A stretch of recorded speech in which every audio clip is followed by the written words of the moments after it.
Chapter 1. The Psychiatric Hospital of the Gods, the seventh patient, the god of finality. Ding! The ancient chime resonated through the air. In the dimly lit room, Suyun slowly opened his eyes, his mind in a daze as he surveyed his surroundings. He found himself in a shadowy chamber, filled with a sense of decay and desolation, akin to a lifeless wasteland. Where am I? Confusion etched on his face. Suyun felt a curious sensation coursing through his body, as if the formidable strength he once possessed had been stripped away, leaving him feeling hollow and diminished.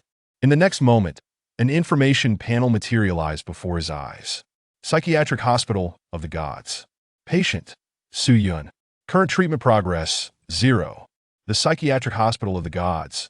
Why does that sound so familiar? Suyun's brow furrowed as he recognized the words on the screen, gradually regaining clarity. He felt as though he had encountered this place before. Yet, what did it mean to be a patient, and why was his treatment progress at 0? As realization dawned upon him, he understood his predicament. He had traversed into a realm known as the Psychiatric Hospital of the Gods and had become a patient in dire need of treatment. At that moment, another piece of information appeared before him. Divine Position, God of Finality. Divine Ruin, Ruins of Finality, Realm of Finality. Unlocked Echoes, none. Echoes will be unlocked sequentially based on treatment progress. The Psychiatric Hospital of the Gods, Treatment Progress, Realm of Finality, Echoes? Suyun blinked in astonishment, feeling an odd familiarity with these terms. Why was he suddenly at a loss when they were so recognizable when combined?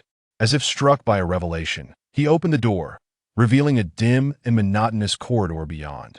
The corridor housed 7 rooms, and his was situated at its furthest end. Noticing the bizarre symbols and patterns adorning the doors of the other 6 rooms, Suyun seemed to grasp something profound. He turned back, glancing at the room he had just exited, murmuring to himself, I remember now, the Psychiatric Hospital of the Gods is the Golden Finger owned by Lin Xie. I've actually crossed over into the world of Godslayer. A blend of surprise and joy surged within him. The world of Godslayer was fraught with peril.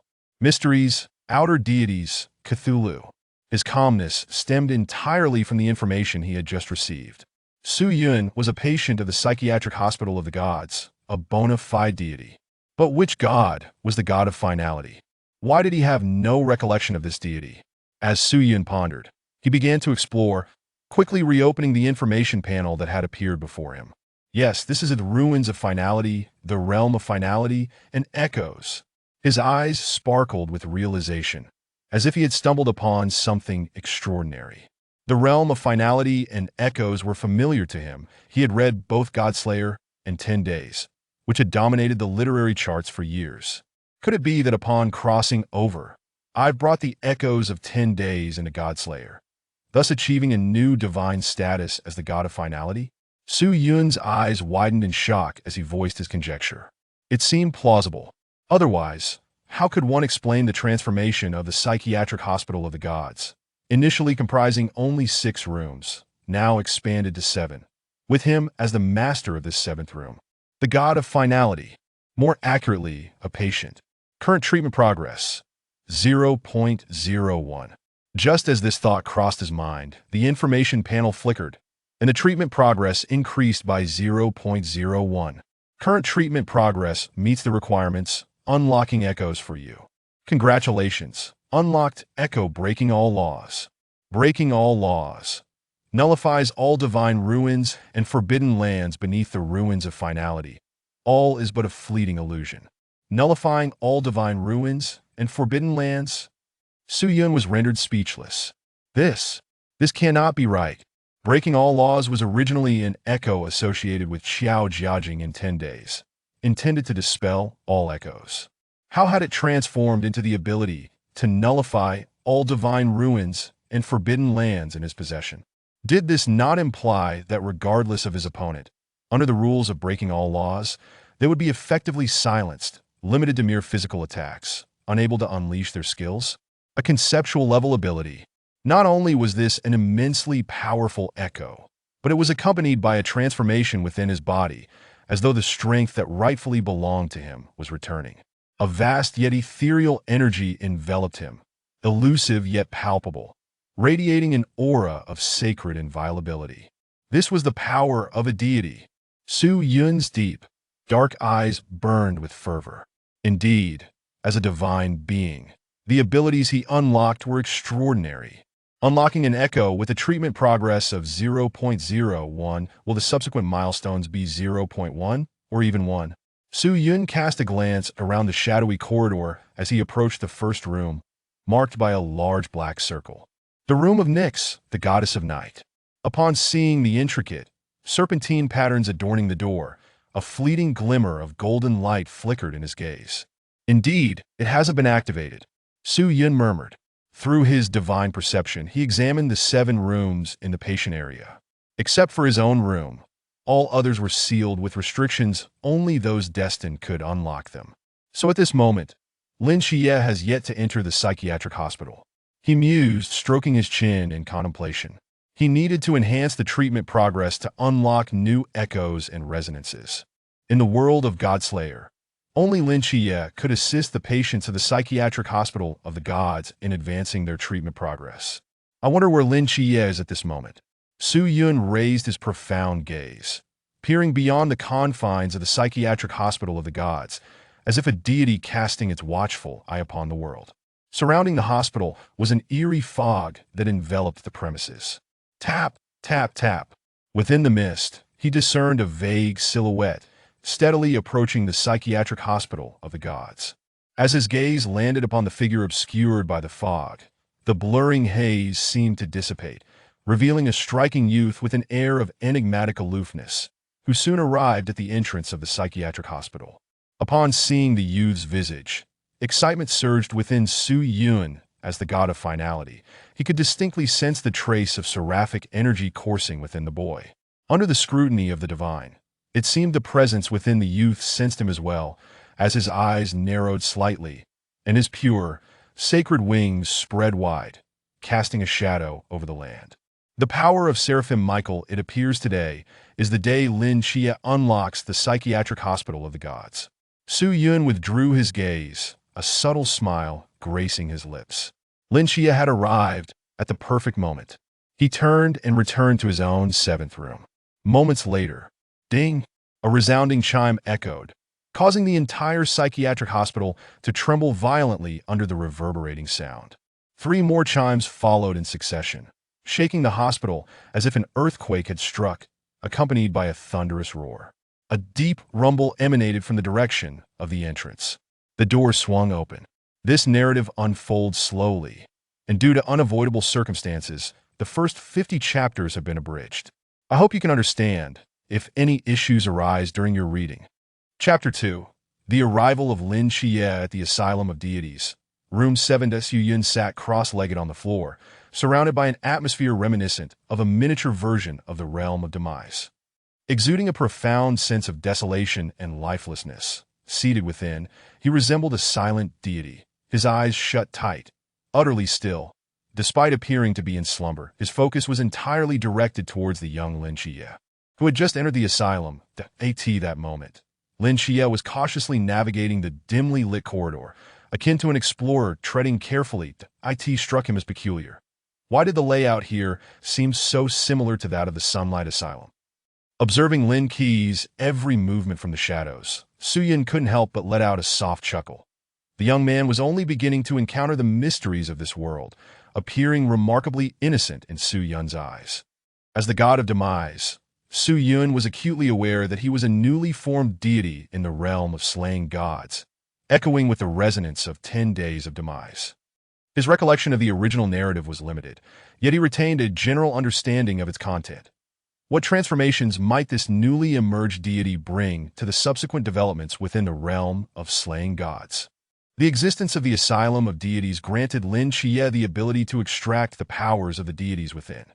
Did this not imply that once Lin Xie assisted him in advancing his treatment, he too could extract some of Su Yun's abilities? Just as Su Yun pondered this, Lin Xie arrived at the ward area, pausing outside Su Yun's door. That he has come. Su Yun's expression remained unchanged. Yet curiosity bubbled within him that if memory served him right, in the original narrative, Lin Xie had attempted to open the doors of the sixth room sequentially from the back to the front, ultimately unlocking the first room, the Chamber of Nyx, the goddess of night. That it was then revealed that access to subsequent rooms required reaching a certain level of enlightenment. However, this time was different. That is the seventh room situated at the farthest end of the corridor. Lin Xie naturally found himself at Su Yun's door, extending his hand cautiously towards the doorknob. This room appeared distinct from the other six. Lin Xie murmured, attempting to open the door. With a click, there was no hindrance, and he effortlessly swung the door open. That a chilling aura of desolation wafted out, gradually dissipating upon contact with the corridor's air. Startled, Lin Xie stumbled back a few steps, his gaze fixed on the seventh room. To his astonishment, the first door he dared to open yielded so easily. The space within the ward was modest, illuminated by a feeble light, revealing a scene of decay and desolation. At the center of the room sat a man clad in a flowing black robe, eyes closed in meditation. Upon witnessing this sight, Lin Xie instinctively glanced back at the ward door, confirming once more that he was indeed in a psychiatric ward. He suppressed the discomfort brought on by the desolate atmosphere and cautiously approached the door. After a brief contemplation, a perfectly poised smile graced his face as he greeted the unmoving Su Yun. Hello, I am Lin Xie. In Lin Xie's perspective, it was only polite to extend a courteous greeting. Surely, even a true deity would not trouble a solitary visitor. Yet, moments turned into eternity, and the man remained as still as a statue. As Su Yun pondered how to engage with Lin Xie. He realized he must adopt a form that could facilitate their interaction. That as a deity not present in the original narrative, what role should he play? Remaining motionless, Lin Xie grew perplexed, reluctant to intrude upon another's space indefinitely. In resignation, Lin Xie inhaled deeply and, steeling himself, stepped into the room. However, the instant he crossed the threshold, a line of text materialized on the wall behind Su Yun. Room 7 patient. God of Demise task. Assist the God of Demise in treating his mental illness. Upon reaching specified treatment progress, 1, 50, 100, random abilities of the God of Demise may be extracted. Current treatment progress. 0.01 The God of Demise. Lin Xie blinked in confusion after reading the text on the wall. Who was this God of Demise? His knowledge of mythology was limited, and he could not identify which pantheon the God of Demise belonged to. Nevertheless, the asylum had clearly informed him that the imposing figure before him was indeed a genuine deity, the God of Demise. This room feels rather desolate. Lin Xie cautiously advanced further, the oppressive aura swirling around him, causing him to shiver involuntarily. Driven by curiosity, he approached the man, scrutinizing him closely. The man exuded a steady and commanding presence. His features sharply defined. The pure black robe adorned with vivid depictions of 4 mythical beasts seemed alive, their eyes flickering with a faint red glow, as if they sought to draw the observer into an abyss. Instilling a profound sense of unease, the God of Demise. Lin Xie gasped, suppressing his discomfort as he carefully observed the deity that in his childhood he had witnessed true gods, yet this God of Demise seemed to lack something when compared to the seraphs of the moon. Nevertheless, an instinctive feeling told him that the aura emanating from this God of Demise was even more terrifying than that of the seraphs. Was it merely an illusion? Lin Xie's mind raced, eager to comprehend the enigmatic figure before him. Meanwhile, Su Yun, still in meditation, had discovered his breakthrough amidst the lines of text in the asylum. Mental illness. He could easily masquerade as a patient with dissociative identity disorder, embodying one problematic persona and another that was entirely sound, skillfully navigating the current predicament. The stable persona could serve as a patient within the asylum, while the troubled persona could assume the role of a guide through madness, ultimately steering the narrative back to its original course. Let us do it. Just then, Lin Xie's voice echoed in his ears. That Su Yun opened his eyes, turning to regard the startled Lin Xie, who had retreated several steps. Lin Xie swallowed hard, paralyzed under the weight of Su Yun's authoritative gaze. After all, he was a deity. Time sped by, just as Lin Xie felt the pressure of Su Yun's intense scrutiny. The latter's expression transformed, shifting from one of formidable authority to one imbued with wisdom. Isn't this my little bro? You finally made it. Su Yun sauntered over to Lin Xie in a nonchalant manner, as if greeting an old friend. Lin Xie? Chapter 3. Dissociative Identity Disorder. The friendly persona as a guide. Little bro? Me? Lin Xie was taken aback. The sudden shift in the god of demise's demeanor left him feeling bewildered. It feels like a different person. As Su Yun approached, Lin Xie managed an awkward smile, instinctively taking a step back. Little bro, you finally decided to see me. I've been waiting for you for 5,000 years. 5 whole millennia. Do you know how I spent these 5,000 years? Big brother, Before Lin Xie could process the situation, Su Yun abruptly halted, his expression shifting back to one of cold indifference. I told you, I want to see him, that Su Yun's visage radiated authority, akin to that of a higher being.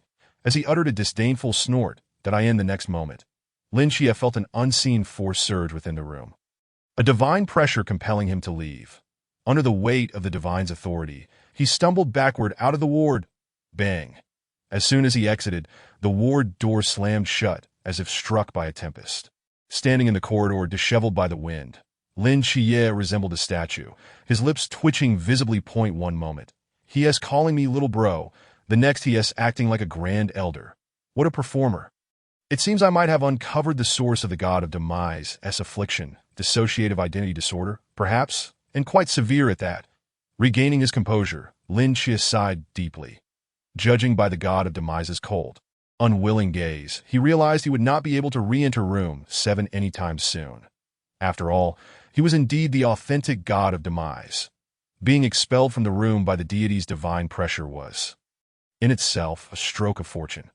However, based on what the friendly persona had said, it appeared the god of demise considered him their little bro. Surely this must relate to the deity's mental affliction. Well then, perhaps I should explore the other rooms for now. Lin Qi, feeling helpless, shook his head and made his way to the outside of room 6 to inside room 7. Su Yun, wielding the divine authority of the god of Terminus, forcibly expelled Lin Qi. As the master of the mental hospital, Lin Xie was naturally impervious to such divine might. However, the aura alone was sufficient to send him reeling. That it was quite amusing, actually. Seizing the opportunity, Su Yun gleaned the remarkable utility of the Terminus divine ruins. The Terminus divine ruins harbored my divine power, while simultaneously integrating the effects of breaking all laws. Isn't that a bit excessive? Su Yun blinked in surprise, murmuring to himself. After gaining a slight understanding of the Terminus divine ruins' purpose, Su Yun gradually rose, observing through his divine sense that Lin Xie had made his way from room 6 to room 2. With only the realm of the Lantern Realm, he certainly could not unlock the subsequent 5 rooms. As he approached room 1, a smile crept on Su Yun's lips as he decided to continue masquerading as the personality of a split deity. He assumed the guise of a spirited young man and briskly departed. In the corridor, Lin Xie arrived at the door of room 1, took a deep breath, and murmured to himself, the previous 5 rooms are locked. Could it be related to the patterns and designs on the doors? Just as he prepared for a final attempt to open room 1, the door to room 7 at the far end of the corridor suddenly swung open. Startled, Lin Xie instinctively withdrew his hand from the doorknob of room 1, anxiously watching the figure emerging from room 7, his heart racing uncontrollably. Is it here to trouble me? Recalling the frightening gaze of the god of Terminus from earlier, Lin Xie could not help but swallow hard. Little brother, you haven't left yet. I was almost worried sick. Su Yun closed the door to room 7 and hurried towards Lin Xie outside room 1. You know, big brother has been waiting for you for 5,000 years. It's only natural to be a bit irritable, so don't take it to heart. Su Yun patted Lin Xie's shoulder, treating him like a brother. Upon realizing it was the friendly personality of the god of Terminus, Lin Xie secretly breathed a sigh of relief, but the suddenness of the situation left him at a loss for suitable conversation topics. Seemingly perceiving Lin Xie's awkwardness, Su Yun initiated his plan. Little brother, you haven't forgotten about big brother and me after 5,000 years, have you? Su Yun deliberately displayed an expression of indignation, his voice trembling slightly. Seeing that wise gaze shift towards a colder demeanor, Lin Xie was alarmed and quickly waved his hands. How could I? I would never dare forget you and big brother. He had not forgotten what had transpired in room 7. Should that big brother personality emerge again, he would undoubtedly be doomed. Lin Xie had no choice but to attempt to placate the friendly personality of the god of Terminus for the time being. The big brother personality would not offer him such a chance. Observing this, Su Yun chuckled, satisfied as he patted Lin Xie's shoulder. I knew you wouldn't forget us. You haven't been here for 5,000 years. I'll reluctantly take on the role of your guide. .as for the other 6 rooms. They're all inhabited by afflicted deities. Your current realm is the Lantern Realm, which corresponds to unlocking the first patient room. With each advancement in your realm, you'll unlock the next room. Upon hearing Su Yun's explanation, Lin Xie finally understood that after encountering the ghostly figure earlier that night, he had broken through to the Lantern Realm, effectively granting him access to the first patient room of the deity's mental hospital. By this logic, once you break through to the Pool Realm, River Realm, Sea Realm, Infinite, and Klein, you'll sequentially unlock the subsequent 5 rooms. Su Yun flawlessly executed his role as a guide. That's how it is, second brother. But why can you and Big Brother's rooms be opened? According to what you just said, shouldn't it be after reaching the Klein realm that they can be unlocked? Lin Xie deliberately referred to Su Yun as second brother to avoid revealing any inconsistencies, hoping to establish a dialogue with the god of Terminus, but he could only wish that the friendly personality would remain consistent and not suddenly shift to the Big Brother persona. In response, Su Yun patted Lin Xie's back and laughed. You silly. Your second brother and Big Brother are not afflicted, so how could our room be the same as the others? Lin Xie. Are you sure? You or both of you aren't afflicted? With your split personalities, how could you not be? Lin Xie internally scoffed, but outwardly, he wore a foolish grin, scratching his head. Ha, that makes sense. Second brother and Big Brother are fine. So naturally, their room is different. Yet upon closer inspection, he indeed noticed the peculiarities of Room 7, that the doors to the other 6 rooms bore intricate engravings and patterns, whereas Room 7 had none, perhaps explaining why he could effortlessly open it. All right, let's go see the friend in Room 1. Under Su Yun's urging, Lin Xie nodded, placing his hand on the doorknob of Room 1, that the patterns and engravings on the door dissipated in an instant. Click! The door swung open. Let's go take a look at Su Yun and Lin Xie exchanged glances and stepped into Room 1 together. Chapter 4. Methods to accelerate treatment progress, just as Su Yun had anticipated. Within Room 1 sat Nyx, the goddess of night, one of the primordial deities from ancient Greek mythology, among the most exalted deities of the mythological pantheon.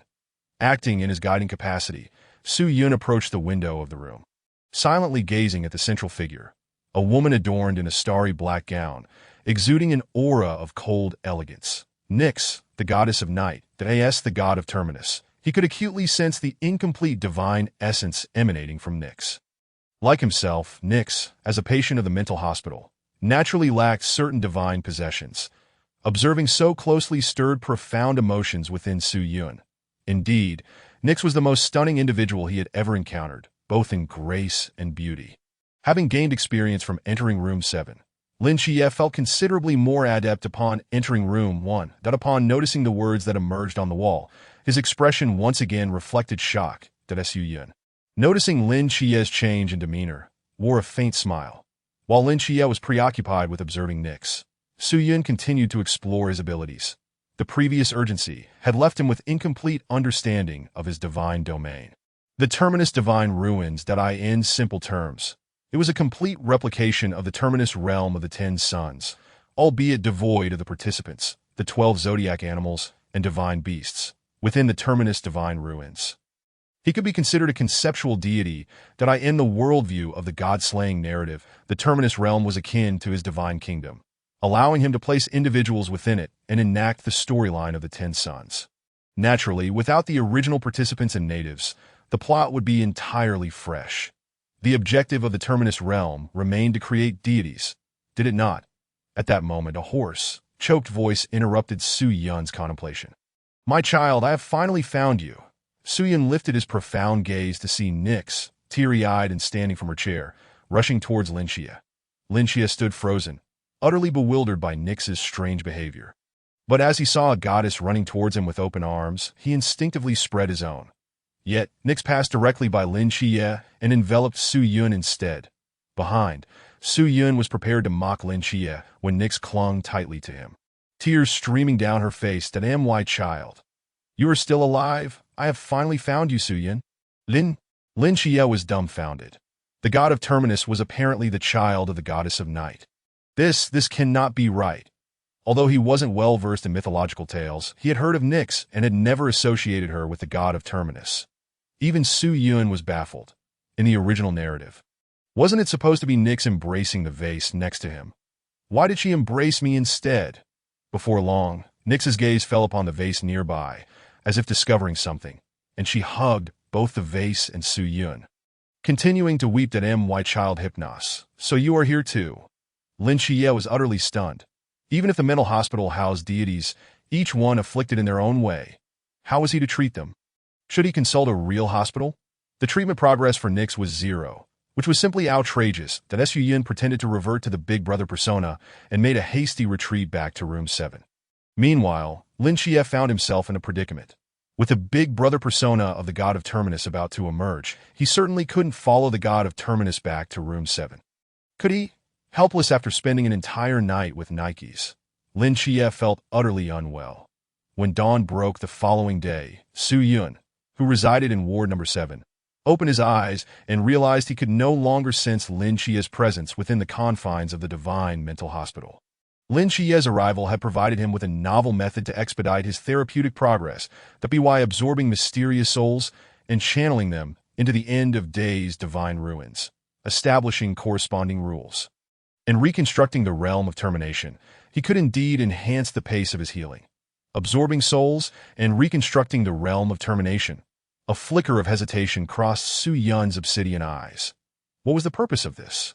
To allow him to manifest the realm of termination within the world of God's layers, orchestrating the end of days in a dramatic fashion. Such a notion seemed utterly ludicrous that Su Yun blinked in astonishment. Surely, no novel would dare to depict such a scenario. Yet, if this were to happen, he could indeed accelerate his healing progress and unlock new resonances. The next objective was to seek out the mysterious and replenish the personnel of the realm of termination as much as possible. Subsequently, Su Yun reviewed the abilities he currently possessed that in the end of days divine ruins. He could formulate any rules, and with the enhancement of breaking 10,000 laws, all divine ruins and forbidden zones within the reach of the end of days divine ruins would become ineffective. Even extending to additional abilities. This could be considered a concept-level breaking 10,000 laws. Within his divine ruins, his opponents could only contend with his physical form. Moreover, as a deity of conceptual strength, Su Yun's inherent combat power was not particularly formidable, likely due to having unlocked only the breaking 10,000 laws, that if he could unlock heavenly strength, his combat prowess would be on par with any deity. The effects of heavenly strength could significantly enhance physical durability, allowing participants' combat capabilities to rival those of Earth-level zodiac signs. Tio contemplate such a power within the realm of God's layers, as the God of termination, was beyond Su Yun's imagination. Could he deliver a single punch that obliterated a supreme deity? Furthermore, breaking 10,000 laws possessed another crucial effect. It allowed him to leave the Divine Mental Hospital. This was of utmost importance. It implied that he could, through breaking 10,000 laws, nullify the restrictions imposed by the hospital and freely enter and exit its premises. However, it was worth noting that while breaking 10,000 laws enabled his departure from the hospital, as a patient, he would still maintain a certain connection to the institution until his healing progress reached 100. He could not stray too far. Tio put it plainly, even if he exited the hospital. He could only remain in proximity to Lin Xie that if memory served him correctly, it was not long after Lin Xie had opened the hospital that the Ghost-Face King arrived. How many readers could recall the exact day? He only remembered Zhao Kongqing's stunning blade, the ASA deity. He could effortlessly rescue Zhao Kongqing from the Ghost-Face King's clutches, yet doing so would prevent Lin Qi from joining the Night Watchers. If Lin Xie did not join the Night Watchers, the unfolding narrative within the realm of God's layers would be irrevocably disrupted. That SA reader. Had he been in that situation, he would have undoubtedly intervened to save Zhao Kongqing. Yet now, as a deity within the realm of God's layers, his presence had already begun to influence the course of the narrative. For an ordinary person, such an impact might be negligible. But he was not an ordinary person. He was a god. Furthermore, he was not yet complete. The world of God's layers was in a constant cycle of reincarnation, and he could not ascertain whether this new manifestation of himself had just arrived or was also caught in the cycle. Acting recklessly would certainly draw the attention of some entity. Zhao Kongqing was a pivotal character influencing Lin Xie's future plot. Even if he wished to save him, he absolutely could not do so. After much contemplation, Su Yun shook his head and decided to cease his thoughts that it was best to venture out and search for suitable opportunities to gather more mysteries. Murmuring to himself, the effects of breaking 10,000 laws manifested. The entire space of Ward Number 7 rippled, and the surrounding scenery gradually condensed into a small point, resembling a devouring black hole. Buzz! In the next moment, Su Yun's figure vanished from Ward Number 7, and the room quickly returned to tranquility, as if nothing had transpired at all. Chapter 5. We have a friend's Sunshine Mental Hospital. Lin Xie had long been prepared to visit the hospital to inquire about Nike's condition and the God of Termination state, seeking a means to enhance the healing progress. After asking for the location of the consultation room, he set off in that direction. The mental hospital was sparsely populated, apart from a cleaning staff member. He hardly encountered anyone along the way. As he turned a corner, he entered a blind spot of surveillance. Lin Xie sensed a slight disturbance within the Divine Mental Hospital. Ever since successfully entering the hospital and accessing wards 1 and 7 the previous night, he had formed a close connection with the institution that he could sense any occurrences within the Divine Mental Hospital. What was happening? Just as Lin Xie prepared to connect his consciousness to the hospital to investigate further, suddenly a figure appeared beside him in an instant, dressed in a simple white shirt, athletic and towering over him by a head. Upon recognizing the figure, Lin Xie nearly dropped his sunglasses in shock. "Hey, little brother Xie. Have you missed your second brother?" Su Yun raised an eyebrow, observing the stunned Lin Xie, and casually draped an arm over his shoulder. Lin Xie froze like a statue, his mind racing to comprehend how the God of Termination had emerged from the Divine Mental Hospital. Shouldn't the patients in the hospital be restricted from leaving? How did the God of Termination manage to escape? Lin Xie gasped in disbelief. Thankfully, it was the second brother persona present. Had the elder brother persona appeared, the entire Sunshine Mental Hospital, no, the entire Sanan City, would likely have been upturned by the God of Termination. This was unacceptable. He had only just awakened and successfully opened the Divine Mental Hospital. He had yet to repay his aunt properly. To prevent the elder brother persona from surfacing, Lin Xie feigned calmness, forcing his tumultuous thoughts into tranquility that he managed a polite yet awkward smile. "Second brother. What brings you here?" However, Su Yun glanced around and quickly grasped the situation upon realizing they were in a mental hospital. Lin Qi had come to seek solutions after the events involving Nikes. Hadn't he? With this in mind, he teased Lin Xie. "I just got out, of course. I would appear beside you. But you little brother Xie, what are you doing in a mental hospital?" Well, Lin Xie awkwardly chuckled, instinctively rubbing his nose. His purpose for visiting the Sunshine Mental Hospital was precisely to address Nike's mental illness and the God of Termination's personality split as for Nike's condition. That was not a pressing issue. He couldn't very well discuss the personality split in front of Su Yun. "You saw it last night, second brother, that Nike's condition is rather severe, so I came to the hospital to seek some remedies."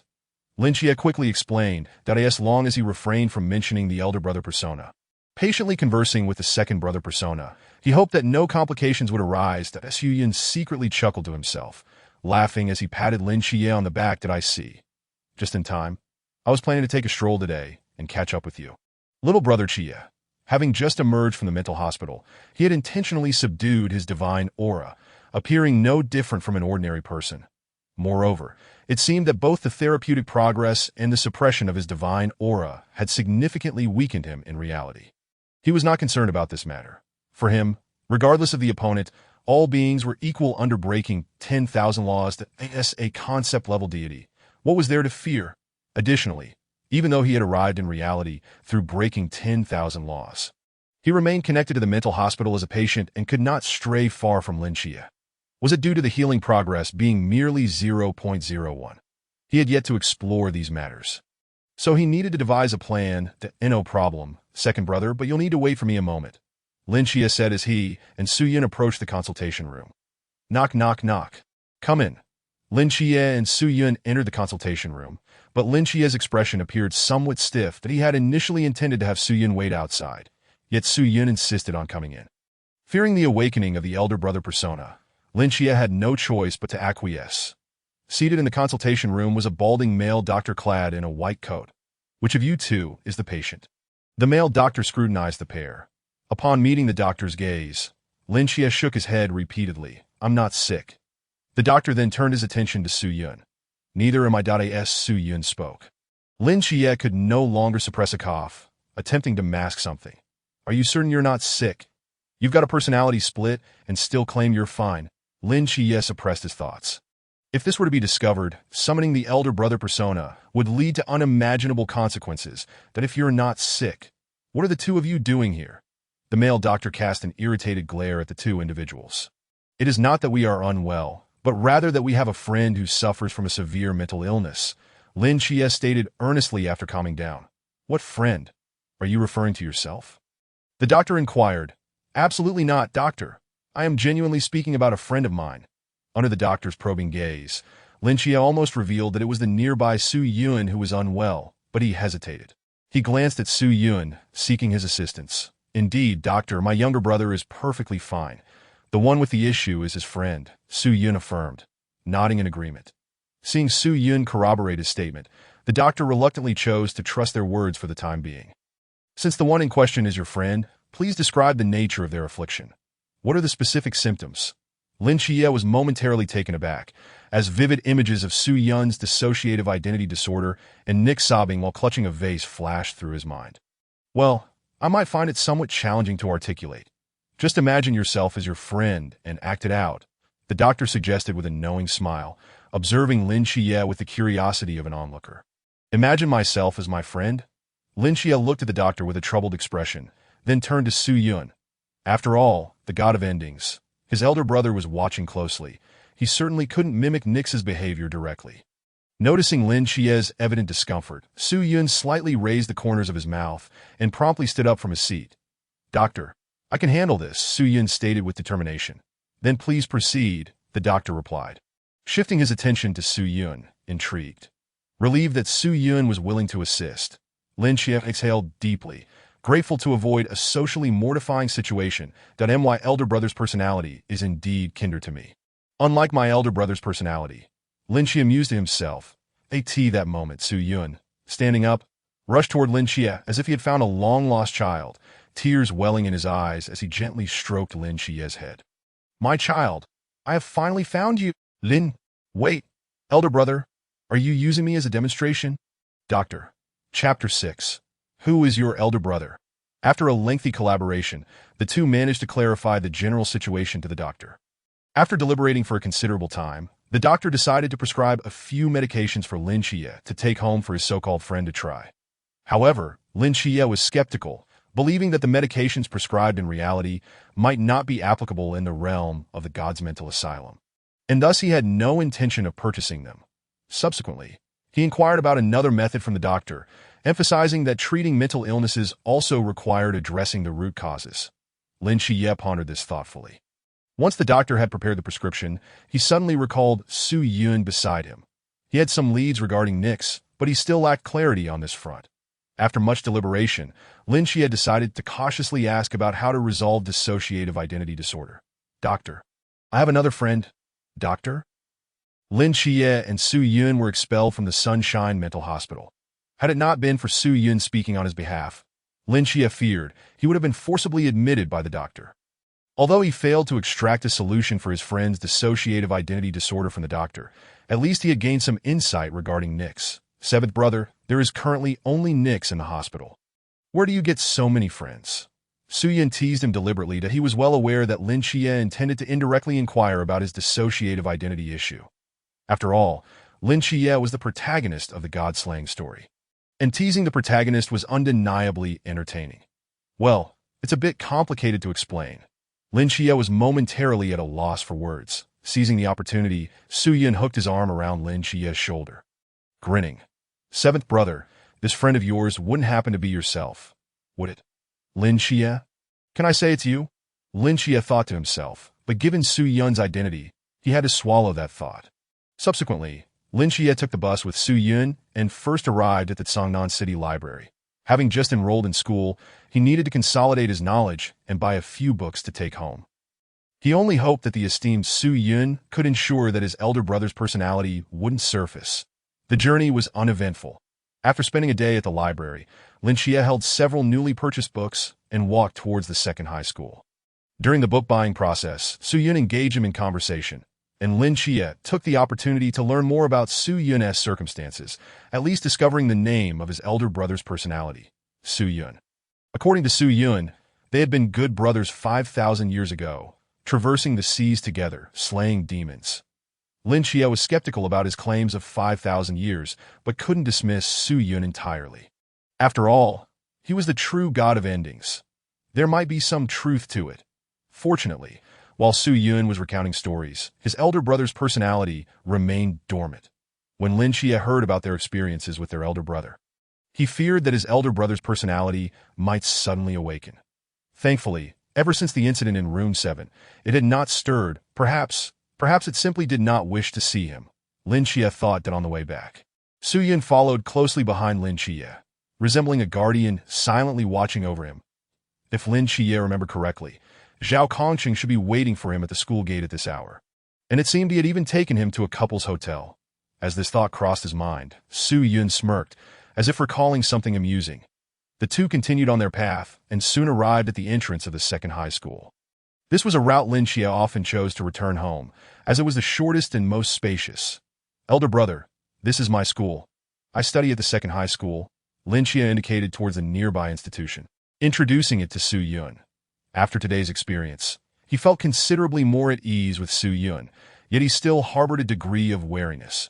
What if something happened and his elder brother's personality awakened? He currently had no means to control Su Yun. Ah, so seventh brother is still in school. Su Yun feigned surprise, nodding in agreement. His gaze was soon captivated by a man not far away, who appeared troubled, holding a smoldering cigarette and lost in thought at this late hour. The streets were nearly deserted. The only one lingering at the school gate during this time could be Zhao Kongqing. After sitting for too long, Zhao Kongqing rose from the ground, stretching his limbs. Suddenly, he appeared to notice something, akin to a hungry wolf spotting a plump lamb, and he dashed forward, just as Su Yun was preparing to watch an entertaining scene. Lin Chia turned and fled, as if he had encountered something terrifying. Without a moment's hesitation, he grabbed Su Yun's arm and sprinted in the opposite direction. "Elder brother, run!" Lin Chia shouted anxiously. "What is going on? What happened?" Su Yun pretended to be oblivious, hastily following Lin Chia's lead while shouting, "There's no time to explain. We need to get out of here." Yet within mere seconds, the two were caught up with by Zhao Kongqing. Lin Chia, whose speed was already inferior to Zhao Kongqing's, was further hindered by Su Yun's deliberate slower pace. "You little brat, I've finally caught you." Zhao Kongqing, having closed the distance, ignored Su Yun and seized Lin Chia's arm with a cold smirk. Lin Chia's mouth twitched slightly as he contemplated feigning ignorance. "Who are you? I don't know you." Zhao Kongqing was momentarily taken aback, but his frustration quickly surged. "Who else could I be? Let me tell you. I waited for you all night last night, only for you to run away. I've been waiting here at the school gate for so long, just to find you. Don't even think about escaping." Realizing he could not break free, Lin Chia turned to Su Yun with a pleading look. "Elder brother, there's a bad guy trying to catch me. Won't you save your third brother?" Surely, even in his elder brother's personality, Su Yun, as the god of endings, should be able to easily rescue him from Zhao Kongqing's grasp, right? Elder brother? Third brother? Zhao Kongqing was taken aback by Su Yun's imposing physique. Dumbfounded, Lin Chia, this little brat, actually called a thug to be his bodyguard to evade him. As a trained soldier, he knew that a mere street punk was no match for him to avoid unnecessary conflict. He was contemplating how to dismiss Su Yun. However, the next moment, Su Yun innocently whistled and turned to leave. "Who is your elder brother?" "I don't know you." "You guys carry on. Carry on." Zhao Kongqing. Lin Chia was utterly flabbergasted. "You really are my wonderful elder brother." Chapter 7. The attempt. In a fleeting moment, Su Yun's figure vanished around the corner of the street, bereft of his sole ally. Lin Chia had no choice but to relent, abandoning his struggle as Zhao Kongqing led him away. Yet the seemingly departed Su Yun had not strayed far. He maintained a safe distance, stealthily following that he could not afford to distance himself too much from Lin Chia, for otherwise he would be forcibly summoned back to the divine mental institution. Thus, he felt compelled to keep an eye on the unfolding events as anticipated. Lin Chia was escorted by Zhao Kongqing to a couple's hotel. Su Yun trailed discreetly, ultimately halting outside the establishment.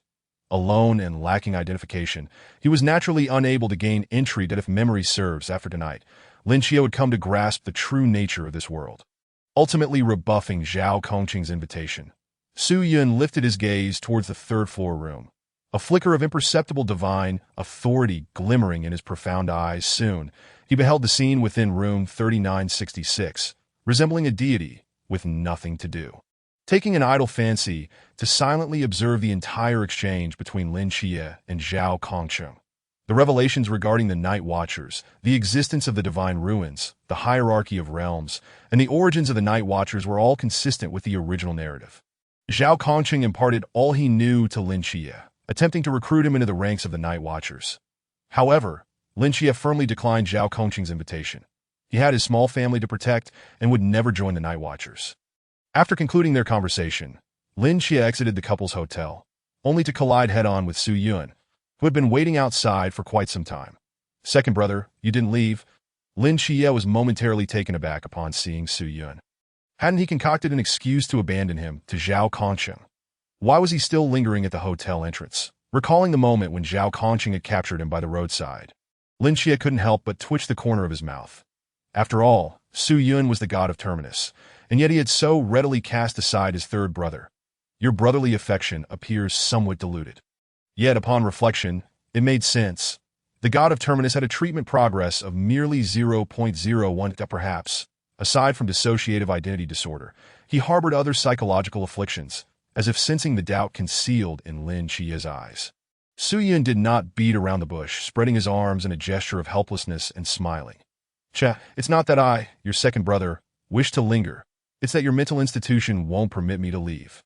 Lin Xie pondered for a moment, and then comprehension dawned on him that it appeared that although the god of Terminus could escape the divine mental institution, as a patient of the institution, he maintained a close connection and could not stray too far. This made matters simpler. Initially, he had harbored concerns about Su Yun having an episode of dissociative identity disorder and becoming lost. However, with the constraints of the mental institution, at least Su Yun would not wander aimlessly. As the two strolled towards the old city, they engaged in conversation. That fellow Zhao Kongqing seems quite decent. Your second brother thinks highly of him. You should cultivate a good rapport with him." Su Yun patted Lin Xie on the back. Lin Xie looked at him in astonishment. "You heard our conversation in the hotel?" Upon reflection, it was only natural for Su Yun, as the god of Terminus, to overhear their exchange. Yet, the thought of a deity listening in on his dialogue with Zhao Kongqing felt rather unsettling. After a moment of contemplation, he declared resolutely, "Second brother, I will absolutely not join the Night Watchers. Aunt and Ajin are still waiting for my return home." Su Yun chuckled lightly and replied nonchalantly, "You are free to decide your own matters. Your second brother shall support you. However, if the opportunity arises, do engage with him more." "What?" Su Yun fell silent, appearing as though all matters were unrelated to him, silently accompanying Lin Xie back to the old city. Upon their return to Lin Xie's cozy little home, Su Yun's earlier remarks left Lin Xie feeling inexplicably odd. What did he mean by suggesting he spend more time chatting with Zhao Kongqing? Nevertheless, he did not dwell on it too deeply.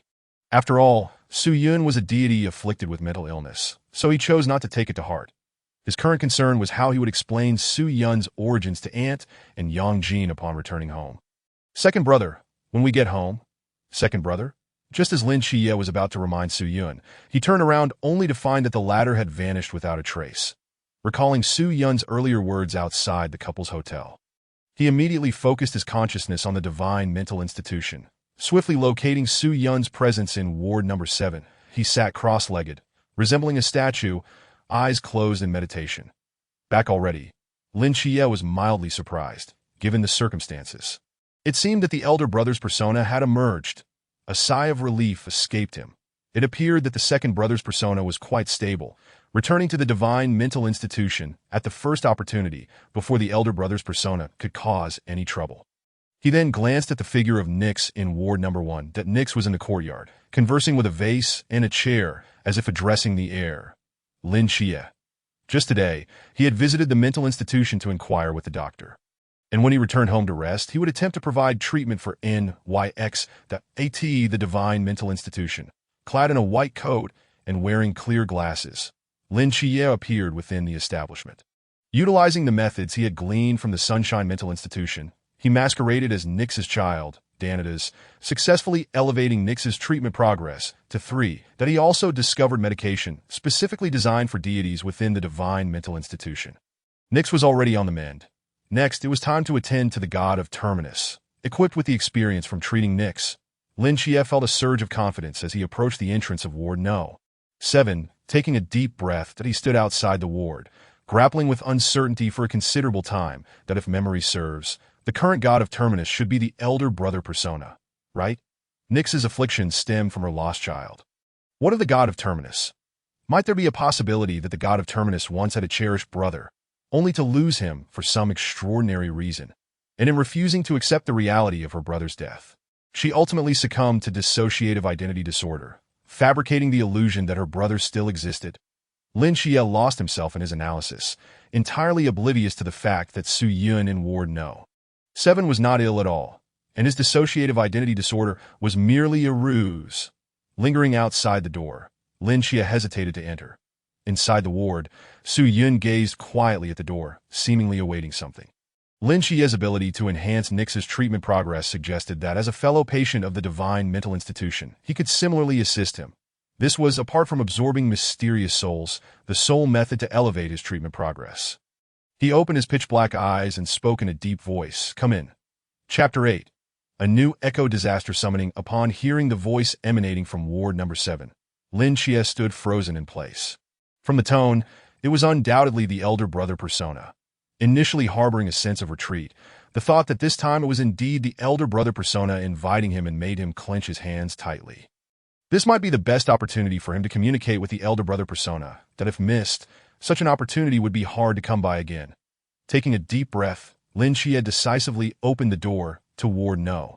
7 and stepped inside. Elder brother. Upon seeing Su Yun seated on the floor, Lin Xie swallowed hard and hurriedly greeted him. The elder brother persona was willing to see him, so it was only polite to be courteous.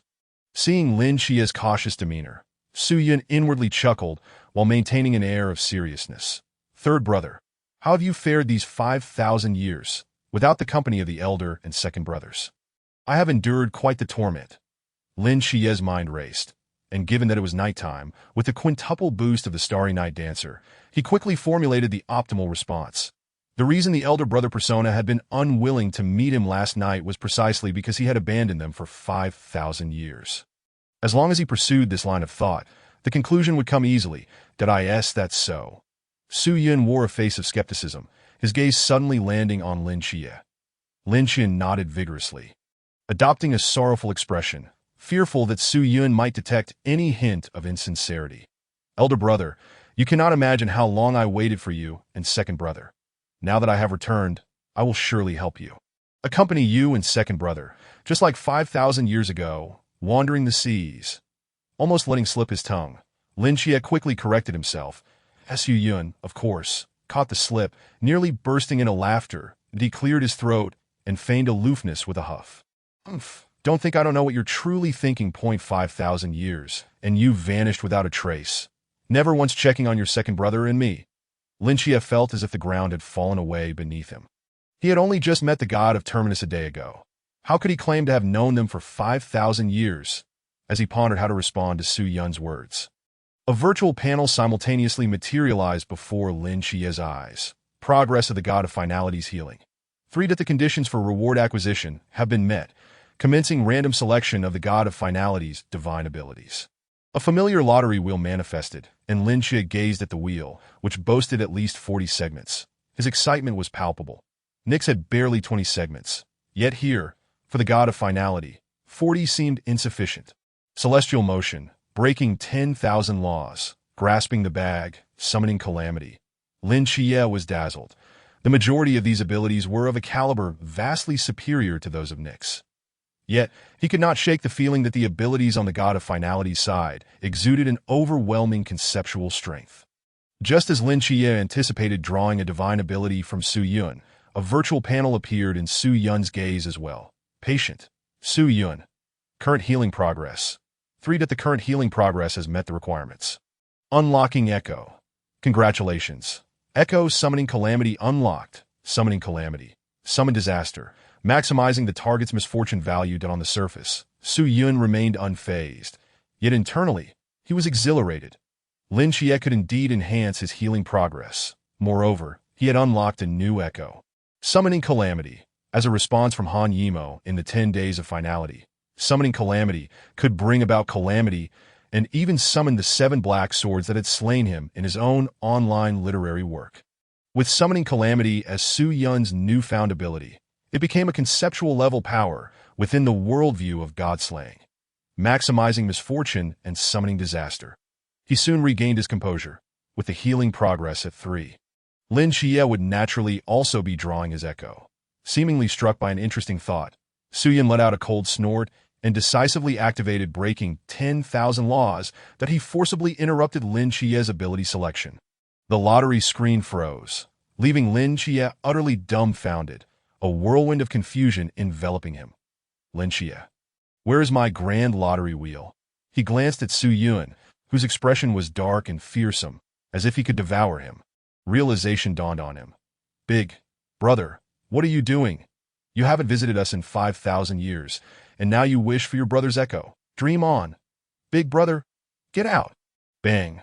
Once again, Lin Xie was expelled from room 7 by Su Yun. Left standing in the dimly lit corridor, tousled by the wind, his lips twitching uncontrollably, forcibly interrupting his lottery wheel. What kind of game is this? No, buddy.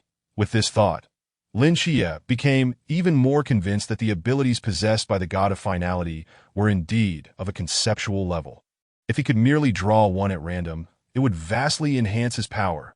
No matter what, he had to cure the god of finality's mental illness. Once again a child of Nyx, and now a little brother of the god of finality. What on earth am I becoming? Lin Xie sighed helplessly. However, based on recent events, the elder brother persona appeared quite indifferent towards him, yet the healing progress had indeed increased. Could it be that the elder brother persona is Tsundere? Lin Xie suddenly entertained this notion, quickly retreating from his thoughts, gradually sinking into slumber. After Lin Xie left, within room 7, truly a conceptual level echo, breaking 10,000 laws, even capable of nullifying Lin Xie's lottery opportunity. Su Yun smiled in triumph, though it felt a tad unfair to Lin Xie. Just recalling Lin Xie's disheveled appearance and somewhat dazed expression made him unable to suppress a chuckle. Yet in this regard, it seemed that unlocking a new echo required quite a substantial increase in healing progress. Su Yun contemplated for a moment, once again exploring the system's functionalities. Divine Position, God of Finality, Divine Ruins, God of Finality's Ruins, Land of Finality, Unlocked Echoes, Breaking 10,000 Laws, Summoning Calamity, Current Healing Progress. 3. Next echo unlock requires reaching 6.6. Su Yun pondered thoughtfully to be why this reckoning. The 3-character echo breaking 10,000 laws, unlocked at 0.01, should be considered a sort of beginner's gift pack. Subsequently, it appeared that 1 echo would be unlocked for every normal increment of 3, and so forth, allowing him to unlock a total of 34 echoes upon reaching a healing progress of 100. If memory serves, there are nearly 50 known echoes in the 10 Days of Finality.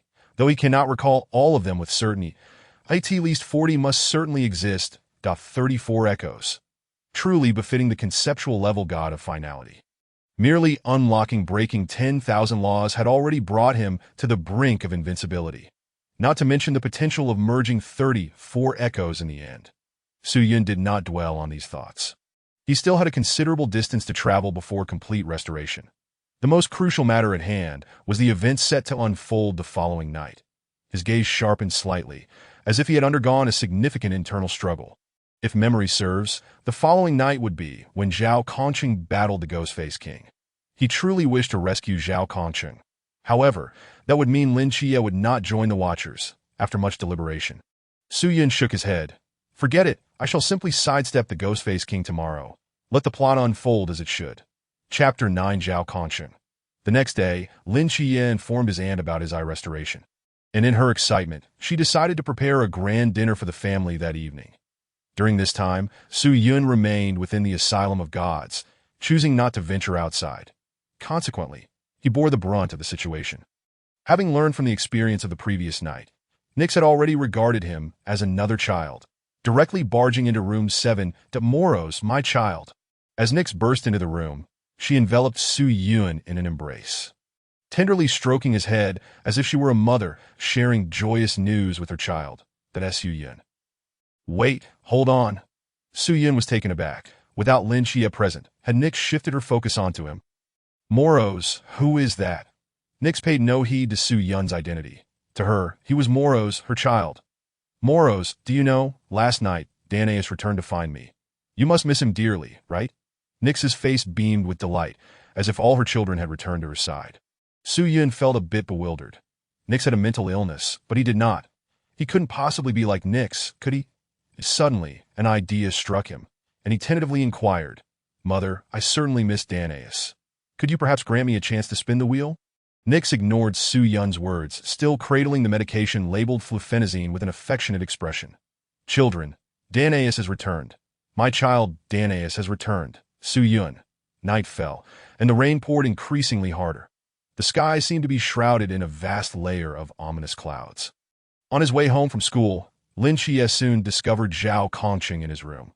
Zhao Kongqing had located his home through the emblem he had secretly placed in Lin Xie's pocket the previous night. The two conversed for quite some time, with Zhao Kongqing sharing everything he wished to convey to Lin Xie.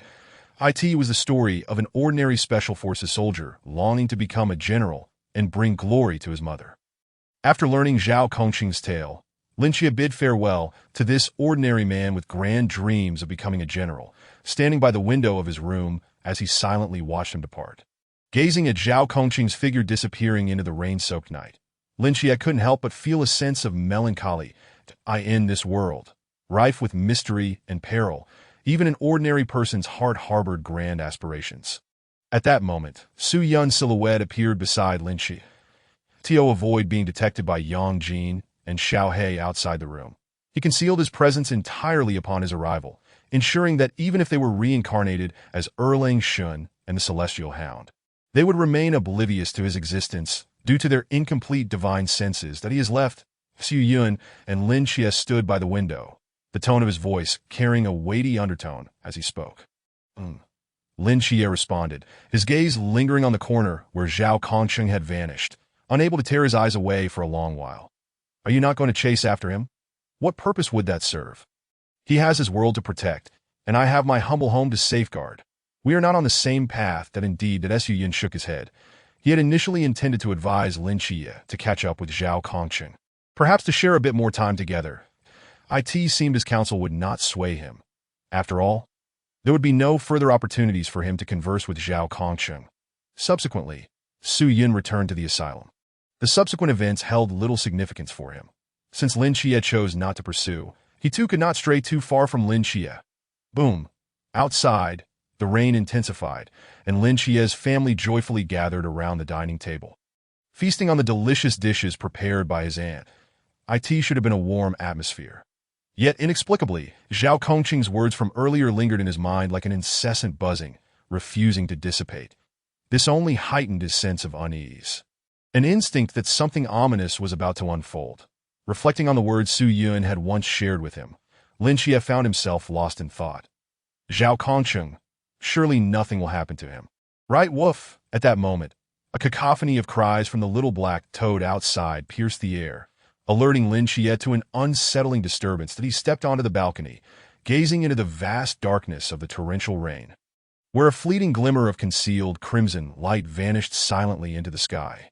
Suddenly, a bat fluttered by, and it seemed as though Lin Xie had an epiphany.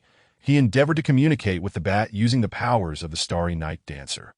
In the next instant, Lin Xie's eyes widened in shock as he dashed to the door, hastily donned his shoes, and sprinted outside, disregarding the protests of his aunt and Yang Jin, plunging into the stormy night. With such heavy rain outside, Xie, you ought to take an umbrella. Tap, tap, tap.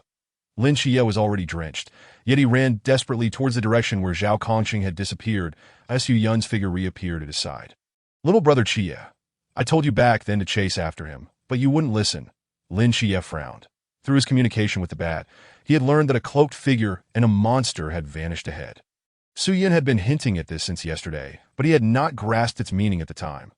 Second brother, since you knew Zhao Kongqing would be in danger, why didn't you tell me sooner?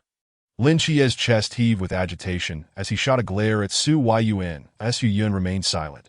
Merely observing Lin Xie, he gestured towards 3 solitary signposts standing 30 meters away, emblazoned with the 4 words, "No entry ahead."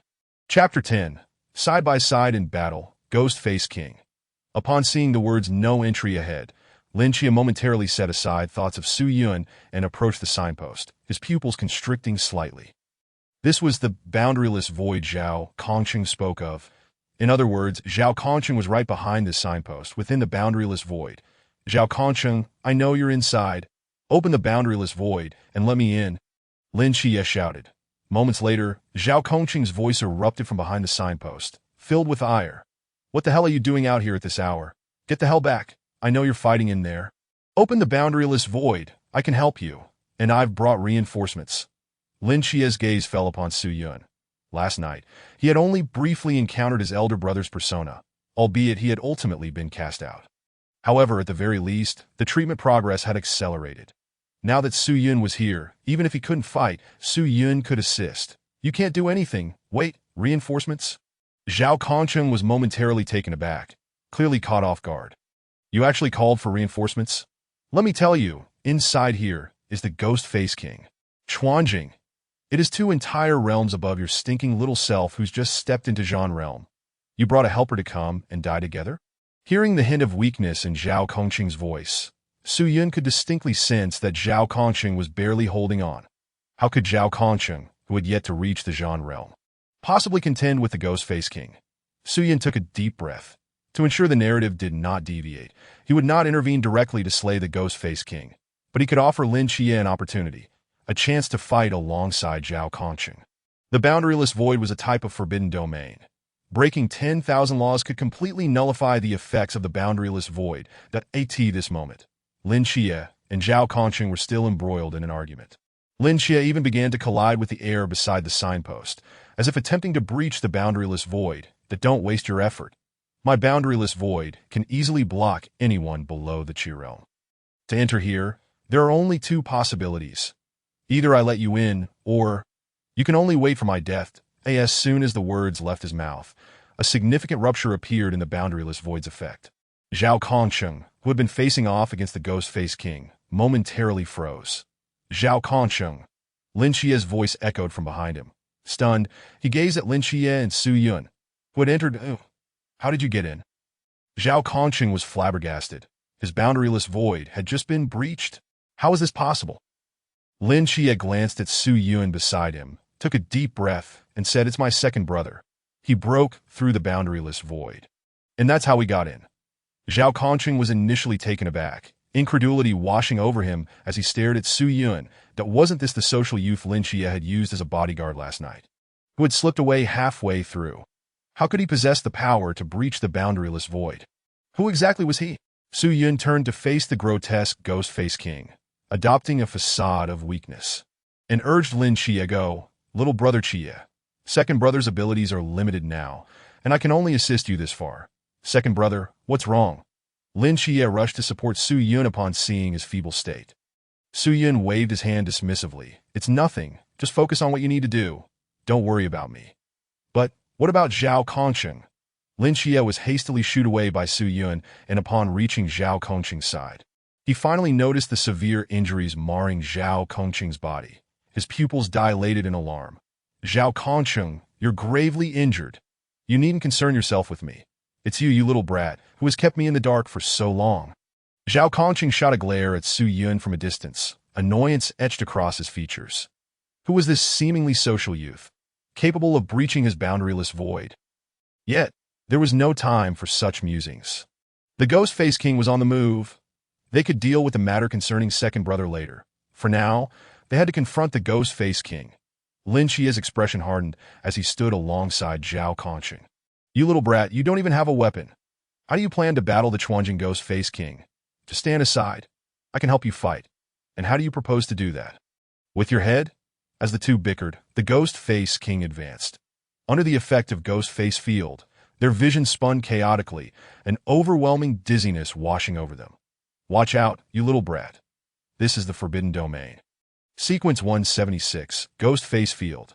Zhao Kongqing had gradually discerned the patterns of the Ghost-Face Field during his earlier skirmish with the Ghost-Face King, that he gripped his straight blade tightly, but unexpectedly coughed up a mouthful of blood. He was already at his limit. Had Lin Xie not arrived suddenly, he would not have managed to hold on this long. Now that he had calmed down, the sensation of weakness surged throughout his being. Zhao Kongqing? Lin Xie noticed Zhao Kongqing's distress. Don't bother with me. Focus on the Ghost Face King. At such a critical moment, Lin Xie was still distracted by Zhao Kongqing's condition. Zhao Kongqing cursed, realizing the Ghost Face King's movements first, and swiftly positioned himself in front of Lin Xie. Clang! A sharp sound reverberated as the Ghost Face King's hand tightly gripped the edge of Zhao Kongqing's blade, then with a brutal kick, sent Zhao Kongqing flying. Zhao Kongqing, seeing Zhao Kongqing propelled away by the Ghost Face King's kick, Lin Xie sprang into action. Under the quintuple enhancement of the Starry Night Dancer, he swung his fist with all his might toward the Ghost Face King's face. The Ghost Face King was already in a severely weakened state. Having expended considerable energy battling Zhao Kongqing, Lin Xie's sudden arrival seemed to tilt the balance of the fight. With a powerful punch, the Ghost Face King staggered back several steps, shock etched across its features. Cough, cough. Zhao Kongqing laboriously rose from the ground, once more expelling blood. The forbidden domain was indeed monstrous that he cast a scornful glance at the enraged Ghost Face King, raising his long blade and glaring fiercely. I'm not bragging. If I had a forbidden domain too, you would have been dead 800 times over. How old are you still boasting? You little brat, I'm speaking the truth. Roaring in fury, the Ghost Face King charged at Lin Xie, completely incensed by the duo's collaboration. Even in a weakened state, its speed was far beyond what Lin Xie, a novice in the Zhan realm, could match, coupled with the effects of the Ghost Face field. Even with the enhancements from the Starry Night Dancer and his keen dynamic vision, Lin Xie found it difficult to track the Ghost Face King's movements. What an irritating ability. Lin Xie's eyes blazed like a furnace, hot and holy, fixated on the Ghost Face King. Noticing that all the Ghost Face King's wrath was directed at Lin Xie, Zhao Kongqing shouted urgently, You little brat, the Ghost Face field can deceive the perception of any being below or equal to its own realm. Inverting spatial concepts. Just then, the kaleidoscopic distortion of space shattered, returning to its original form, and the dizziness dissipated. The effect of the Ghost Face field was nullified. Lin Xie and Zhao Kongqing looked on in astonishment at a tall figure not far away, standing atop a height in the rainy night, giving them a thumbs up. Chapter 11. Ghostly Invocation. Zhao Kongqing gazed at the imposing figure in the rain with wide eyes, mouth agape in disbelief. They effortlessly nullified the Ghost Face King's Ghost Face field? Thanks, second brother. Lin Xie expressed his heartfelt gratitude towards Su Yun, calling out to him. Upon entering, he had noticed that after breaking the void of no restrictions, Su Yun had exhausted a significant portion of his energy. Now, for the sake of him and Zhao Kongqing, he was even willing to expend all his strength to dismantle the most formidable aspect of the Demon Face King's power. Without the effects of the Demon Face manifestation, Lin Xie could endure a few more exchanges against the Demon Face King. Just as Lin Xie was deeply moved by Su Yun's assistance, he was unaware that Su Yun had exerted little effort. His breaking all laws consumed hardly any energy at all. You are entirely ignorant of the capabilities of a conceptual deity. However, Su Yun was relatively restrained in his use of breaking all laws. For the entirety of Chang'an City was, in fact, a domain of mundane divinity crafted by Lin Xie, that a careless mistake in clearing away the mundane divinity would lead to dire consequences. With the Demon Face manifestation nullified, Lin Xie and Zhao Kongqing found dealing with the Demon Face King somewhat easier, with Zhao Kongqing relishing the thrill of battle. Damn it, did you see that? Without the void of no restrictions, what Demon Face King could I possibly not defeat? Zhao Kongqing laughed triumphantly, aware that this Demon Face King was of the strength from the Chuan realm. Even though their team leader, Chen Mai, had severely wounded it, for an ordinary person like Zhao Kongqing, such an opportunity was rare. Zhao Kongqing, don't get too cocky too soon. It seems this Demon Face King isn't going down easily. The Demon Face King's terrifying regeneration abilities meant that even with Lin Xie and Zhao Kongqing's cooperation, they couldn't kill it. Truly a creature of the Chuan realm. Roaring in frustration, the Demon Face King charged wildly at the most vulnerable Zhao Kongqing, who was already severely injured and pale from the intense battle. He instinctively prepared to defend himself, attempting to withstand the Demon Face King's assault as he had done previously. However, as he raised his blade, his vision suddenly blurred, as if he had lost all strength. This is bad. I can't muster any power. Zhao Kongcheng gritted his teeth, determined not to embarrass himself in front of Lin Xie. That little brat. Zhao Kongcheng. Lin Xie's voice echoed in his ears, sounding almost ethereal, mingling with a cacophony of buzzing. Demon Face King, your opponent is me. Lin Xie's speed was no match for the Demon Face King as he attempted to draw its attention with a shout. Yet the Demon Face King cunningly targeted the most vulnerable Zhao Kongcheng. Clang.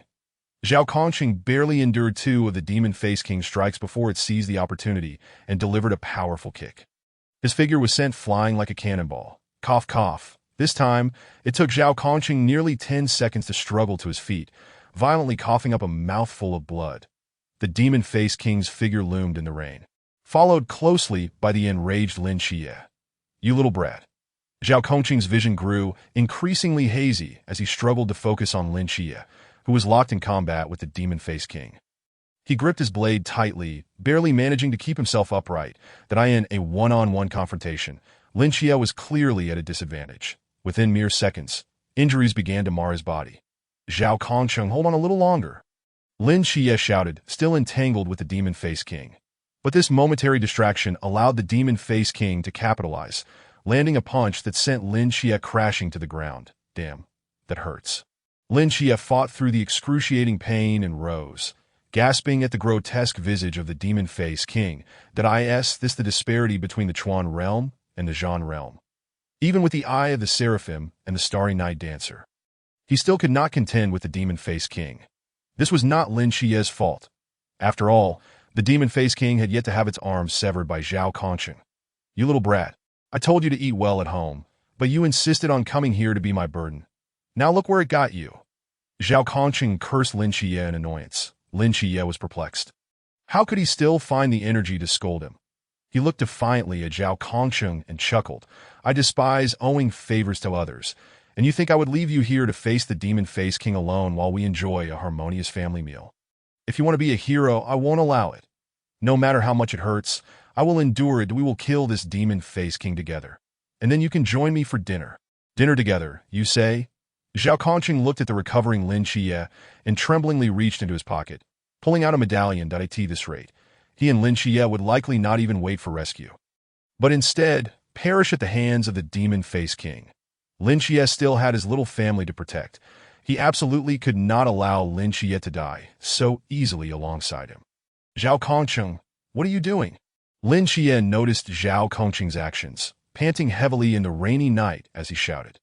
Zhao Kongcheng had told him that the medallion had another use, that on the inner side of the medallion there was a substance called Demon God Induction that could temporarily ignite all of a person's latent potential, allowing one who already possessed the void to wield its power significantly enhanced. For someone like Zhao Kongcheng, who originally lacked the void, the Demon God Induction would grant him access to it.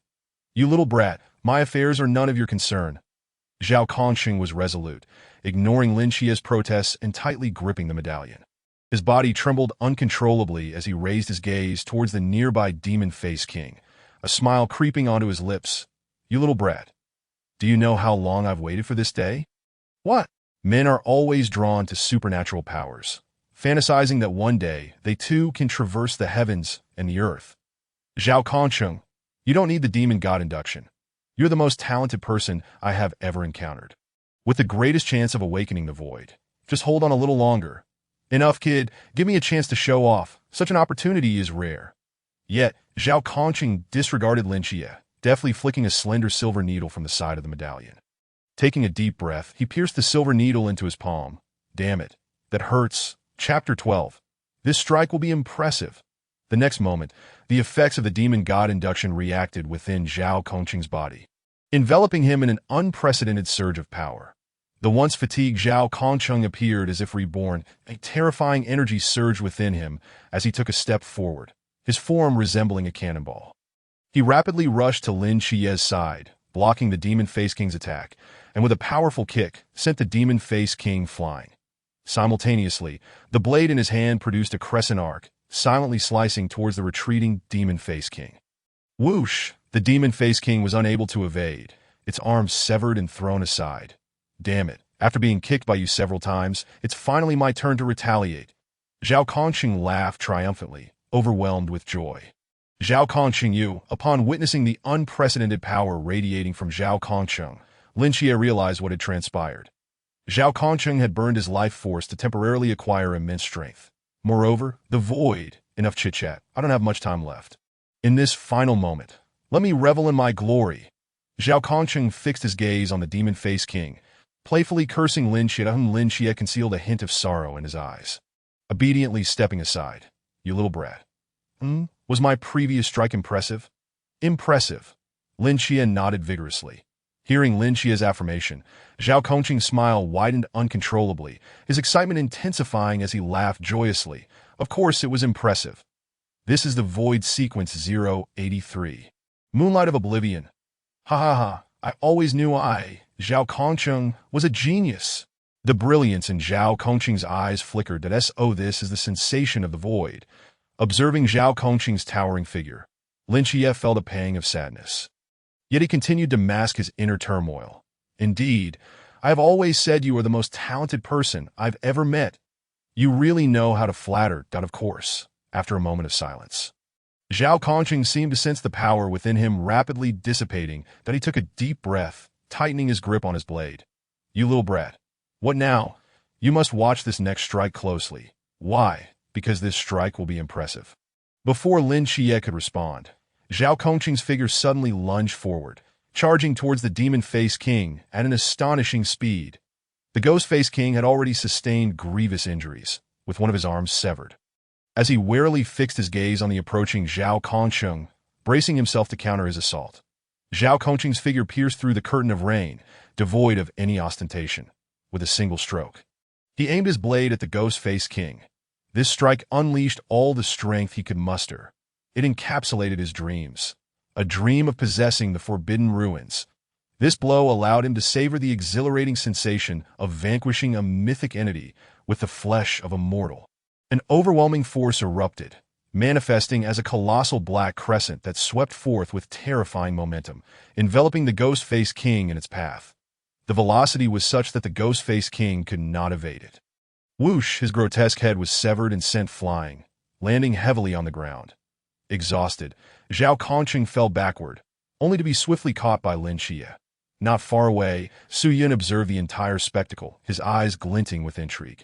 Under his influence, the narrative had diverged significantly from the original tale, yet the ultimate conclusion remained unalterable. Previously, Zhao Kongqing had faced the ghost-faced king alone. This time, however, he would fight alongside Zhao Kongqing. Su Yun inhaled deeply, considering it a chance for Lin Xie to stand shoulder to shoulder with Zhao Kongqing in battle. Unbeknownst to the two, he approached the headless ghost-faced king, whereupon a pale, eerie visage began to crawl up its body like a parasite, ultimately embedding itself in the king's chest. That I know you haven't perished. Regardless, you will eventually meet your end at the hands of my brother Xie, confined within the asylum, ultimately losing your very essence. You might as well come to me. Su Yun's cold, black eyes ignited with a terrifying aura, reminiscent of some nameless entity emerging from the abyss, amidst the ghost-faced king's expression of terror and silent lament.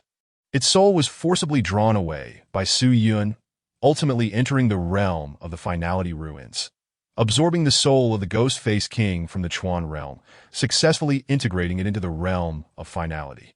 Healing progress. 0.3. That was the Chuan realm's ghost-faced king, only capable of contributing a mere 0.3 to the healing progress. Su Yun cast a disdainful glance at the lifeless form of the ghost-faced king on the ground, scoffing. Yet this was fortuitous. Without Lin Xie's interference, all the injuries the ghost-faced king bore were solely inflicted by Zhao Kongqing. This time, the merit of defeating the ghost-faced king rightfully belonged to General Zhao Kongqing. With this thought, he turned to gaze at Lin Xie, who stood silently in the rain, cradling Zhao Kongqing. The lifeless Zhao Kongqing lay in Lin Xie's arms, devoid of breath, despite the distance of several meters. Su Yun could discern the tremor of Lin Xie's lips as he whispered his unspoken sentiments to the deceased Zhao Kongqing. Watching Lin Xie endure the rain and wind, resolutely protecting Zhao Kongqing in his embrace, stirred something within Su Yun. Even if Lin Xie fought alongside Zhao Kongqing, would the ultimate outcome not still be Zhao Kongqing's demise? Murmuring to the corpse of Zhao Kongqing, He rose and knelt before a building in the old town. Moments later, departing with Zhao Kongqing's lifeless body, Desu Yun's figure vanished into the rain, returning to the asylum of the gods. Zhao Kongqing has an alternative method of resurrection, not one that could be enacted now. In the original narrative, Erlang Shin and the Howling Celestial Dog were meant to have a means of revival. Those who doubt Zhao's resurrection can directly refer to Chapter 34. By Chapter 147, Zhao Kongqing has already rejoined Team 136 and even ascended to the position of Vice Captain. Chapter 13. Labor, Rebuilding the Realm of Finality. Upon returning to the Asylum of the Gods, Su Yun began organizing matters concerning the Realm of Finality in Room 7. Lin Xie was taken to the peacekeeping office. Members of Team 136 were interrogating Lin Xie regarding the details of the battle between Zhao Kongqing and the Ghost-Faced King from the previous night. This inquiry should be considerably less strenuous than the original narrative, Su Yun mused, seizing the opportunity while the Ghost-Faced King had yet to revive, directly absorbing its soul into the realm of finality. Lin Xie had no opportunity to wield the power of the Seraph, nor to leave any marks on the Ghost-Faced King that did not belong to Zhao Kongqing. At most, there might have been traces of blood from when Lin Xie was injured during his combat with the Ghost-Faced King. Su Yun shrugged, dismissing the matter. He believed Lin Xie would manage the questioning adeptly. Subsequently, he directed his consciousness into the realm of finality that I end this desolate city, devoid of life, the absence of participants, the 12 zodiac beasts. And divine creatures rendered the realm of finality lifeless. Upon entering the realm of finality, Su Yun quickly located the Ghost-Faced King. Now terrified and standing in the expansive void, the aura of death palpable as it dared not move an inch. Within this realm, the Ghost-Faced King's forbidden ruins had been entirely sealed, its power from the Chuan realm suppressed to its nadir, merely slightly stronger than an ordinary human physique due to its mythic nature. The appearance of Su Yun rendered the Ghost-Faced King breathless. It resembled a slave, prostrating itself on the ground before Su Yun, pleading for forgiveness. Tio have arrived here, is your fortune amidst misfortune. Had you fallen into Lin Xie's hands, your fate would be singular. Utter annihilation, Su Yun huffed disdainfully, fully aware that the Ghost-Faced King could comprehend his words, just as the Ghost-Faced King gazed at him with a semblance of understanding. A panel materialized in Su Yun's vision. Unit. Ghost-Faced King Identity. Not yet selected current selectable identities. Laborer, participant, 12 zodiac beasts, divine creature choose identity. Su Yun took note of the system's functionality, growing curious. It appeared the system indeed intended for him to construct a realm of finality within the god-slaying world. But what purpose would such a realm of finality serve? To create gods. Moreover, enhancing healing progress involved absorbing mysterious souls, which implied that all participants in the realm of finality were enigmatic in nature, that a realm of finality composed entirely of mysteries. What significance would that hold? It would likely devolve into chaos. With conflicts erupting at first encounter, Su Yun could not suppress a chuckle, startling the kneeling Ghost-Faced King. Wait a moment, if mysteries were permissible, could he not draw in all the antagonists from the god-slaying world? Coupled with the breaking 10,000 laws of the Forbidden Ruins, they would all be reduced to ordinary beings, forced to engage in a life-and-death game. Soon, Su Yun discovered an intriguing avenue. His mind conjured an image of the ancient cult's murmurs within the realm of finality, wagering their lives against one another. It seemed quite enticing. Currently, the number of mysteries was insufficient, as only the Ghost-Faced King remained. What purpose did laborers serve? Rebuilding the realm of finality. Su Yun stroked his chin. Pondering for a moment, laborer, an essential employee for the reconstruction of the realm of finality. The greater the number of laborers, the faster the reconstruction progress. Upon reaching the designated reconstruction progress, new functions can be unlocked. Current reconstruction progress. 0. So the task at hand is to capture as many mysteries as possible to serve as laborers, rebuilding the realm of finality and ultimately integrating them into the participants. The 12 zodiac beasts and divine creatures that Su Yun nodded thoughtfully. Capture mysteries. Rebuild the realm of finality. His deep black eyes gleamed with an eerie light, and he cast a glance at the still-kneeling Ghost-Faced King, scolding it curtly. What are you dawdling for? Get to work. Roar. The Ghost-Faced King trembled, scrambling to its feet, and immediately a piece of information appeared above its head to Ghost-Faced King, laborer, oil god Amu. Observing the industrious figure of the ghost-faced king, a light-hearted melody echoed in Su Yun's mind. It should cover the costs of residing in the realm of finality. Meanwhile, Lin Xie successfully joined the Night Watchers. Becoming a temporary member of Team 136 to become a formal member, he would need to await next month's training camp. Unlike the original narrative, when Wu Xiangnan inquired about how Lin Xie had breached the Boundless Void, Lin Xie's response left the members of Team 136 in disbelief that moment. Lin Xie's exact words were, "My second brother broke it at Su Yun." Team 136's captain, Chen Mai, sat on the sofa, intently regarding Lin Xie. One last question. Initially, you stated it was your second brother who breached the Boundless Void. Who exactly is this second brother of yours, and how is he capable of breaking the Boundless Void? To breach the Boundless Void created by Zhao Kongsheng, one must possess a realm of at least the Pool realm. This implied that Lin Xie's second brother must have a minimum realm of Pool. The emergence of an unknown Pool realm in Songnan City was a matter of great concern, and they needed to ascertain this second brother's allegiance. Were they aligned with the Great Xia, or with the Western Outer Gods? With this thought, Chen Mai's gaze sharpened. Lin Xie found himself at a loss when questioned by Chen Mai.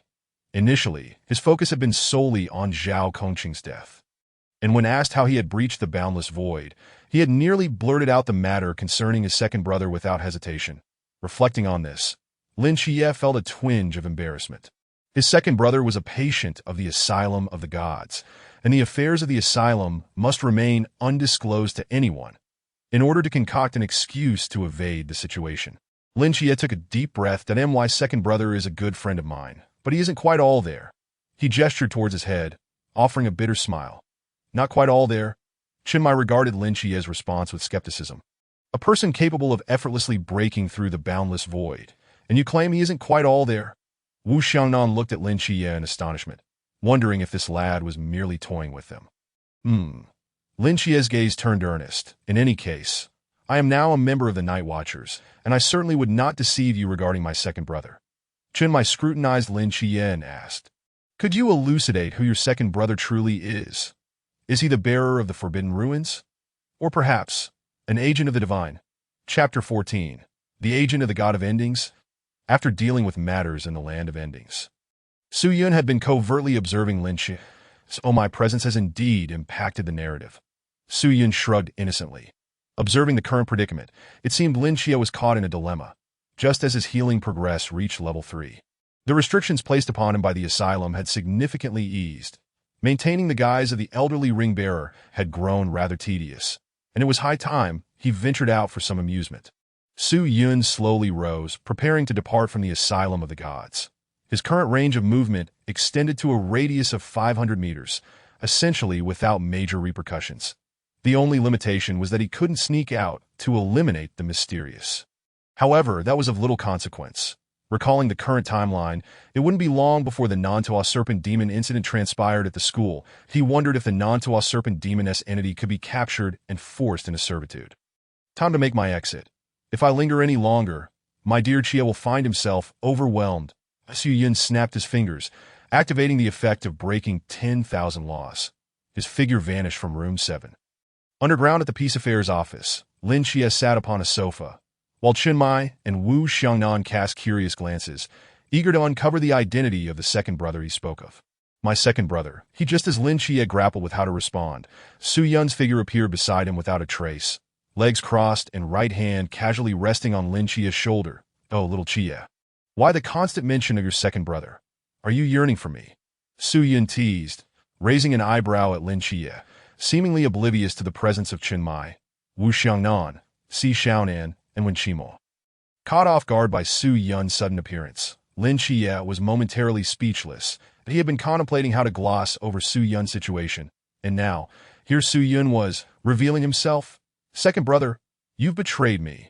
Chen Mai sprang upright from the sofa, his expression shifting to one of vigilance as he fixed his gaze on the unexpectedly robust young man. Wu Xiangnan, Si Xiaonan, and Wen Qimo were equally stunned. Where had this person emerged from? The hidden Hong Ying, who had been lurking behind the door, also pushed her way in, her eyes fixed intently on the uninvited guest in the office. Wen Qimo, momentarily forgetting why Hong Ying had not left, directed her attention towards Su Yun seated on the sofa. Everyone, please remain calm. This is my second brother, Su Yun, as I mentioned, sensing the tension in the atmosphere. Lin Xie hurriedly stood to clarify. The second brother's persona was rather amiable. If the elder brother's persona were to emerge here, they would all be in dire straits. He is truly your second brother? Chun Mai furrowed his brow, his gaze narrowing on Su Yun. From the earlier display, this individual known as Su Yun had managed to appear in the office without any of them noticing. An unsettling feat. Could he be from the Forbidden Ruins? No, if he were indeed from the Forbidden Ruins as a member of the Chuanjing, he should have sensed it. Or could it be? His realm was at the sea level. How could that be? Chen Mai's mind raced, but he quickly discarded that thought. If Lin Xie's claims held any truth, and Su Yun's realm was indeed at the sea level, then Zhao Kongqing would never have perished.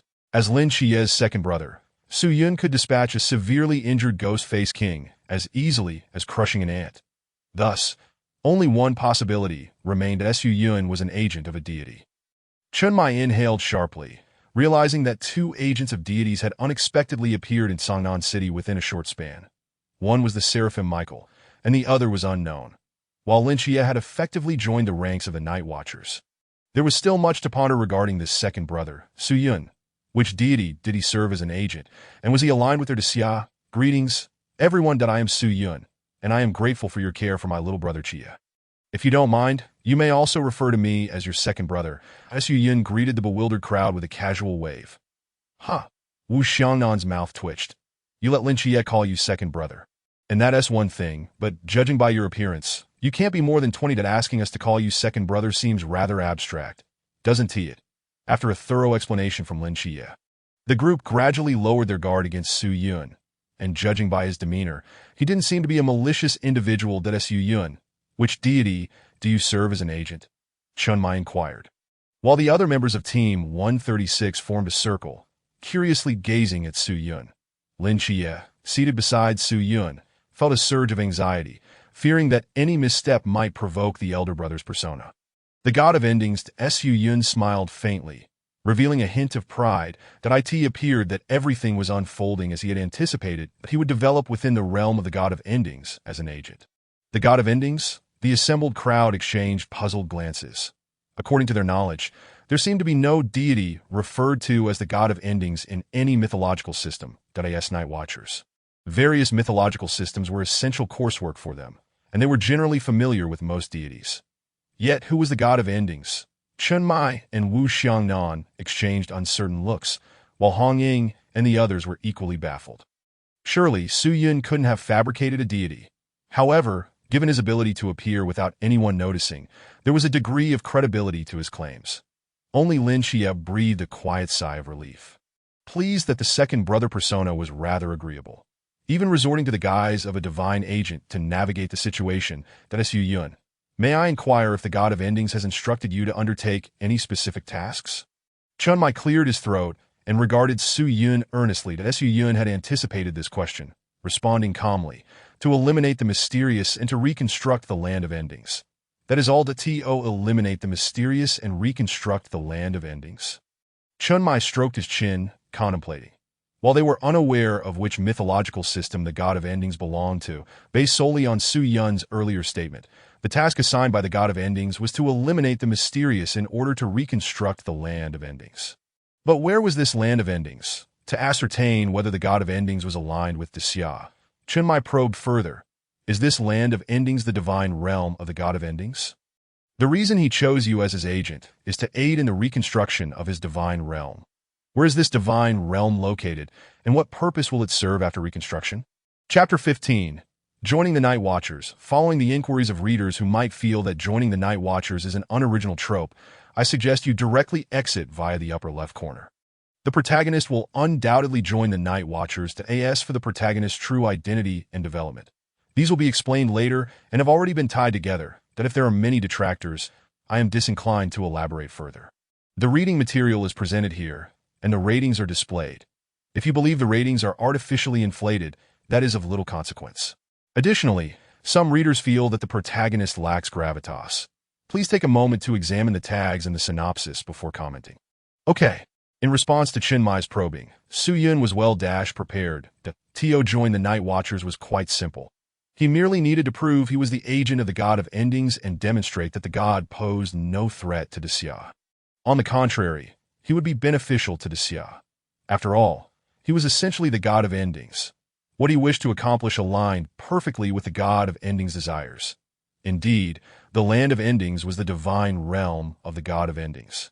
And the purpose of reconstructing this divine realm was to confine the mysterious and liberate the living Su Yun, embodying a divine presence, spread his arms wide, attempting to embrace all of existence. Witnessing this scene, Chunmai suddenly recalled Lin Chia's earlier words. This Su Yun, it seemed, truly had some issues with his mind. To liberate the living, could it be that the god of endings is a benevolent deity? Chunmai speculated internally, though the name god of endings struck him as peculiar. Yet, they truly had no knowledge of this deity. Could it possibly be a new divine entity? In order to further confirm, Chunmai continued to inquire, well, since you are the agent of the god of end, you must possess your own divine ruins, correct? Would it be possible for you to showcase it? Only by allowing Su Yun to demonstrate the effects of the god of end's divine ruins in front of everyone could he fully believe in the existence of the god of end. Otherwise, how could they blindly trust that someone was the agent of the god of end without even knowing whether such a deity existed? That would be sheer folly, wouldn't it? Certainly, Su Yun replied without hesitation. All eyes turned to him, curious about the powers bestowed by an unknown deity. Except for Lin Chia, who felt a bit anxious, everyone else fixated intently on Su Yun. Lin Chia was genuinely concerned. If his memory served him right, the elder brother persona was the true god of end, that if the second brother persona directly revealed the divine ruins of the god of end, would it not risk transforming into the elder brother persona? Recalling the 2 instances he had been expelled from the hospital room, Lin Chia could not help but shiver at the thought. The divine might of the god of end, under the expectant gazes of the crowd.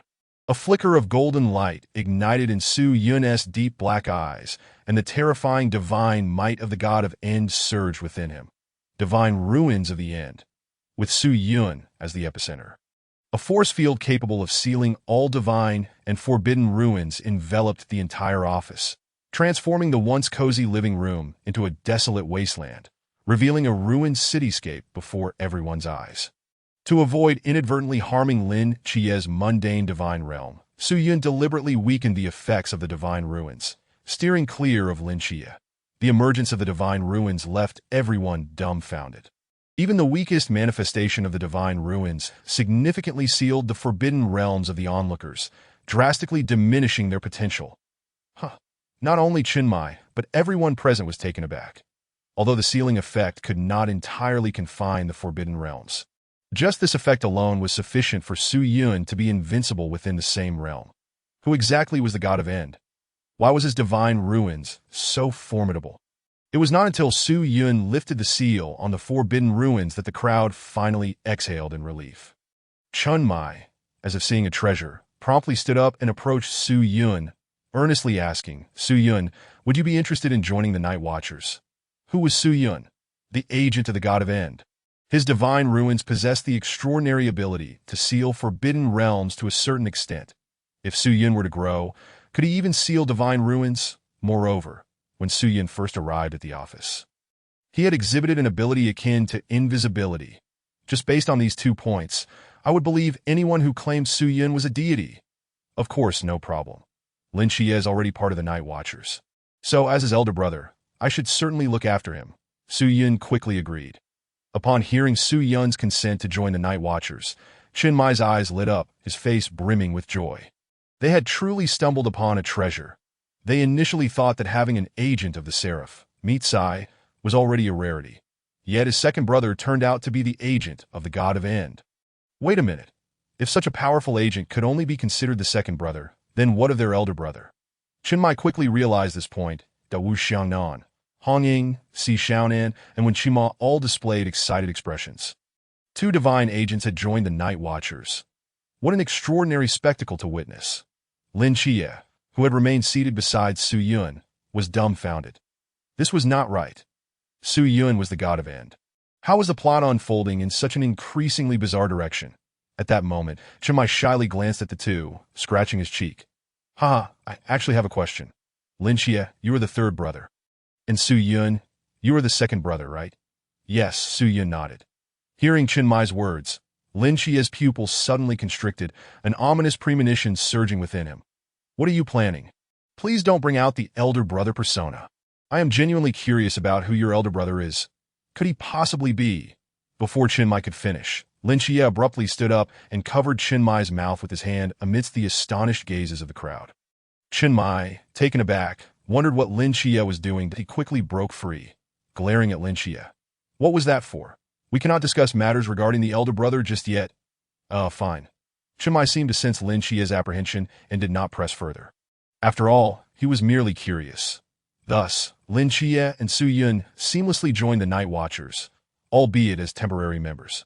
Only during the training session next month would they be considered official members. Su Yun had no qualms. As long as he had the opportunity to eliminate the mysterious entities and reconstruct the realm of End, everything else was negotiable. That it was stated beforehand that temporary members would not be provided food and accommodation.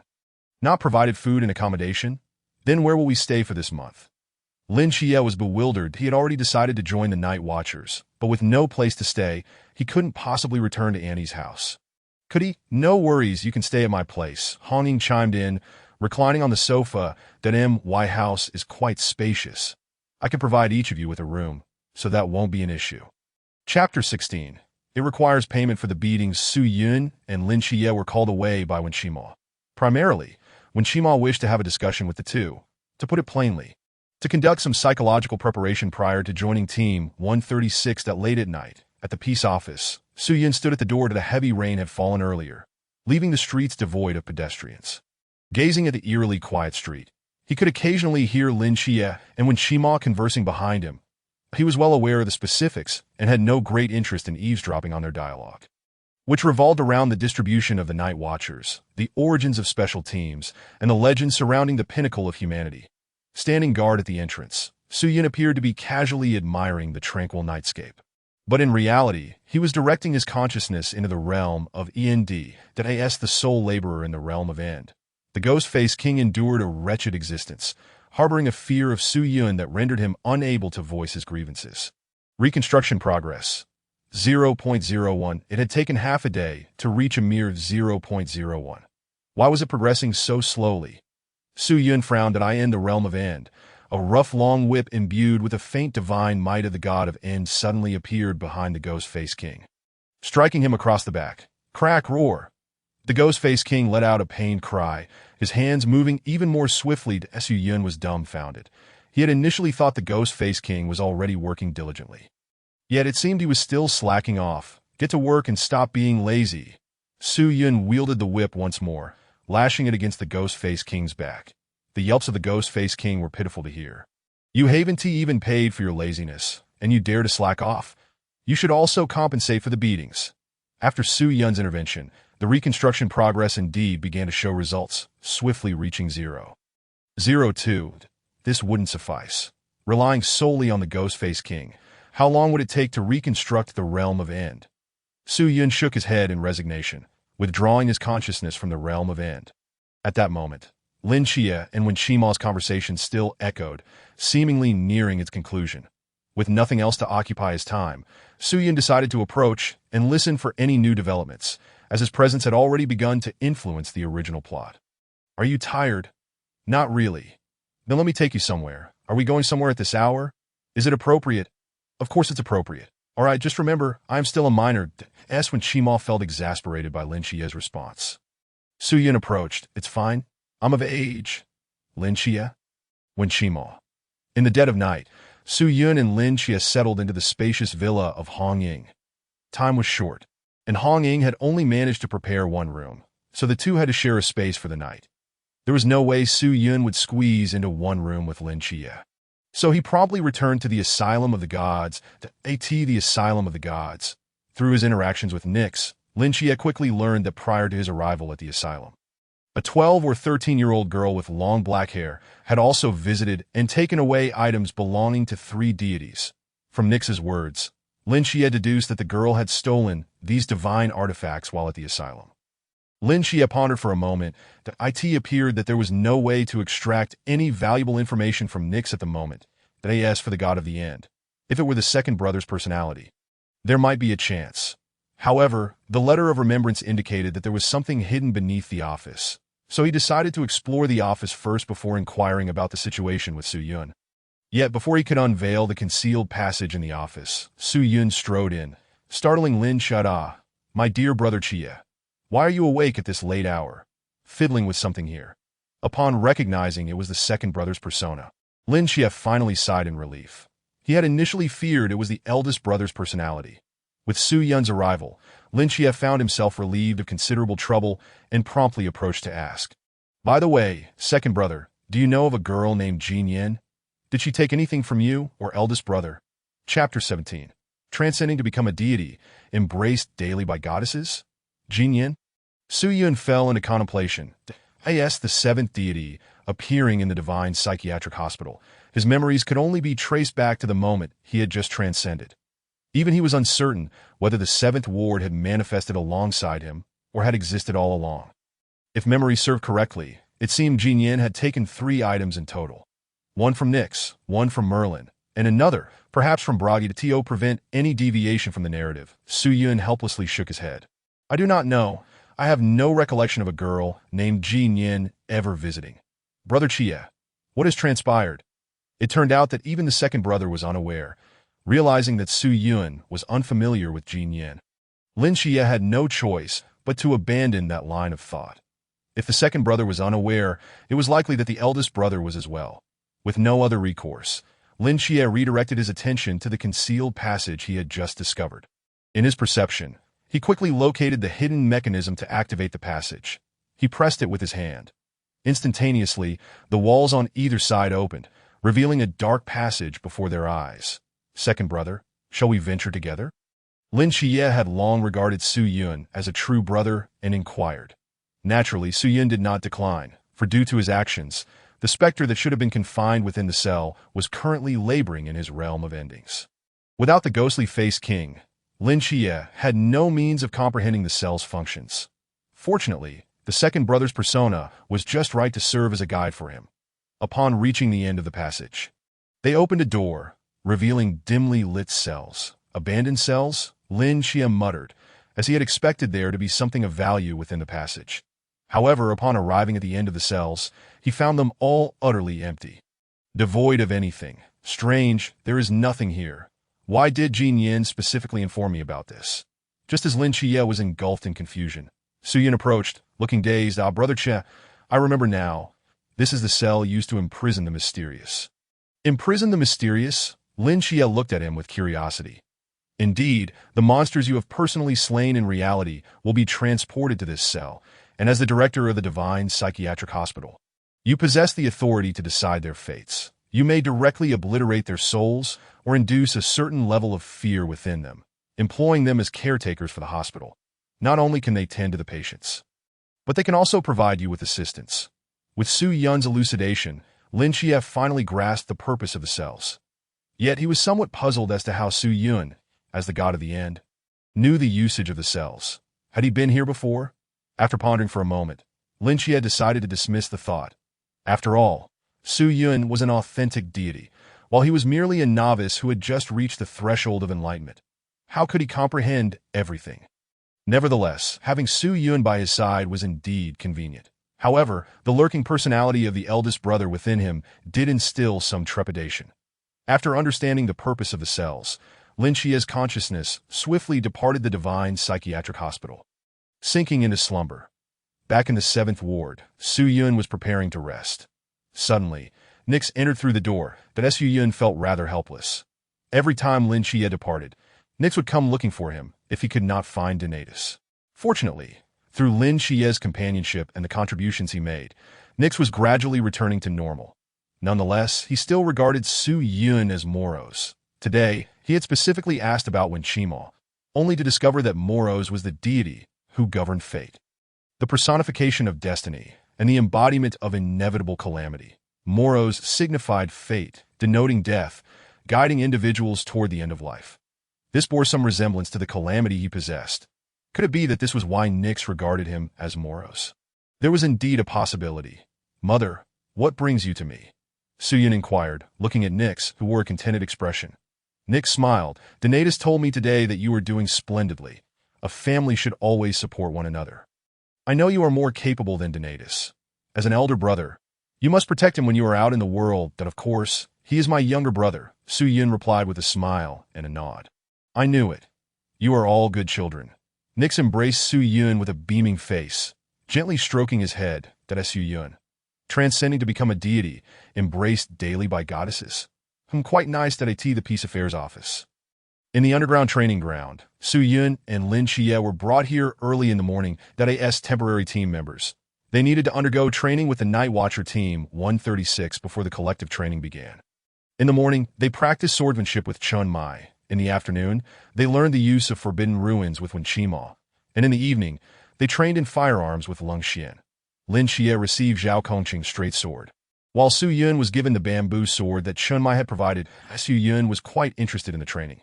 Despite being the god of the end, the abilities he exhibited were entirely derived from his divine physique and concept-level resonance. He had no other experience with wielding a sword apart from casually swinging it in hand. This opportunity to learn sword techniques from Chun Mai was invaluable. The key was that once he mastered it, he would look quite impressive in battle. While he might not have many chances to utilize it, learning a sword technique would surely come in handy one day. Captain, is it truly fair for the two of us to take you on together? Especially since I wield a real sword. Lin Xie kindly cautioned upon seeing Chun Mai approaching with dual blades that Su Yun, after all, was a genuine deity of the end, though he might have some issues in his reasoning. He was certainly not someone that Chun Mai could handle alone, that he instinctively glanced at Su Yun, and upon seeing him appear nonchalant, he felt reassured. If it were the second brother's personality, it should not pose any problem. Right?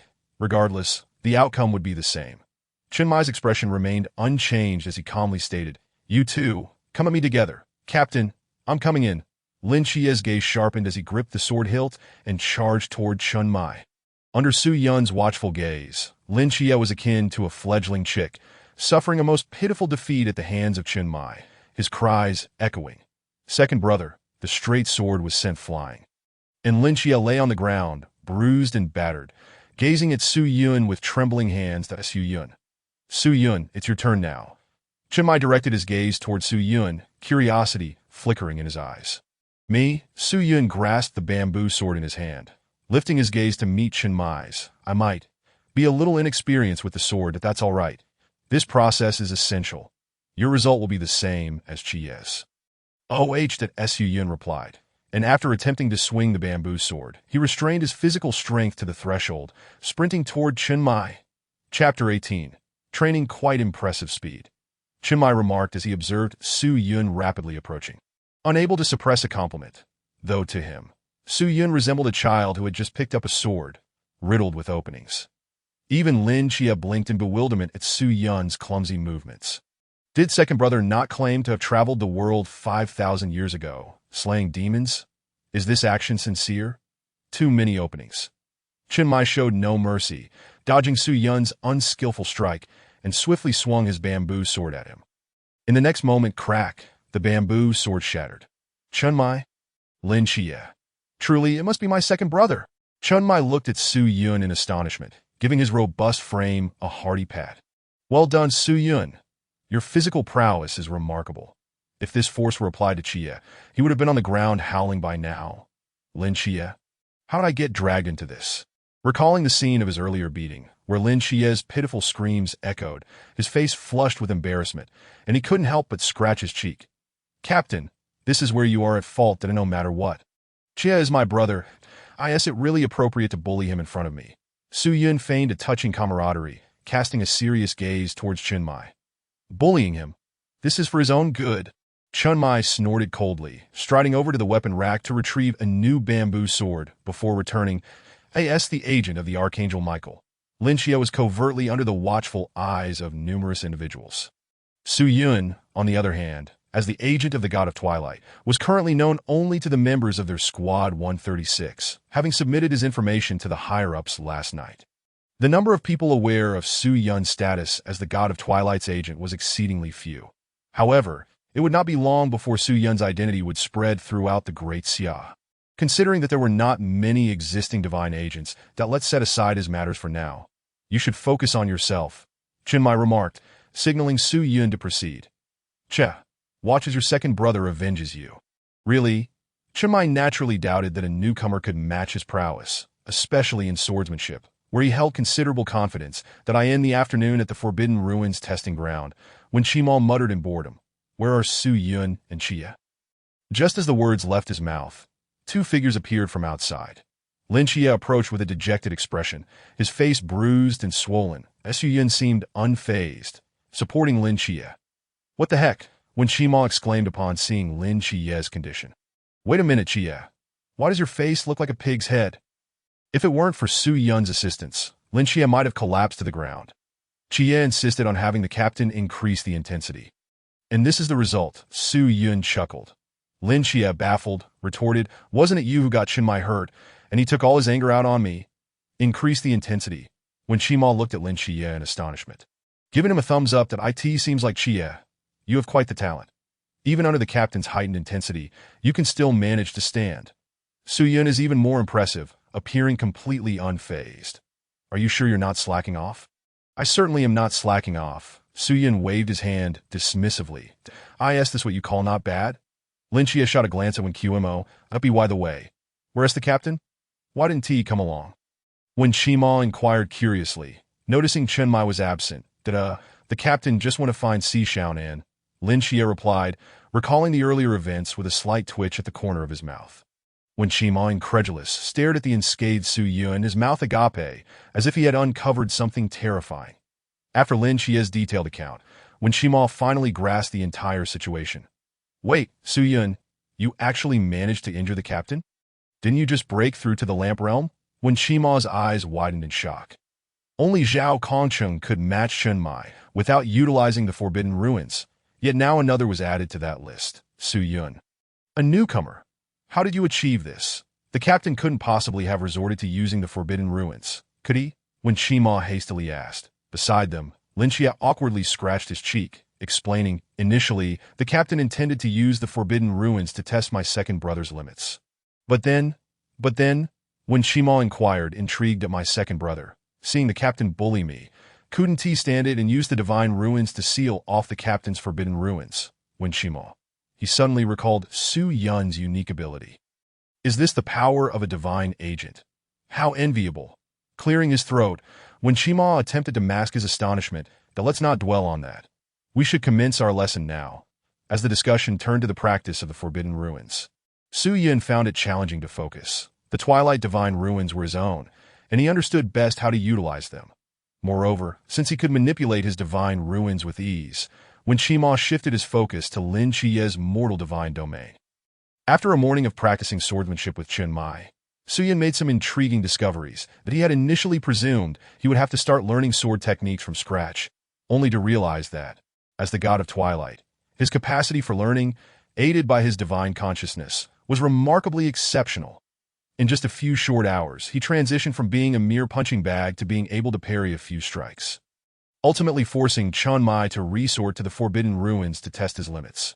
Yet he played unfairly, directly deploying the Twilight Divine Ruins to utilize the echo-breaking 10,000 laws to seal Chen Mai's Forbidden Ruins. Was this the advantage of divinity? Su Yun's learning ability left Lin Chia in awe.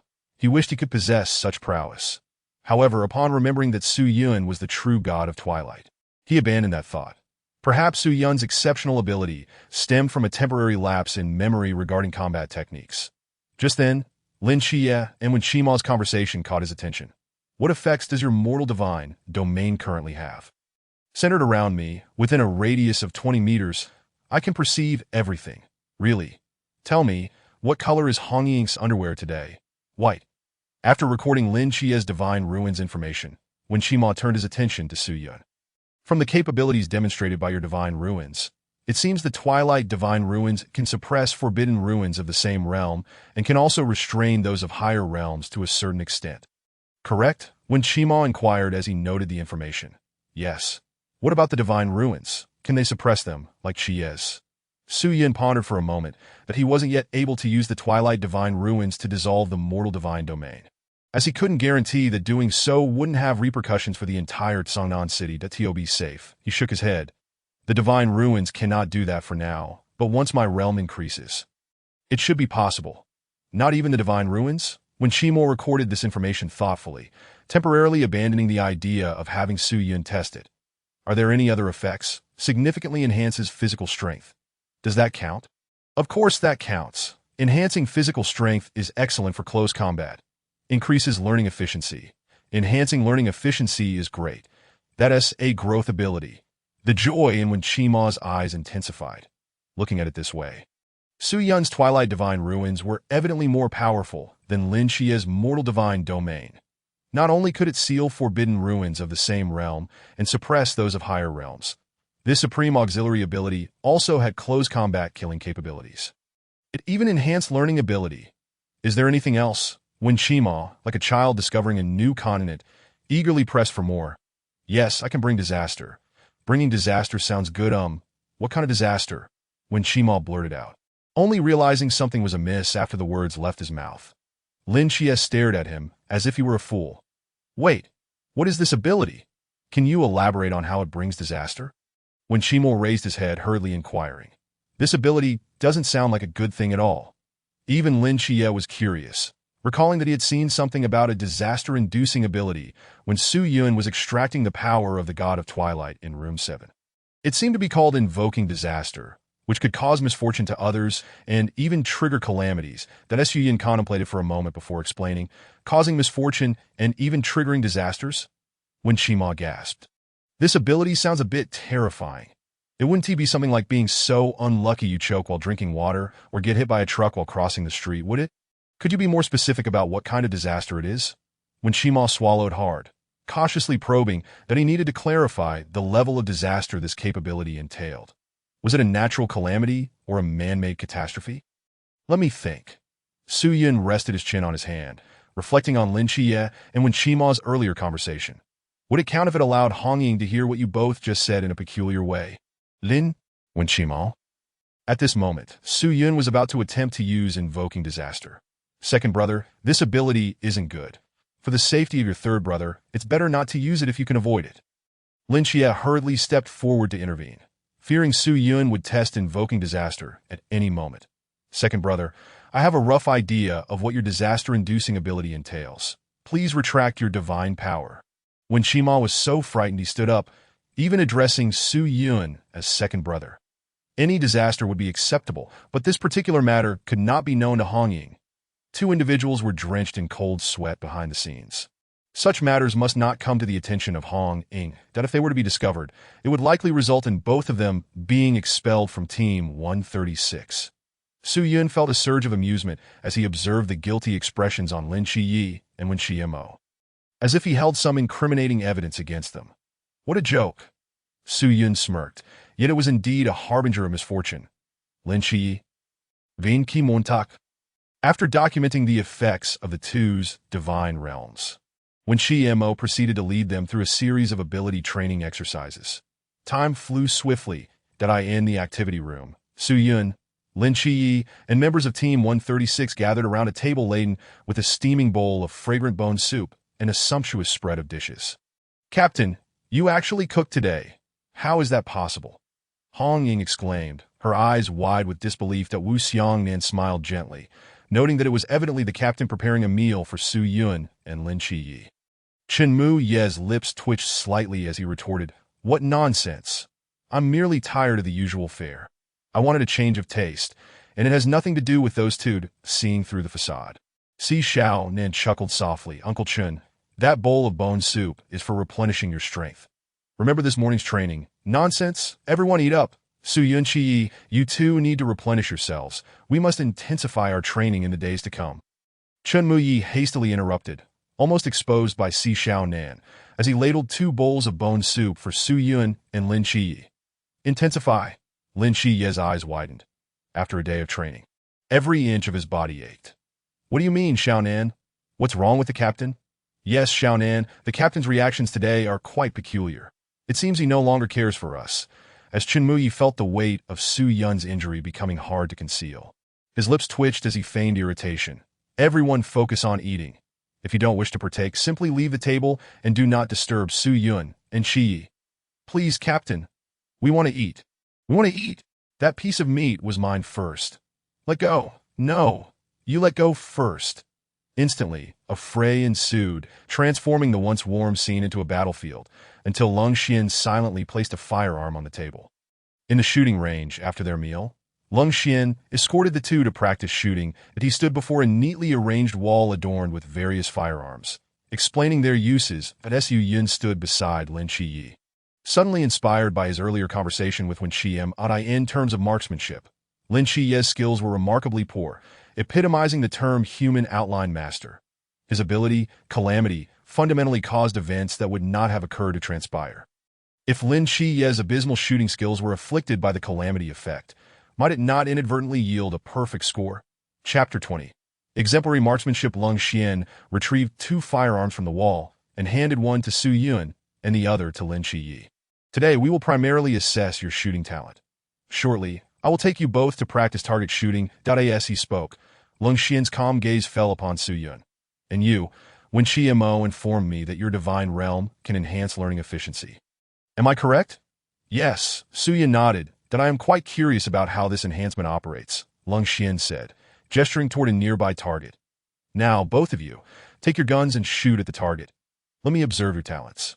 The two nodded repeatedly, grasping their handguns and positioning themselves at the shooting platform.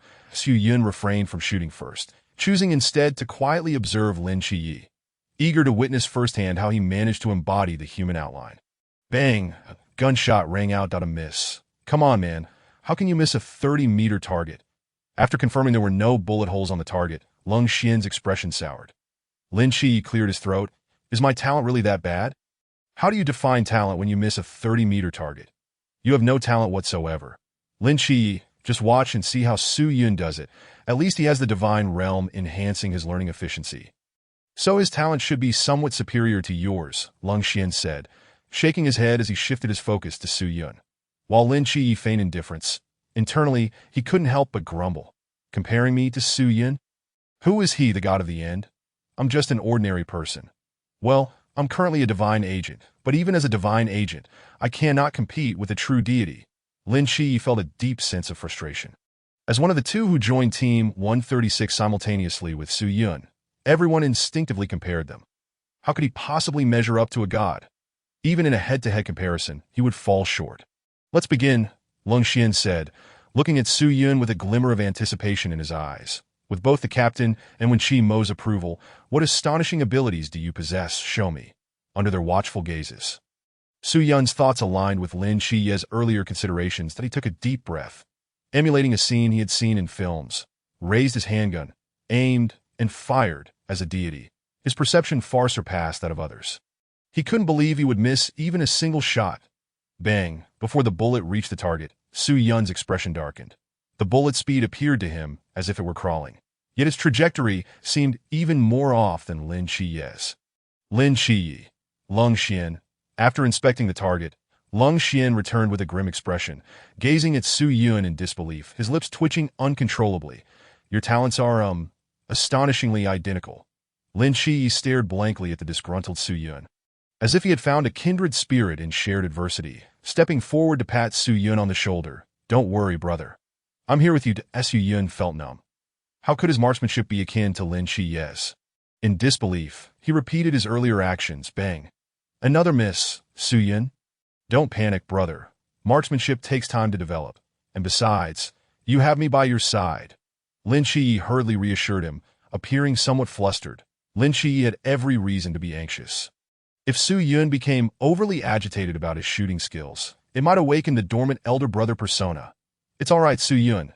Marksmanship can be honed over time. Moreover, your divine realm enhances learning efficiency, so you'll surely progress faster than others. Lung Xian chimed in to comfort him. Taking a deep breath, Su Yun realized he had no choice but to try this method. Calamity, just right. If applied to Lin Shiyi, the effects could be too potent, and he would be unable to withstand it. Conversely, using it on himself as a deity would pose no threat, allowing him to better control the Calamity effect. With this thought in mind, he decisively raised his handgun, subtly applying Calamity to the target. Target. Forget it. Let my brother take his time to experiment, Lin Shiyi said helplessly as he witnessed Su Yun's unwavering determination. Lung Xian. Intrigued by Su Yun's fervor for marksmanship, pondered how many days it would take for him to grasp the fundamentals of shooting with the Divine Realm's assistance. Bang! At that moment, without a hint of hesitation, Su Yun pulled the trigger, aiming at the target. Strangely, the bullet that should have veered off course and missed found its mark, thanks to a sudden, violent gust of wind that swept through the shooting range. Lin Jiye. Lung Xian. The two were left aghast, struggling to comprehend the situation as they approached the target, confirming that Su Yun had indeed struck the bullseye, an astonishing 10 points. Stunned, Lung Xian approached Su Yun, the wind that just swept through the shooting range. Could it possibly be related to your ability? You must understand that the shooting range is underground, a sealed environment. Aside from ventilation, how could such a strong wind arise? There is only one explanation. It must be your doing. Su Yun chose not to respond to Lung Xian's inquiry, but instead raised an eyebrow at the two. Well, brother, isn't my talent rather impressive? Both men scowled. Is that what you call talent? Had it not been for the wind, you would have missed. Once more, without employing your divine realm. Lung Xian instructed sternly, feigning innocence. Su Yun replied, just to clarify, I did not use the god of the end's divine realm. Lung Xian. Lin Qi could no longer hold back his exasperation as he shot Su Yun a glare. You are, after all, the god of the end. Even without the divine realm, you have a plethora of abilities at your disposal. Lin Qi, don't just stand there. You two will practice marksmanship together. And no shortcuts are permitted. Su Yun, you go first. Bang, another bullseye. How is this possible? Lin Qi, it's your turn now. Bang. How is it that you both hit the bullseye? Keep going, don't stop. What? Did I actually hit the bullseye? Continue. Bang, bang. Su Yun, what on earth did you do? Why were you both so atrocious at shooting earlier, yet now you managed to hit the bullseye even when shooting wildly? Lung Xian was utterly bewildered. It was either a gust of wind or a ricochet, but their bullets always struck the target center in the most unexpected ways, and crucially, it was always a bullseye. Is this really plausible? Throughout the night, with the reverse assistance of Zhao Zai, Su Yun and Lin Qi's marksmanship could be described as impeccable. This delighted Lin Qi to no end. That I told you I have talent. Lin Qi was brimming with pride, feeling fortunate to have his second brother's protection. Lung Xian widened his eyes and said, you can shoot at the wall and still hit the bullseye. And you dare say you have talent? Chapter 21. New Echo Transformation. Time flew by swiftly. After days of training, Lin Qi and Su Yun exhibited rapid growth in combat with blades. Su Yun flawlessly replicated Chen Muye's swordsmanship. At the same level, he could now match Chen Muyi blow for blow. Su Yun's rate of progress left the members of Team 136 utterly astounded. In just a few days, Su Yun could contend equally with Chen Muyi using only his swordsmanship. He must be a monster. Furthermore, with Su Yun's ability to seal others' forbidden zones, and now having learned Chen Muye's sword techniques, he could become invincible at the same level. Not only that, but Su Yun also made significant strides in marksmanship, capable of accurately hitting targets even without the use of Zhao Zai. Contrast, Lin Qi struggled that he truly lacked any talent. Without Zhao Zai, he was merely a master of outlining human figures. Is this the distinction between a deity and an ordinary person? The Divine Psychiatric Hospital. Room No. 7, Su Yun sat on the ground, unable to suppress a faint smile. After joining the Night Watchers, he could roughly deduce that in his human form, he could reach the River Realm. At most, as the treatment progressed, his capabilities in human form would also enhance. However, should he truly confront others head-on, he could entirely disregard the restrictions of the Divine Psychiatric Hospital and manifest as the true god of eternal end. Yet, whether he was a secondary deity, a main deity, or a supreme deity, he was still uncertain. Regardless, most of the echoes he possessed were conceptual abilities. Being a supreme deity posed no issue, right? It's a pity that the treatment progress was too slow, and he still couldn't unleash the true powers of the god of eternal end. Su Yun shook his head, exhaling a sigh. During this period, through interactions with Lin Qi, his treatment progress had successfully reached 5.3, with only 0.7 remaining before extracting the next echo. The pace was still somewhat sluggish. It had been several days since he'd checked on the progress of the Eternal End Realm, and he wondered how far along the reconstruction had come. Su Yun murmured to himself, just a River Realm ghost-face king. The reconstruction progress probably hadn't increased much that he focused his consciousness on the eternal end realm, and after the Ghostface King's relentless efforts, the progress finally reached 1. Upon detecting that the progress in the eternal end realm had reached 1, treatment progress increased by 1. As soon as he entered the eternal end realm, a system prompt echoed in Su Yun's mind. Patient. Su Yun current treatment progress. 6.3 current treatment progress has met the requirements and is unlocking echoes for you. Congratulations, you have unlocked the Echo Transformation, the ability to change one's appearance and mimic the essence of a target. Transformation. Su Yun displayed a look of astonishment. As an echo of the 10-day eternal end, transformation allowed him to take on the appearance of others that in the world of slaying gods. This could be considered a significant asset. For him, it was even more advantageous to use transformation to stir up trouble. Currently, he was not lacking in combat echoes, relying solely on his human form in the River Realm and breaking all laws. Along with his extraordinary learning capability, was more than sufficient that he was fortunate. The echoes he initially drew were quite useful, and with clever application, they could yield surprisingly effective results. Su Yun nodded in satisfaction. He gazed down upon the eternal end realm, observing the Ghostface King hurriedly transporting bricks amidst the ruins, and couldn't help but crack a whip, roar. The Ghostface man howled, hastening his pace. Indeed, keeping the Ghostface King was a wise decision. Su Yun felt a sense of relief, and his figure soon vanished from the eternal end realm, that if he recalled correctly, the calamity of the Nandu snake demon should be imminent. Perhaps within the next couple of days, the following morning, the Peace Affairs Office at Life discovered mysterious traces at the second middle school and informed Chen Muyi of the Night Watchers Team 136. The group convened an emergency meeting to discuss how to respond to the impending mystery that Su Yun had speculated. It was indeed related to the Nandu snake demon. Upon realizing this, a slight smile crept onto his lips. Finally, the day had arrived. What fresh labor force could the Nandu snake demon, possessing numerous offspring, bring to his eternal end realm?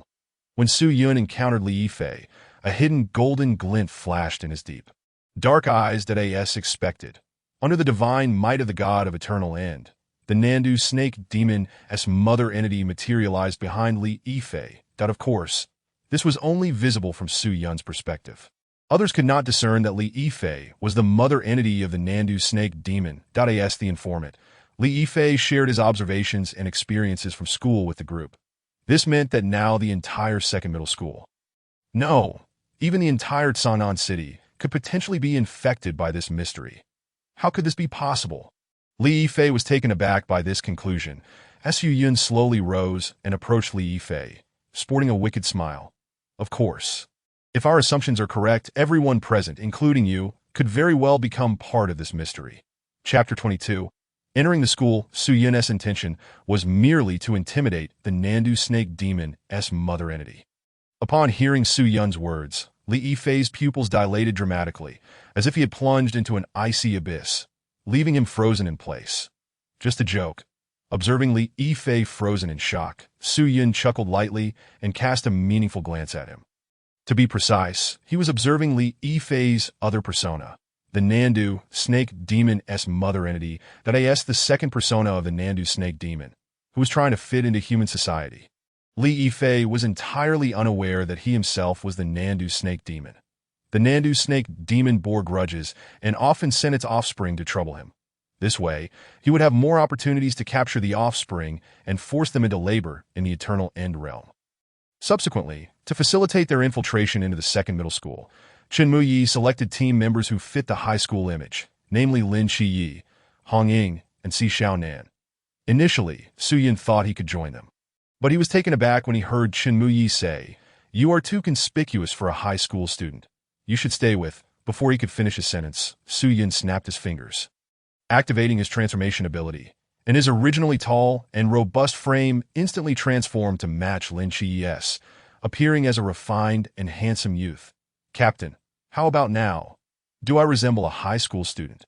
Su Yun raised an eyebrow at Chen Muyi. He was determined to enter the school and seize as many Nandu snake demon offspring as possible, if he did not eliminate the mystery. What was the purpose of his role as a night watcher? The others. You can alter your physique and appearance. Why didn't he, when Chi Mo mentioned this ability to me? Chen Mu Ye's eyes widened in astonishment. What other strange abilities was this god of eternal end-s representative hiding from him? Su Yun, brother, that's amazing. How did you do that? Hong Ying exclaimed in both surprise and delight. She had been a bit concerned about Su Yun's large stature. But now that he had transformed to resemble Lin Chi, it was as if they were identical. Call me second brother. Hong Ying. In front of the gate of the second middle school. The four dressed in high school uniforms arrived. Except for Su Yun, Lin Chi and the other two were all carrying different boxes. Su Yun, are you really okay without any weapons? Would you like to borrow Xiao Nan's? Hong Ying asked when she saw Su Yun without any weapons. Hong Ying, how many times must I remind you? Call me second brother. Su Yun replied nonchalantly. Hong Ying. Every time she spoke with Su Yun, he always insisted on her calling him second brother. The pressing issue was that the first class of the morning had been underway for some time. How were they to blend in? Lin Chi glanced at the time, then at the intimidating security guard at the entrance. Moreover, with us carrying these items, the guard will definitely stop us to inquire. I Xiaonan remarked, looking at the black box in her hands. That's simple. Hong Ying smiled sweetly, pointing at the 2-meter-high wall not far away. We can just climb over. The guard will never notice. Just then, Su Yun stepped forward. Climbing over the wall is far too improper. If we are to enter, we must do so boldly. Second brother, do you have a better plan? Lin Chi looked at Su Yun in surprise, thinking that if anyone could devise a solution, it would be him. It's simple. Su Yun's lips curled into a subtle smile as he transformed into the appearance of a city official visiting the school for an inspection. With a beer belly, a checkered shirt, and a thermos cup in hand, he bore an uncanny resemblance to a leader. Lin Chia? Hong Ying? Sixia? No way.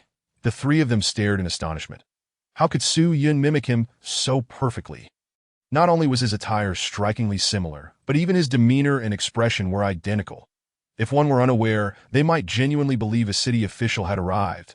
Second brother, you really, upon witnessing the expressions of the trio. Su Yun's smile widened. Observe well and learn diligently.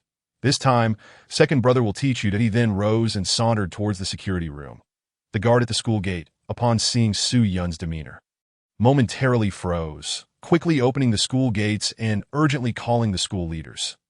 Hey, young man, there's no need to notify your superiors. Su Yun cheerfully waved at the guard, feigning to lead him into the security room. Which department are you from, sir?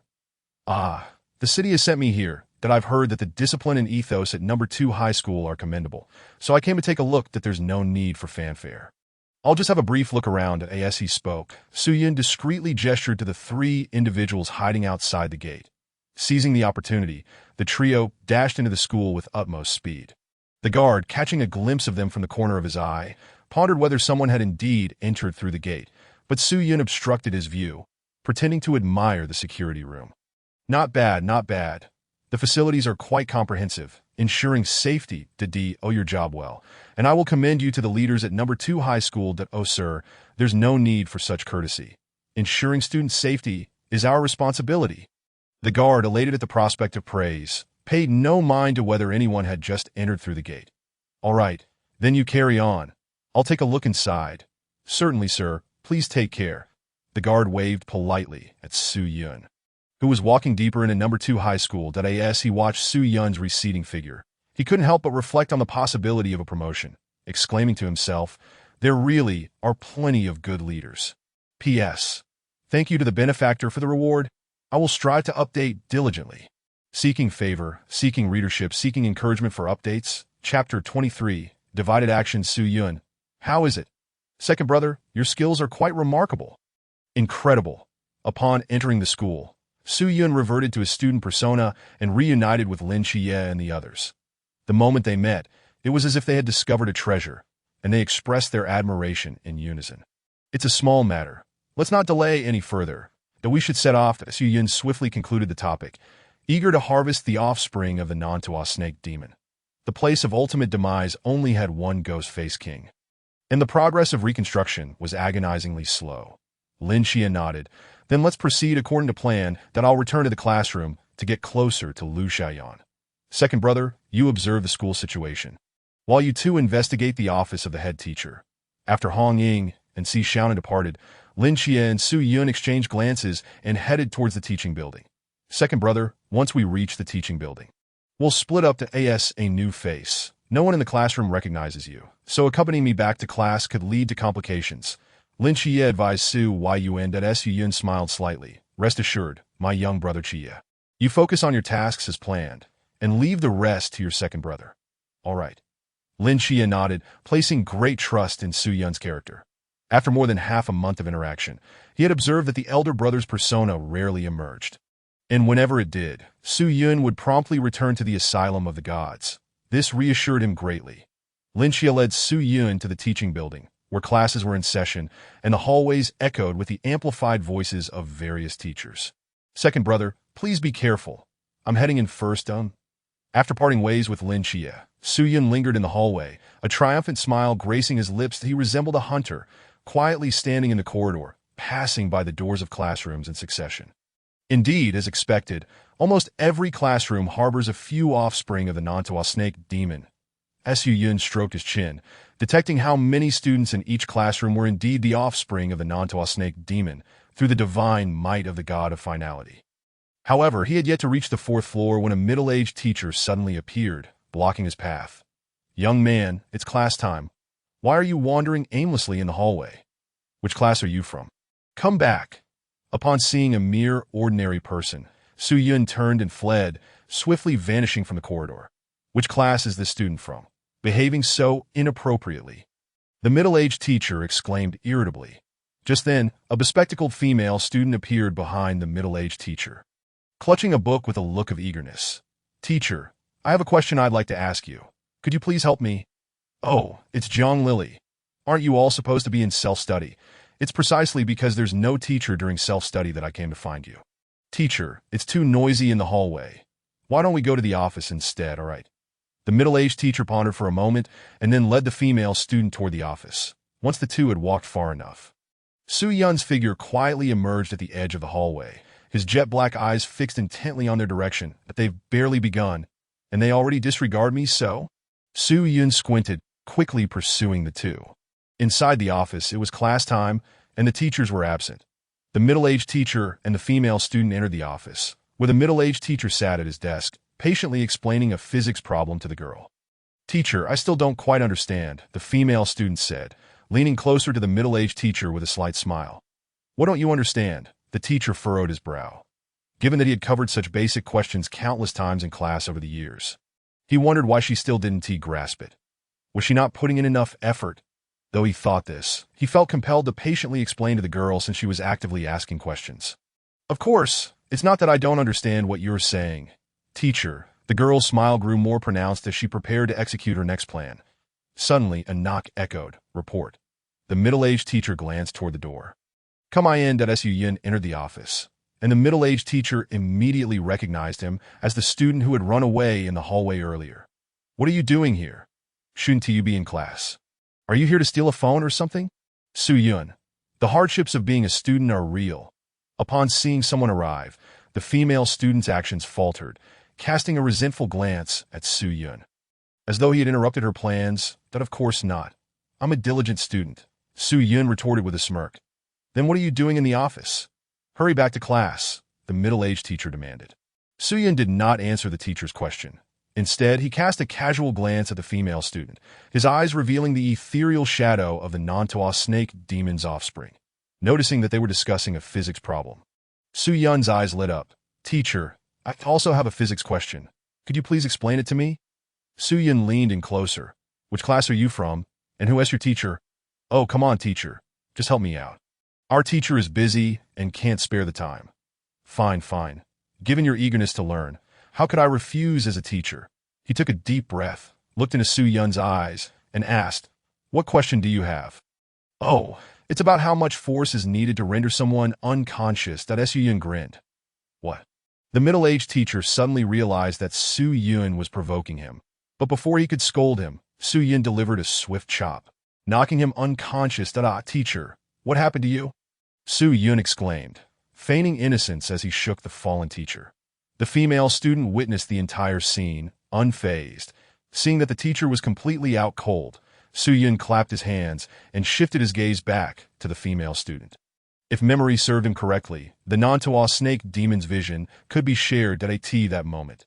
The Nantoa snake demon's mother body was unaware that Su Yun and his companions possessed the ability to see through the Nantoa snake demon's identities. To avoid alerting the mother demon, he adopted an innocuous demeanor, scratching his head. Classmate, I truly apologize. I must have applied too much force earlier. Could you help me test how much strength is needed? The female student. Chapter 24. Entering the girls' dormitory. What are you planning to do? As Su Yun approached her with ill intentions, the female student feigned a delicate demeanor, retreating repeatedly that my strength might be a bit excessive. Please bear with me. The female student? Before the young female student's head could morph into a monstrous visage, gaping wide like a bloodthirsty maw, Su Yun swiftly incapacitated her with a precise chop. Task accomplished, Su Yun dusted off his hands, nodding in satisfaction that in doing so, he had created a false impression for the Nantoa serpent demon, as he could not discern the capabilities of its offspring. Merely incapacitating one after another to confuse the judgment of the Nantoa serpent demoness true form that moment. Su Yun adjusted his earpiece, and Chinmai's voice soon resonated through Su Yun. How are things on your end? All is well. I found a lone teacher and subdued him. I can easily disguise myself as him shortly. You incapacitated a teacher? Isn't that rather convenient for the investigation? The situation with Lin Chia isn't particularly optimistic. Be prepared to assist at any moment, Chinmai advised. Understood, Su Yun replied, nodding. From Lin Chia's observations in the classroom, there were already 6 victims from his class who had transformed into the offspring of the Nantoa serpent demon. If one were to consider the entire school, how many lives might have been lost? Let us continue to observe without alarming the enemy. Chinmai spoke slowly, casting a glance at the Nantoa serpent demon's offspring, which he had just rendered unconscious. Su Yun chuckled softly. Rest assured, Captain. Indeed, when it comes to Lin Chia and you are my greatest source of reassurance. After reporting back to Chinmai, Su Yun approached the window, gazing quietly at the desolate playground. Soon, the flag-raising ceremony at the second high school would commence, at which point Lin Chia would arrive to inspect all the students. However, before that, Su Yun smirked and walked over to the unconscious female student. The domain of finality unfolded. With the powers of the domain, he severed the connection between the Nantoa serpent demon's true form and its offspring. This action would surely alert the Nantoa serpent demon's true form. But it posed little concern for him. As the manifestation of the god of finality emerged, the formerly unconscious female student appeared disturbed, clutching her head and emitting a shrill scream akin to that of a witch. Under the cover of the domain of finality, her cries could not penetrate the outside world. Her form swiftly transformed into that of a serpentine creature, her vertical pupils filled with terror, fixated intently on Su Yun. How delightful! Yet another fine laborer, Su Yun observed with a satisfied smile.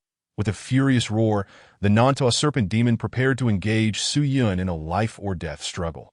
Now that you're here, must you not simply carry out your duties? Su Yun grinned as an invisible aura of divine might surge forth, pinning the Nantoa serpent demon to the ground, with a couple of claps. The figure of the Ghostface King appeared behind him. Su Yun glanced at the Ghostface King with indifference. This newcomer is yours to handle. I trust you know what to do. The Ghostface King nodded vigorously.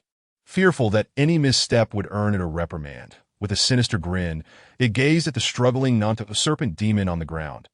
After enduring torment in the domain of finality for over half a month, it finally had a new target to unleash its frustrations upon. In the next moment, the air was filled with the Nantoa serpent demoness wails and the excited howls of the Ghostface King. Designation: Nantoa serpent demon, offspring, status. Laborer having endured a brutal beating from the Ghostface King, the Nantoa serpent demon ultimately became a laborer within the domain of finality, joining the efforts to reconstruct it. Unfortunately, the soul of the Nantoa serpent demon offspring could not enhance the healing progress, necessitating the capture of more offspring to serve as laborers.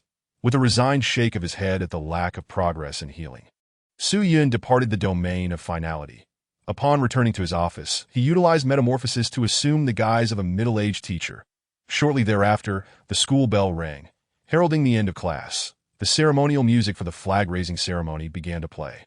And the open space in front of the teaching building quickly filled with students that Su Yun swiftly pinpointed Lin Chia's location amid the throng. Alongside him was Li Yifei, that moment. A female teacher entered the office. Upon seeing Su Yun by the window, she hurriedly inquired, "Teacher Bai, the flag-raising ceremony is about to commence. Aren't you heading down?" "Just a moment," Su Yun replied with a slight smile, glancing at the middle-aged teacher concealed beneath the desk. The desk was positioned just right to obscure the teacher from view. "Very well, I shall head down first," the female teacher said, setting down her books and quickly leaving the office. "Second brother, how are things on your end? The flag-raising ceremony is about to begin." Lin Chia's voice came through the earpiece. "Nothing particularly noteworthy." "How about you, seventh brother?" Su Yun remarked, eyeing the still unconscious middle-aged teacher beneath him. "We're preparing for the flag-raising. That I plan to gather all the students in the open area during the ceremony and identify any monsters present.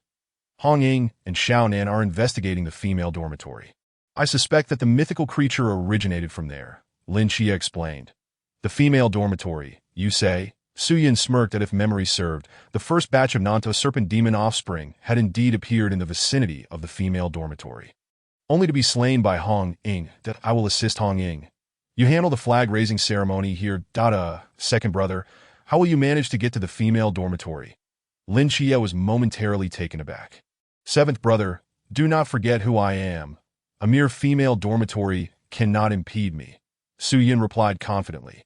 "While that may be true, second brother, you are still a male. Won't it be a bit?" Wait a moment, seventh brother, my head is throbbing. It feels as though something is about to sprout from my brain," as Su Yun appeared on the verge of transforming into his elder brother persona. Lin Chia quickly interjected, "Second brother, go ahead. If you wish to see, do so without concern for anything else. Just go." "Very well, Lin Chia." Why did he feel as though he was being toyed with by a deity? Disguised as the middle-aged teacher, Su Yun swiftly made his way towards the female dormitory, easily circumventing the flag-raising area thanks to his assumed identity.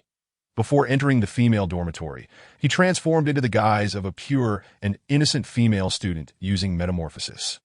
"Excellent, this ability is truly effective." Su Yun smirked as he stealthily slipped past the dormitory supervisor and swiftly entered the female dormitory. After a brief exploration, Su Yun ascended to the 5th floor, where he unexpectedly encountered Hong Ying and Si Xiaonan, who had just finished their investigation of the dormitory. Upon seeing the newcomer was a female, both Hong Ying and Si Xiaonan grew wary, uncertain whether the girl before them was a monster or an ordinary person. Yet before they could react, the girl suddenly spoke. "Hong Ying, Xiaonan, how did the investigation go?" "Hong Ying, Si Xian?"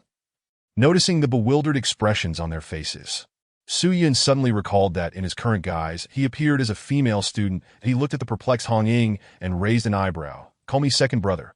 "Hong Ying, Si Xiaonan, so it was you?" Realizing that the girl before them was Su Yun in disguise left Hong Ying and Si Xiaonan utterly astonished. However, considering Su Yun's remarkable transformation abilities, it was not so strange after all. "Su Yun, what brings you here?" Hong Ying asked, surprised. "After all, this is the female dormitory. As a male, it seems rather inappropriate for you to be here," she added.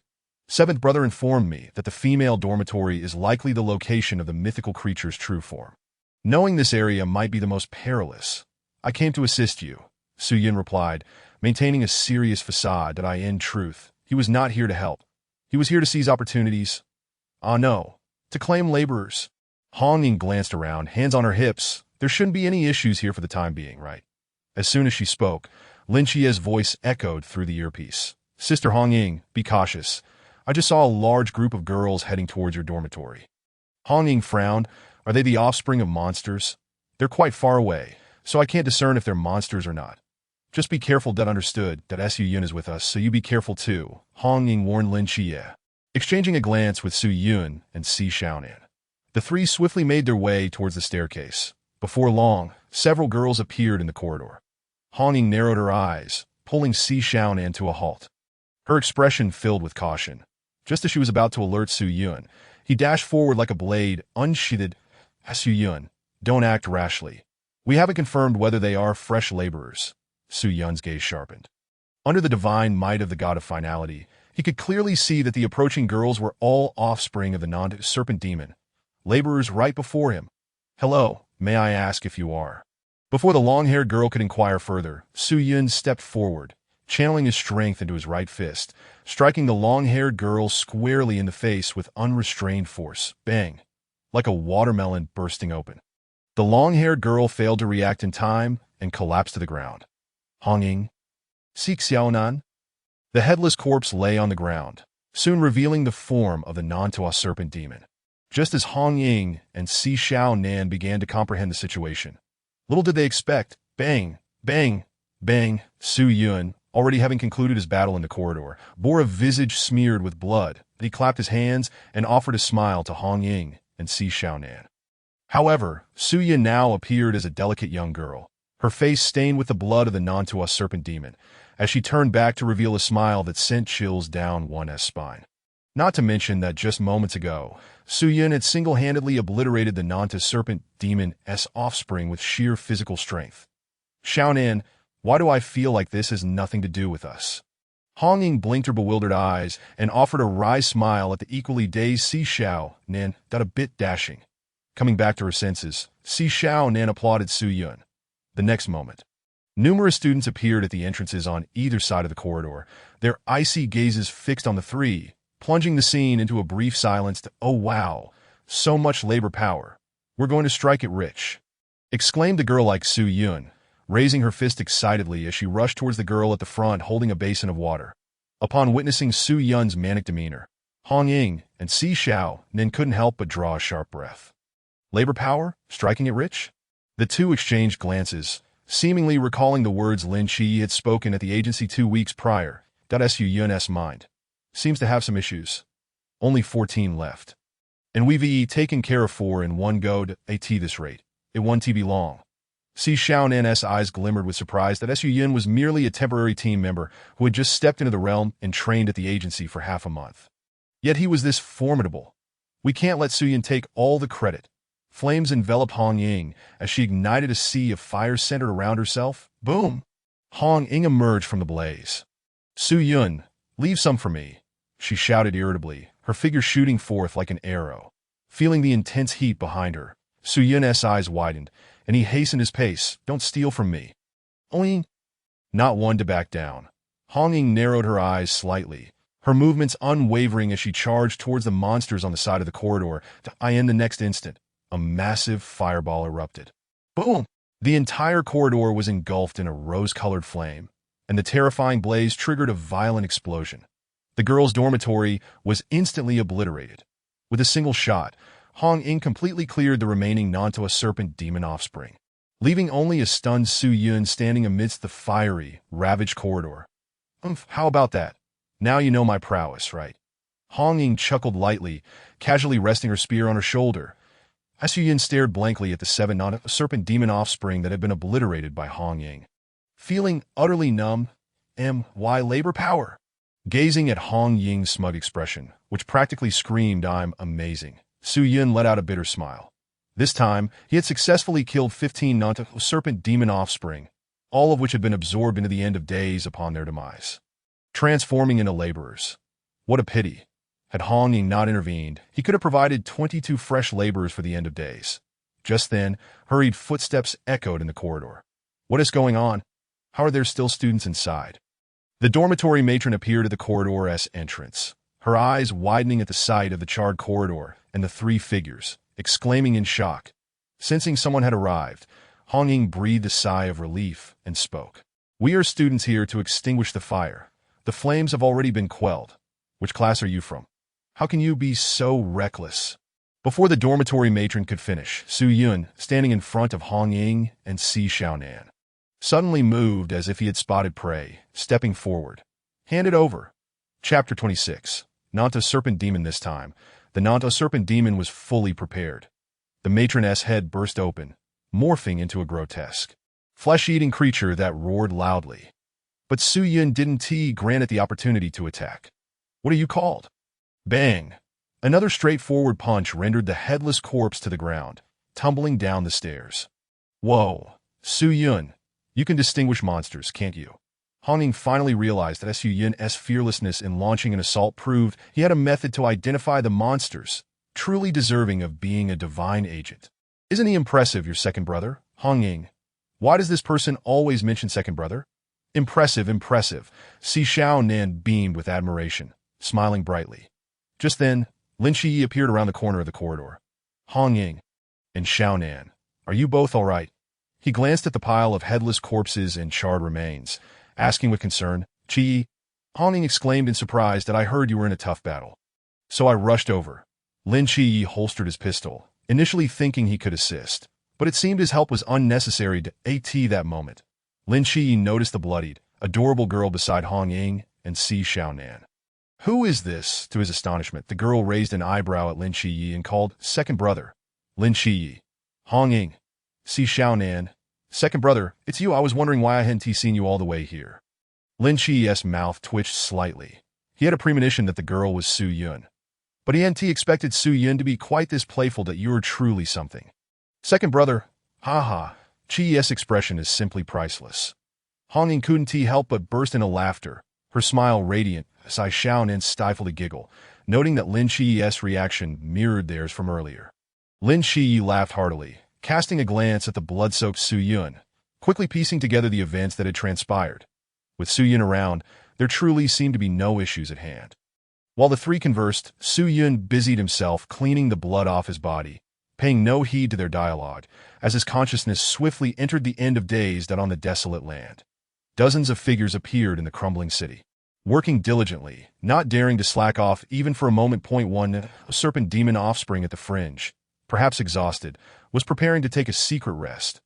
Little did it know, this action was caught by the nearby Ghostface King. Roar! The Ghostface King roared, causing the Nantua serpent demon offspring to shudder, hastily resuming its labor. Current reconstruction progress. 1.42. Observing the increasing number of laborers, Su Yun nodded in satisfaction. With such a multitude of laborers joining, the speed of reconstructing the end of days had indeed accelerated significantly. The only regret was that absorbing the souls of the Nantua serpent demon offspring did not enhance his healing progress. He had originally thought that the Nantua serpent demon offspring from the realm could grant him a 0.1 healing progress.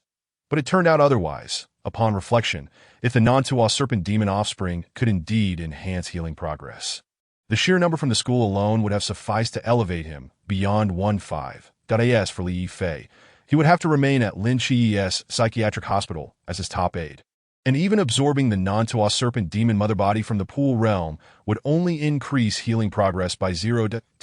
It would be better to reserve it for Lin Shiyi. As his elder brother, he ought to leave some benefits for Lin Shiyi. But upon further thought, having such a divine presence beside Lin Shiyi was already a tremendous advantage, wasn't it? Just then, Si Xiaonan's puzzled voice rang out. The Nantua serpent demon mother body has appeared. The other three turned in astonishment towards the Nantua serpent demon mother body. Only Su Yun narrowed his eyes with intrigue.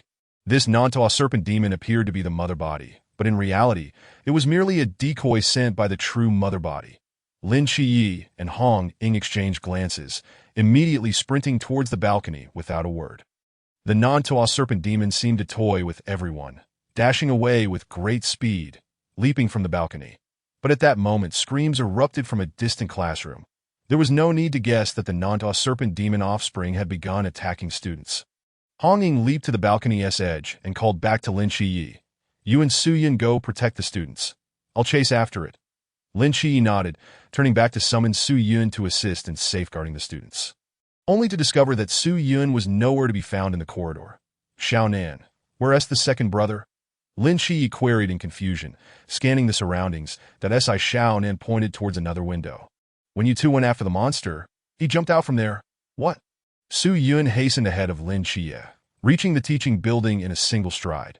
Along the way, numerous students screamed in terror, scurrying about like headless flies, while distant echoes of the Nantua serpent demon's roars reverberated ominously. His gaze sharpened as he peered into the teaching building, where the Nantua serpent demon wreaked havoc. A thrill of excitement curling at the corner of his mouth. Such fresh labor. Having reverted to his original form, Su Yun strode through the panicked crowd, casting a sidelong glance at a boy who brushed past him. Seizing him with a swift motion. What are you doing? The boy shouted. Why, I'm sending you off to work. Su Yun replied with a smirk, unleashing a fist imbued with terrifying energy toward the boy's head. The boy's pupils dilated, and his head exploded like a watermelon, his headless corpse collapsing to the ground. He has killed someone. Students who had yet to flee turned their terrified gazes upon Su Yun. As if encountering a ghost, some paralyzed with fear, collapsing to the ground in horror. Su Yun drew forth a pitch-black handgun, crouching to tap on the corpse of the Nanta serpent demon, a faint smile gracing his lips. Take a good look. This is a monster. Chapter 27. Lin Xie, a little girl wants to break up with you. The sudden emergence of the monster plunged everyone into profound terror, leaving them oblivious to Su Yun's words. Their minds blank. All they could grasp was one thought. He has killed someone. Run. I don't want to die. There is a monster in the school.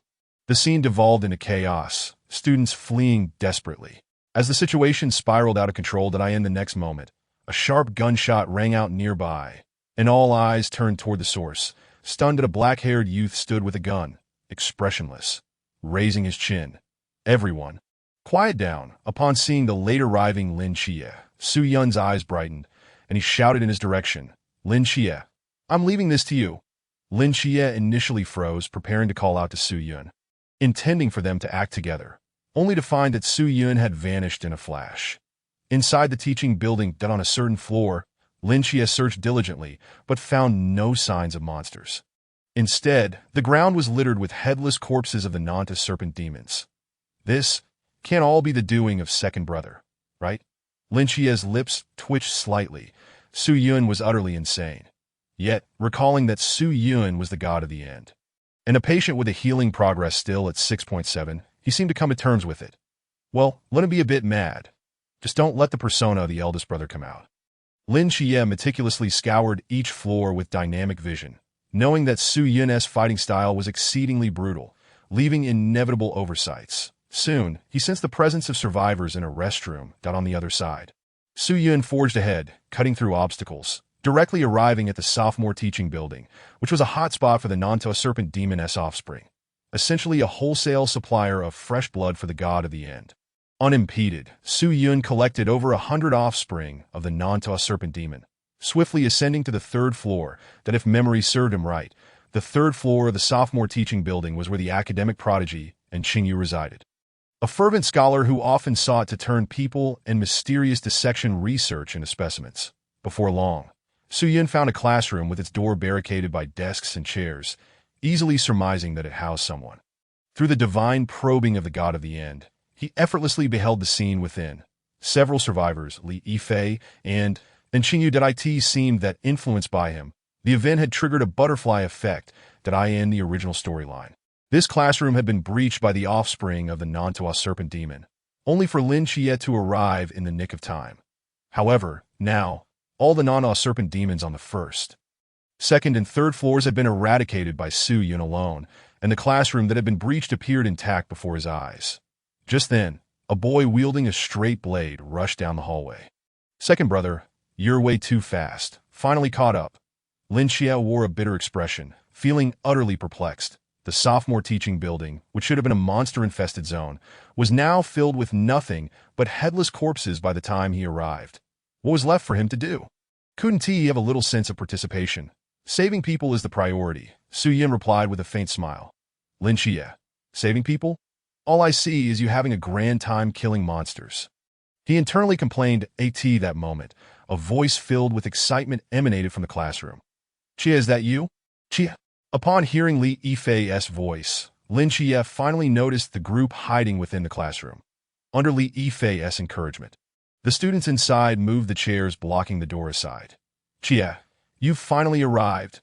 Li Yifei exclaimed joyfully upon seeing Lin Xie. Su Yun stood guard at the door, scanning the third floor, where a small number of Nanta serpent demon offspring still lurked in the shadows. With Lin Xie here, there was no longer any threat. There were still many laborers on the fourth and fifth floors. He would leave this area to Lin Xie. Lin Xie, you're in charge of leading the students to safety.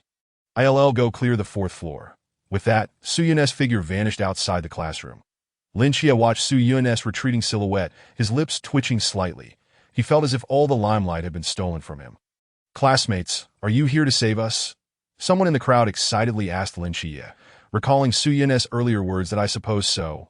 Lin Xie nodded, then turned to Li Yifei. Briefly explain the situation to me. Sure. Li Yifei organized his thoughts and recounted the events from the monster outbreak and the teaching building to the present situation. That's how it is. Now, aside from the 4th and 5th floors, where monsters remain, the other areas have been mostly cleared. Lin Xie nodded. Just then, he noticed a bespectacled boy whose gaze differed from the others. Who are you? Hello, allow me to introduce myself. I am Xingyu. After clearing most of the Nantua serpent demons on the 4th floor, Su Yun arrived at the 5th floor. The Nantua serpent demons on the 5th floor were fewer compared to the 4th, which meant less labor for him. Perhaps he had arrived a bit too early. As he approached the classroom where the survivors were holed up, he overheard faint conversations within. Lu Yuan, I've made my decision. I want to break up with Lin Xie. He is a heartless scoundrel, abandoning me to flee when the monsters appeared. You're so much better to me. Sob, sob, sob. Upon hearing the commotion from inside the classroom, Su Yun pondered for a moment, recalling that this voice belonged to the class monitor. With a smirk, he activated his earpiece. Lin Xie. What is up, second brother? You little rascal. There is a girl on the 5th floor who wants to break up with you. What? Chapter 28.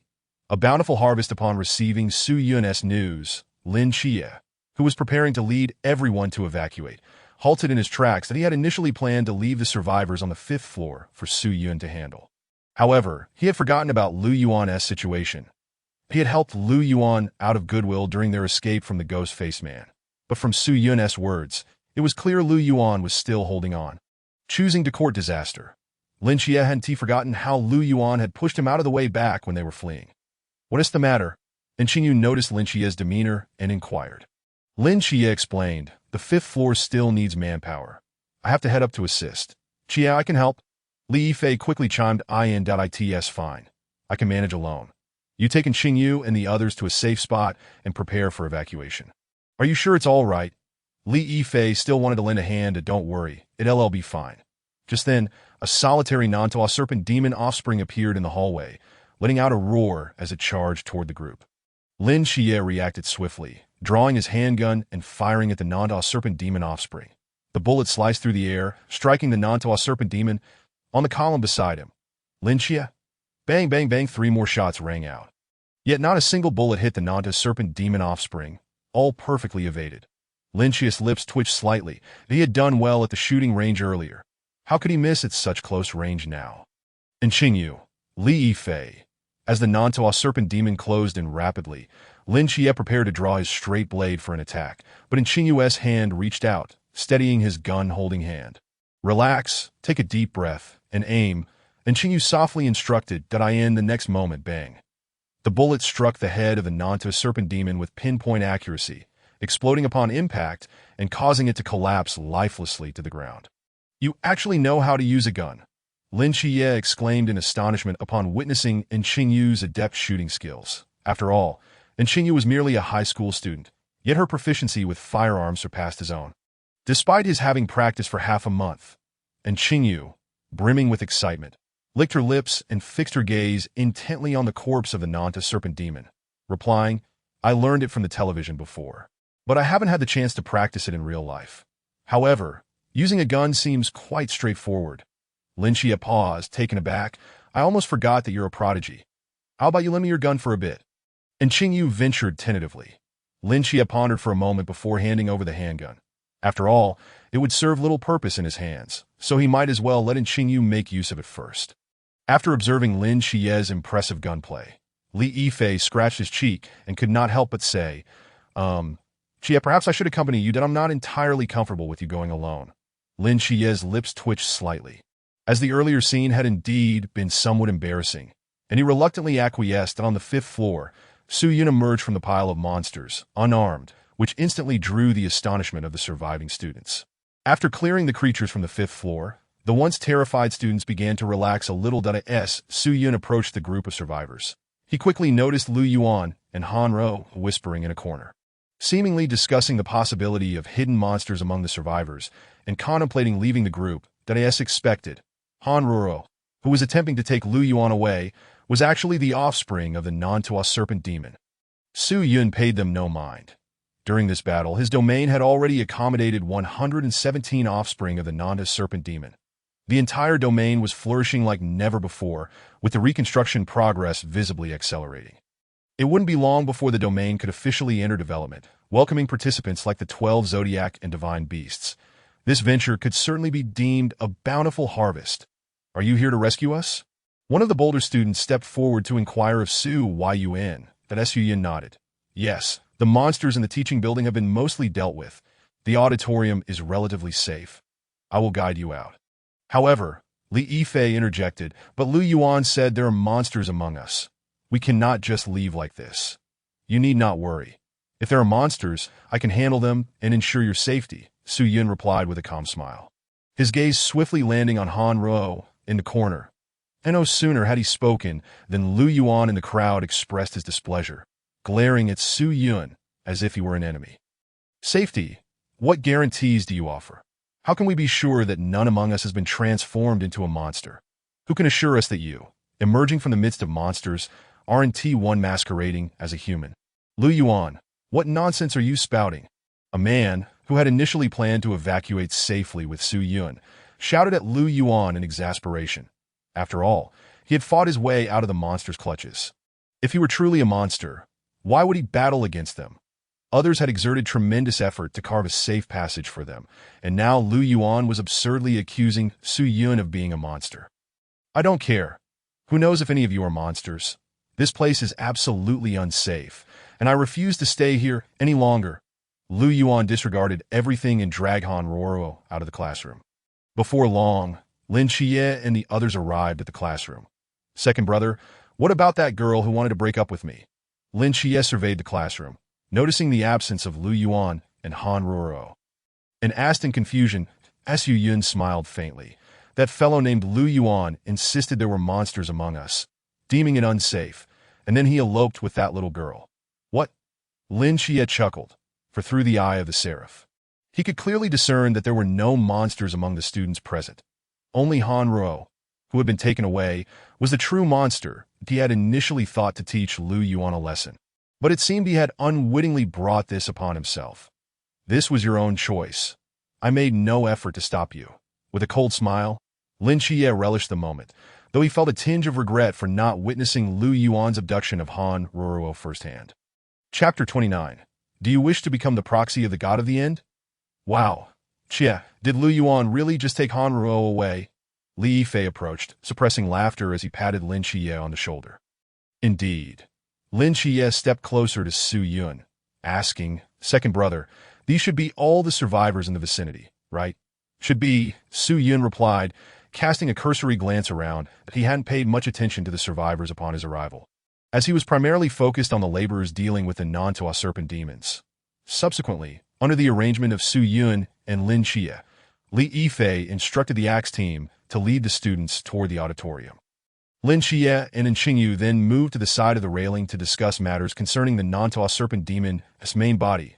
Su Yun had already successfully gathered all the offspring of the Nantua serpent demon that could be incorporated into his domain, completing this mission to his satisfaction, that he detected that the domain was officially entering the reconstruction phase, and the primordial power of the God of the End was being restored at that moment. A system notification echoed in his mind. Primordial power? In an instant, a wondrous ability surged within Su Yun, as if the energy that inherently belonged to him had returned to his body, bringing clarity to his mind. A boundless reservoir of energy surged through him. Upon the return of this primordial essence, Su Yun realized that he had never truly been a complete deity. Only with the acquisition of this primordial power could he be deemed a god, the God of the End. Detected that you possess the primordial power of the God of the End. Proxy authority granted. As the notification resonated in his mind, a glimmer of light flickered in Su Yun's deep-set eyes. Proxy of the deity, Su Yun instinctively turned his gaze toward Lin Xie. Previously, in Ward Number 7, to create the illusion that he possessed both the Elder Brother and Second Brother personas, he had directly shifted to the Elder Brother's persona, utilizing breaking all laws to neutralize Lin Xie's turntable. The ensuing treatment process would still require Lin Xie's assistance. Now that the treatment progress had improved, it was entirely feasible to consider making Lin Xie the true proxy of the God of the End. Su Yun was a false proxy of the God of the End, but Lin Xie could become the genuine one. Second brother, Let us go find the main body of the Nantua serpent demon. Lin Xie nodded, looking at Su Yun. The two exchanged a glance before swiftly disappearing down the corridor. After leaving the teaching building, news arrived from Hong Ying and Si Xiaonan. According to their findings, the main body of the Nantua serpent demon had likely headed north. Su Yun pondered for a moment. If he recalled correctly, Han Ruruo, taken by Lu Yuan, was a bait released by the main body of the Nantua serpent demon to obscure its whereabouts.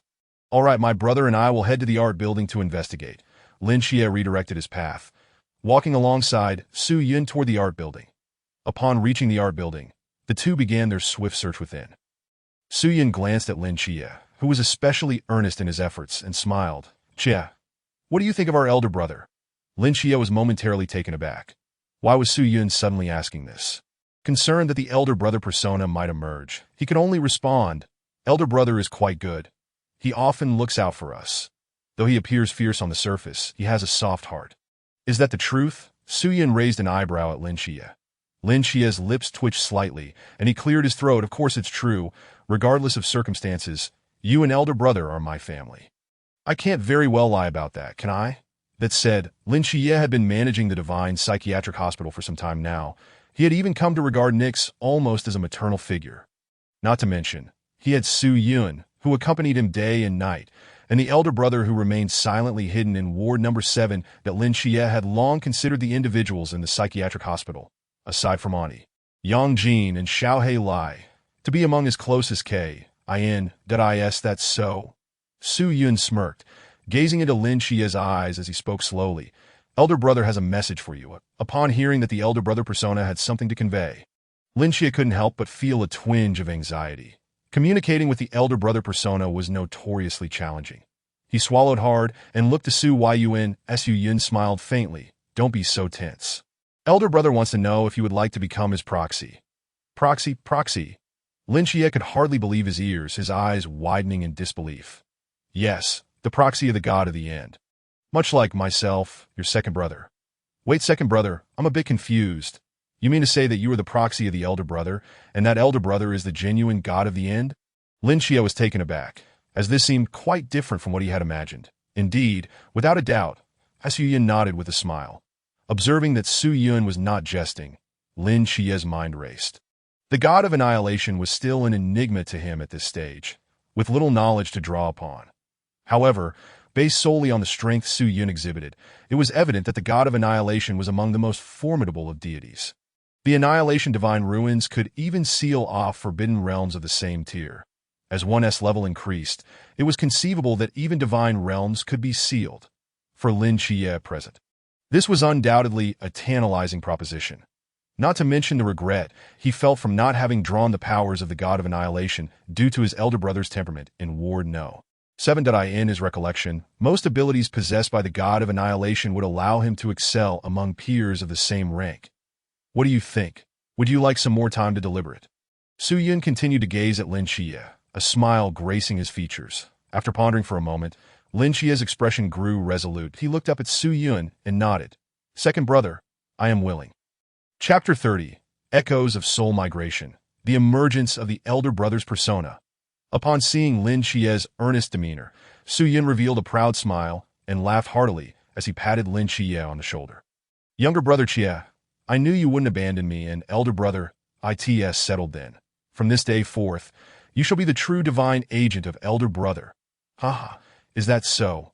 Lin Xie smiled faintly, feeling a bit embarrassed as he scratched the back of his head. The system detected a suitable candidate for a divine agent, current divine agent, Lin Xie. With the system's binding, Su Yun soon sensed that the annihilation source he had recently acquired, under the system's manipulation, had generated a small portion of the annihilation source, which was then bestowed upon Lin Xie. What is this? Through Lin Xie's perspective, his consciousness manifested within his mind, surrounded by a desolate wasteland, upon which a dilapidated city stood. Before him, a sacred divine apparition appeared, clad in armor of divine beasts, holding a blood-red annihilation source that floated toward him, ultimately merging into his being. Could it be the annihilation source of the god of annihilation? Information regarding the annihilation source flooded Lin Xie's mind, and the divine agent of the god of annihilation. He could wield a portion of the abilities of the annihilation divine ruins. diminishing the effects of the target's divine and forbidden realms. While he could not directly seal the divine and forbidden realms of the same tier as Su Yun could, being able to seal even a fraction of them could turn the tide of battle. The Annihilation Divine Ruins. Lin Xie's eyes widened in shock. He had truly become the divine agent of the god of annihilation. As the divine agent, he was tasked with the mission of reconstructing the realm of annihilation. Conditions for reward acquisition met, commencing random selection of divine abilities from the god of annihilation. At that moment, a lottery wheel reappeared before Lin Xie. Upon realizing he was selecting a divine ability from the god of annihilation, Lin Xie instinctively glanced around to ensure his elder brother's persona was not nearby, before letting out a sigh of relief. The wheel spun rapidly, soon halting on a specific ability. The pointer landed on the words Soul Migration, the black hue intensifying, yet appearing exceptionally radiant in Lin Xie's eyes. Soul Migration? Lin Xie's pupils constricted, as if a realization dawned upon him. Soul Migration. You possess the ability to transfer the souls of living beings. The implication of soul migration, could it mean? Lin Xie swallowed hard in disbelief that if he possessed soul migration, could he not transfer Zhao Kongqing's soul, or perhaps bring Zhao Kongqing's spirit to the psychiatric hospital? If so, would he not have the opportunity to resurrect Zhao Kongqing? Lin Xie had trembled with excitement. If this were indeed possible, Zhao Kongqing could be saved. Yet wait, so much time had passed. Zhao Kongqing's soul, at that moment. Lin Xie seemed to recall something, the light in his eyes gradually dimming. He shook his head that no, there is still hope. To ask the god of annihilation. Elder brother must have his methods, that I must do everything I can to cure elder brother's illness. Perhaps then he will help me. With this thought, Lin Xie felt a sense of relief wash over him, that he took a deep breath, trying to calm the tumult within him. That it was then that he noticed the realm of annihilation before him. This must be the divine realm of the god of annihilation that second brother spoke of reconstructing. He mused in awe as he surveyed the desolate landscape, the divine agent of the god of annihilation. Lin Xie could naturally immerse his consciousness into the annihilation divine ruins, that he soon observed the Nanda serpent demon, diligently working on the city's reconstruction. Oh, that is why second brother was so intent on securing the Nanda serpent demon for me. It was to aid in rebuilding the god of annihilation's realm. Lin Xie couldn't help but feel a surge of determination as he instinctively clenched his fists. Now, he was not only the divine agent of the Seraphim Michael, but also that of the god of annihilation. A dual divine agent. This might very well be a first in the entire world, he surmised. Just then, Su Yun pulled Lin Xie from his reverie. So, what do you think? Second brother did not deceive you. Did he? Su Yun smirked, playfully patting Lin Xie's shoulder. That of course. Second brother would never mislead me. Lin Xie laughed heartily. Having become the divine agent of the god of annihilation, Lin Xie was even more convinced of his resolve. He would cure the god of annihilation's illness. However, at that moment, it appeared that becoming the divine agent of the god of annihilation had enhanced Lin Xie's mental prowess. Soon a vivid image emerged within his mind, that it was Lu Yuan and Han Ruoruo. To his surprise, they were here. Originally, he had felt a pang of regret, but now this presented an opportunity. Second brother, we have a situation. Lin Xie's gaze sharpened, preparing to head toward Lu Yuan and Han Ruoruo's location. Yet he suddenly recalled that this was a personal matter between him and Lu Yuan. Having Su Yun accompany him might not be ideal. He was about to concoct a suitable excuse to send Su Yun away when Su Yun stepped forward. Patting his shoulder, younger brother Xie, this is the first lesson of being elder brother's divine agent. You should be able to handle it on your own, right? Upon hearing this, Lin Xie's spirits lifted. Of course. No problem.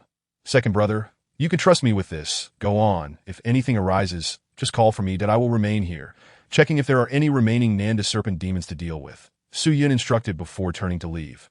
Lin Xie felt a surge of excitement as his expression brightened, dashing toward Lu Yuan's direction. That the divine agent. Younger brother Xie, you even drew the ability soul migration. Could it be that the heavens have brought me here to mend our regrets? Su Yun gazed up at the blood-red sky, murmuring to himself. The ability of soul migration indeed allows for the collection of Zhao Kongqing's soul. Moreover, Lin Xie could easily employ soul migration to bring Zhao Kongqing into the psychiatric hospital of the gods. Once Su Yun unlocks eternal life or twin blossoms in the future, Zhao Kongqing could be fully resurrected. That I wonder, With this ability, will younger brother Chie still follow the original trajectory of events? Su Yun took a deep breath, as if struck by a thought. Having played the role of the divine agent for so long, and now that the annihilation source was at hand, it was time to let the elder brother persona have its moment, that a glint of crimson flickered in Su Yun's darkened eyes, that a terrifying aura surged within him. Yet he concealed it expertly, drawing no attention from the outside world. Originally clad in a school uniform, he now donned a gilded robe, appearing as though it had endured the ravages of war. Stained in darkness that on the robe, for vividly detailed beast heads seemed to shimmer with life, their eyes glowing a fierce red. Yang Jian, howling celestial dog, this is Lin Chie's wish. You too must wish to help him realize it, right? Su Yun smirked, his figure transforming into a shadowy wisp, vanishing instantaneously from the second middle school. Chapter 31. The soul-bagged Sanan City, at a certain school.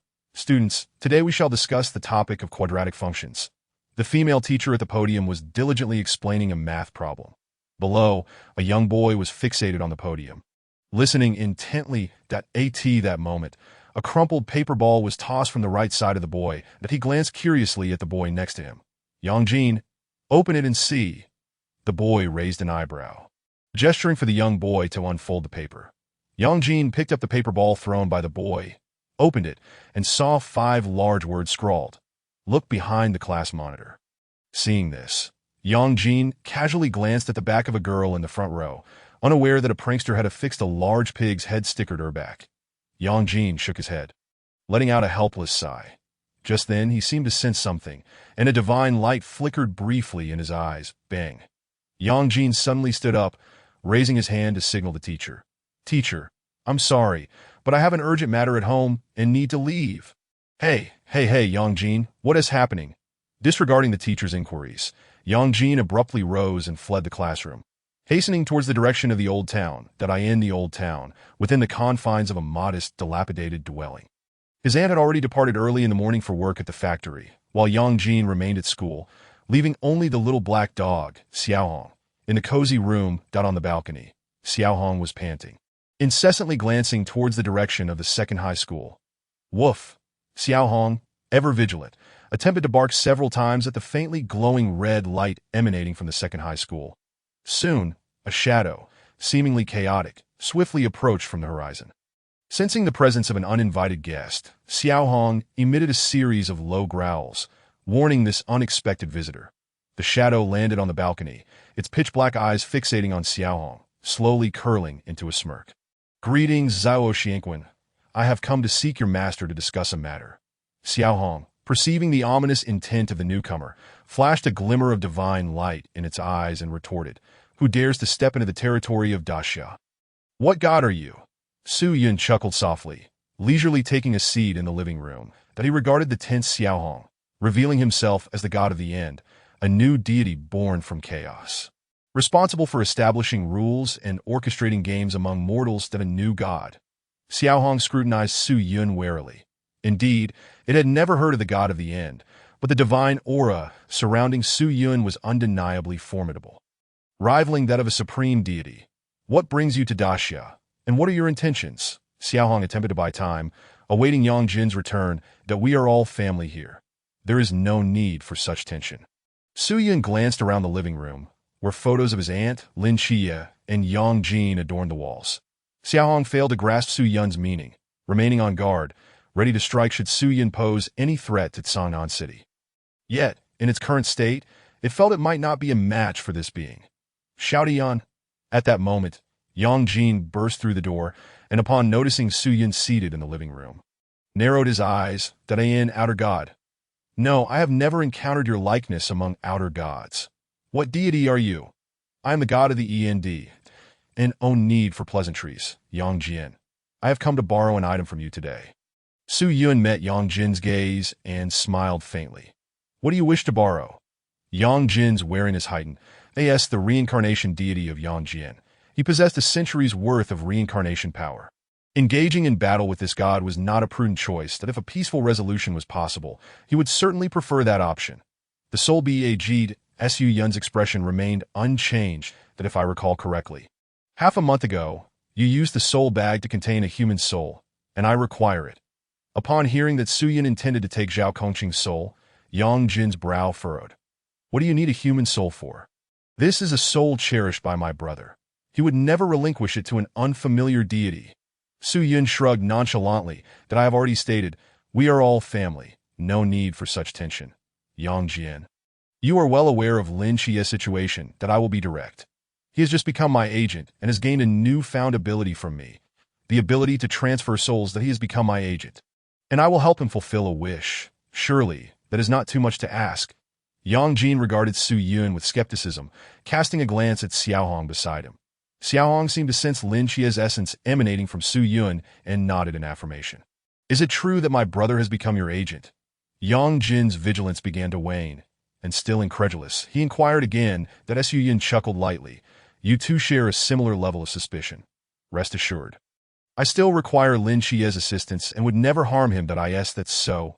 Yang Jin's gaze sharpened, but upon sensing no ill intent from Su Yun, he chose to trust him. With a flick of his right hand, a silver light flashed, revealing a gray cloth bag. This is a treasure of the heavenly sovereign, capable of containing souls that if you dare to deceive me in the slightest, the deities of Daxiao will not spare you. Yang Jin warned Su Yun before handing over the soul, BAG. If I would not return it after use. Su Yun retorted with an eye roll, accepting the soul bag and preparing to depart. His figure paused at the doorway. There anything else? Yang Jin asked coldly.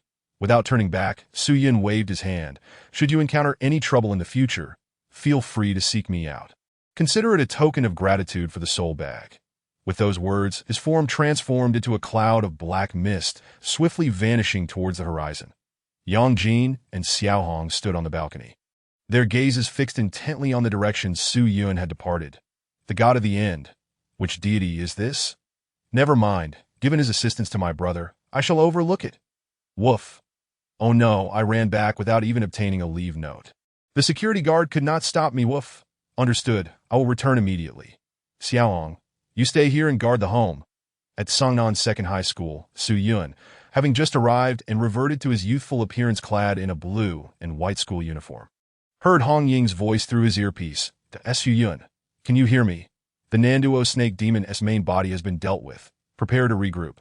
Upon securing the soul bag, Su Yun had just reached the school when Lin Xie approached in haste. Brother, I found you here. The Nanduo Snake Demon's main body has been successfully resolved. Su Yun, appearing as though nothing had transpired, smiled and patted Lin Xie's shoulder. Well done. I knew I had not misjudged you. In Chapter 32, titled Divine Medicine, the incident concerning the Nanduo Snake Demon was resolved. However, a singular issue arose during the retrieval of the Snake Demon's corpse. Its head was missing. Lin Xie suspected that it was the doing of Qingyu. As for Su Yun, it was undoubtedly Qingyu's handiwork, which had also provided an opportunity for awakening abilities. The TOs celebrate Su Yun and Lin Xie's successful execution of their first mission that evening. Chen Mai once again took to the kitchen, eliciting a wave of jealousy from Hong Ying and Si Xiaonan. Captain, how many times has this been? Are you cooking for yourself or for Su Yun and Xie? Exactly, Uncle Chen. You are biased. Following this, the ritual of feasting among Team 136 commenced, and after half a month of experience, Su Yun and Lin Xie exchanged glances and joined the fray for the food. At the Divine Psychiatric Hospital, Lin Xie arrived at the cell, where he signed a labor contract with the Nanduo Snake Demon, requesting that the demon relinquish control of its body to Li Yifei during non-essential moments. Nurse 001, Li Yifei. After arranging for Li Yifei, Lin Xie led him to room 1, where Nike's was situated. Grandson, my grandson, Grandma has found you. Grandma, I've missed you so much. The sounds of joy and surprise echoed from Nike's and Li Yifei. Filled with emotion, in room 7, Su Yun sat cross-legged, meditating. His divine consciousness had enveloped the entire Divine Psychiatric Hospital, allowing him to perceive every corner with clarity. Naturally, the unopened rooms remained beyond his reach. He saw no need to pry into the treatment progress of those deities whose recovery remained stagnant at 0. After all, they were all patients in the same institution, and he would prefer to avoid unnecessary complications. Su Yun was not one to seek trouble for himself. Just then, he sensed Lin Xie's presence outside room 7. Knocked at a gentle rapping echoed from the door, followed by Lin Xie's voice from the other side. Brother, do you have a moment? Su Yun smiled inwardly. Ever since the two experiences of being expelled from the room, whenever he appeared in room 7 in his elder brother persona, Lin Xie would always knock first, only entering upon receiving permission. "Come in," Su Yun said slowly. Only then did Lin Xie gently push the door open and step inside, a hint of hesitation in his demeanor. "Brother, I came to see you." Lin Xie displayed a warm smile, attempting to gauge Su Yun's current mood. The fact that Su Yun had chosen him as the divine agent of the God of the End meant that he had gained his brother's recognition. An opportunity. Su Yun nodded, remaining silent. The atmosphere in room 7 grew somewhat awkward, with Nike's and Li Yifei's excited chatter drifting in from outside. Lin Xie took a deep breath, preparing to engage Su Yun in conversation. Over the past few days, he had gained insights into the treatment of mental illnesses by observing the methods employed on Nike's. Based on his current hypothesis, the God of the End possessed two personas due to some past experience that led the elder brother persona to refuse to confront the truth, subconsciously preserving the younger brother persona. Hence, by approaching the issue from a critical point, there might be a way to treat the God of the End. Upon reaching this thought, Lin Xie had decided to share with his elder brother the experiences he and his second brother had recently encountered together. "Elder brother, thanks to your support, my second brother and I have made quite a few friends during this time that he has been working diligently, and in these past few days, the reconstruction speed of the End of Days has been notably accelerated." Lin Xie remarked with a faint smile. Su Yun remained unperturbed, though a hint of surprise flickered in his heart. Lin Xie had devised such a method to treat his ailment. Alas, his dissociative identity was merely a fade. "Indeed, I have observed everything. The bond between you brothers is quite harmonious, which brings me great comfort," Su Yun said, fixing his deep-set gaze upon Lin Xie. Feeling uncomfortable under Su Yun's scrutiny, Lin Xie managed to suppress his unease and smiled. "Elder brother, you flatter me that my second brother and I are indeed good brothers, and it is only natural for us to put in the effort for your divine realm. That's so." Su Yun continued to regard Lin Xie. Yes, Lin Xie swallowed hard, sensing the conversation was becoming strained, that he hurriedly produced a vial labeled with the characters for divine medicine. "Elder brother, this is a remedy that my second brother and I specially brought for you. With this, you will soon regain your health and be able to explore the outside world with us." Upon seeing the medicine in Lin Xie's hand, a concealed glimmer flashed in Su Yun's eyes. Would the divine medication from the mental institution have any effect on him, who was merely pretending to be ill? Surely, taking random medication wouldn't lead to any adverse consequences, would it? To expedite the treatment and maintain the persona of his elder brother. Su Yun furrowed his brow and snatched the medicine from Lin Xie's grasp, coldly huffing. "What are you bringing me medicine for? I am not ill." Startled by Su Yun's abrupt action, Lin Xie quickly plastered on a smile.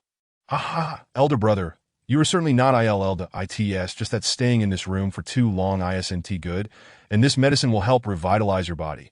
All right, I understand." Su Yun waved his hand dismissively. Lin Xie sighed inwardly, realizing that his efforts were in vain. How could his elder brother's persona ever admit to being unwell? The medicinal approach was clearly futile, just as he was lost in thought. Su Yun snapped at him. "What are you standing there for? Where's the water? Do you expect me to chew on dry medication?" "Of course. Elder brother, I will fetch you some water right away." Lin Xie's spirits lifted as he dashed outside to bring Su Yun a glass of water. His elder brother was still as reasonable as ever. Lin Xie couldn't help but feel a sense of gratitude.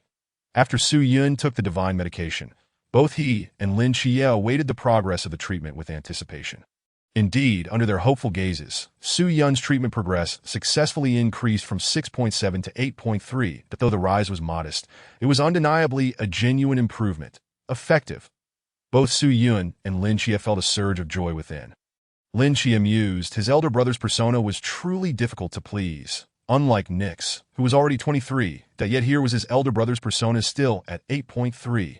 After spending some more time in room 7, Lin Xie was about to leave when Su Yun suddenly called out to him. "Elder brother, is something the matter?" Lin Xie felt a jolt of surprise, fearing there might be another issue. Without a word, Su Yun flipped his right hand and a gray bag appeared, gliding towards Lin Xie with a surge of divine power. This is a soul-capturing bag, capable of containing the souls of living beings. It may prove useful to you. Chapter 33. Does he have a mental illness? The soul-capturing bag? Lin Xie's expression shifted to one of astonishment as he caught the soul-capturing bag Su Yun had given him. A bag that can contain the souls of living beings? Suddenly, a thought sparked in his mind. Could it be that his elder brother was aware of his acquisition of the soul migration ability and had specially prepared this tool for him? Realizing this, Lin Xie felt a swell of emotion. His elder brother, though seemingly stern, was secretly compassionate. Elder brother, you truly move me. However, when he attempted to open the soul-capturing bag, he discovered a layer of restrictions that rendered it impossible to open. Elder brother, how do I open this soul-capturing bag? Lin Xie inquired, somewhat puzzled. Yet upon looking up, he noticed the ominous expression on Su Yun's face. What did I do wrong? Why must you ask me everything? Can't you learn to figure things out on your own? Su Yun scolded Lin Xie irritably the next moment. A terrifying divine might descended upon the room, causing Lin Xie to involuntarily stagger backward. Once again being thrust out of the door. Bang. The door slammed shut once more, leaving Lin Xie standing in the hallway, clutching the soul-capturing bag like a statue. Director, what happened to you? Li Yifei, who was leading Nix on a leisurely stroll, couldn't help but chuckle upon seeing Lin Xie's disheveled state. Nix, seated in a wheelchair, smiled with a sense of satisfaction. Moros is bullying Donatus again. Well, this is for Donatus's own good. As the two approached, Lin Xie cleared his throat, attempting to salvage his dignity in front of Li Yifei. By the way, Li Yifei, the patient in room 7 is rather special. Please try not to disturb him. Understood? Lin Xie instructed Li Yifei. Li Yifei nodded repeatedly. Understood. Sensing the aura emanating from room 7, Li Yifei, not being foolish, could clearly discern that a formidable patient resided within. Afterward, Lin Xie glanced at the soul-capturing bag in his hand. His elder brother had instructed him to attempt to open it himself, yet the restrictions on the bag were not something a novice like him could bypass. Donatus, you seem to be facing some difficulties. Is there anything I can assist you with? Nix, noticing Lin Xie's predicament, gazed at him with deep compassion and concern. Upon hearing this, Lin Xie's eyes brightened that, of course, since he was unable to do it himself, he could certainly ask Nix for help. Who was Nix, the goddess of night? Surely she would have a way to open this soul-capturing bag. Mother, this is the situation. My elder brother gave me a tool, but it has a restriction, and I cannot open it, Lin Xie explained as he approached Nix.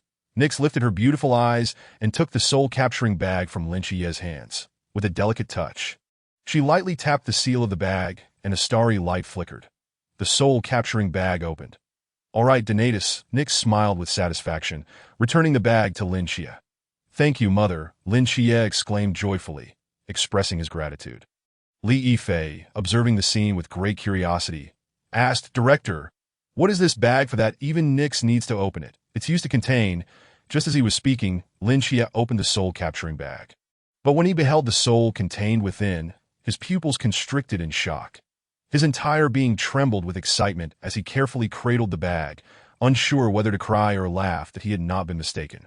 The soul within the bag was none other than Zhao Kongsheng. Director, what's wrong, Donatus? Noticing Lin Xie's unusual behavior, both of them inquired in unison. Lin Xie wiped away the concealed tears at the corners of his eyes, revealing a joyful smile as he waved his hand. I'm fine. The tool my elder brother gave me is truly remarkable. Nix and Li Yifei exchanged puzzled glances that in the director's office. Lin Xie sat before his desk, where the small opening of the soul-capturing bag lay exposed, with Zhao Kongqing's soul clearly visible. According to the circumstances of the mental institution, the mythological beings I have slain in reality can have their souls drawn into the prison, which indicates that the mental institution can indeed accommodate the addition of souls.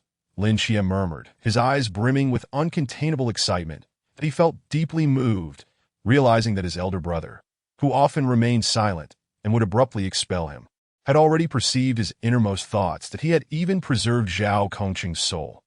Before this, he had become his elder brother's divine proxy and had drawn the soul migration ability from the wheel. Elder brother, it turns out you have been watching every thought of mine. Lin Xie smiled with delight, his gaze swiftly returning to the soul-capturing bag. Zhao Kongqing, I will certainly bring you back to life. A resolute glint flashed in his eyes as he activated soul migration. The gray soul-capturing bag floated in midair, and a golden light illuminated the room as Zhao Kongqing's soul materialized in the director's office. Ugh! Why does my head hurt so much? You little brat. What are you doing here? Wait, didn't Ti die? Zhao Kongqing's figure appeared, shaking his head in confusion. However, upon seeing Lin Xie, who wore a white coat and glasses, he was left utterly dumbfounded. Zhao Kongqing. Lin Xie choked on his words and before Zhao Kongqing could react, rushed forward to embrace him. Even in a state of soul, Zhao Kongqing still possessed a semblance of physicality within the confines of the psychiatric hospital. However, as he remained in a spiritual state, he found himself unable to leave the premises. All right, young man, I'm not dead. Why are you crying so sorrowfully? Zhao Kongqing, taken aback, gently patted Lin Xie's back. At that moment, Su Yan peeked out from the direction of the director's office, saying, "You were dead to begin with." Zhao Kongqing. After a thorough explanation from Lin Xie, Zhao Kongqing gradually grasped the current situation that he gazed vacantly at Lin Xie, finally accepting the reality of his own demise. Do you have any cigarettes? No. Smoking is prohibited in the psychiatric hospital. I understand what's going on with you, but why is he here as well? Is he dead too? Zhao Kongqing looked at Su Yan with a puzzled expression. Lin Xie was momentarily caught off guard by Zhao Kongqing's comment. Haha, no, my brother is not dead. He is merely temporarily residing with me. Residing here in a psychiatric hospital? Zhao Kongqing was taken aback. Do I have a mental illness? Lin Xie found himself at a loss for words that he wanted to defend Su Yan, but Zhao Kongqing's statement seemed to hold some merit. Chapter 34. The astonished Zhao Kongqing. Lin Xie hurriedly pulled Zhao Kongqing aside and whispered, Zhao Kongqing, regarding my brother's situation, it's a bit complicated to explain right now. I'll clarify everything when I have the chance that Su Yan's case was too peculiar.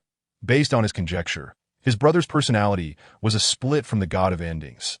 Both his elder and younger brothers regarded themselves as independent entities, and discussing this matter in front of Su Yan could lead to complications. Thus, Lin Xie resolved to elaborate to Zhao Kongqing at a later time. What is so mysterious?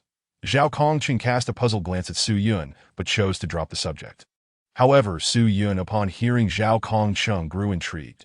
You said it, I have a mental illness. If I go insane, don't blame me. To frighten the two, he smirked, his aura gradually shifting towards something terrifying, as eerie black mist began to envelop the director's office. Ha ha ha. A bizarre laughter escaped Su Yan's lips, reminiscent of a demon crawling out from the abyss. Lin Xie. Zhao Kongqing. My dear mother. What in the world is going on?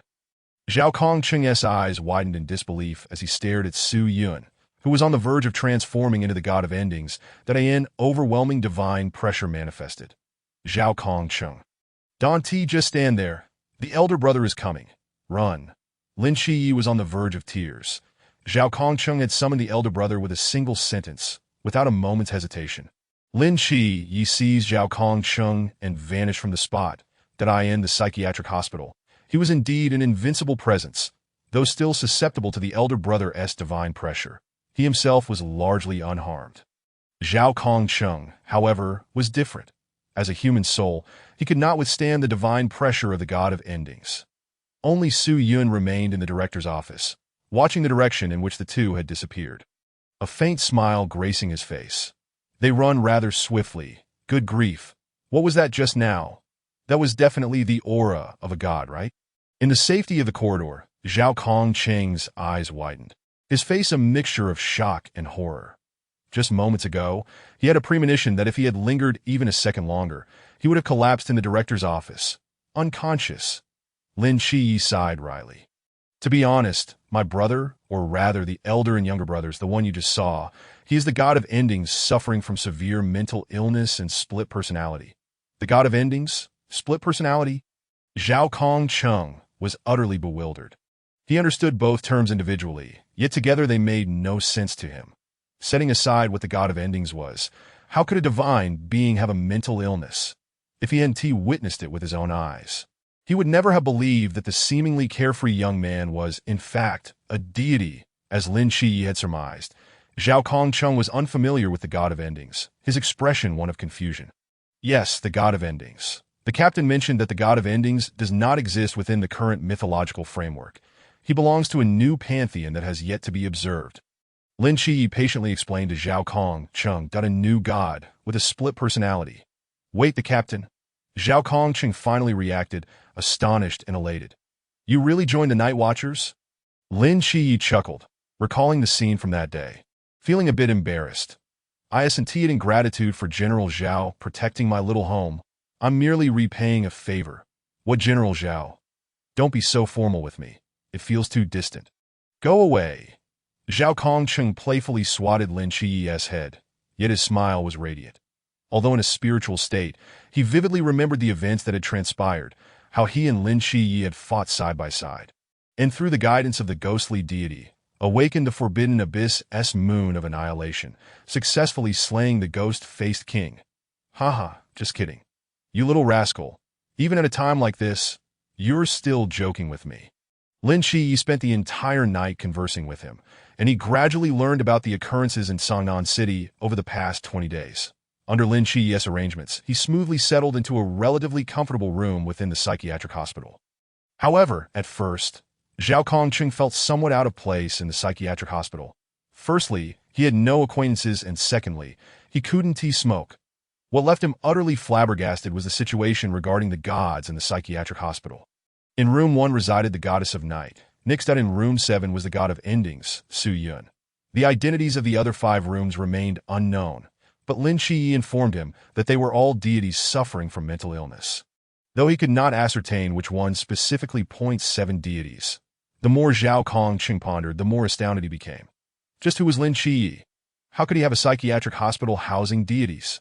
Was there not a single normal person inside? After finally encountering a nurse, Li Yifei, who was a normal human, only to have Lin Shiyi reveal that Li Yifei was also a split personality of the Nanda Serpent Demon. I knew this little rascal was hiding so much from me. The goddess of night, Nyx, and the god of endings. This is simply unbelievable. Sitting on the edge of the bed, Zhao Kongqing couldn't help but sigh. And what about this Su Yun? What was the nature of his split personality? The elder brother's personality was the genuine god of endings, while the imagined younger brother's personality was merely a proxy for the god of endings. If it weren't for knowing that he had died once and had now encountered this rascal, he might genuinely believe he was dreaming. He inhaled deeply, gazing out the window, a hint of relief flickering in his eyes. He was not dead. He had been saved by Lin Shiyi. It turned out that in the battle against the Ghost-Faced King, this little rascal had attributed all the credit to him. Zhao Kongqing's nose tinged with moisture as a grateful smile spread across his face. In the subsequent 10 days, Su Yun and Lin Shiyi underwent intense training, with Su Yun already exhibiting commendable skills in combat. Lin Shiyi's marksmanship, without the aid of disaster summoning, had reached a level where he could barely hit targets within 30 meters. Zhao Kongqing remained in the psychiatric hospital, training diligently in the courtyard, as if he were still in the military. The day of the new recruit training soon arrived. Kid, if I'm not mistaken, the new recruit training is happening in these few days. You better give it your all and bring honor to our team. 136. Zhao Kongqing said, patting Lin Shiyi's back with a smile, offering heartfelt encouragement that don't worry. I'll definitely be fine. Lin Shiyi vowed earnestly. Good. After chatting with Zhao Kongqing, Lin Shiyi's consciousness departed from the psychiatric hospital for deities. As for Su Yun, due to his unique identity, there had been some issues when submitting his documentation to the Night Watchers headquarters that he had no background, merely appearing in Songnan City recently, but as a divine proxy. His identity was exceptionally rare. Chen Mai personally took Su Yun to obtain his credentials, granting him a legitimate identity in the Great Xia. Though it was a bit troublesome, it was ultimately resolved. A smile crept on Su Yun's face as he immersed his consciousness in the realm of endings. Chapter 35. New Echoes Exploring the Unknown. 10 days had passed. The realm of endings had undergone dramatic changes.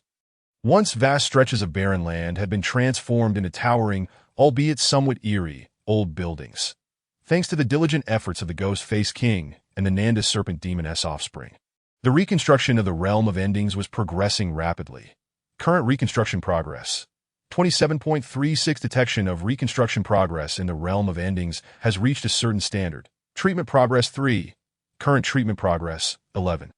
3 Detection confirms that the current treatment progress meets the requirements. Unlocking Echo. Congratulations, you have unlocked the Echo, Exploring the Unknown. Exploring the Unknown.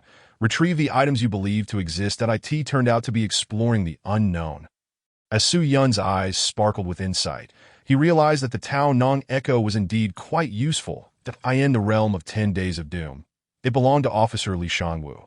This echo enabled him to summon items he believed existed. When utilized appropriately, it could be classified as a conceptual-level echo.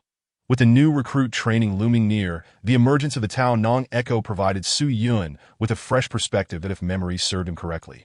During the new recruit training against the masked squad, there was a requirement to unmask the members of that squad. Wasn't there? A smile crept onto Su Yun's lips at this thought. With a flicker of intent, he activated the Tao Nong Echo, and a jet-black handgun materialized in his hand. Indeed, it worked. Su Yun narrowed his eyes, a hint of smugness sparkling within them. Typically, he kept this gun in the shooting range when not on missions or training. Yet now he could effortlessly reclaim it through Tao Nong. Before their departure, Su Yun burst into laughter.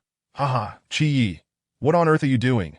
He gazed at Lin Chi-Yi, who had returned with a pink Hello Kitty suitcase and a Peppa Pig suitcase. Unable to restrain his amusement, Lin Chi-Yi scratched his head in embarrassment. "Ergo, these were chosen for me by Hong Ingjie and Xiaonan. Please don't mock me." All right. How could Ergo mock you? It's perfectly normal for a young boy to have a bit of a youthful spirit, Su Yun chuckled, giving Lin Chi-Yi a pat on the back, his smile growing ever wider. Lin Chi-Yi, unfazed by the teasing, shifted the conversation. "By the way, Ergo, this training session will be held in Shangjing City. The captain has already purchased our tickets, so you should pack up and get ready to depart." "What do I have to pack?" Su Yun replied with a light smile. However, the training location was not in Shangjing. For Lin Chi-Ye's uniqueness meant he could not leave Songnan City, that if he were to depart, Songnan would cease to exist.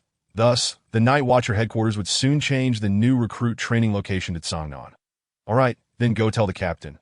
They will be sending us off shortly, and I bet Hong Yingjie will definitely shed some tears." Lin Chi-Yi nodded, turning to seek out Chen Mu Yi. No need. Chi-Yi. Do you believe your Ergo possesses prophetic abilities? Su Yun called out to Lin Chi-Yi, raising an eyebrow. Prophetic abilities? Lin Chi-Yi halted, looking at Su Yun with a mix of skepticism and intrigue. It wasn't that he doubted Su Yun, but after all, Ergo was the agent of the God of Doom. And perhaps there was a kernel of truth to it.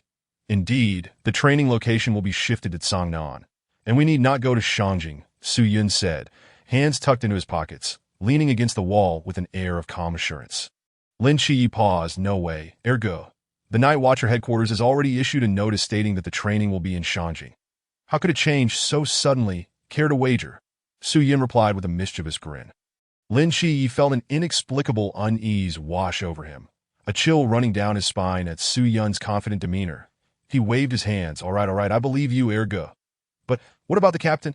He looked at Su Yun, puzzled. After a moment, as Su Yun and Lin Chi-Yi lingered without setting out, a call from Chen Mu finally came through. Su Yun, "Chi-Yi, what's taking you so long? The train to Shangjing departs in half an hour. If you dawdle any longer, you'll miss the new recruit training." "Captain, it's not that I don't want to go, but Ergo insists that the new recruit training will be in Songnan." Lin Chi-Yi replied with a wry smile. "Songnan? The headquarters announcement is crystal clear. The location is Shangjing City. Hurry up and get out."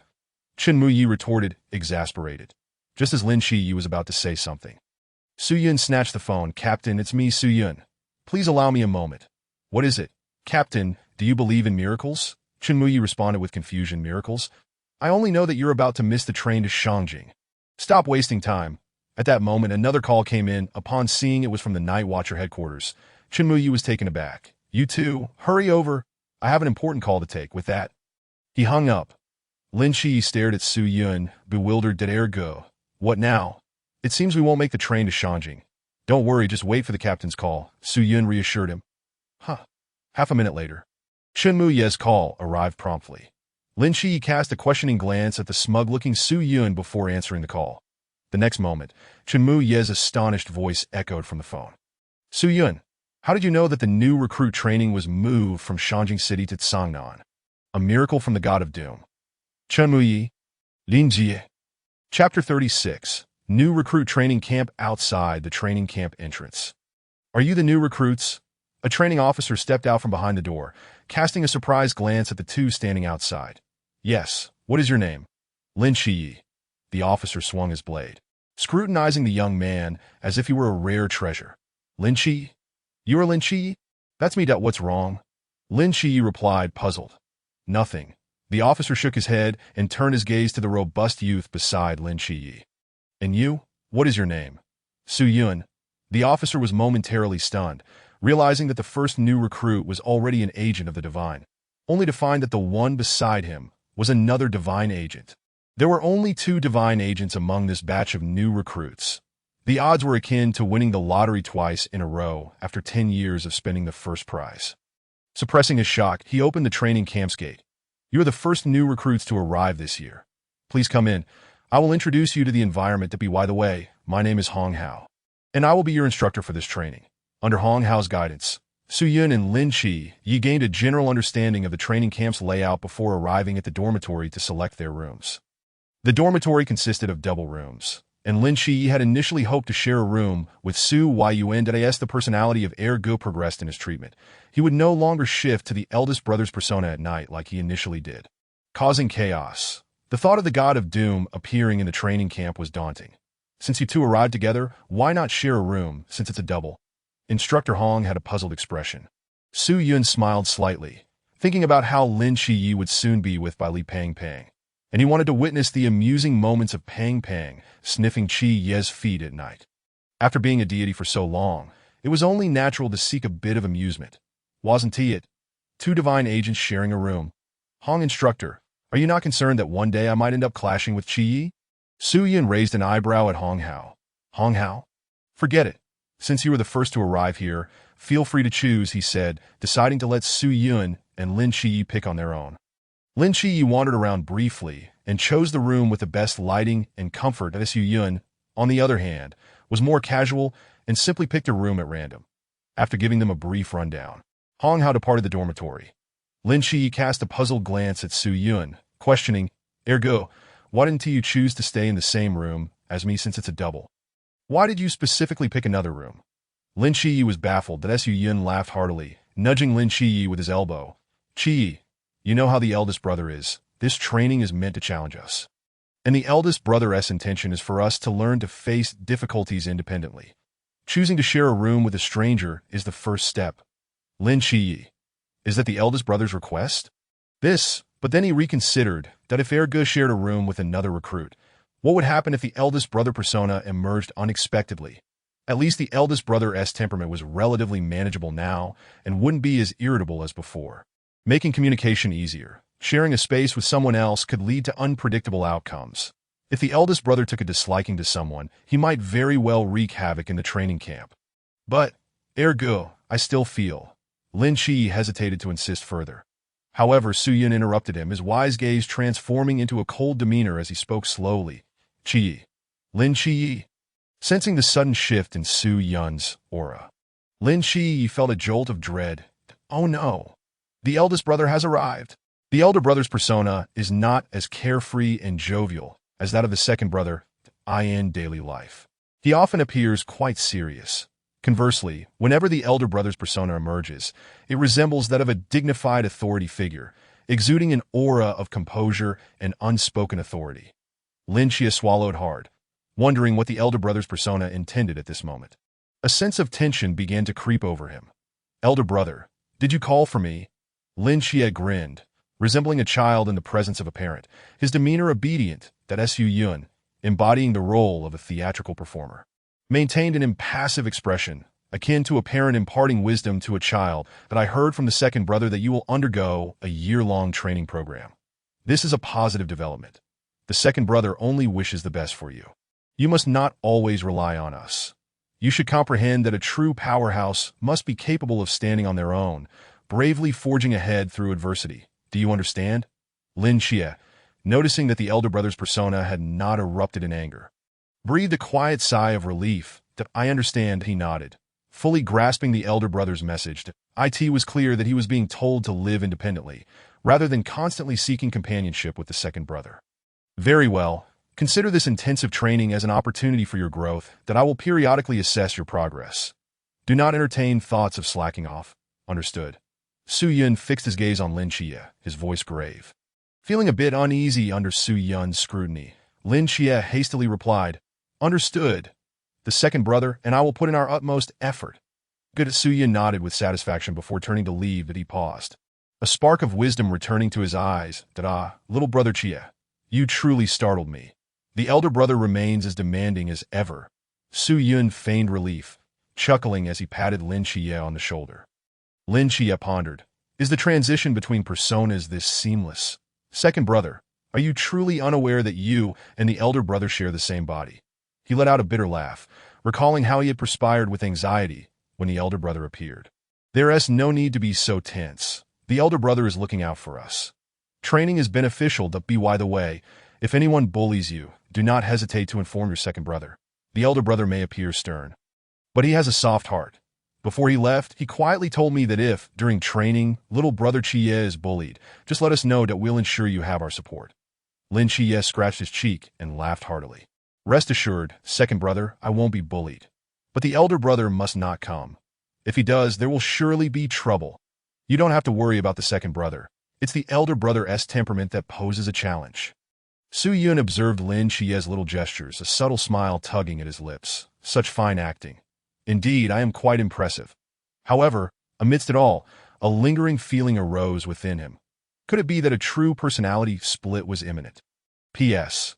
Grateful for the gifts from esteemed individuals. Additional updates will continue today. Chapter 37.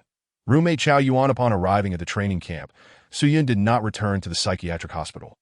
The elder brother's persona had already prepared Lin Chia, so his absence felt unsurprising. The following day, new recruits gradually arrived at the dormitory that Su Yun encountered his roommate, a youth with a closely cropped haircut. Resembling a newly ordained monk, upon entering, he greeted Su Yun with a Buddhist bow. "Hello, my name is Chao Yuan." Seeing the newcomer, Su Yun's eyes brightened, as if he had stumbled upon an intriguing affair. Chao Yuan, Sequence 031 of the Forbidden Ruins, Black King Annihilation. From this day forth, we shall be roommates. Su Yun smiled, extending his right hand towards Chao Yuan. Chao Yuan firmly shook Su Yun's hand. What piqued Su Yun's curiosity was that Chao Yuan, while utilizing the Forbidden Ruins Black King Annihilation, would lose consciousness, engaging in indiscriminate attacks that he wondered if his breaking all laws could enable Chao Yuan to retain awareness while employing Black King Annihilation. He intended to explore this possibility at the opportune moment. That night, Chao Yuan sat cross-legged on his neatly made bed, resembling a meditative monk, while Su Yun leaned against his pillow, feigning sleep, but secretly observing the scene in Lin Chia's dormitory. At that moment, Lin Chia lay on his bed, and Bai Li Pang was stealthily clutching a gift box, cautiously sliding it under Lin Chia's bed, only to be caught red-handed. "Chia, your feet smell delightful." Bai Li Pang blurted out, struggling to find a suitable excuse for his embarrassment. Upon hearing Bai Li Pang's words, Lin Chia's expression darkened, his demeanor turning utterly dumbfounded. That's so? Perhaps, Chia, you should also take a whiff of mine? Bai Li Pang sensed the atmosphere shift uneasily and quickly changed his words. Lin Chia. However, his response ignited a spark of hostility within Lin Chia. This scene left Su Yun thoroughly amused. After all, Bai Li Pang was indeed the comedic relief, and witnessing it firsthand was a delightful experience. Su Yun, are you not yet asleep? Noticing Su Yun lying on the bed with a silly grin, Chao Yuan slowly opened his eyes, a look of confusion crossing his face. What is this person doing at such a late hour? Could he be mentally unstable? Chao Yuan, would you care to partake in some amusement? Su Yun sat up, raising an eyebrow at Chao Yuan. What do you mean? Chao Yuan gazed at him calmly, a trace of bewilderment in his eyes. Su Yun smirked, snapping his fingers as the exploring pouch resonated. And two wooden swords materialized in his hands in the blink of an eye. Upon noticing the wooden swords, Chao Yuan seemed to recall something. Let us play a game with these swords. Su Yun tossed a wooden sword to Chao Yuan, but he did not move. Allowing the sword to fall onto the bed, he looked at Su Yun, fearful of being misunderstood, and explained, I cannot wield a sword. Once drawn, I lose control of myself. I no longer wish to commit acts of violence. After saying this, he pressed his palms together, bowing his head in sincere reverence that there's no need for concern. Just pick up your sword. I cannot. Seeing Chao Yuan's resolute stance, one might have found it challenging to sway him, but not Su Yun. With a gentle smile, he spoke, 2 swords standing tall, 8 gods departing, 10 years of night, ferrying the world's souls. Su Yun pressed his palms together, imitating Chao Yuan's earlier devout posture. Chao Yuan. Upon hearing these words, Chao Yuan abruptly sat up, incredulous as he stared at Su Yun. How do you know this? The benefactor you seek? I am acquainted with that. Su Yun feigned an air of mystery. Who is he? Can you tell me? He is of great importance to me. Chao Yuan took a few steps forward. Pressing Su Yun for answers, Su Yun remained silent, moving to Chao Yuan's bedside, retrieving the wooden sword that Chao Yuan had failed to catch earlier. If I take up this sword, I shall tell you. Chao Yuan contemplated for a moment, gazing into Su Yun's eyes. Let me preface this. Once I draw the sword, I may harm you. Chao Yuan cautioned Su Yun, and Su Yun glanced out the window toward a distant building, where Chief Instructor Yuan Gang and Instructor Hong were stealthily observing the dormitory's activities. Peeping, those who spy on the God of the End must pay the price for their curiosity, with this thought. Su Yun smiled at Chao Yuan, reassuring him, Fear not, Chao Yuan. Since I am aware of your circumstances, I possess a means to assist you, and the Chief Instructor is nearby. Very well. The allure of the benefactor was far too compelling for Chao Yuan. His reason for attending the new recruit training in Songnan was precisely to seek out this benefactor, to seize the opportunity, atone for his sins, and achieve redemption. Since Su Yun could articulate the master's words with such precision, perhaps he truly knew something. After a mental struggle, Chao Yuan took a deep breath, and under Su Yun's encouraging gaze, he reached out to accept the wooden sword extended towards him. Meanwhile, at a distant building, Yuan Gang held a pair of binoculars, watching Lin Xie and Bai Li Pang Pang in the dormitory, his expression darkening. Instructor Hong was bewildered, exclaiming, This doesn't seem right. One was the agent of the Radiant Angel, the other a young master from the Bai Li group. How could they engage in such activities in the same room at night? Furthermore, there was the individual capable of suppressing the forbidden ruins. This was undoubtedly perilous. Instructor Hong's tone shifted as he quickly added, Chief, should I intervene? Yuan Gang remained composed, lifting the binoculars to observe Su Yun and Chao Yuan in their dormitory, just in time to witness Chao Yuan grasping the sword.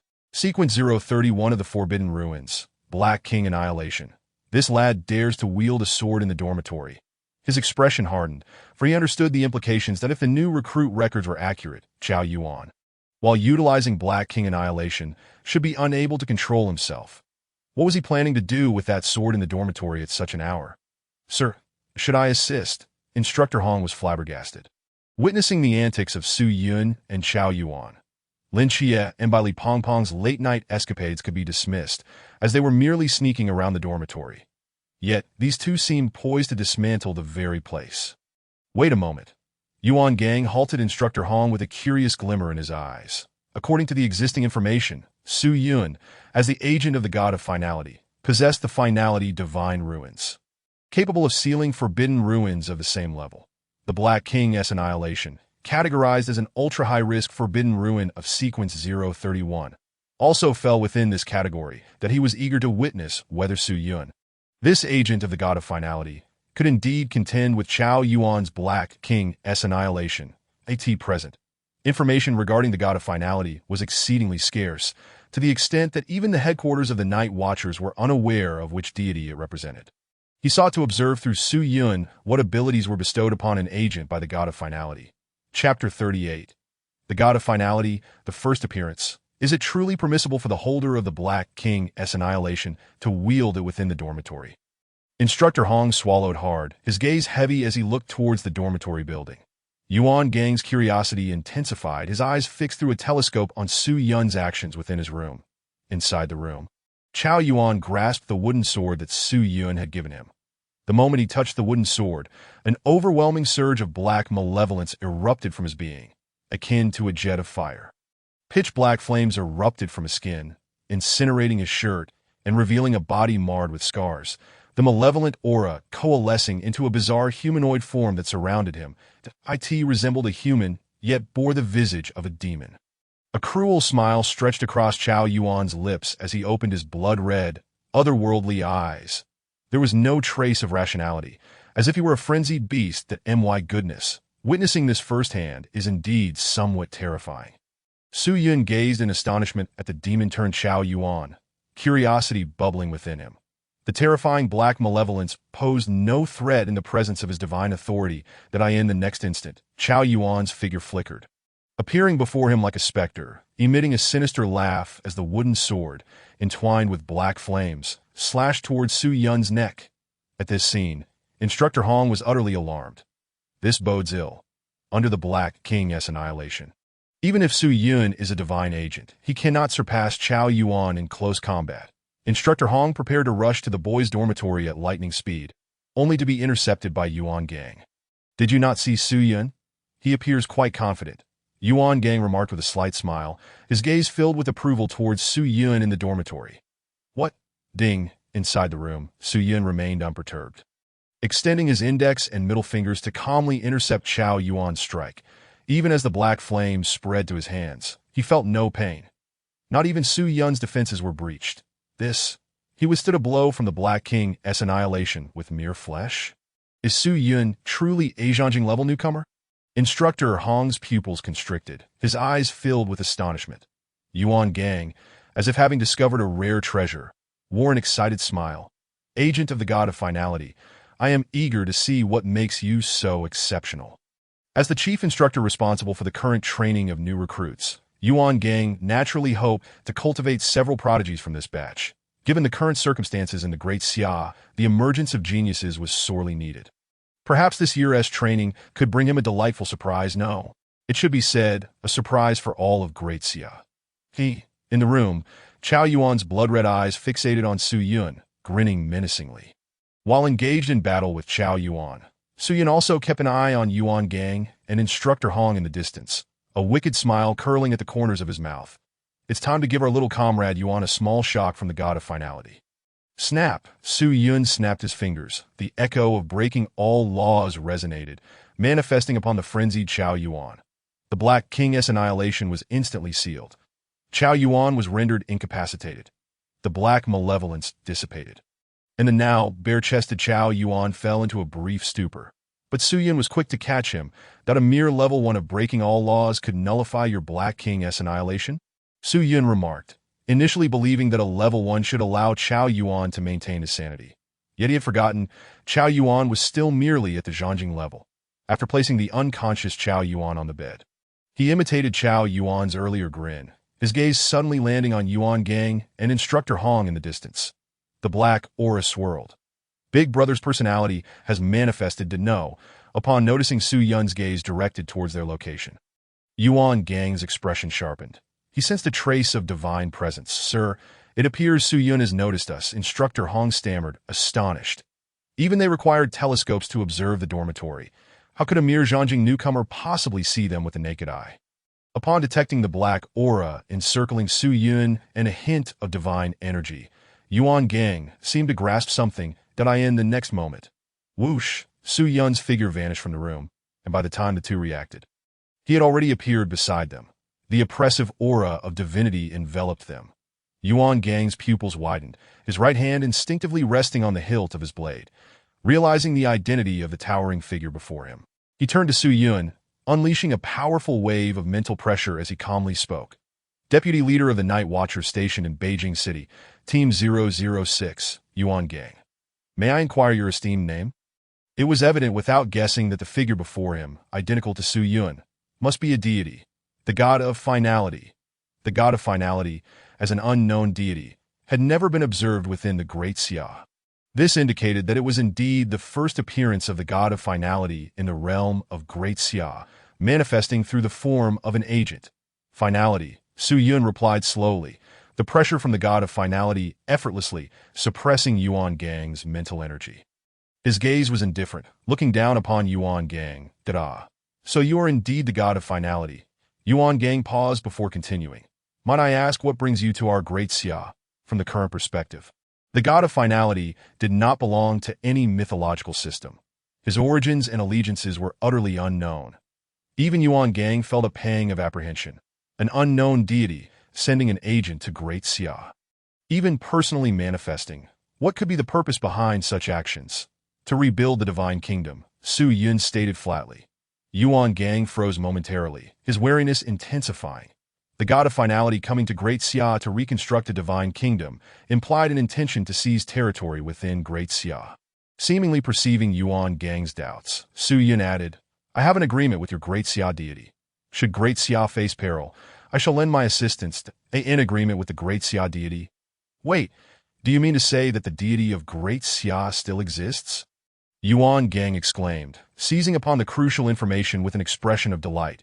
Eagerly pressing for more details, it is an agreement from long ago. Su Yun gazed into the distance, a reminiscent look in his eyes, as if recalling something. Yuan Gang was momentarily taken aback. The hope that had ignited within him extinguished. Long ago, for a deity, how long could that possibly be? Beside them, Instructor Hong stood in a daze, paralyzed and unable to move. Before a true deity, he could hardly even breathe. Merely staring blankly at the exchange between the being and the god, he cast a gaze of reverence towards the divine figure that was Su Yun. A god, that a genuine deity. P.S. Continuation forthcoming. Gifts, urges for updates, and positive reviews are greatly appreciated. Chapter 39. Come, let me take you to meet the esteemed one, deep in the night, down on the rooftop of a tall building. After a brief exchange with the god of finality, Yuan Gang gained a general understanding of the situation. The god of finality was friendly towards Great Xia, though his strength remained uncertain. Following their conversation, the god of finality returned to the dormitory, relinquishing control of the body back to Su Yun. Upon witnessing the departure of the god of finality, Yuan Gang, filled with excitement, dialed a number. Hello? Why the urgency to call me at such a late hour? Xiaoping's puzzled voice came through the phone that he was the captain of the night watchers stationed in Beijing City, Team 006 at Yuan Gang, still reeling from the recent encounter with the god of finality. Took a deep breath and spoke. Captain, I encountered a deity at the training camp in Songnan City. What? Xiaoping's voice grew tense. Which deity? The god of finality, an unknown new deity. Recently, in Songnan City, a purported agent of the god of finality emerged. Just now, the god of finality manifested through this agent and spoke with me, Yuan Gang replied gravely, attempting to quell the turmoil within himself. The god of finality? Xiaoping's expression shifted, aware that as an unknown deity, the Night Watchers had conducted a series of inquiries regarding the god of finality. The information they possessed limited to a report from Team 130 SS when Shima in Songnan City that he didn't pose any threat to you. Did he? Should I send someone formidable to assist? Xiaoping inquired urgently. It's nothing significant. I spoke with him, and he stands with us in Great Xia, a new deity. Yuan Gang exhaled deeply, cursing under his breath. Facing a deity for the first time was an overwhelming experience, almost unbearable, a god that does not exist within any mythological framework, and here you are, encountering it. All right, take a good rest. I must report to the commander. Yuan Gang conveyed the general situation of the god of finality to Xiaoping. This new deity, absent from any mythological system, was finally categorized within the divine hierarchy. Sequence 042, God of Finality. Meanwhile, after frightening Yuan Gang, Su Yun lay quietly on the bed as though nothing had transpired. The memory of Yuan Gang's nervous yet feigned composure during their conversation brought a smile to his face. With the events of tonight, it was likely that the Night Watch headquarters would be in turmoil for the entire night. Glancing at the peacefully sleeping Chao Yuan, Su Yun smiled faintly, closed his eyes, and feeling somewhat bored, decided to return to the psychiatric ward of the God's Lounge to play cards with Zhao Kongcheng. Little did he know, Lin Shiyi, who was nearby, had the same idea and was engaged in a game of chess with Li Yifei. Hey brother, what a coincidence, Lin Shiyi exclaimed in surprise upon seeing Su Yun playing cards with Zhao Kongcheng. Shiyi, what did you put on your feet? It smells delightful, Su Yun teased, raising an eyebrow at Lin Shiyi. Lin Shiyi, what do you mean? Zhao Kongcheng looked utterly baffled. I have no idea, Li Yifei said, blinking at Zhao Kongcheng, both of them staring at each other in confusion. Their gazes inadvertently fell upon Lin Shiyi's feet. Delightful. Noticing the astonished expressions on Zhao Kongcheng and Li Yifei's faces as they looked at him and Su Yun, the atmosphere grew increasingly delicate. Lin Shiyi's lips twitched repeatedly. His brother had actually seen what transpired in his room. By Li Pang, you're dead. The next day, early in the morning, as Su Yun prepared to wash up, he was suddenly startled by the clamorous sounds outside the corridor, wondering what commotion was occurring. Stepping out of his room, he collided with Bai Li Peng Peng, who was blocking the hallway, distributing local specialties. His arms laden with numerous luxury watches.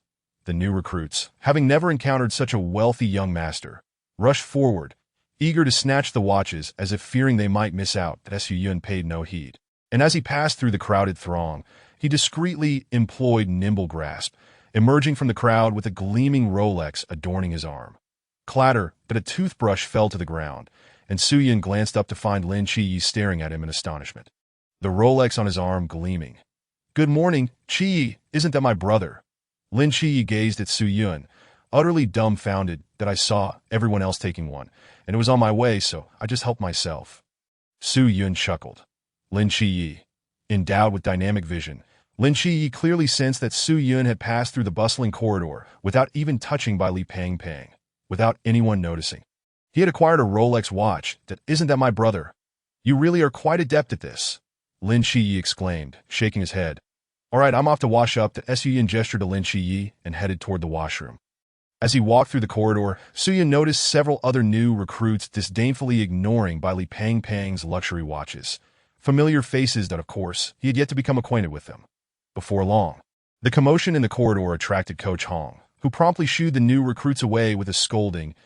Su Yun did not involve himself. By the time he emerged from the washroom, the matter had already concluded. Upon returning to the dormitory, the dazed Chao Yuan seemed to awaken at the sound of Coach Hong's shouts, looking at Su Yun in confusion. "Are you all right?" "Of course, I'm fine." "What, Chao Yuan? Do you wish for me to be in trouble?" Su Yun placed his toothbrush in the cabinet and approached Chao Yuan, patting him on the shoulder. "Come on, we agreed last night. I'll take you to meet someone important." The mention of someone important. Chao Yuan, who had still been puzzled by the events of the previous night, sprang upright from the bed. "Take me there. First, change your clothes. You burned them last night." Su Yun led Chao Yuan to Lin Chiyi and Bai Li Peng Peng's dormitory. "Brother, what brings you here?" Lin Chiyi, who was discussing life with Bai Li Peng Peng, stood up to greet Su Yun. Chiyi. "Who are they? Why do you refer to him as brother?" "Oh, I see. He must be your real brother. Am I right?" Bai Li Peng Peng quickly deduced the relationship between the two. Lin Chiyi sighed, acknowledging the truth in Bai Li Peng Peng's words. "Chiyi?" Chao Yuan's eyes lit up as if he had discovered something, that he took a step forward and asked Lin Chiyi, "What is your surname?" "Lin, Doublewood Lin." Lin Chiyi blinked in confusion. "Is there a problem?" Given that this boy was brought by his brother, he assumed he must be Lin Chiyi's roommate. Doublewood stands tall. 8 deities go one, entering the night for 10 years. Guiding the world, it truly is you. Chao Yuan gazed at Lin Chiyi, his face brimming with excitement. Unable to contain his ecstatic murmurs of Umitba, in this peculiar situation, Lin Chiyi found himself utterly bewildered. This person, is he unwell? Chapter 40. The Mass Squad. "My name is Chao Yuan. Chiyi. You are my benefactor." Chao Yuan calmly regarded Lin Chiyi as he introduced himself. Lin Chiyi, recalling Chao Yuan's earlier eccentricities, instinctively glanced at Su Yun, who was grinning foolishly. "Oh no. They say 2 different types of people cannot coexist in one room." Hello, my name is Bai Li Tu Ming. Of course, you can also call me Peng Peng like Chiyi." As he spoke, Bai Li Peng Peng casually retrieved 2 gift boxes from the colorful array of items and handed them to Su Yun and Chao Yuan. Upon seeing Chao Yuan's bewildered expression, Bai Li Peng Peng hastily clarified, "Do not misunderstand. I'm not some wealthy young master, just a child from an ordinary family. This is a local specialty from my hometown, a gift for you both. Consider it a gesture of friendship. This gift is far too extravagant. I cannot accept it." Upon opening the box and discovering it contained a luxurious watch, Chao Yuan quickly attempted to return it to Bai Li Peng Peng. In contrast, Su Yun quietly accepted his gift. Lin Chiyi, "Brother, that's 2 now. Can we tone it down a bit?" In the afternoon, the new recruits training officially commenced. Everyone donned their military uniforms and gathered at the training ground. On the training stage, Yuan Gang's gaze flitted between Su Yun and Lin Chiyi, the only 2 representatives of deities among the new recruits. They were of paramount importance. Ultimately, his attention rested on Su Yun, the representative of the god of finality. Given the events of the previous night, it was not difficult to deduce that the god of finality would manifest through possession of Su Yun's body. This indicated that Su Yun's constitution was sufficiently robust to endure the presence of a deity. This unique physique was rare even throughout the entirety of Daxia, yet here within the training camp, there was indeed a Su Yun. The new recruits quickly formed a line. Yuan Gang took a moment to collect himself before commencing his speech.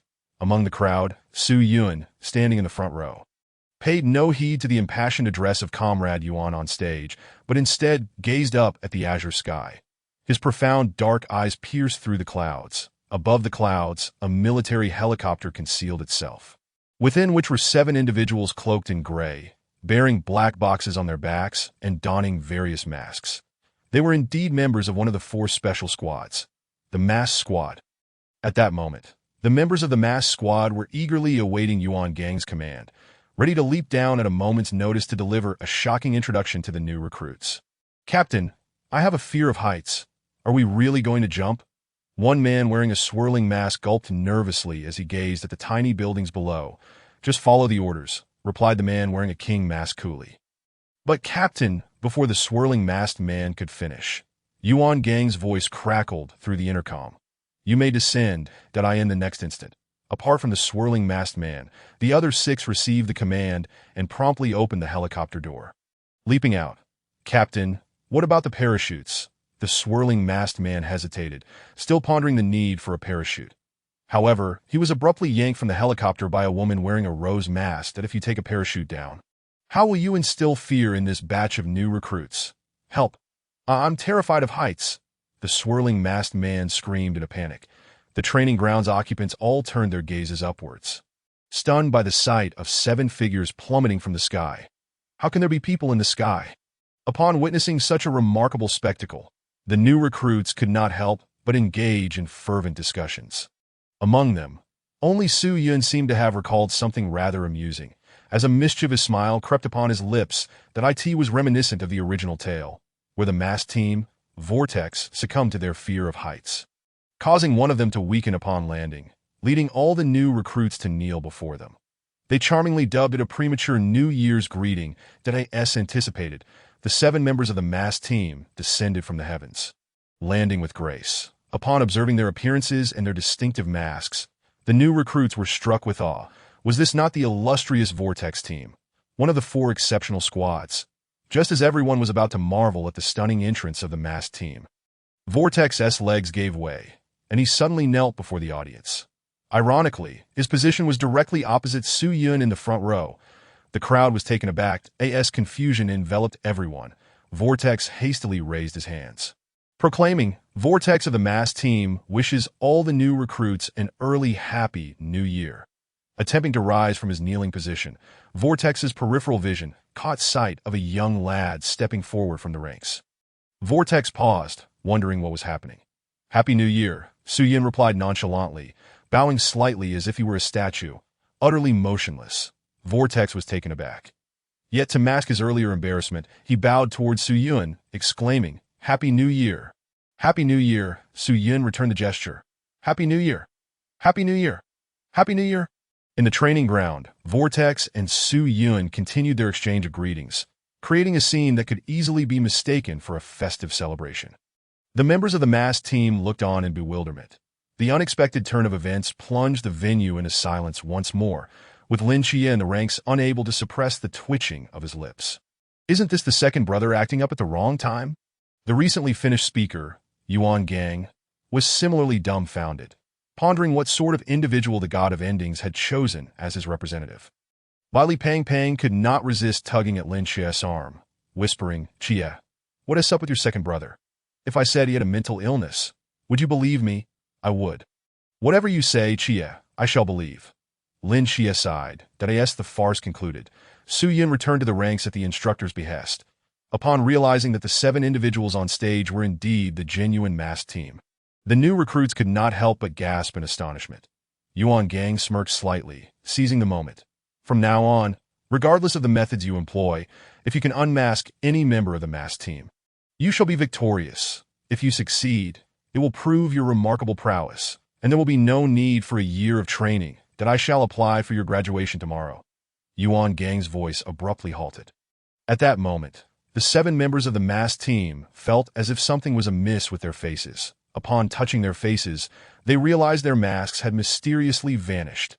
under the astonished gazes of the seven. Su Yun held 7 masks in his hand, enthusiastically distributing them to the new recruits beside him. Chia, this mask is stylish. It has the character Wang on it. This one's for you. Pang Pang, take this one. And for Chao Yuan, here you go. Point 3 left. You 3, yes, you 3, take these and consider it your graduation. Chapter 41. Training commences. Su Yun also contemplated directly gifting masks to Shin Qingzhu and Mo Li. However, with a total of 240 individuals in the training arena, Su Yun and Chao Yuan had specifically stood together, while they had yet to become acquainted with Shin Qingzhu and Mo Li. Thus, they were not in close proximity, that he certainly couldn't just flash over to deliver masks to them. Could he? This action of Su Yun left everyone present, including the mask team, Yuan Gang, and the instructors, utterly dumbfounded. Their intention in dispatching the mask team was to instill a sense of authority among the new recruits, yet the unfolding events seemed to deviate from their expectations. Even the initially defiant recruits were stirred with excitement to ensure the smooth progress of the recruits' training. All the masks Su Yun had taken through were confiscated, and he was subsequently called away by Yuan Gang, who wore a dark expression. Lin Chia. Li Pang Pang cautiously leaned toward Lin Chia and whispered, Chia, who exactly is your second brother? He is truly impressive, managing to retrieve all the masks of the mask team right under everyone's noses.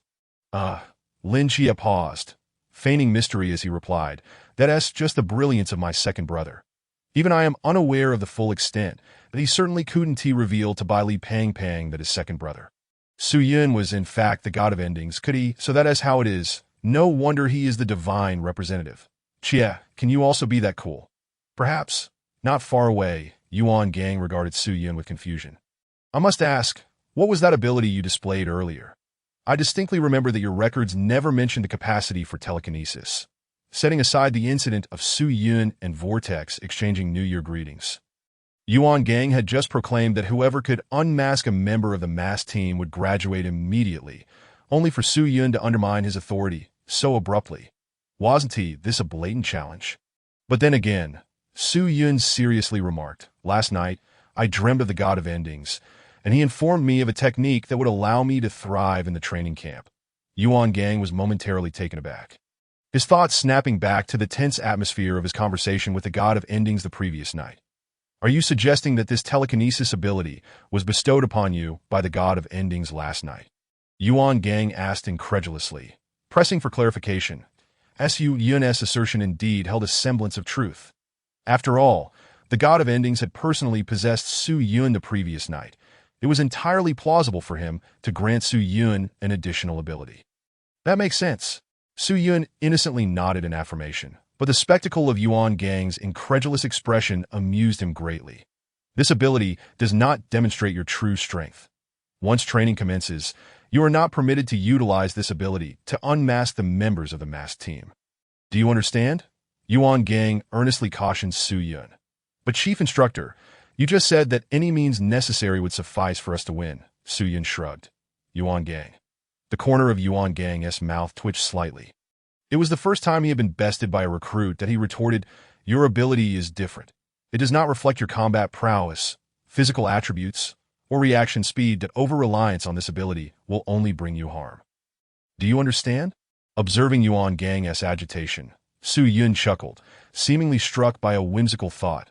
Wait a moment, Chief Instructor. I have a terrible headache. It feels like the god of endings is about to arrive. Su Yun pretended to clutch his head in agony. His acting was painfully obvious. Anyone could tell he was feigning distress. Yuan Gang's face twitched slightly. You brat, the god of endings is a divine being. He wouldn't just before he could finish. Yuan Gang felt a shift in Su Yun's aura, his expression stiffening. What? Is this a sense of deja vu from last night? Yuan Gang. Panic surged through Yuan Gang. The previous night, the god of endings had manifested to establish rapport with the guardians of the Great Xia. This sudden appearance now could not possibly mean that the god was coming to defend his representative after witnessing him being bullied. Could it? Surely not. With so many deities, there should be no time for such trivial matters. Moreover, this was a training camp filled with 240 new recruits and the mass team. If the god of endings were to appear here, the consequences would be dire. But in the next moment, the seemingly ominous Su Yun suddenly lifted his head, grinning at Yuan Gang, surprised. Unexpected. Happy. Yuan Gang. As a special case, Su Yun was expressly forbidden from using to unmask the members of the masked team during combat.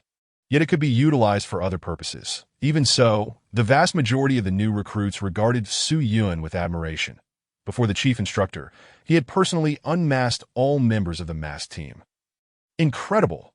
This action further etched Su Yun into the memories of the 7 members of the masked team, Su Yun, the newly detected divine representative of the god of endings. Wang Mian's gaze fell upon Su Yun in the ranks. Muttering to himself, "Captain, I find this lad quite unimpressed. Could I take him on when the match begins?" Chang Wei remarked, somewhat exasperated. "Patience," Wang Mian replied calmly. Wang Mian's attention turned to the chaotic new recruits below. Having been ignited by Su Yun's earlier triumph, their spirits soared. The originally defiant recruits grew even more obstinate. Not to mention the battle-esque stipulations. The members of the mass team were all required to suppress their realms to the same level as the recruits. Swiftly, Yuan Gang and the cadre of instructors turned to depart, leaving the training ground to the 240 new recruits and the 5 members of the mass team. The remaining 5 members were Wang Mian, Xuanhua, Qiangwei, Tianping, and Yuegui that a fierce battle was imminent. Many astute individuals swiftly vacated the scene, preparing to strategize collectively to vanquish the mass team. Meanwhile, the less perceptive recruits, unable to escape in time, were eliminated under the relentless assault of the mass team. Lin Xie seized by Li Pangpang and fled the area. Noticing that Su Yun had not followed, Li Pangpang repeatedly glanced at Lin Xie. "Xie, your second brother hasn't come along. Should we go search for him?" Lin Xie cast a glance back at the chaotic training ground. Where Su Yun's figure had long since vanished, he is quite formidable. He will be fine. Chapter 42, 2 against 2, the advantage is mine. In the underground base of the training camp, Yuan Gang and the other instructors arrived here, observing the scenes displayed on the large screen. This was merely the beginning. Over 90 new recruits had already been eliminated under the onslaught of the masked team. Yuan Gang's figure stood out among the instructors, his gaze fixed intently on the screen showing Su Yun. His eyes narrowing slightly, he still harbored a doubt regarding the events that had transpired on the training field. Su Yun had indeed exuded a divine aura emanating from the god of Terminus. Yet why had he not been possessed by the god of Terminus, even joking with him, among all the recruits? Yuan Gang felt an inexplicable oddity about Su Yun. He was simply too enigmatic. Holding the information regarding Su Yun, he felt a tightening in his chest upon noticing the absence of any relevant details prior to his joining the Night Watchman's Team 136. Something felt amiss at that moment. Yuan Gang seemed to have made a discovery, a flicker of shock passing through his eyes as he muttered, "Could it be? Su Yun, we should leave as well." Chao Yuan stood behind Su Yun, calmly surveying the masked team, who were mercilessly eliminating new recruits not far away. "Soon, they will turn their sights on us." Unfazed, Su Yun propped his chin in thought for a moment before turning to Chao Yuan. "Chao Yuan, do you wish to truly wield a blade?" "Truly wield a blade?" Chao Yuan was taken aback that the wielder of the Black King's decimation. He had, in his youth, succumbed to its rampage, slaughtering his entire family. He sought to rid himself of the karmic burden, yet allowing him to wield a blade again would only deepen his sins. Realizing this, he shook his head that Su Yun, I cannot wield a blade. Nor do I wish to commit further acts of violence. Su Yun smiled gently, stepping forward to pat Chao Yuan's shoulder, that I can allow you to retain a portion of your consciousness and reason while the Black King's decimation is activated. Do you believe me? Retain my consciousness and reason. Upon hearing Su Yun's words, Chao Yuan's eyes brightened. Recalling the events of the previous night, he remembered clearly that the moment he grasped the blade, he had lost control due to the Black King's decimation. Yet, upon waking, the dormitory had been left unscathed, and Su Yun bore no signs of injury. Could it be that Su Yun truly possessed a method? You can really allow me to maintain my awareness while using the Black King's decimation. Chao Yuan pressed eagerly. The power of the Black King's decimation was overwhelming, and Chao Yuan needed to control it. However, at his current level, he could not accomplish this. Su Yun nodded. After a moment of hesitation, seeing Su Yun's earnest demeanor, Chao Yuan finally acquiesced that I believe you. Given Su Yun's ability to articulate the truths imparted to him by his master, and to connect him with the esteemed Lin Xie, as well as assist in his recognition of Lin Xie, Chao Yuan felt he could trust Su Yun unconditionally. Yet upon reflection, shouldn't the esteemed one be Su Yun himself? Su Yun, Chao Yuan, we should retreat quickly. The mass team is about to come for us. While we still have a chance, let us discuss our tactics and return for vengeance. The other recruits, realizing they were no match for the mass team, hastily retreated, eager to include Su Yun and Chao Yuan in their escape. They asked the agent of the god of Terminus. Su Yun's status among the new recruits was even higher than that of Lin Chia, the agent of the Seraphim. Naturally, they wished to have him accompany them. You all may go. There is no need to take us with you. Chao Yuan calmly regarded the recruits, speaking slowly. Boom, boom, boom. The training ground reverberated with terrifying explosions, and numerous recruits continued to be eliminated under the fierce attack of the massed team. Seeing that Su Yun and Chao Yuan remained unmoved, the recruits, unwilling to face elimination themselves, had no choice but to abandon the two and flee. After dispatching the majority of the recruits, Xuanhua and Xiangwei soon noticed Su Yun and Chao Yuan not far off. Like hungry wolves spotting a plump lamb, they rapidly approached the two. Well, you two aren't even running. What is this? Planning to give up? Xuanhua smirked disdainfully, his gaze quickly settling on Su Yun. He had not forgotten the mischief Su Yun had caused on stage, forcing him to repeatedly bow in front of everyone and directly swapping mass with 7 individuals through his unique ability. His eyes narrowed slightly as he regarded Su Yun. Regardless, Su Yun was indeed a genuine divine agent, and his potential should not be underestimated. Xiangwei, irritated, shoved Xuanhua aside. This divine agent is mine to deal with. I've long had enough of him. A small hammer appeared in her hand, which enlarged to match her size, as she glared menacingly at Su Yun. Xiangwei was known for her fiery temper, and Su Yun's exploit had caused the mass team to lose face during their introduction. Naturally, she sought to restore their honor by eliminating Su Yun. 2 against 2. We do not hold the advantage. Chao Yuan, standing behind Su Yun, reminded him. The members of the mass team were all well-trained and possessed rich combat experience. Even 10 against 1, they might not have the upper hand, let alone 2 against 2. Fear not, in a 2 against 2, the advantage is mine. Su Yun casually surveyed the approaching Xuanhua and Xiangwei, one summoning whirlwinds to attack, and the other wielding a large hammer. It would be more suitable for Xiangwei to hone Chao Yuan's use of the Black King's decimation. Chao Yuan, you take care of the masked girl. I'll handle this one. Su Yun gestured to Chao Yuan, pointing at Xuanhua and beckoning him closer. Xiangwei. Who are you calling masked girl? Xiangwei could not tolerate being addressed as such by a new recruit. Angered, she swiftly enlarged the hammer in her hand to 5 times Su Yun's size and swung it towards him. Xuanhua. Gao Zuan. Xuanhua was caught off guard. What if such a fierce attack were to crush Su Yun? The divine agent? Chao Yuan was equally stunned. If that hammer struck, both he and Su Yun would likely meet their end. Yet in the next moment, Su Yun raised his hand and tapped the descending hammer, triggering the effect of breaking 10,000 laws, causing the once massive hammer to shrink rapidly, returning to its original size. Xiangwei? Xuanhua. What are you doing? I was still speaking. Is this how you conduct yourself? Masked girl, resorting to sneak attacks. Su Yun scolded Xiangwei irritably. Under the bewildered gazes of Xuanhua and Xiangwei, Su Yun snapped his fingers, summoning a straight blade into his hand, which he then handed to Chao Yuan. Chao Yuan, take this blade and prepare yourself. Chapter 43. Summoning Calamity. Chao Yuan stared at the straight blade Su Yun presented, momentarily stunned as he prepared to accept it. It dawned on him that Su Yun, the agent of the god of Terminus, possessed the ability to seal the same realm's forbidden grounds. Xiangwei, he is the divine agent. If we cannot handle this, it should be left to the captain. Xuanhua whispered to Xiangwei. Xiangwei, however, was not one to indulge Su Yun. She shot Xuanhua an annoyed glance that no need. He's just a new recruit that I can handle him without resorting to forbidden grounds. Very well. Seeing that he could not persuade Xiangwei, Xuanhua conceded. At this moment, Chao Yuan had already taken the straight blade that Su Yun handed him, activating the Black King's decimation. Black malevolent energy surged upwards, dark flames enveloping him entirely. Madman Chao Yuan had arrived. With the Black King's decimation unleashed, an overwhelming sense of dread surged within Xuanhua and Xiangwei, while Wang Mian, observing from a distance, gazed in shock at the frenzied Chao Yuan. What a terrifying aura. Is this the Black King's decimation? Sequence 031? Wang Mian squinted his eyes.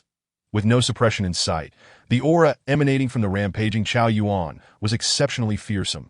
Even Xuanhua and Xiangwei sensed the impending peril. The two quickly assumed defensive stances, remaining vigilant against Chao Yuan's assault. Yet in the next second, to their astonishment, Chao Yuan raised the fiery blade and swung it towards Su Yun's back. Xiangwei. Xuanhua. What is happening? Are our allies turning against each other? Initially, one might have assumed that Su Yun would be injured by Chao Yuan's terrifying strike. However, to everyone's astonishment, Su Yun simply snapped his fingers, causing Chao Yuan's blood-red, eerie eyes to narrow instantaneously, revealing a glimmer of clarity and wisdom. Under Su Yun's precise manipulation, breaking 10,000 laws suppressed a portion of the formidable power of the Black King Annihilation, thereby diminishing its influence on Chao Yuan and allowing his conscious awareness to reclaim control over his body, enabling him to tenuously resist the encroachment of the Black King Annihilation on his rationality. Yet this came at a cost. The enhancement from the Black King Annihilation would consequently weaken. To put it plainly, while Chao Yuan regained his consciousness and rationality, the power of the Black King Annihilation would correspondingly diminish. I possess consciousness. The deranged Chao Yuan exclaimed in shock upon discovering his own awareness. Yet, the influence of the Black King Annihilation still lingered, as he simultaneously grinned maniacally and gasped in surprise. This scene left Yuan Gang and the other instructors at the underground base utterly astounded. The ability to restore consciousness to Chao Yuan, who was ensnared by the Black King Annihilation. A testament to the might of the end of days divine ruins? The instructors swallowed hard in disbelief. Yuan Gang, too, gazed at Su Yun on the screen with a flicker of astonishment in his eyes. This young lad has remarkably utilized the end of days divine ruins to such an extent, ingeniously leveraging its suppressive effects against the forbidden ruins to restore Chao Yuan's rationality. Truly a genius. The battle raged on. The madly deranged Chao Yuan, now elated, reveled in the ability to wield the Black King Annihilation while retaining his rationality. He had indeed accomplished it with a sinister grin. His blood-red eyes sparkled with excitement. In the blink of an eye, he appeared before Rose, brandishing a fiery blade aimed at her. Clang! Rose reacted swiftly, raising her massive hammer to block the strike, successfully parrying Chao Yuan's attack. Yet, that was not the end. Chao Yuan's body surged with black, malevolent flames, his smile growing ever more grotesque as the fiery blade swung again towards Rose. This lunatic. Watching the maniacal Chao Yuan, whose laughter echoed with foolish glee, Rose's lips quivered beneath her mask.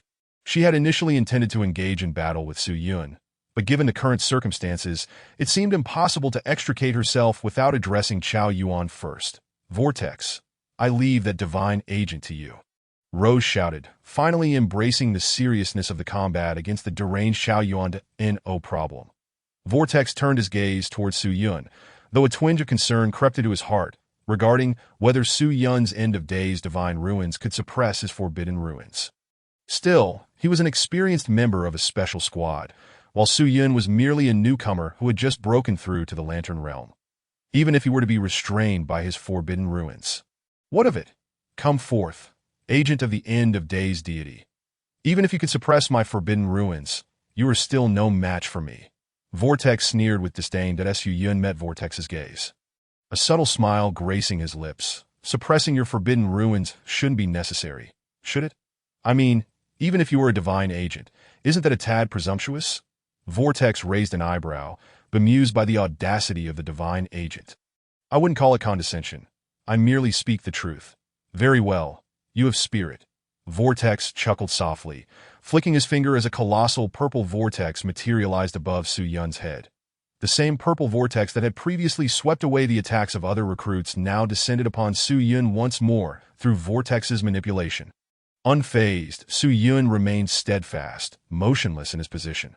The call of disaster resonated quietly, triggering an uncanny phenomenon within the purple vortex as the impending assault aimed at Su Yun was eerily drawn back into the vortex. What is happening? Vortex's eyes widened in alarm as he realized he could no longer control his forbidden ruins. Just as he attempted to regain control over the purple vortex, Rose, who was engaged in battle with the deranged Chao Yuan, inadvertently lost her grip on her hammer, sending it flying from her hands in a moment of distraction. Rose was momentarily stunned, given that Chao Yuan's strength had been significantly reduced under the suppression of the Black King annihilation. It should have been impossible for him to dislodge her hammer. Why did it slip from her grasp? But that was not the end of it. The horrifying pull of the purple vortex drew the flying hammer back in. By sheer coincidence, the trajectory of the hammer aligned perfectly with Vortex, who was attempting to control the purple vortex. "Vortex, watch out behind you," Rose shouted, but the terrifying roar of the purple vortex drowned out her voice.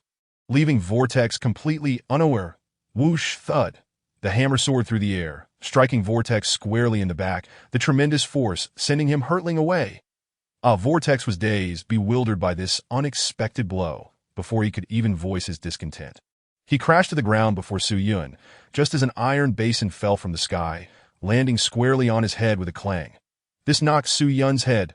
Vortex froze, kneeling on the ground, his body stiffly lifting his head to gaze at Su Yun standing before him.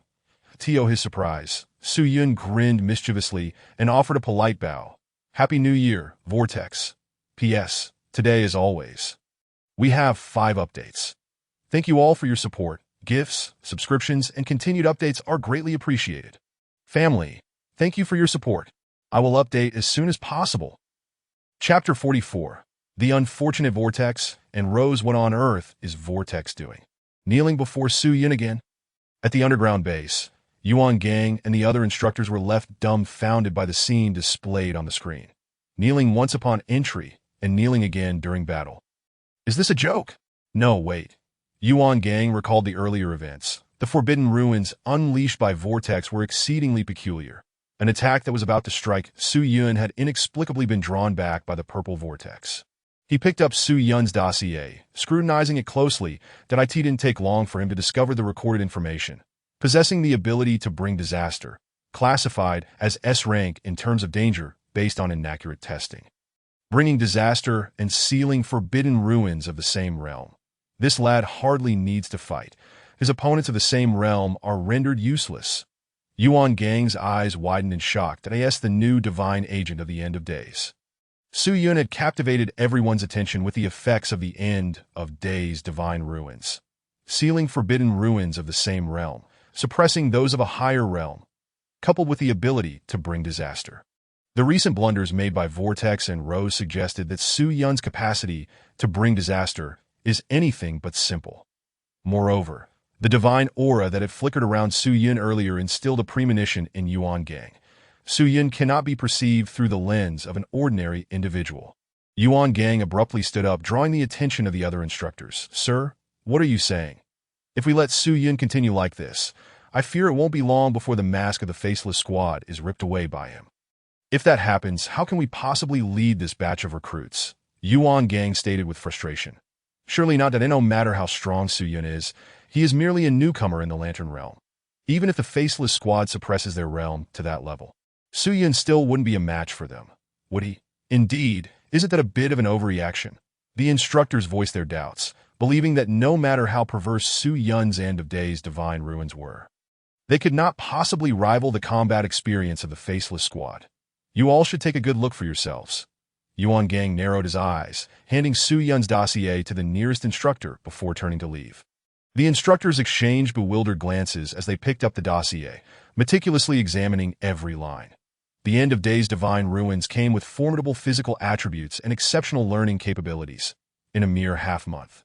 Without utilizing the divine ruins, his combat prowess could match that of Chen Mai, the captain of the Night Watcher Team 136, but the special ability Call of Disaster could bring forth calamity, which, according to observations, could be categorized into man-made and natural disasters. Due to limited conditions, the specifics of the natural disasters remain unclear. Upon reviewing Su Yun's dossier, the instructors exchanged knowing glances, as if they had stumbled upon something terrifying. If I recall correctly, Chen Mai, the captain of the Night Watcher Team 136, is a strong figure in the River Realm, isn't he? Upon hearing this, the others turned their attention to the large screen that in the footage. Su Yun stood resolute on the training ground. The purple vortex, originally belonging to Vortex, now appeared eerily behind Su Yun, seemingly transforming into a weapon for his offensive maneuvers. This, the instructors gulped, as if witnessing something truly horrifying. Happy New Year! Vortex's lips twitched slightly. How had he ended up kneeling before Su Yun again? This was beyond humiliating. Yet suddenly, he noticed the massive purple vortex behind Su Yun, resembling a colossal black hole, incessantly absorbing everything around it, and Vortex's eyes widened in shock. Wait, how are you doing this? It was evident to anyone that the unfolding scene was inextricably linked to Su Yun. The vortex swiftly rose to his feet, creating distance between himself and Su Yun, while attempting to close the forbidden void, only to discover that he could not shut it down at all. The effect of calamity persisted, and the madman Qiao Yuan inexplicably shifted his target, swinging his fiery blade towards the vortex. Wait, I'm not your opponent. The vortex found himself unable to control his most proficient forbidden void. And coupled with the terrifying aura exuded by the madman Qiao Yuan, a wave of unease surged within him. Fortunately, with years of battle experience, even without the forbidden void, he could deftly evade Qiao Yuan's assaults. The fire blade in the madman Qiao Yuan's hand struck repeatedly. The vortex dodged again and again, but in the next moment, a hard protrusion unexpectedly emerged from beneath his feet, tripping him up. Vortex! Thud! The vortex fell to the ground in a comical tumble, and before he could utter a word of complaint, the madman Qiao Yuan unleashed a terrifying strike aimed at him. Clang! At that instant, a graceful figure stood before the vortex, a massive hammer intercepting the madman Qiao Yuan's fiery blade. Are you all right? Rose, thank you so much. You scared me to death. To be so thoroughly bested by a rookie. Something's off about your state today, Rose, while resisting the madman Qiao Yuan's attacks, shot an irritated glare at the vortex. The vortex, feeling despondent, thought to himself, this isn't my fault. Why am I cursed with such ill fortune today? Hand over the mask. The madman Qiao Yuan grew increasingly emboldened, his blood-red eyes filled with excitement, and the force of his strikes intensified. This is never-ending. Rose let out a cold snort. After deflecting the madman Qiao Yuan's attack, she quickly distanced herself. Meanwhile, with a flick of her hammer, it transformed into a massive size, akin to a small mountain, crashing down towards the madman Qiao Yuan. We're doomed. The still rational madman Qiao Yuan looked up at the gigantic hammer, his body stiffening as the enormous hammer was about to descend. Cracked at a crisp sound echoed, the originally colossal hammer suddenly shrank to a small size, plummeting from the sky, yet vanished without a trace under the pull of the purple vortex. Damn it. That bothersome divine void again. Realizing this, Rose shot an exasperated glare at Su Yun not far away. Her hammer had been absorbed just like that. Su Yun, with one hand in his pocket, looked at Rose with a smug grin. Oh, such a tiny hammer. No need to wield it to frighten people. Hurry back and feed the baby, Rose. A rookie. I'll teach you a good lesson. Rose stomped her feet fiercely, her figure shooting forward like a cannonball. Her speed was so great that she directly passed through the madman Qiao Yuan. Charging towards Su Yun. Rose, wait. His abilities are a bit strange. The vortex attempted to caution Rose. However, Rose, consumed by anger, could not hear the vortex's words in the next moment. Calamity unfolded quietly, a protrusion quietly emerged from the ground. Rose felt her right foot trip over something, and her body, propelled by inertia, lunged forward. She fell flat on the ground, sliding several meters before landing right in front of Su Yun. Rose, dazed, looked up only to find Su Yun wearing that same smug grin. Your masked squad is quite polite, taking turns to pay me New Year-esque greetings. That Rose's mouth twitched. You, stop being so self-satisfied.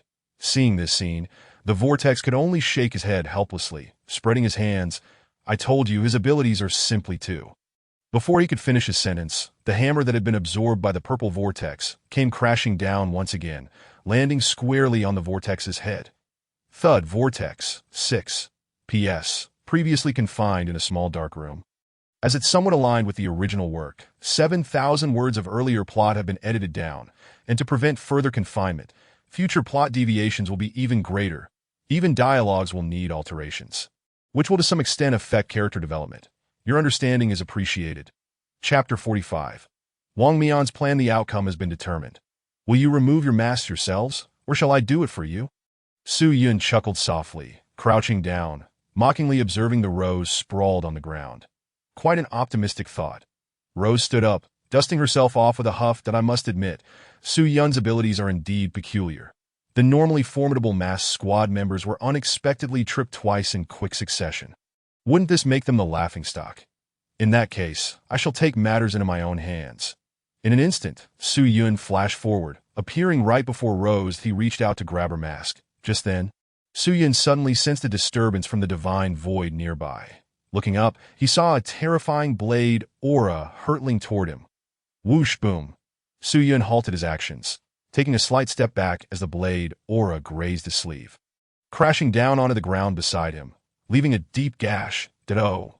Su Yun raised an intrigued eyebrow, glancing at the masked figure approaching slowly, their hand resting on a black sheath, glinting with a sharp, cold light. Captain, upon seeing Wang Mian's arrival, the Vortex and Rose both felt a mix of surprise and joy, exclaiming in unison. Ha ha ha ha!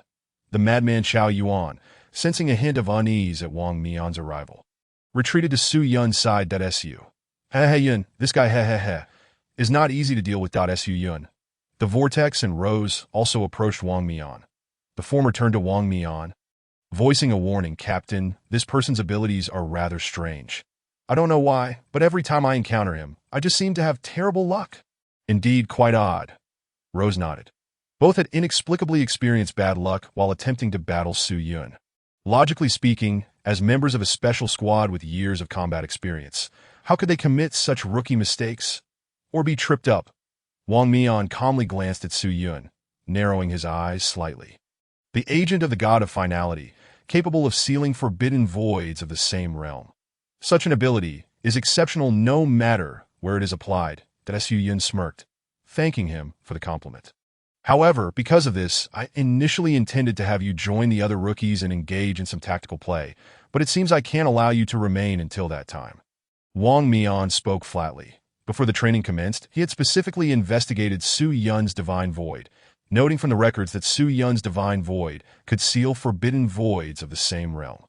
Whether it could seal divine voids was not mentioned, but Wang Mian believed that even if it couldn't seal divine voids, it could still exert a degree of suppression, allowing the masked squad, whose realm is suppressed to that of mere novices, to freely join forces with Su Yun, and the other rookies would significantly diminish their chances of success. Not to mention there is another divine agent among the rookies.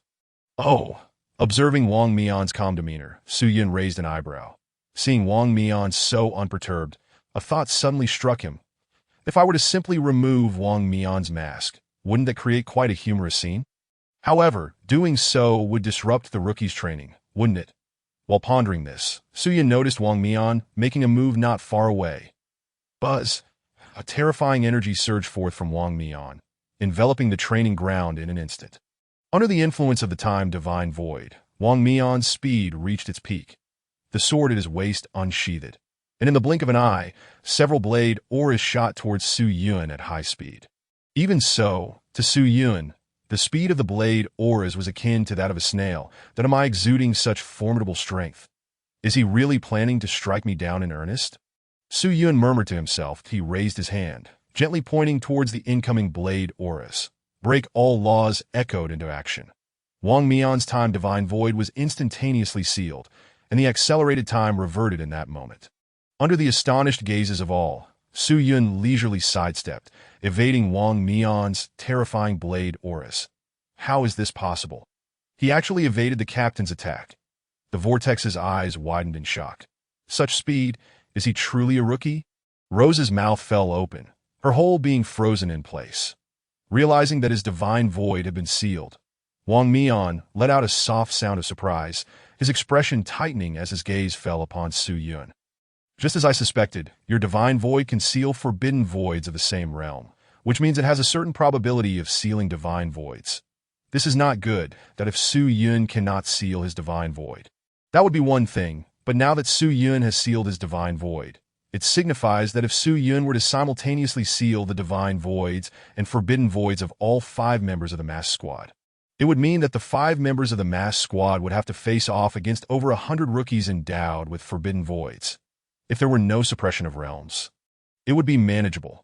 However, for those whose realms are constrained to the Zhanjing, their chances of victory are nearly non-existent. With this thought in mind, Wang Mian took a deep breath, and the weapon in his hand, the Yi Yuan, flashed with a cold glimmer. Will we continue to fight? If not, I may have to personally unmask you, Su Yun smirked, placing a hand on his hip, exuding an air of arrogance. Your divine ruins are indeed formidable. But how long can you suppress the 4 of us with your Zhanjing mental strength? Wang Mian seized the opportunity. Su Yun, after all, was merely a rookie in the Zhanjing realm, simultaneously sealing both his and the Swirling Rose Trio's divine ruins and forbidden ruins, while also restraining the frenzied Chao Yuan's forbidden ruins. How long could he maintain such an exertion? At most half a minute. Such an outrageous ability must surely consume an immense amount of mental power. Wang Mian intended to buy some time to sow. Are you planning to delay until my mental strength is exhausted? Su Yun narrowed his eyes, a fleeting smile concealed within. Exhausted mental strength? Impossible. As the god of termination, even in his humanoid form, constrained to the Zhanjing, his mental power was boundless. For an ordinary rookie divine agent, Wang Mian's strategy might indeed be effective. But he was different. The atmosphere grew tense. The frenzied Chao Yuan, sensing the situation was dire, quickly turned to Su Yun and suggested, "Why don't we retreat for now and regroup with the others? Perhaps we could defeat the masked squad and then unmask them." Su Yun, your phrasing sounds increasingly dubious. Chapter 46. Su Yun versus Wang Mian. The frenzied Chao Yuan kept chuckling behind Su Yun, and unable to contain himself, Su Yun unleashed the breaking 10,000 laws to completely seal Chao Yuan's Black King's annihilation. Stripped of the Black King's annihilation, Chao Yuan fell back and promptly fell asleep. Did he truly believe his teammate would hinder him? Wang Mian fixated on every movement of Su Yun. This rookie training session was crucial. The masked squad had to win to intimidate the new recruits. Yet, Su Yun was an exceptional anomaly, far too formidable.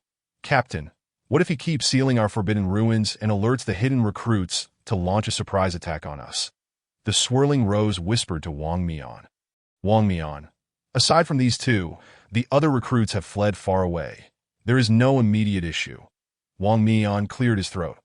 Why don't the 3 of us confront him together? Even without the forbidden ruins. Dispatching a rookie in the Zhanjing should be manageable, right? The Swirling Rose offered his opinion. The Rose paused, suddenly finding the Swirling Rose's suggestion quite sensible. Why not all attack together? Even if the forbidden ruins are sealed. What of it? Su Yun is but one person. How could he possibly contend against the 3 of them? Wang Mian's face darkened beneath his mask, his lips twitching as he gravely stated. To gang up on a rookie with 3 esteemed instructors. What would that say about the masked squad's reputation?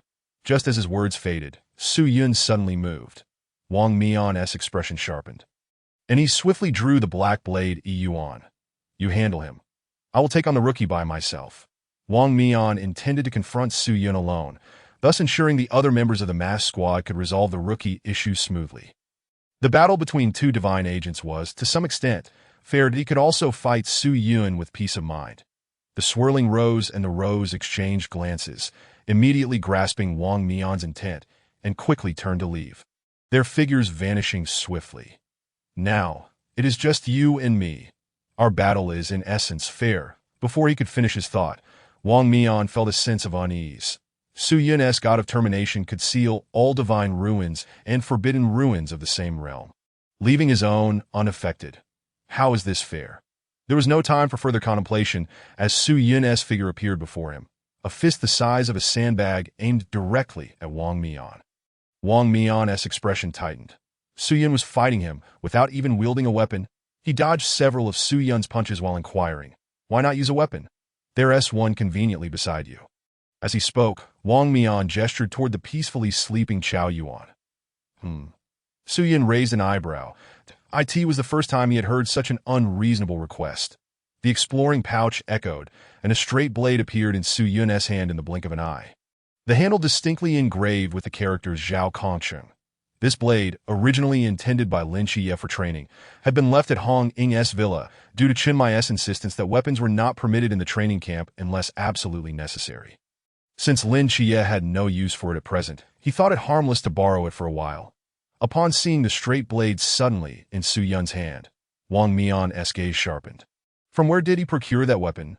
With no time for further thought, Su Yun, now wielding the straight blade, vanished once more. By the time Wang Mian regained his senses, Su Yun had already appeared before him, delivering a strike devoid of any flourish. Clang!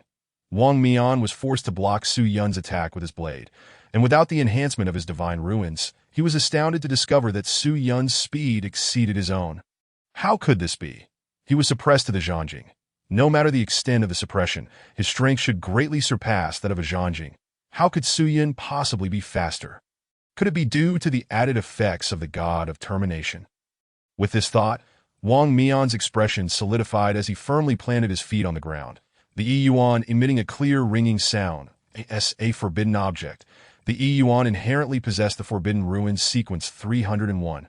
Related to temporal abilities, Wang Mian intentionally revealed a flaw, believing Su Yun would be unaware of the Yuan's effects, and thus would not anticipate that the Yuan he wielded was a forbidden object. While such tactics were somewhat unethical, Su Yun's god of termination sealing his divine ruins was entirely unreasonable. If Su Yun could act unreasonably, then a little immorality on his part should be permissible. Wang Mian reassured himself. Yet, how could Su Yun be oblivious to Wang Mian's every action? The moment the Yuan emitted its ringing sound, he deduced Wang Mian's intentions. Attempting to use the Yuan against him? Not a chance. Su Yun smirked, activating breaking 10,000 laws to seal the Yuan. Realizing that the Yuan in his hand had also been sealed by Su Yun, Wang Mian was momentarily stunned. Was Su Yun's reaction truly this swift? The original plan had been disrupted. Wang Mian immediately distanced himself, but to his dismay, Su Yun relentlessly pursued him, the straight blade in his hand glinting with a sharp light as it rained down upon Wang Mian. Clang, clang, clang. After 3 consecutive strikes, Wang Mian's arm felt numb. Disbelief etched across his face as he gazed at Su Yun. Who was this young man before him? Such a prodigy, not only surpassing him in speed and strength, but also capable of suppressing him in terms of divine ruins. Wang Mian, who excelled in manipulating time, found himself rendered silent by Su Yun, akin to a battle mage subjected to a permanent silence.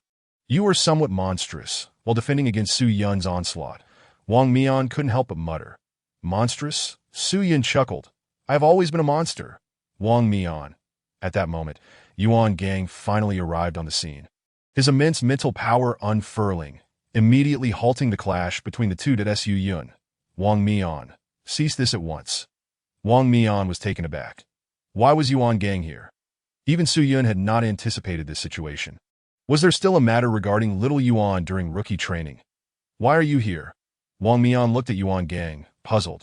Yuan Gang did not respond to Wang Mian's inquiry. His gaze focused on Su Yun, attempting to discern the truth of Su Yun's essence through his mental power.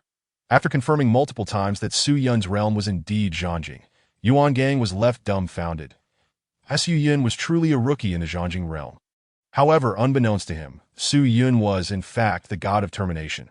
How could a mere human like Yuan Gang perceive the disguise of a divine being? Chapter 47. Identity Transformation. Special Instructor Su Yun. Yuan Gang was perplexed. How could Su Yun, as a rookie in the Zhangjing realm, possess such an extraordinary physical constitution? It was one thing to have an exceptional physique, but the ability to utilize the god of termination was absurdly overpowered. From the recent battle between Su Yun and Wang Mian, it was evident that even in the Zhangjing realm, Wang Mian was no match for Su Yun, that if this continued, there would be no need for rookie training. A single rookie like Su Yun could overpower all 5 special instructors. However, this rookie training session must proceed. There was no alternative. Yuan Gang took a deep breath and, under Wang Mian's astonished gaze, spoke. Su Yun, your abilities are unique and unsuitable for this rookie training. However, to ensure the new recruits receive adequate training, I ask you, would you be willing to serve as a special instructor for this rookie training session? Wang Mian. Yuan Gang, what are you saying? Allowing a rookie to become a special instructor? You want me to be a special instructor? Su Yun raised an eyebrow, finding the prospect of being a special instructor far more intriguing than merely being a rookie. Indeed, Yuan Gang nodded, stating that the special instructor, much like the mass team, was responsible for eliminating the new recruits. The end of Day's sanctuary was far too unjust for both sides. Upon hearing this, Wang Mian remained silent, yet inwardly affirmed Yuan Gang's words. Indeed, the end of Day's sanctuary could seal both the divine sanctuary and the forbidden sanctuary. With Su Yun's extraordinary abilities, how could they possibly compete? If I were to face the new recruits, wouldn't the end of Day's sanctuary be exceedingly unfair to them? Su Yun blinked and inquired. Yuan Gang nodded in agreement, saying precisely. Therefore, based on this premise, the members of the mass team, acting as special instructors, will suppress their realms to the light realm. As a fellow special instructor, you must also restrict the end of Day's sanctuary to some extent. You cannot seal the new recruits' divine or forbidden sanctuaries, but you can certainly suppress them. How does that sound? Oh, Su Yun's eyes lit up. It seems there is no issue with that. No problem at all. Su Yun smiled without a hint of hesitation and readily agreed. Initially, he harbored concerns that directly unmasking Wang Mian would have a detrimental effect on the new recruits' training. But now, he had seamlessly joined the mass team as a special instructor for this new recruits' training. You truly are remarkable, Comrade Yuan. This method is brilliant. Since there are no issues, let us finalize this decision that I will go borrow a mask from the mass team. Just wait for me a moment.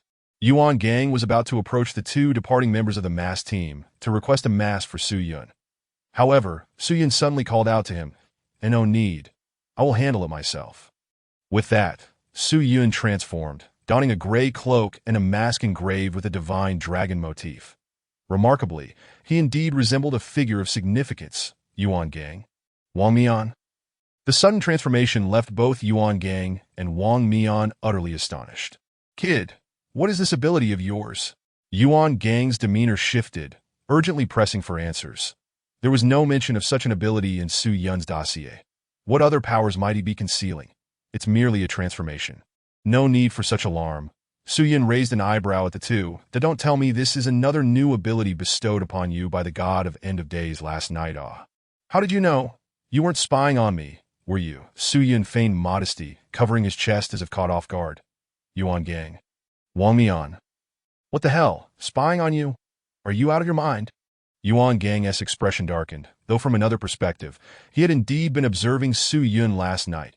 All right, enough of this. Time is of the essence that I can't waste any more time joking around. I will announce your situation to the recruits over the intercom shortly, and from there, you will act alongside the mass team. Understood? Yuan Gang stated curtly, were it not for Su Yun's unique abilities. He wouldn't have resorted to such a desperate tactic. After all, the end of Day's sanctuary was exceedingly formidable. Initially, he had planned for the mass team to maintain order, yet one Su Yun nearly overshadowed them. What about Chao Yuan? Su Yun pointed to Chao Yuan, who lay peacefully asleep on the grass not far away. That I will carry him to a safe location, but he wasn't rendered unconscious due to an attack from the mass team. So he won't be considered eliminated. Yuan Gang explained as he approached the unconscious Chao Yuan and hoisted him onto his shoulder. With Chao Yuan slung over his shoulder, his figure quickly vanished from the training ground. This situation is quite the mess, Wang Mian lamented while rubbing his forehead, muttering to himself. Engaging with the new recruits, and now the opponent had transformed into a special instructor of the same status. Becoming their ally. Who would believe such a tale? Wang Mian, why are you still dawdling? Let us go capture the new recruits. Su Yun's voice wafted to Wang Mian's ears. It was only then that Wang Mian snapped back to reality. Seemingly recalling something, he paused for a moment. What did you just call me? Wang Mian, my comrade. Wang Mian. Before long, the sound of the intercom echoed across the training ground. New recruit Su Yun has discovered the sole hidden item during training, earning the right to combat alongside the mass team. All new recruits, please prepare yourselves. The announcement repeated thrice, as Yuan Gang, concerned that some recruits might not have heard, ensured it was clear, the weapon storage. Upon hearing the broadcast, Lin Chie and the members engaged in battle with the mass team were momentarily stunned. The sole hidden item? What was this situation? Lin Chie's lips twitched. He had assumed with Su Yun on their side, they would swiftly dispatch the mass team. To his surprise, Su Yun had defected. How could this be? It mattered not if others were unaware. He knew all too well. Who was Su Yun? the second persona split from the god of End of Days. An agent of the god of End of Days. An agent of such magnitude differed vastly from other divine agents. His elder brother could interchangeably shift between the identities of the god of End of Days and its agent. What if his brother were to suddenly appear during the scuffle? The odds, once assured at 100%, plummeted to zero, and Lin Xie felt utterly dazed. Xie, what is happening? How did your elder brother join forces with a masked team? Bai Li Pang rushed over, frantically questioning. Even Mo Li cast a puzzled glance. The Su Yun mentioned in the broadcast, could it possibly be the agent of the god of End of Days who just swiped the mask from the masked team? This chapter is a supplement for what was not posted yesterday. Chapter 48. Assembly indeed. Lin Xie nodded. His gaze fell upon the disheveled figure of the moon ghost not far ahead. Under the assault of Lin Xie, the agent of the divine, and the new recruits coordination, the moon ghost had long since been at a disadvantage. Fortunately, Tian Ping, Xian Wu, and Rose arrived just in time to assist the beleaguered moon ghost. Are you all right, moon ghost? Xian Wu approached, mocking the moon ghost. How can you say that? It has been quite a while. Why did you all take so long to arrive? Also, what did the broadcast mean? The moon ghost exclaimed in confusion. There were some minor issues on the way, but it seems everything is all right now, Xian Wu replied, equally puzzled by the earlier broadcast. Just moments ago, Wang Mian had chosen to engage Su Yun alone to buy time, and he and Rose had encountered Tian Ping en route. Why had Su Yun become their ally? Even they were uncertain. This matter was likely known only to the captain. They could discuss it once he arrived. Rose squinted, brandishing her hammer, which instantly transformed into a colossal weapon, and smashed it towards the storage area. All the fury from their earlier encounter with Su Yun was unleashed upon the new recruits. Boom! The storage area was instantly reduced to ruins, leaving the new recruits inside utterly dumbfounded. This is troublesome. Among the new recruits, Lin Xie's expression grew grave as he contemplated a solution to the current predicament. There were only about 40 new recruits in the storage area, yet the masked team comprised 4 members. Facing one was manageable, but 4 at once was simply insurmountable. With no other option, Lin Xie and his companions decided to split into 2 groups, directing the majority of the new recruits to draw the masked team's fire, while Lin Xie, Bai Li Pang, and Mo Li stealthily maneuvered from the south.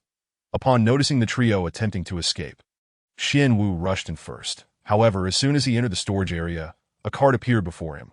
Xian Wu paused, puzzled, and looked up. To his surprise, Lin Xie was perched atop the ceiling, grinning widely. Happy New Year. Allow me to set off some fireworks to celebrate. With that, Lin Xie promptly fled, disappearing in an instant. Fireworks? Xian Wu slowly lowered his head, and upon noticing the cart filled with explosives, his expression stiffened. Xian Wu. Before he could utter another word, a blinding flash of light erupted in the dilapidated storage area. Boom! Xian Wu's disheveled figure emerged from the flames, cursing as he glared in the direction where Lin Xie and the others had vanished. Exclaiming, "Damn it, are you all celebrating New Year's or what?"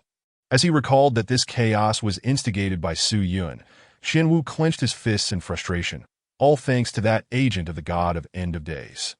Despite his indignation, Su Yun's End of Days sanctuary could seal his forbidden sanctuary, and the inexplicable misfortune made him feel utterly powerless. He could only stifle his anger within. Fortunately, the mask was unharmed. Xian Wu exhaled in relief. Just then, a figure appeared beside him. Initially thinking it was Tian Ping come to mock him, he prepared to retort, only to find the figure's mask adorned with a vividly detailed, divine dragon motif. Xian Wu. Who are you? The whirlpool was startled and cautiously turned his gaze towards the figure adorned with the dragon mask. Su Yun offered a subtle smile, choosing silence as he silently clasped his hands in a gesture of respect towards the whirlpool. Enough, the whirlpool interjected. You need not say anything. I now know who you are. I heard the broadcast from the training camp. Su Yun has temporarily become a member of the masked team. Who else could this masked figure be but Su Yun? Beneath the mask, the whirlpool's expression darkened. Was it not akin to a festive occasion turned sour? He had witnessed the scene that unfolded in the warehouse just moments prior. His younger brother, Qi Yi, had finally matured. That it was truly a moving sight. Wang Mian's figure was also present. Observing this, the whirlpool promptly inquired, "Captain, what is the meaning of this? How has this so-called Su something, the agent of the god of Terminus, suddenly become one of us?" And what was that talk about a unique hidden artifact? No one mentioned such a thing before. Shoo, seeing the whirlpool's incessant chatter, Wang Mian quickly covered his mouth. Let us wait until the situation with the recruits is resolved, and I will provide a unified response. Even I am somewhat bewildered by this matter. As he spoke, Wang Mian cast a glance at Su Yun, who stood nearby. The whirlpool replied obediently, choosing to bide his time. After Tianping and his companions dealt with the more than 40 recruits who had fled north, they finally regrouped with Wang Mian and the others. Captain, aside from the 3 who escaped from the warehouse, we have dealt with all the other recruits. Among the fleeing trio, one was an agent of the Radiant Angel. Yu Gue explained. Wang Mian nodded, his gaze settling on Su Yun. Allow me to introduce you all. This is Su Yun, the agent of the God of Terminus. You should have heard the broadcast just now. He will be training the recruits alongside us today. The group exchanged puzzled glances towards Su Yun. Captain, is this appropriate? Even if he is the agent of the God of Terminus, does it not seem a bit off for him to be with our mass team? Yu Gue voiced his confusion. Wang Mian shook his head. His divine ruin is unique. It can seal not only the Zhangjing Forbidden Ruin, but can also suppress my own state within the Zhangjing. Yuan Gang has stated that this ability significantly impacts the fairness of the recruit training. To ensure equity, Yuan Gang has made an exception, allowing Su Yun to become a special instructor for this batch of recruits, placing him on the same level as us. This recruit on our level? Goodness! Yu Gui's eyes widened in disbelief. Tianping cast a detached glance at Su Yun before shifting his focus back to Wang Mian. Captain, even if he can seal the Divine Ruin and the Forbidden Ruin, the duration of that seal is limited. Moreover, even without the Forbidden Ruin, as a newcomer, he cannot contend with us. While his statement held truth, if Su Yun were surrounded by recruits possessing Forbidden Ruins, and our 5 members found their own Forbidden Ruin seal for half a minute, one must ask, could we truly stand against over 100 recruits without our Forbidden Ruins? Tianping fell silent. Wang Mian's reasoning was sound. In the absence of Forbidden Ruins, 5 of them battling over 100 recruits, especially considering that among the recruits there was one Radiant Angel agent and several exceedingly dangerous Forbidden Ruins, was a daunting prospect. Not to mention, even 10 seconds would be perilous. The Whirlpool and Rose, both having battled Su Yun, nodded in agreement. The Whirlpool recalled their encounter and could not help but exclaim, moreover, when fighting Su Yun, inexplicably misfortune seems to follow. I fear we would struggle to evade his attacks. Misfortune? Wang Mian and Yu Gue echoed in surprise at that moment. Su Yun, who had been quiet, finally spoke up, extending a finger and calmly stating, I refer to this ability as disaster. Additional update. Chapter 49. The Dining Mass Team? Disaster? As his words fell, the 5 members of the masked team collectively gasped in astonishment. The Whirlpool and Rose quickly realized. So that was the reason for the mishaps occurring during training. It was all due to your disaster. Kana Su Yun affirmed with a nod. Goodness, no wonder I couldn't control my divine ruin. Your ability is rather over the top. Isn't it? The Whirlpool retorted, exasperated. The God of Terminus could seal his divine ruin, and now there was this disaster to contend with. How was one to fight under such circumstances? It meant that her hammer could do nothing against him. Not in the Zhangjing. At least. What would happen if he grew stronger? The thought sent a shiver down Rose's spine as she began to critique Su Yun's abnormality, seeing both the Whirlpool and Rose suffer under Su Yun's prowess. Tianping and Yu Gue exchanged glances, finally coming to accept Su Yun's inclusion in the mass team. As for the next steps, there are still just over 100 recruits left.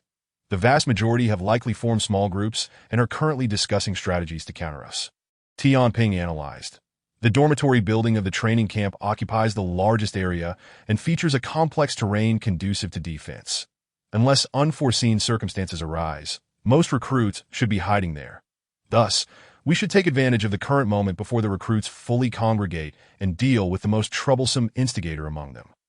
After that, the remaining scattered recruits will be much easier to handle. That we should head to the dormitory, but I have a sudden craving for a meal. The Whirlpool chuckled, a hint of gluttony in his voice. What time is it? The dining hall isn't even open yet. You won't find anything to eat, Tianping retorted, rolling his eyes. Right now, we must focus on neutralizing the biggest threat before the recruits gather completely. But I'm still rather hungry. Tianping, what do you want to eat? Just then, Suyun approached and inquired. The whirlpool pondered for a moment before responding, well, I'd love to have the braised pork made by Old Sun. And perhaps some steamed base. Wang Mian's lips twitched slightly. Are you making wishes now? Tianping shot the whirlpool a disapproving glance, and no worries.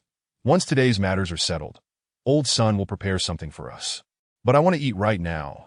The whirlpool swallowed hard, clearly eager. Old Sun? Suyun raised an eyebrow. If I remember correctly, once training concludes tonight, the dining hall will serve the recruits some less than appetizing food. White buns and meat, though I believe the meat is raw. Whirlpool, do you wish to eat now? Suyun narrowed his eyes, leaning in closer to the whirlpool. Of course. Why would I be joking?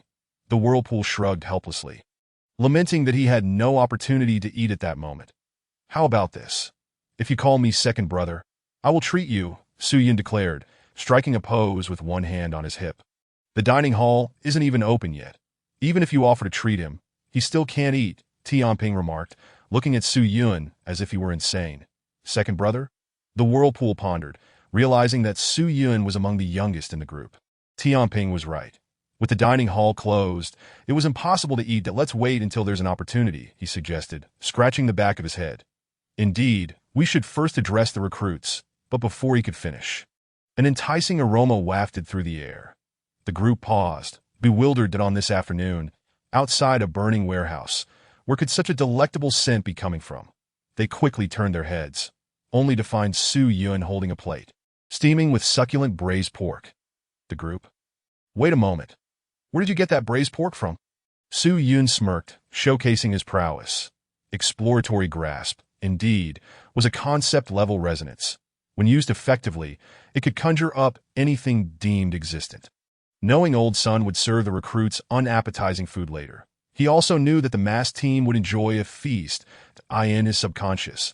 The meals prepared by Old Sun were real, and with his exploratory grasp requiring no catalyst, it was entirely reasonable for him to summon Old Sun's braised pork.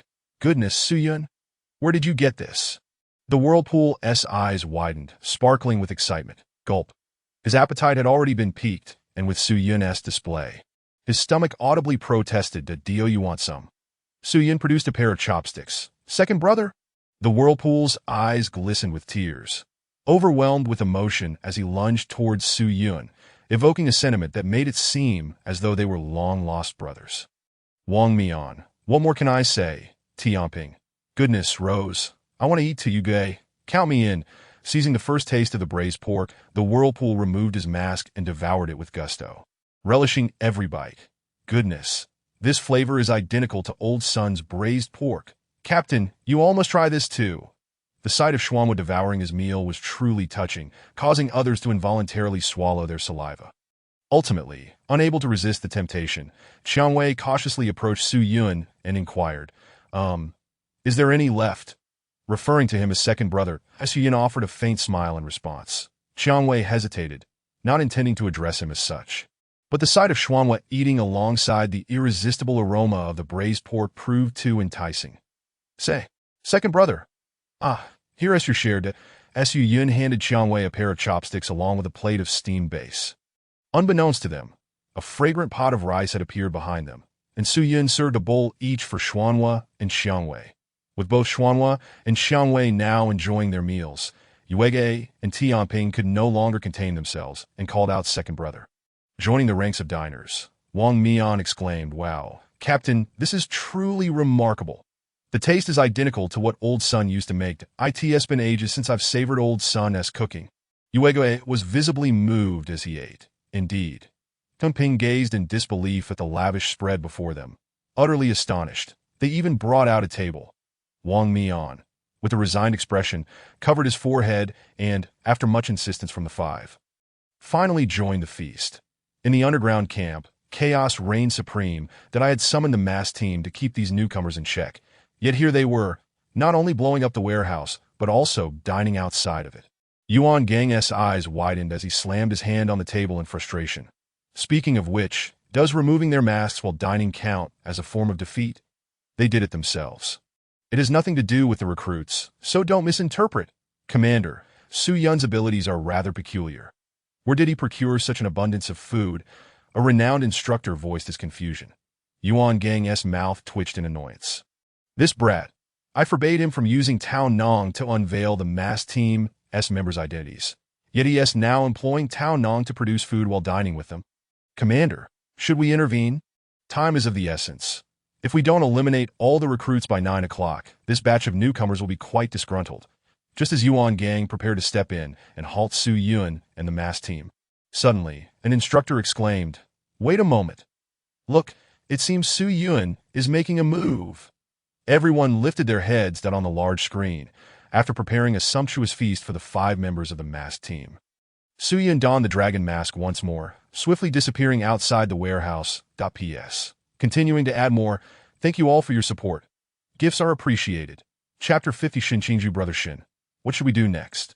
At this rate, it won't be long before the mass team arrives inside the dormitory building. A recruit stepped into the corridor, eyeing the cool youth with his cap worn backward.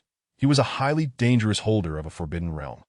Shinchingju chewed gum, his expression slightly tense. I recall that during training, Su Yun, the agent of the god of Terminus, managed to effortlessly seize the masks of the mass team without anyone noticing. Everyone should take heed. Brother Shin, regardless of his status, Su Yun is still a newcomer like us. We should primarily focus on the 5 members of the mass team. You're mistaken. The chief instructor clearly stated during this training session that our 240 recruits are to confront 5 members of the mass team. Yet here, Su Yun, the agent of the god of Terminus, has effectively become the 6th member of the mass team. Don't you find that strange? Brother Shin, are you implying? The more than 10 recruits following Shun Qingzhu displayed expressions of astonished realization upon hearing his analysis.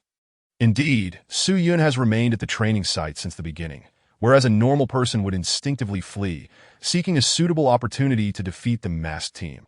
Yet he has chosen to stay behind without being eliminated, essentially becoming one of them to contend against us. Goodness, that makes perfect sense. So, it follows that the masked team actually has no means to deal with Su Yun. That indeed seems plausible. I recall someone mentioning before our arrival that the agent of the god of Terminus possesses a forbidden realm capable of sealing others of the same realm. Good grief, such an overpowered forbidden realm has ended up with a mass team. This is utterly unfair. The group murmured in annoyance. The news of Su Yun joining the mass team sent chills down their spines. Brother Shin, what should we do now? The 5 members of the mass team are already challenging enough, and now we have an agent of the god of Terminus added to the mix. Shinchingju's countenance darkened as he pondered that moment. A figure approached from the corridor, noticing the group. Well, this is quite lively. The man adorned with the dragon mask chuckled softly that it was none other than Su Yun. Before the recruits could react, Su Yun swiftly struck, knocking out the 5 nearest recruits with seamless efficiency before appearing before Shinchingju so fast. Shinchingju's pupils constricted.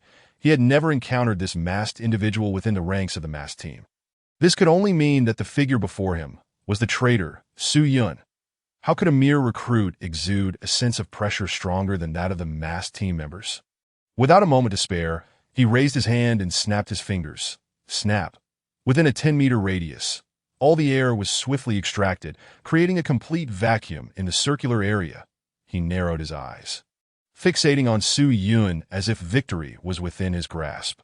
Under his forbidden realm, the surrounding recruits suffered, unable to breathe and writhing in agony. Su Yun, I acknowledge that you are different from the others.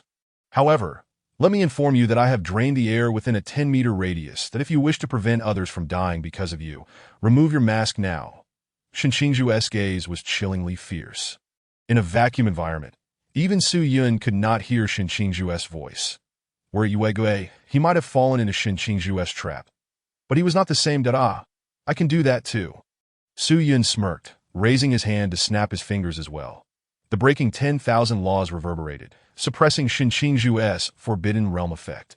Yuan Gang had specifically instructed him not to completely seal the recruits' forbidden realms, allowing a maximum suppression of 30. Thanks to this 30-point suppression, the vacuum environment within 10 meters regained a portion of air, barely allowing for a moment of breath. Without hesitation, Su Yun reached towards Shinchingju. Shinchingju frowned, swiftly retreating. However, Su Yun pressed too closely, forcing Shinchingju to expel a bubble of gum from his mouth towards Su Yun.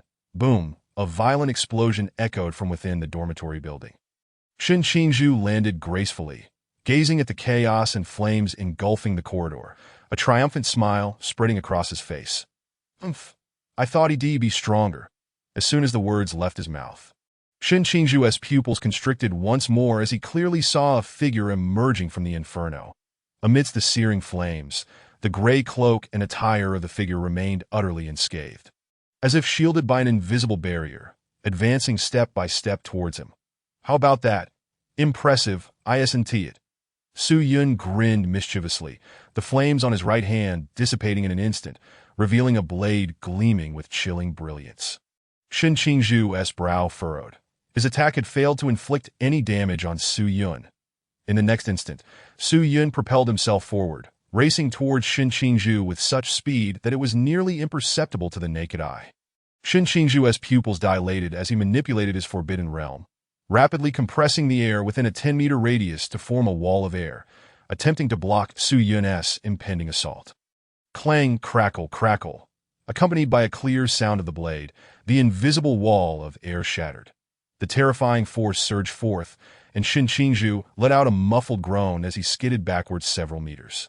In an instant, the air wall collapsed, and Shin Qingzhu wasted no time fleeing outside the dormitory building. As Su Yun prepared to pursue, he suddenly recalled something, a wicked smirk curling at the corners of his mouth. Thinking of escaping? Not a chance. Su Yun chuckled softly, swiftly chasing after Shin Qingzhu, who was in flight. Seeing Su Yun in pursuit, Shin Qingzhu's eyes gleamed with a sense of triumph. New recruits are indeed Na'vi. They fell for it so easily. Upon reaching his destination, Shin Qingzhu turned around, snapping his fingers to conjure a blazing fireball, hurling it towards the advancing Su Yun. Whoosh! The blade sliced through the air, cleaving the searing fireball in two as it soared towards the flanking dormitory buildings, while Su Yun's figure emerged through the divide, appearing directly before Shin Qingzhu. Boom! The fireball, split in half by the blade, erupted with a tremendous roar, the noise shattering the windows of the adjacent dormitory buildings. You possess remarkable strength. I presume your intention to join the mass team isn't merely due to the so-called unique hidden item. Is it? Shin Qingzhu turned to Su Yun and spoke. What if this is merely my personal desire? Su Yun smirked, gripping a straight blade as he took slow strides towards Shin Qingzhu. Did I ask that so?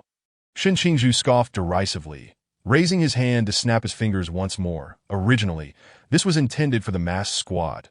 As his voice fell, a line of around 20 new soldiers appeared in unison along the corridors flanking the dormitory building. An array of weaponry coming into view. The periphery of the dormitory was shrouded in various barriers crafted from the forbidden ruins, surrounded by dozens of new recruits. Remove your mask.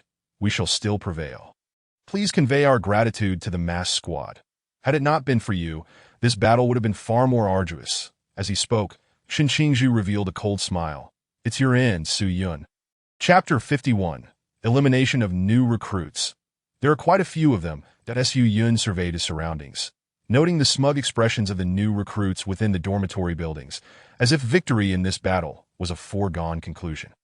Shin Qingzhu smiled with satisfaction. Indeed, in preparation for the masked squad, how could we win without such arrangements? So you believe victory is assured? Su Yun raised an eyebrow, his expression behind the mask radiant with amusement. Your end of days divine ruin is undoubtedly powerful. Yet we have over 50 new recruits that if the king of the masked squad were present, perhaps there might still be a chance.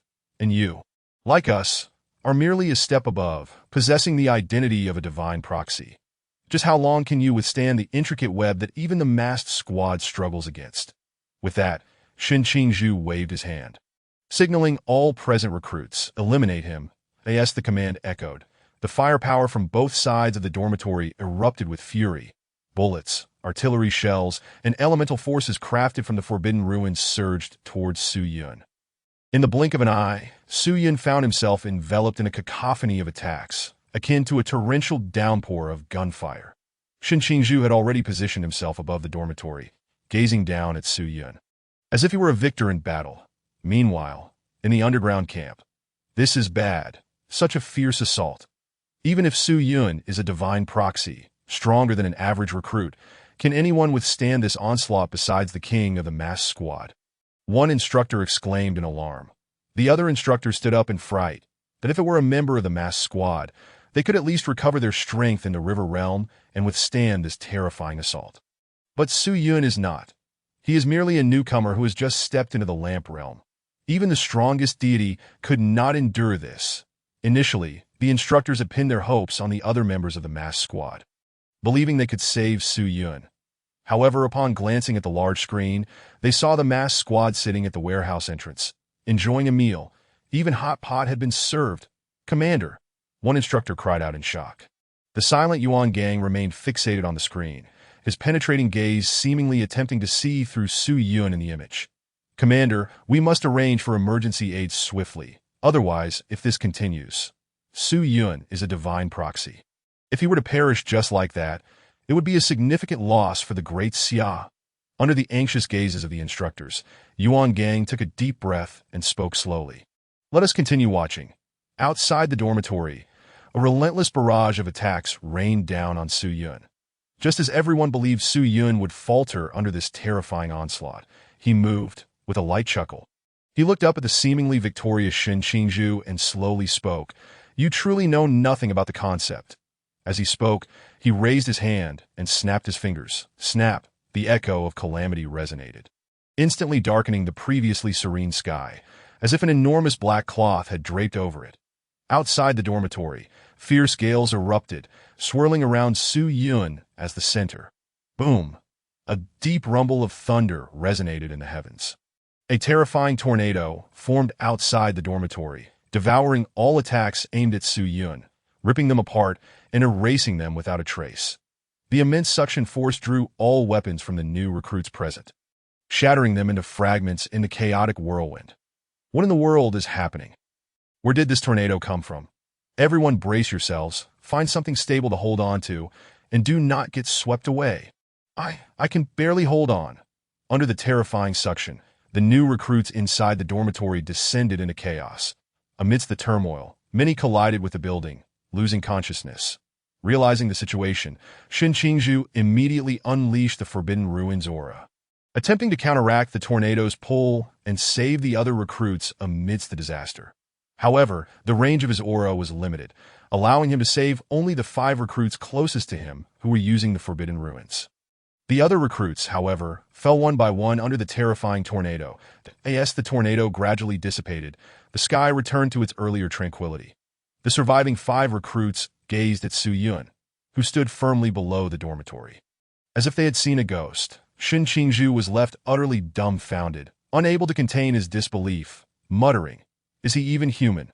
Su Yun looked up at the stunned Shen Qingzhu, a smirk gracing his lips as he replied, "Would you like to learn? I can teach you." Meanwhile, not far from the dormitory, what on earth just transpired at the dormitory? That tornado was terrifying. Bai Li Pang tugged at Lin Xie, exclaiming in shock. Lin Xie, holding a telescope, twitched his mouth several times upon witnessing the earlier events outside the dormitory.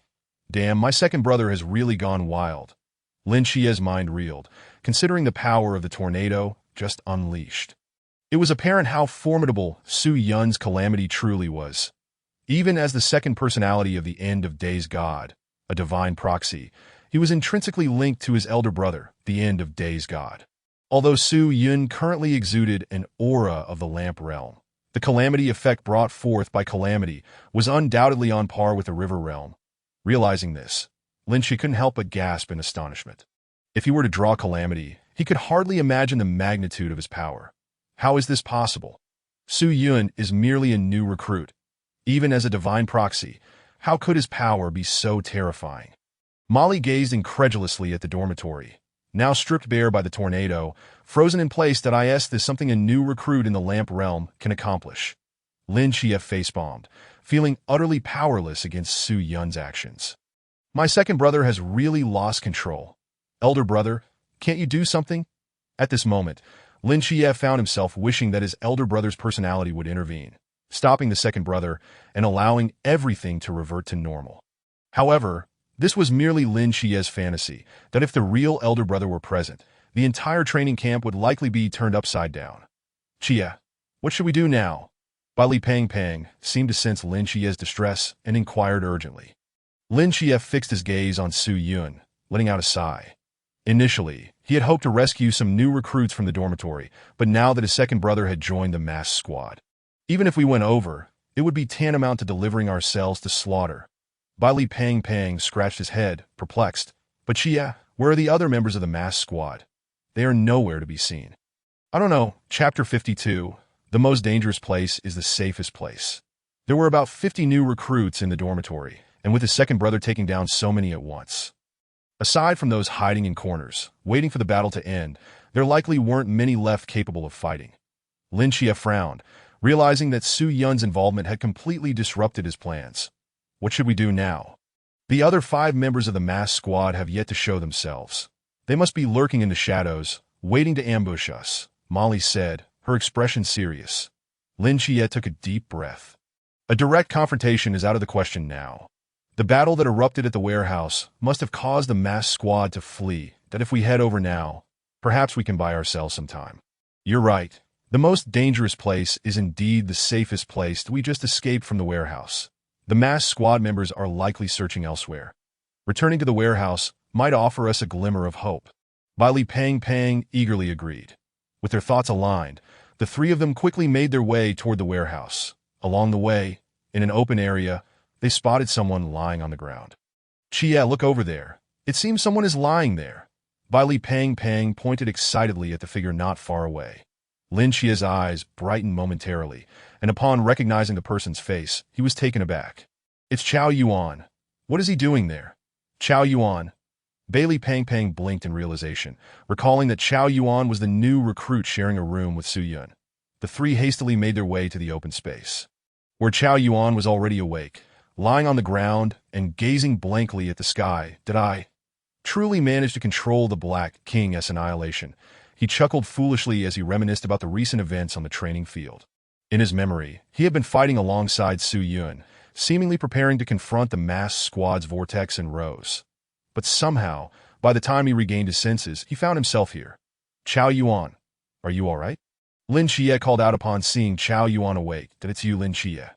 Recognizing Lin Chia's arrival, Chao Yuan quickly stood up. Lin Chia, puzzled, wondered how Chao Yuan had been lying here unharmed, basking in the sun like nothing was amiss. What are you doing here? What about the masked squad? Lin Chia inquired. Chao Yuan shook his head. I don't know. When I opened my eyes, I was already here. Chao Yuan, this is perfect. The new recruits have been swiftly eliminated under the masked squad's assault. And those who still have fighting capability are just as few left, Bai Li Pang explained hurriedly. Eliminated by the masked squad? How is that possible? Su Yun was supposed to be holding off Vortex and Rose. It shouldn't have happened so quickly. Chao Yuan looked at Bai Li Pang in confusion. Hearing Chao Yuan's words, Lin Chia became more convinced of his suspicions. Originally, the second brother was performing well under the seal of the End of Days. Capable of suppressing the masked squad with ease, that it must be that chief instructor Yuan Gang, in a bid to ensure the new recruits obey during their training, resorted to this underhanded tactic of turning the second brother against us. And the second brother, being mischievous by nature, was easily swayed by Yuan Gang's deceitful words and joined the masked squad. Second brother, how could you be so foolish?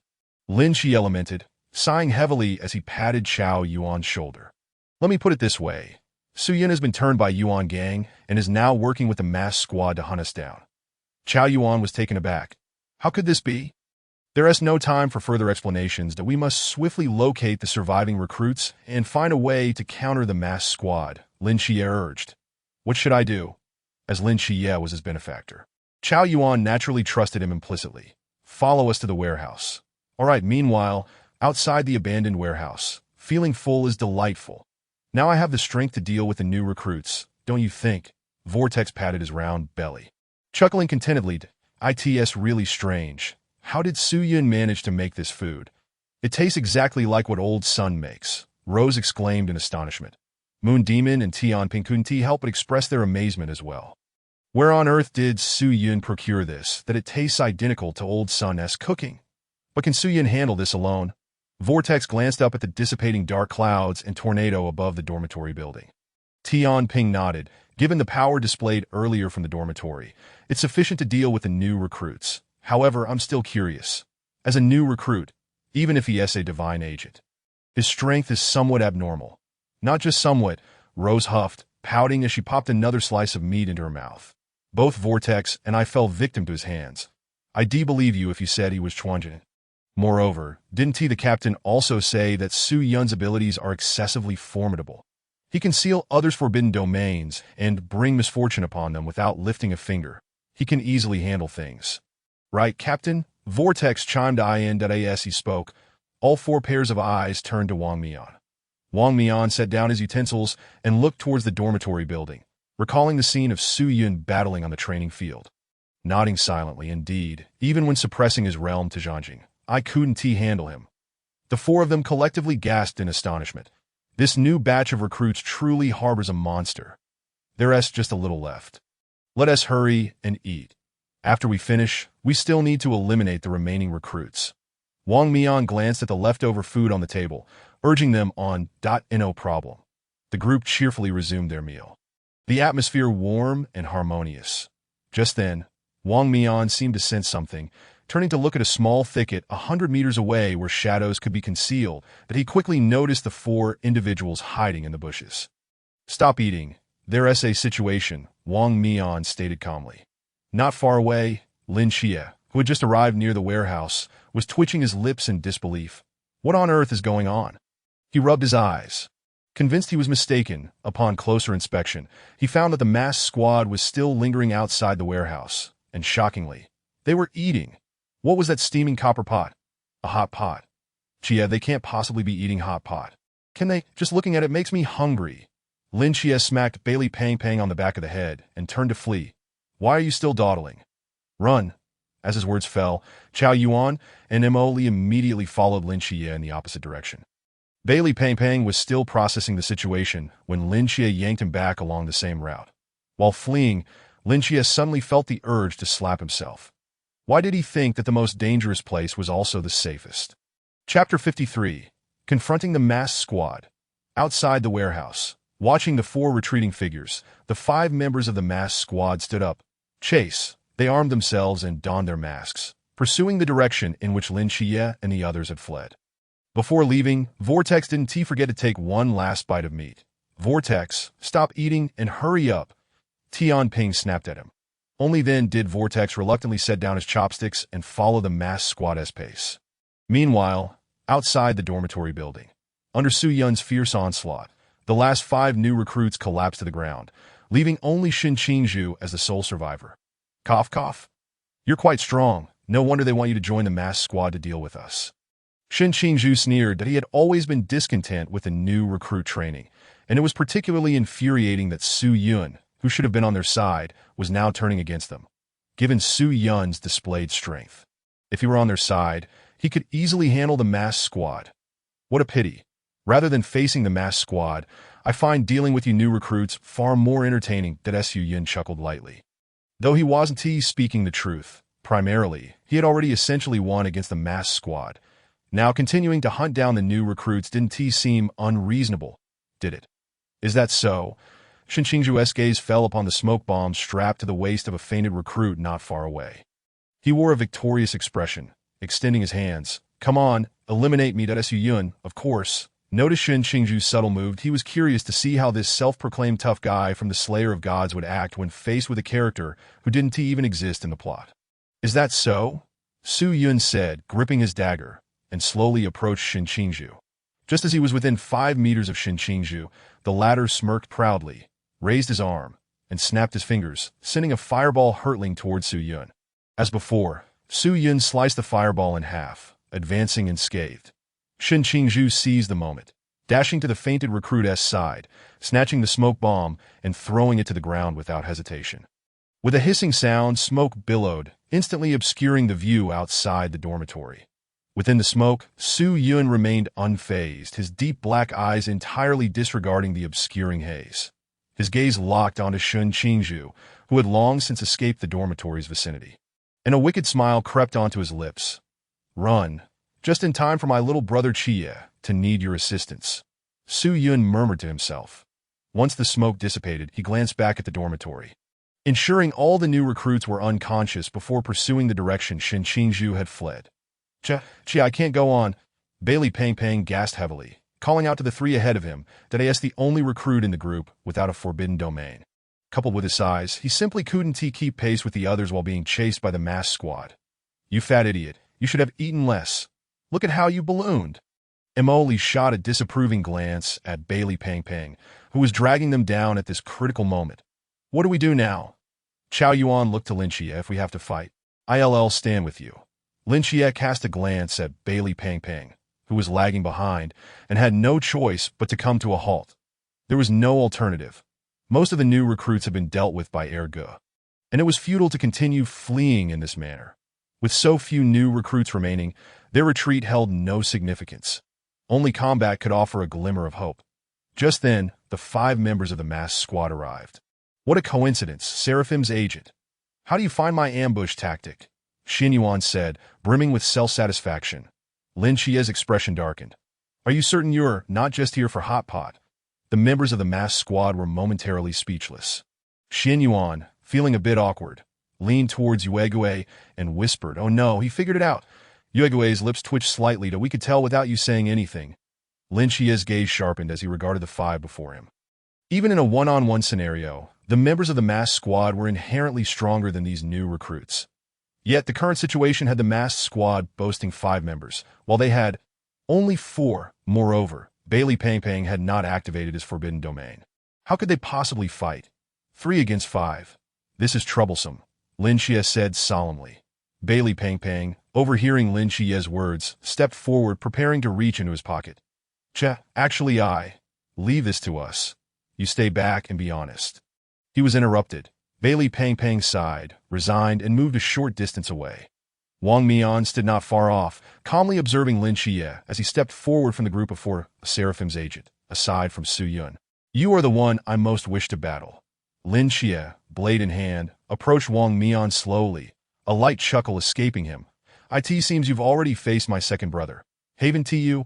It was evident that despite his usual frivolous demeanor, with the advancement of healing, Erge's combat prowess had noticeably surged. Even Wang Mian would not stand a chance against him.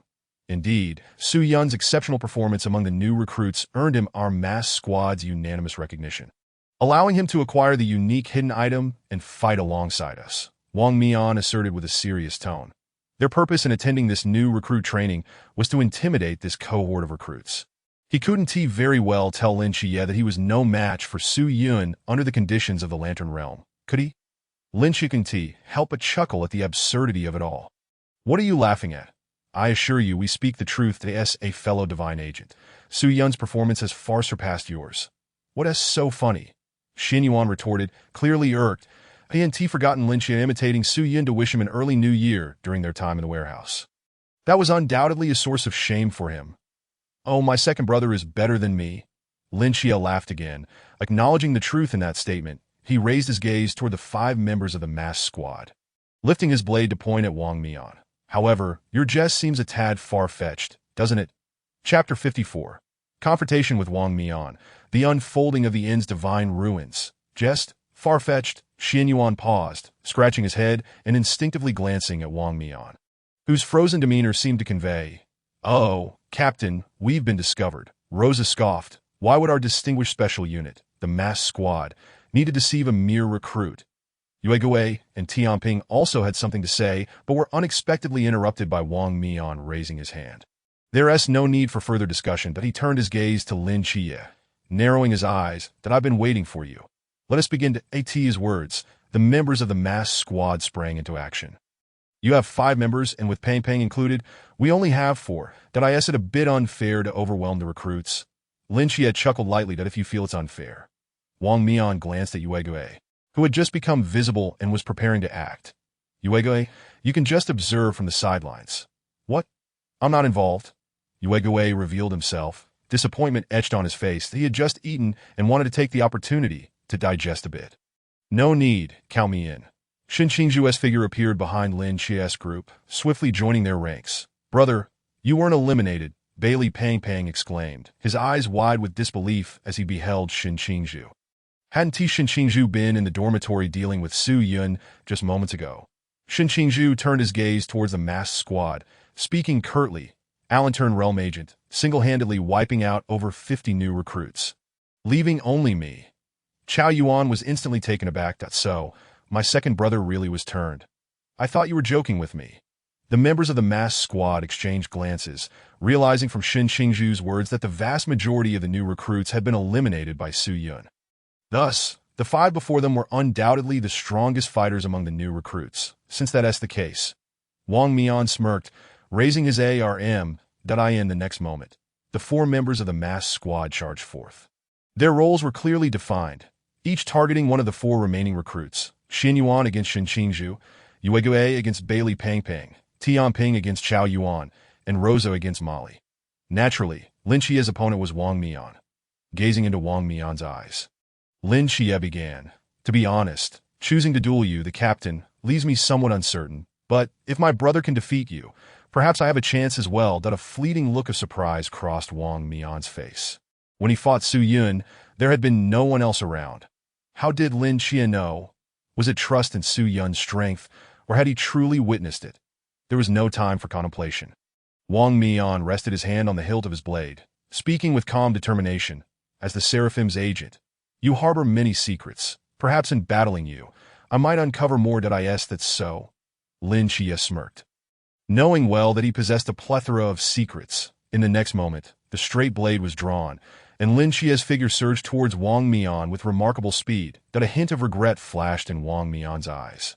Compared to Su Yun, Lin Xie's speed was evidently lacking. Yet, even so, against the divine agent, Wang Mian showed no signs of mercy, unleashing the intangible divine ruins. The weapon attached to his waist, the Yuan, was drawn. In the next instant, whoosh! A terrifying blade aura rapidly surged toward Lin Xie. His pupils constricted. Even with his mental prowess, the speed of the blade aura was nearly impossible to track. Instinctively, he dodged, narrowly evading the attack. Such speed, Lin Xie thought, his expression tightening, that he finally comprehended the disparity between himself and Wang Mian. He cast a questioning glance at the black straight blade in Wang Mian's hand. As a fellow agent of the Ends Divine, he instinctively sensed the extraordinary nature of the weapon Wang Mian wielded within the confines of the Ends Divine ruins. What is that blade in your hand? Lin Xie inquired. Wang Mian glanced at the straight blade, slowly responding. This blade is a forbidden item. The Forbidden Ruin Sequence 301 Yuan. It can condense blade aura through its own speed. The faster it moves, the greater the blade aura's power. Forbidden item? Lin Xie's lips twitched slightly. Isn't that cheating? Wang Mian smiled faintly. This is my weapon. I'm fighting with my own weapon. How could that be considered cheating? How shameless of you. Thank you for the compliment. Seeing Wang Mian's unabashed demeanor, Lin Xie raised his gaze to the horizon where the sun was slowly descending, narrowing his eyes slightly. The night was soon to fall. If he could hold on a little longer, perhaps with the aid of the Star Night Dancer, he might find a chance. However, Wang Mian was not only a divine agent, but also had the Yuan as his ally. Could he endure until nightfall? It seemed unlikely. Lin Xie was acutely aware that in Wang Mian's eyes, he appeared as a mere recruit, an easy target to bully. But he was different from the average divine agent. He was a dual divine agent. Just then, Wang Mian unleashed another wave of blade aura. Lin Xie hastily dodged, but Wang Mian seemed relentless, unleashing a barrage of blade auras that came crashing toward him like a net. Starting off this aggressively, Lin Xie's lips twitched slightly. The End's divine ruins unfurled. The realm of the End had originally birthed the effect of breaking all laws. Although Lin Xie could not fully unleash the true power of the End's divine ruins, he could at least suppress the effects of divine ruins and forbidden items of the same tier. Moreover, as the agent of the End's divine, Su Yun had bestowed upon him the very essence of the End. At that moment, a golden gleam ignited in Lin Xie's eyes, and his dynamic vision reached its zenith. Under the dual coordination, the incoming blade aura's speed was significantly diminished, allowing Lin Xie to finally discern its trajectory and execute a timely evasion. Boom! The densely packed blade aura struck the ground not far behind Lin Xie, causing the earth to crumble and debris to soar into the air. What terrifying power! Lin Xie inhaled sharply. Had the earlier blade aura struck him, the consequences would have been unimaginable. Fortunately, Wang Mian had suppressed his realm to a mere candlelight level, limiting the duration of the time domain he could unleash to no more than 3 seconds. This granted Lin Xie a precious moment to catch his breath. In contrast, his endgame domain was different. Endowed with the essence of the endgame, it was akin to possessing a switch.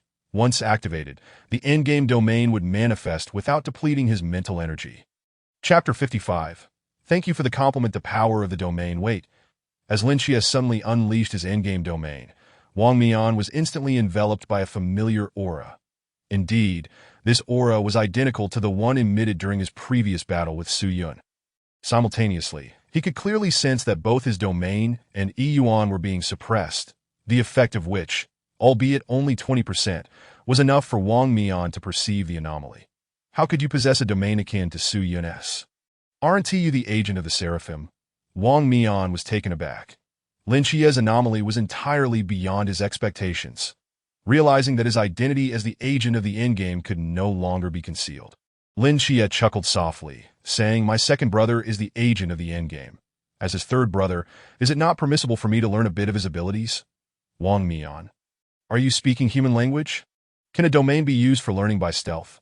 Meanwhile, on the other side, in the underground camp, the scene of Lin Xie and Wang Mian, two divine agents clashing, was being observed with utmost seriousness by all the instructors. Upon witnessing Lin Xie exhibit an ability similar to the endgame domain, Yuan Gang and the other instructors were completely astonished. The endgame domain? Isn't this lad the agent of the Seraphim Mikael? Where did this endgame domain come from? Am I seeing things? Nonsense. Wang Mian, using the blade aura condensed by Yi Yuan, had its speed noticeably slowed before it could strike Lin Xie, evidently indicating that the domain had been suppressed. So Lin Xie possesses the endgame domain, but cannot truly unleash its powers like Su Yun.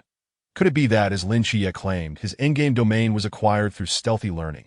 As the discussions among the instructors veered into absurd territory, Yuan Gang's expression sharpened as he turned to Instructor Hong amidst the crowd, inquiring, Lin Xie and Su Yun arrived at the training camp at the same time, correct? Instructor Hong stood up abruptly. Responding quickly, indeed, Commander. Both Lin Xie and Su Yun arrived at the training camp simultaneously. Moreover, they are both temporary members of the Night Watch Squad 136 from Songnan City. So it is thus. Yuan Gang squinted. His gaze riveted on Lin Xie within the scene, revealing a hint of curiosity. This batch of recruits truly has provided us with an extraordinary surprise. What remarkable feats can Lin Xie and Su Yun bring to this year's recruit training? On another front, somewhere else, Su Yun sensed the aura of the endgame emanating from the direction of the warehouse, easily deducing that Lin Xie had already encountered the masked team. Having even employed the endgame domain, it seemed that my little brother Xie had run into significant trouble. He smiled faintly, raising his gaze to the horizon where the sun had already descended 3/4 of the way. Indeed, my arrival seems to have expedited the confrontation of the two divine agents. They were supposed to engage in battle during the night. With this thought, Su Yun shrugged. Now that Lin Xie had activated the endgame domain, it would be challenging to conceal his dual divine agent status.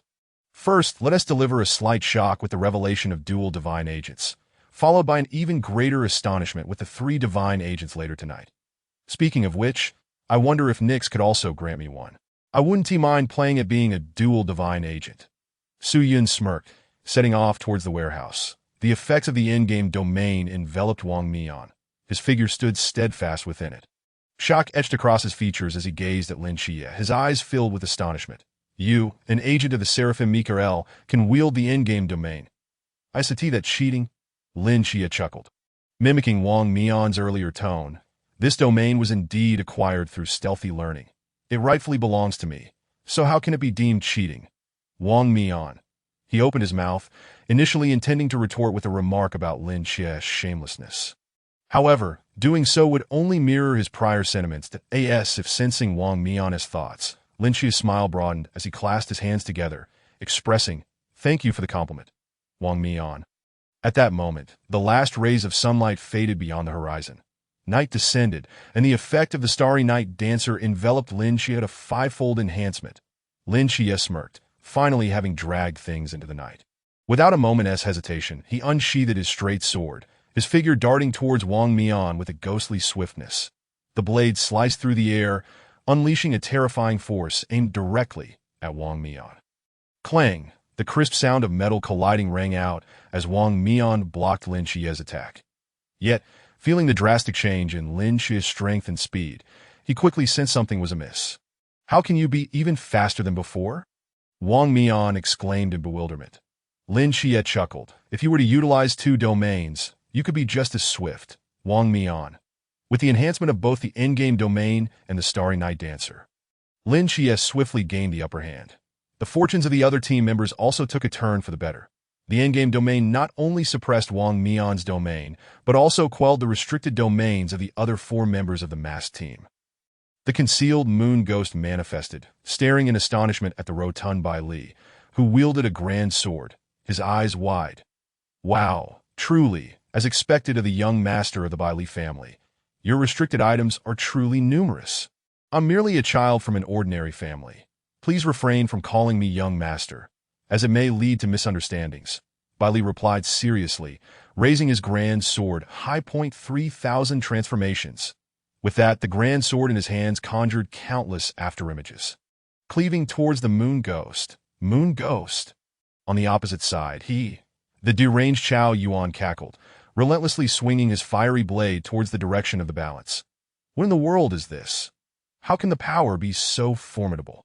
The balance swiftly reversed gravity and soared into the sky. Thus, the deranged Chao Yuan found himself unable to reach him. Losing his target, the deranged Chao Yuan turned his gaze towards the nearby vortex, who was engaged in a war of attrition with Shun Qingzhu and charged forward with his fiery blade. The chilling sound of his sinister laughter echoed from behind, startled the vortex, who was casting a violet vortex. Suddenly turned around upon seeing the demonic visage of Chao Yuan, involuntarily exclaiming, "What the hell?" He instinctively dodged, avoiding the deranged Chao Yuan's attack, and quickly scanned the surroundings, soon spotting the balance hiding in the sky. His lips twitching. "Balance, what are you playing at?" The vortex scolded, pointing angrily at the balance hovering above. "Don't look at me. I know nothing." The balance feigned innocence. Before the vortex could finish, an overwhelming sense of danger surged from behind him. He turned to see both the deranged Chao Yuan's and Shun Qingzhu's attacks converging upon him. With his eyelids twitching uncontrollably, the vortex extended his hand towards the balance in the sky. "Balance, save me? P.S. The end of the holiday will be busier than usual. I kindly request a gift here. I will try my best to find time to provide extra updates for everyone." Chapter 56. Brother is coming soon. Clang, clang, clang.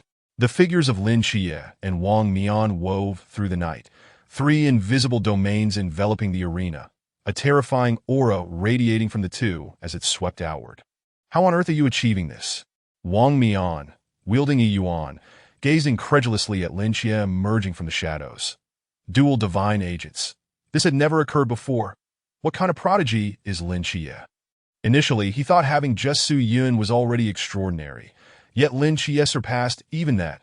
Perhaps this is the love of a second brother for his third brother, with a slight smile curling at the corners of his mouth. Lin Xie swung his straight sword, his figure appearing like a specter before Wang Mian. A terrifying force descended upon Wang Mian. Ding! The realm of the Time Divine Ruins unfolds once more. Wang Mian, wielding the Yuan, unleashes a flurry of swift blade auras, yet they are effortlessly neutralized by Lin Xie's straight blade. Relying solely on the Time Divine Ruins, it is exceedingly difficult for Wang Mian to match Lin Xie, the champion of the End Divine Ruins and the Mortal Divine Domain. Both combatants experience rapid depletion of their mental energy, completely focused as they regard this battle as the most pivotal confrontation. Within the Time Divine Ruins, Wang Mian can still contend evenly with Lin Xie.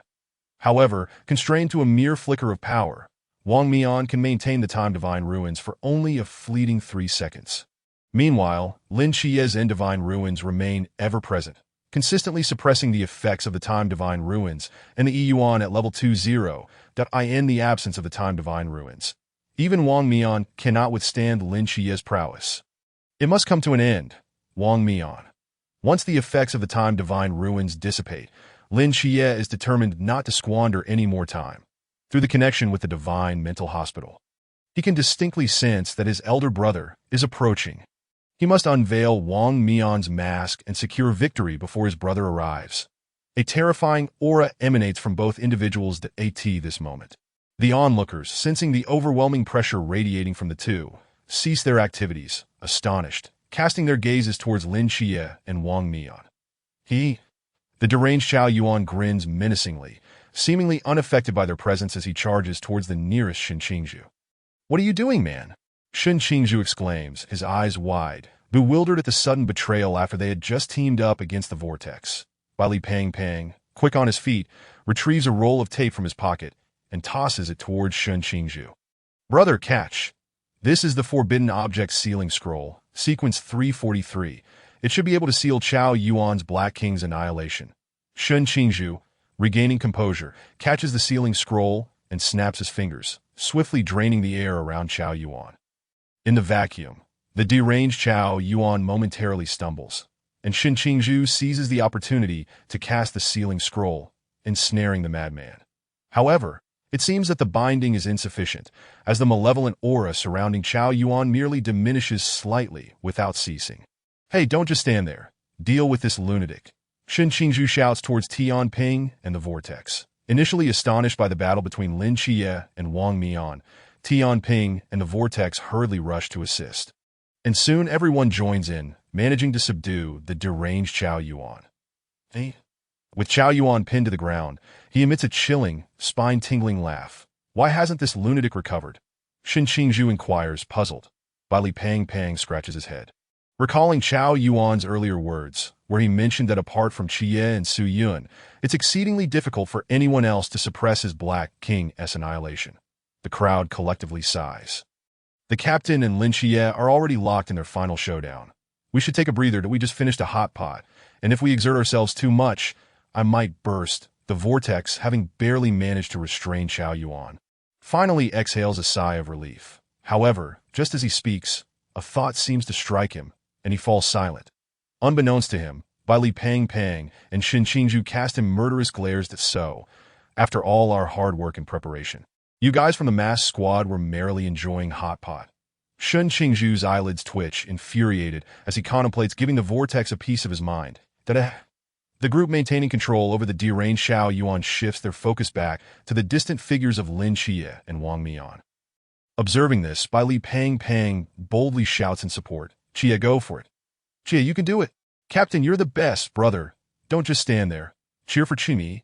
Shen Qingzhu stutters, pointing at himself. "I'm not that close with him." Just as the crowd rallies to support Lin Xie and Wang Mian, Rose and Molly approach, prompting the onlookers to pause momentarily. "What are you staring at? Have you never seen such a dashing lady?" Rose instinctively links her arm with Molly's, declaring, "I am pursuing true love. Upon returning, I shall change my code name to Lily." The crowd collectively. Everyone tacitly agrees to sit down and observe the battle between the divine agents. And under Li Pang's encouragement, a raucous cheer erupts from Lin Xie's support team and the mass squad. The two combatants, engaged in fierce conflict, momentarily pause that we are battling with such intensity. And they dare to sit as cheerleaders? "Yet, my support is far more potent than yours," Wang Mian boasts, lifting his chin upon hearing the cheers from afar. Lin Xie smirks, "Indeed, but what spectacle would unfold if I were to unveil your mask in front of the members of the mass squad?" "So, you come to battle with such resolve?" Wang Mian smiles faintly, tightening his grip on the Yuan. "Not quite." Lin Xie inhales deeply, a hint of panic finally surfacing on his previously calm visage. "My elder brother is arriving." Wang Mian. As the words leave Lin Xie's lips, he nearly exhausts all his physical strength. The divine might of the seraphic angel radiates from his eyes, a blinding golden light surging forth, spreading a terrifying divine pressure throughout the venue. Wang Mian, momentarily stunned, quickly notices Su Yun approaching at an alarming speed.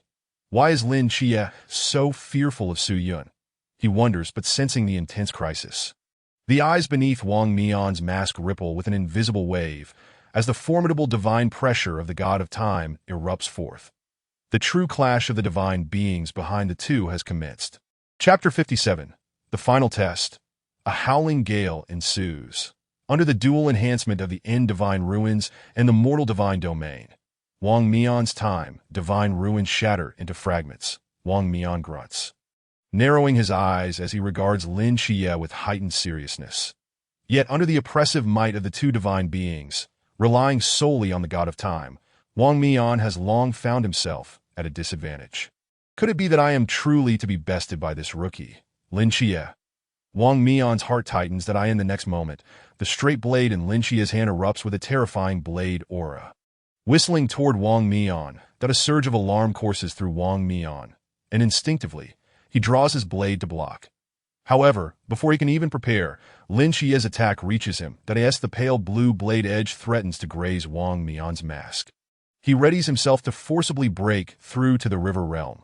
Just then, the presence of the god of the end descends, as Su Yun strides through the air, his cape fluttering behind him, plunging the previously cacophonous scene into an eerie silence.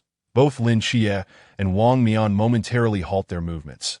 Everyone gazes in astonishment at the figure gracefully descending from the sky, their expressions marked by shock.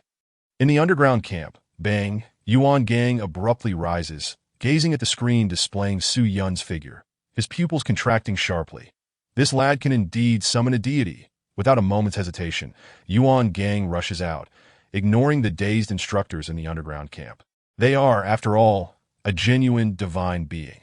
Although the god of the end had informed him last night that he stood on the side of the great Xia, what if a true god appearing before the rookies frightens them? Commander, what exactly is this? Before the instructors can voice their confusion, Yuan Gang's figure vanishes from the underground camp. The gazes of the instructors fixate on Su Yun's silhouette on the large screen. Left dumbfounded, the pressure of the divine beings descends. All present, including the rookies and the members of the masked squad, seem to witness something terrifying, paralyzed in place, not daring to move an inch. Only the deranged Chao Yuan, seizing the opportunity during everyone's astonishment, forcefully breaks through a fraction of the ceiling scroll, preparing to launch a sneak attack. However, upon Su Yun's arrival, he raises his arm, and Chao Yuan's Black King's annihilation is suppressed by 90, restoring a glimmer of clarity to the formerly crimson-eyed madman. Chao Yuan gazes up at the descending Su Yun, his pupils widening in shock. Lin Xie, upon witnessing Su Yun's arrival, can't help but twitch his lips in dismay. This is my elder brother has arrived. Moreover, if I did not misinterpret earlier, the aura of my eldest brother flickered and vanished, existing for but a moment. However, with both the End Divine Ruins and Mortal Divine Domain activated, I could certainly sense the brief presence of my eldest brother. Little brother Xie, did I arrive too late?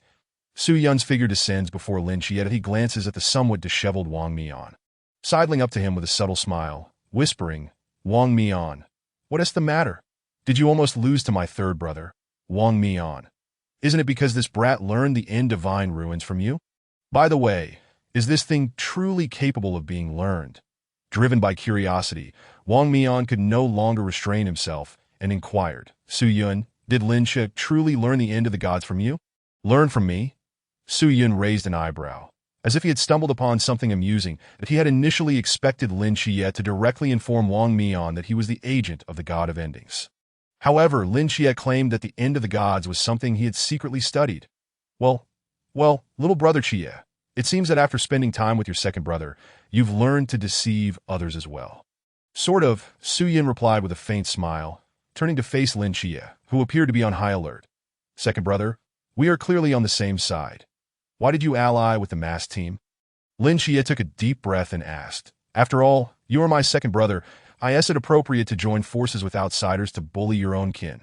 Unexpectedly, Su Yun chuckled lightly. Little brother Xie, my purpose in coming here is actually to help you hone your skills. Hone my skills. Lin Xie's lips twitched slightly, as if he had foreseen something unfavorable to Su Yun's aura grew, increasingly formidable. Lin Xie instinctively took a step back, urgently calling out to Bai Li Pang Pang and others nearby. Come help me. I can't handle this alone. Xie can't manage it alone. Let's move. Bai Li Pang Pang was the first to charge forward, wielding a large sword. The whirlpool was momentarily stunned, pointing at himself in confusion. What? We need to help too. Yu Gui, Tian Ping, Chang Wei. If you want to help, it wouldn't be impossible. Chao Yuan rushed forward with a flaming blade. Su Yun deliberately suppressed his Black King's decimation, allowing Chao Yuan to regain his senses that he had intended to assist Su Yun in battle, but since he was now allied with the noble Lin Xie, he had no choice but to follow Lin Xie's lead. This guy is tough to deal with. I'm in too. Xin Qingzhu, having experienced Su Yun's might firsthand, also joined the fray. That Oli glanced at Chang Wei beside her and ultimately chose to follow suit. Stay safe, Chang Wei reminded Oli. Thus, the scene transformed into a 1 versus 5 confrontation. Lin Xie and his 4 companions stood firmly before Su Yun, readying themselves for battle. Second brother, remember this is a training exercise for new recruits. Do temper your strength. Lin Xie cautioned Su Yun before making his move. The implication was clear. Second brother, we are all novices here. Please go easy on us. Fear not. Little brother Xie, I promise the chief instructor to temper my strength. Su Yun replied with a smirk, beckoning towards the 5. You 5. Come at me all at once. Such arrogance. Xin Qingzhu remarked with annoyance. However, the undeniable truth was that Su Yun's prowess indeed warranted such confidence. Leaving her with nothing but words, the 5 of Lin Xie exchanged glances and charged towards Su Yun from different directions, unleashing their full power through the end of the gods and forbidden grounds. Observing the 5 approaching, Su Yun nodded in satisfaction that he slowly raised his arm and snapped his fingers. The end of the gods unfolded, deliberately bypassing Lin Xie, suppressing the effects of the forbidden grounds or forbidden items on the other 3 by half. Except for Chao Yuan, as any further suppression would render him unconscious, Su Yun narrowed his eyes and spoke slowly. Ladies and gentlemen, the final trial begins. Chapter 58. The Clash, the Descending 7 Black Swords. The battle was imminent. Whoosh. Yuan Gang's figure swiftly appeared, positioned not far from the 2 factions, silently observing Su Yun's display of divine might. Indeed, the aura of the god of endings emanated from him. This young man surely harbored secrets, possessing a divine summoning physique, a rarity in the great Xia throughout the years. Yuan Gang's expression tightened, astonishment flickering in his eyes that he inhaled deeply, the shock on his face intensifying. No wonder this young man exhibited such mastery over the end of the gods and its additional powers. His abilities were likely imparted directly by the god of endings himself. One must wonder. Does such a prodigy even need to participate in new recruit training? Just as Yuan Gang was lost in his astonishment, the clash between Su Yun and Lin Xie's group had already commenced. Ding! The frenzied Chao Yuan, wielding a fiery blade, let out a maniacal laugh, clarity mingling with madness as he spoke. Su Yun. Lin Xie is my. Noble, I must defeat you. Su Yun's expression darkened, deflecting Chao Yuan's attack with his straight blade. I say, Chao Yuan, can you refrain from such fragmented speech while in the state of Black King's decimation? Fragmented speech? What fragmented speech? The frenzied Chao Yuan's figure flickered and suddenly appeared behind Su Yun. Never mind, just go to sleep. Su Yun shook his head in resignation. The frenzied Chao Yuan? In the next moment, Su Yun swiftly turned, raising his hand to block Chao Yuan's attack, delivering a sweeping kick that sent him crashing to the ground. Simultaneously, he maximized the effect of breaking all laws, causing the malevolent energy surrounding Chao Yuan to dissipate in an instant, the dark flames extinguishing as he lay unconscious. Clap. At that moment, a crisp sound echoed. A powerful sense of suffocation swept in. Su Yun raised an eyebrow, looking towards the smug Xin Qingzhu. Now is the time. Everyone, concurrently, Lin Xie, accompanied by Li Pangpang and Mo Li, launched their most ferocious assault towards Su Yun. Lin Xie unleashed the realm of mundane gods, augmented by the starry night dancer's power, the straight blade gleaming with a pale blue radiance as it struck towards Su Yun. Li Pangpang followed closely. Pulling a large broom from his pocket, Xie, I will assist you. He swung the broom fiercely in Su Yun's direction that a tempest surged with crackling lightning, overwhelming Su Yun in its wake. Mo Li, wielding a taidao, felt the blade tremble violently at a terrifying frequency. Buzz! The razor-sharp edge sliced through the air, generating a formidable blade aura that cleaved the ground as it targeted Su Yun. 3 terrifying attacks surged towards Su Yun simultaneously.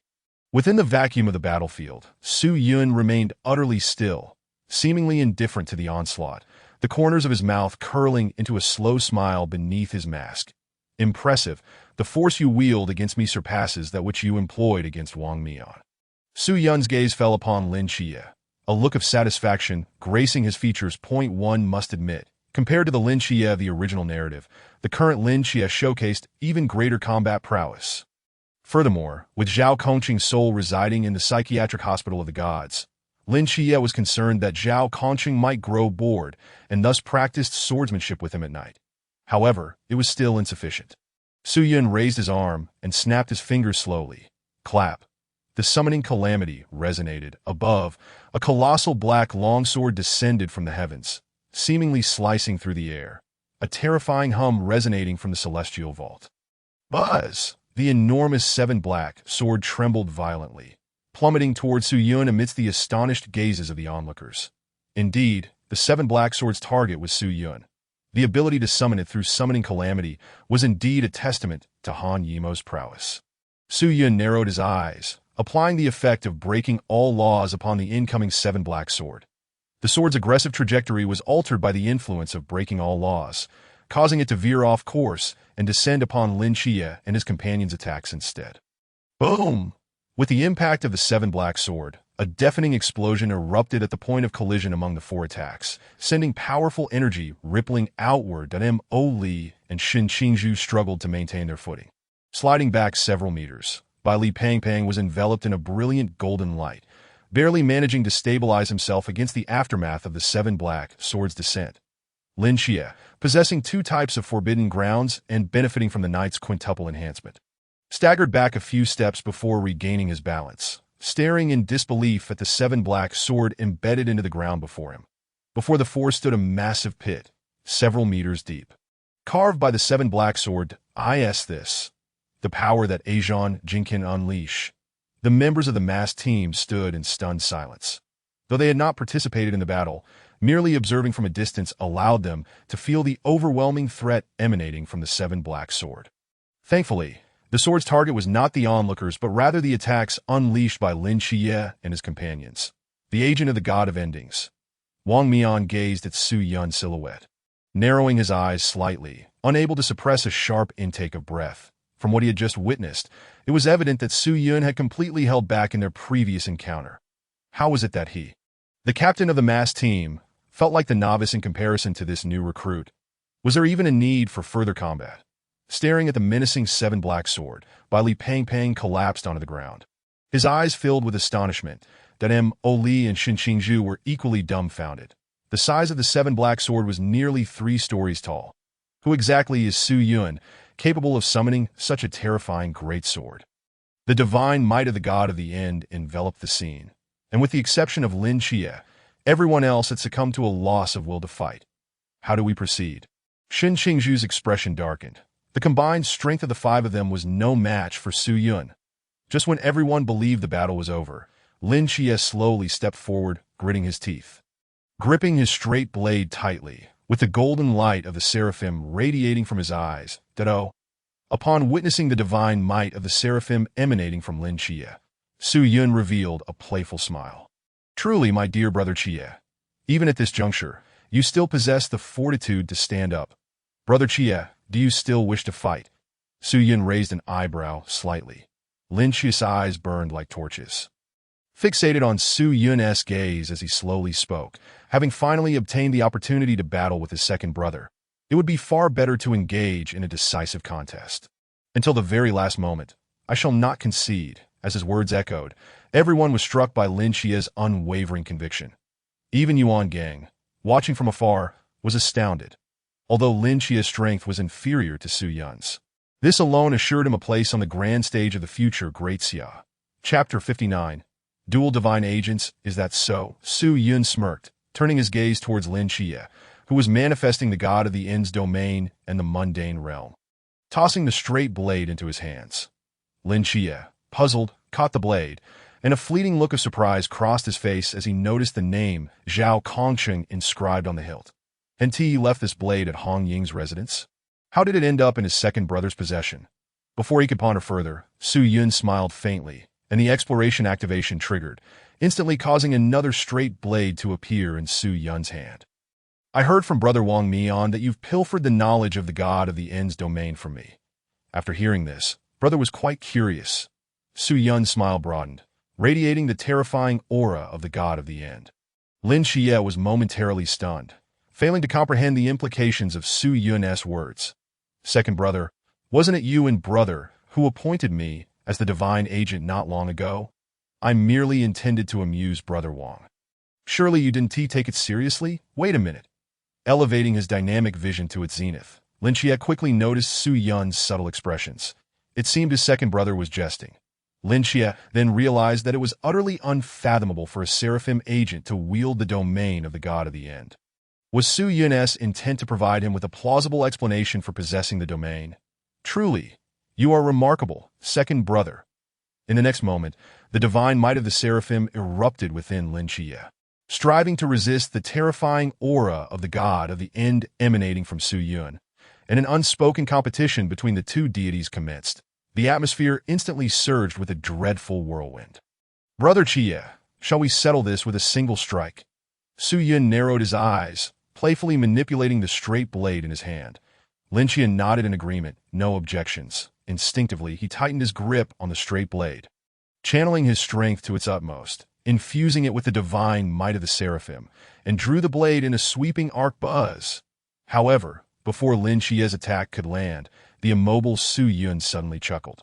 Ah, Brother Xie, it seems brother is looking for you, Lin Xie.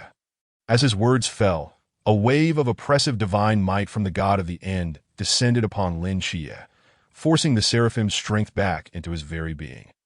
Second brother, you are cheating. Lin Xie gritted his teeth, lodging the straight blade into the ground, attempting to withstand the overwhelming divine might of the god of the end.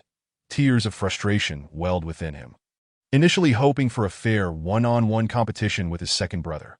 Yet second brother called upon brother to unleash divine might upon him. Second brother, I pledge my heart to you, and you repay me with disdain.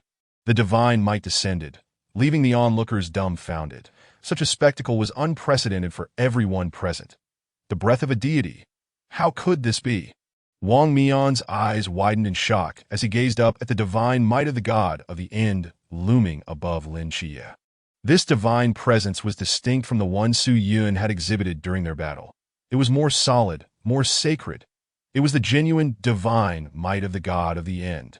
Sensing an ominous turn of events, Wang Mian furrowed his brow.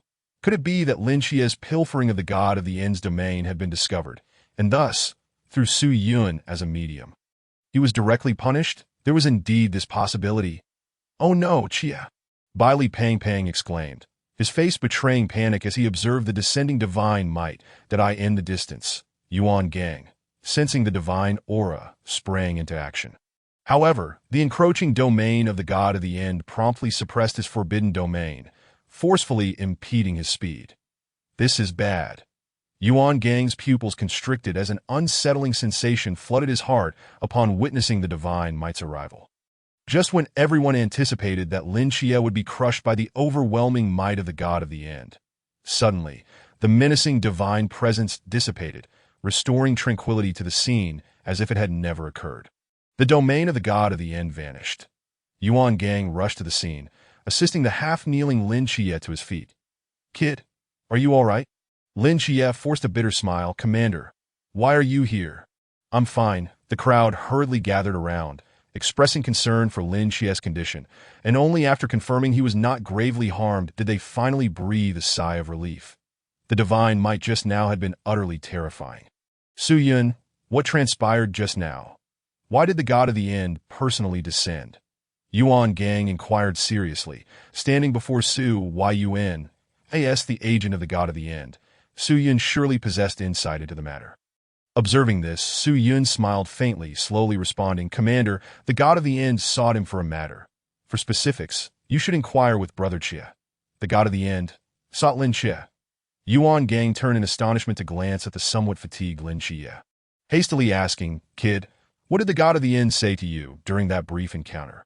Lin Xie shook his head, attempting to regain his composure, his peripheral vision catching sight of Su Yun behind Yuan Gang, who was signaling him that he quickly grasped Su Yun's intent. He chuckled awkwardly, scratching his head. Commander, no need to worry. The god of the end sought me out and expressed admiration for my learning ability. Yes, he said that I managed to grasp the intricacies of the God of the End's domain and granted me an exception to become his second agent. Yuan Gang. The crowd? What did you just say? With the exception of Su Yun, everyone present was rendered speechless. You already possess the identity of a Seraphim agent, and now you have also acquired the identity of an agent of the God of the End. Yuan Gang incredulously turned to Su Yun, only to find that Su Yun did not refute this, indicating that Lin Xie was indeed speaking the truth. What task did the God of the End assign you? Yuan Gang inquired of Su Yun. Lin Xie blinked in bewilderment, looking back at Su Yun, and suddenly realized, like second brother, to rebuild the realm of the End. The Divine Kingdom? Indeed. Thus, Lin Xie became the agent of both the Seraphim and the God of the End. The first individual in the history of Great Xia to hold the unique title of Dual Divine Agent. The outcome of this confrontation concluded with the masked squad emerging victorious. Although Su Yun's joining the masked squad led to the new recruits' defeat. For the training of the new recruits to proceed smoothly, Wang Mian and Yuan Gang bribed both Su Yun and Lin Xie simultaneously that as the two strongest among the new recruits. It was only through their cooperation that the new recruits reluctantly accepted the reality of their training. Chapter 60. Yuan Gang's Invitation. That night, Su Yun was once again summoned by Yuan Gang. Within the camp, Yuan Gang, his expression grave, addressed Su Yun, "Speak honestly. Do you possess the ability to communicate with the God of the End? Or perhaps a constitution that allows the God of the End to manifest through you?" At this moment, only he and Su Yun were present in the camp. When the divine might of the God of the End had descended, the powerful force field had incapacitated all monitoring devices in the training camp. Apart from those present, no one else was aware of Su Yun's divine invocation, not even the instructors of the training camp. Being able to invoke the divine presence as an agent of a deity was undoubtedly an astonishing feat. To ensure Su Yun's personal safety and to prevent him from being targeted by the ancient God Church. Although he and Lin Xie were already under scrutiny from the ancient God Church, Su Yun's ability to invoke deities had yet to be detected. This ability was too shocking, if possible. It was best to keep the number of those in the know to an absolute minimum. Upon hearing Yuan Gang's speculations, Su Yun was taken aback. Yuan Gang actually believed that the divine might he had summoned was through some medium that allowed the God of the End to manifest. Since you have already made such assumptions, let us proceed accordingly that my constitution indeed allows for the embodiment of the God of Terminus. However, the specifics of such embodiment ultimately depend on the will of the God of Terminus. It is only when he requires embodiment that he will convey this to me through some means, and then the embodiment will occur. Su Yun nodded, speaking with an air of solemn nonsense. After all, he himself was the God of Terminus. Whatever he said was the truth that I see. So the power of the God of Terminus can indeed interact with this world through a divine agent? Yuan Gang mused, stroking his chin thoughtfully, that Su Yun smiled faintly and replied languidly. You could say that. However, I prefer to refer to it as Divine Whisper. Of course, Su Yun had not yet unlocked Divine Whisper, but it served as a perfect ruse to deceive young comrade Yuan. Divine Whisper? Yuan Gang's eyes widened with intrigue. It certainly sounded like a practical ability. So, does the God of Terminus frequently communicate with his agents? A deity who often makes appearances. I understand now. You have worked hard today. Yuan Gang nodded, his gaze meeting Su Yun's eyes. There's one more matter. Since the God of Terminus communicates with you through Divine Whisper, does your mastery of your abilities and the astonishing combat skills you displayed today imply that they were taught to you directly by the God of Terminus? Such terrifying power and combat proficiency would be unbelievable if one considered Su Yun to be a novice. The only plausible explanation is that Su Yun's combat acumen was imparted by the God of Terminus. Partly yes, partly no. Su Yun smirked, a fleeting glimmer of mirth in his eyes. That I am the Night Watcher Team 136. I have also learned a great deal that I see. Yuan Gang pondered for a moment, as if hesitating over something. He paused, took a deep breath, and spoke earnestly. In that case, Su Yun, I believe this new recruit training may not be particularly beneficial for you. If possible, I would like to appoint you as a special instructor for this session. Yuan Gang's invitation for Su Yun to become a special instructor stemmed from two main reasons. First, Su Yun had a true deity guiding him and had trained with the Night Watcher for nearly a month. Thus, the effectiveness of the new recruit training might be minimal for him. Second, given Su Yun's possession of the god of Terminus Ruins, appointing him as a special instructor would be immensely beneficial for the recruit's training. Wasn't I already a special instructor? Su Yun raised an eyebrow in confusion. Yuan Gang chuckled heartily. Today's practical training was a spur-of-the-moment decision that I am now officially inviting you to be the special instructor for this new recruit training. The benefits of being a special instructor are quite substantial and differ greatly from those of ordinary instructors. Due to your unique position, the Night Watcher headquarters intends to reward you with a forbidden item. Also, as the agent of the God of Terminus, you need to capture anomalies to reconstruct the Divine Kingdom, right? I will consult with the Night Watcher headquarters, and should any suitable anomalies arise, I will do my utmost to procure resources for you. It must be said that Yuan Gang was quite invested in ensuring Su Yun accepted the role of special instructor. Offering forbidden items and mysterious resources, for Su Yun, this was indeed an appealing proposition. He wished to venture forth and eliminate anomalies himself, but he could not stray too far from the Divine Psychiatric Hospital, which had hindered him thus far. Yuan Gang's offer was highly enticing for Su Yun at this stage. Seeing Su Yun hesitating, Yuan Gang continued, "Furthermore, as a special instructor, you may choose to participate in this year's training, and the cafeteria will provide you with sumptuous meals daily." Sumptuous what? Su Yun raised an eyebrow. Yuan Gang, I forgot you can conjure hot pot out of thin air, ahem. In any case, the reason for inviting you to become a special instructor is that your God of Terminus Ruins, with its sealing and suppression effects, would serve as an excellent tool for the recruits to as the chief instructor for this new recruit training. I sincerely invite you to become the special instructor for this session. Yuan Gang earnestly addressed Su Yun. So it was for my God of Terminus Ruins? Su Yun smiled faintly. No problem. Your conditions are quite satisfactory. I accept. Upon hearing this, Yuan Gang's expression brightened as he extended his right hand.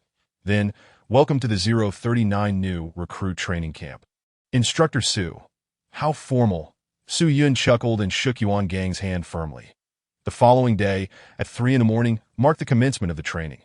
The recruits were about to face their first grueling exercise. The sharp sound of a whistle echoed throughout the training camp, and waves of recruits hurriedly rushed to the training grounds, some even half-dressed, dashing towards the training area while attempting to put on their uniforms. The recruits quickly formed a line, and Lin Chia soon noticed something amiss that Su Yun was missing. Chia, where did Su Yun go? Why isn't he in a line? Bai Li, the plump recruit, whispered inquiringly. Lin Chia was perplexed. Surely his older brother wasn't still asleep in the dormitory at this hour. He glanced at Chao Yuan in the line, signaling with his eyes, and promptly asking, Chao Yuan, have you seen my brother? Chao Yuan shook his head in confusion. Nope, he wasn't in the dormitory when I got up. Upon hearing this, Lin Chia hurriedly focused his consciousness on the Divine Psychiatric Hospital, and after confirming that Su Yun was indeed absent, a look of realization dawned upon him, as if he had just recalled something. His lips twitched. Could it be? Before he could finish his thought, the 3 instructors on stage cleared their throats before we commenced training. I would like to introduce our new special instructor, Su Yun. As the words fell, a figure emerged from behind the training platform. That IT was none other than Su Yun. Lin Chia, Bai Li, Winky Face, Chao Yuan, Shun Qingzhu. The recruits? No way, bro. The announcement of Su Yun becoming a special instructor instantly sparked intense dissatisfaction among the recruits. Why was a mere recruit elevated to the position of instructor? What was the justification for this? It was unfair. I refuse to accept it. Let us all stop training. We're all instructors now. Ha ha ha ha. An uproar ensued that Su Yun cleared his throat and revealed a playful smile. I understand that my appointment as special instructor may provoke discontent among some of you. However, if you are dissatisfied, feel free to challenge me to a duel. Should you defeat me, I will resign as special instructor, and your training for the year will be waived. How does that sound? With that, Su Yun snapped his fingers, and the God of Terminus Ruins unfolded, suppressing all recruits possessing forbidden ruins present. Lin Chia's mundane divine realm remained unaffected. But the Starry Night Dancer was entirely subdued by the God of Terminus Ruins. Lin Chia, brother. The recruits, who were initially ready to protest, found their resolve swiftly deflated. With their forbidden ruins sealed, what could they even do? Yuan Gang, however, was quite shrewd. The sealing effect of forbidden items was not overly potent, and given the exceptional quality of Su Yun's God of Terminus Ruins, it would be a pity not to utilize it.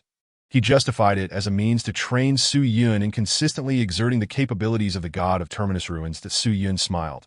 You want me to keep it activated? I could easily envelop the entire Songnan city with it. Since there are no objections, let us commence today's training. That Su Yun surveyed the recruits below, nodding in satisfaction. Lin Xie. Brother, I despise you. The recruits donned weighted gear and embarked on their grueling morning exercises. After enduring the training, they rushed into the cafeteria with high hopes, only to discover that breakfast consisted of plain steamed buns and raw meat. Just as all were protesting, Su Yun and the members of the masked squad appeared in the cafeteria.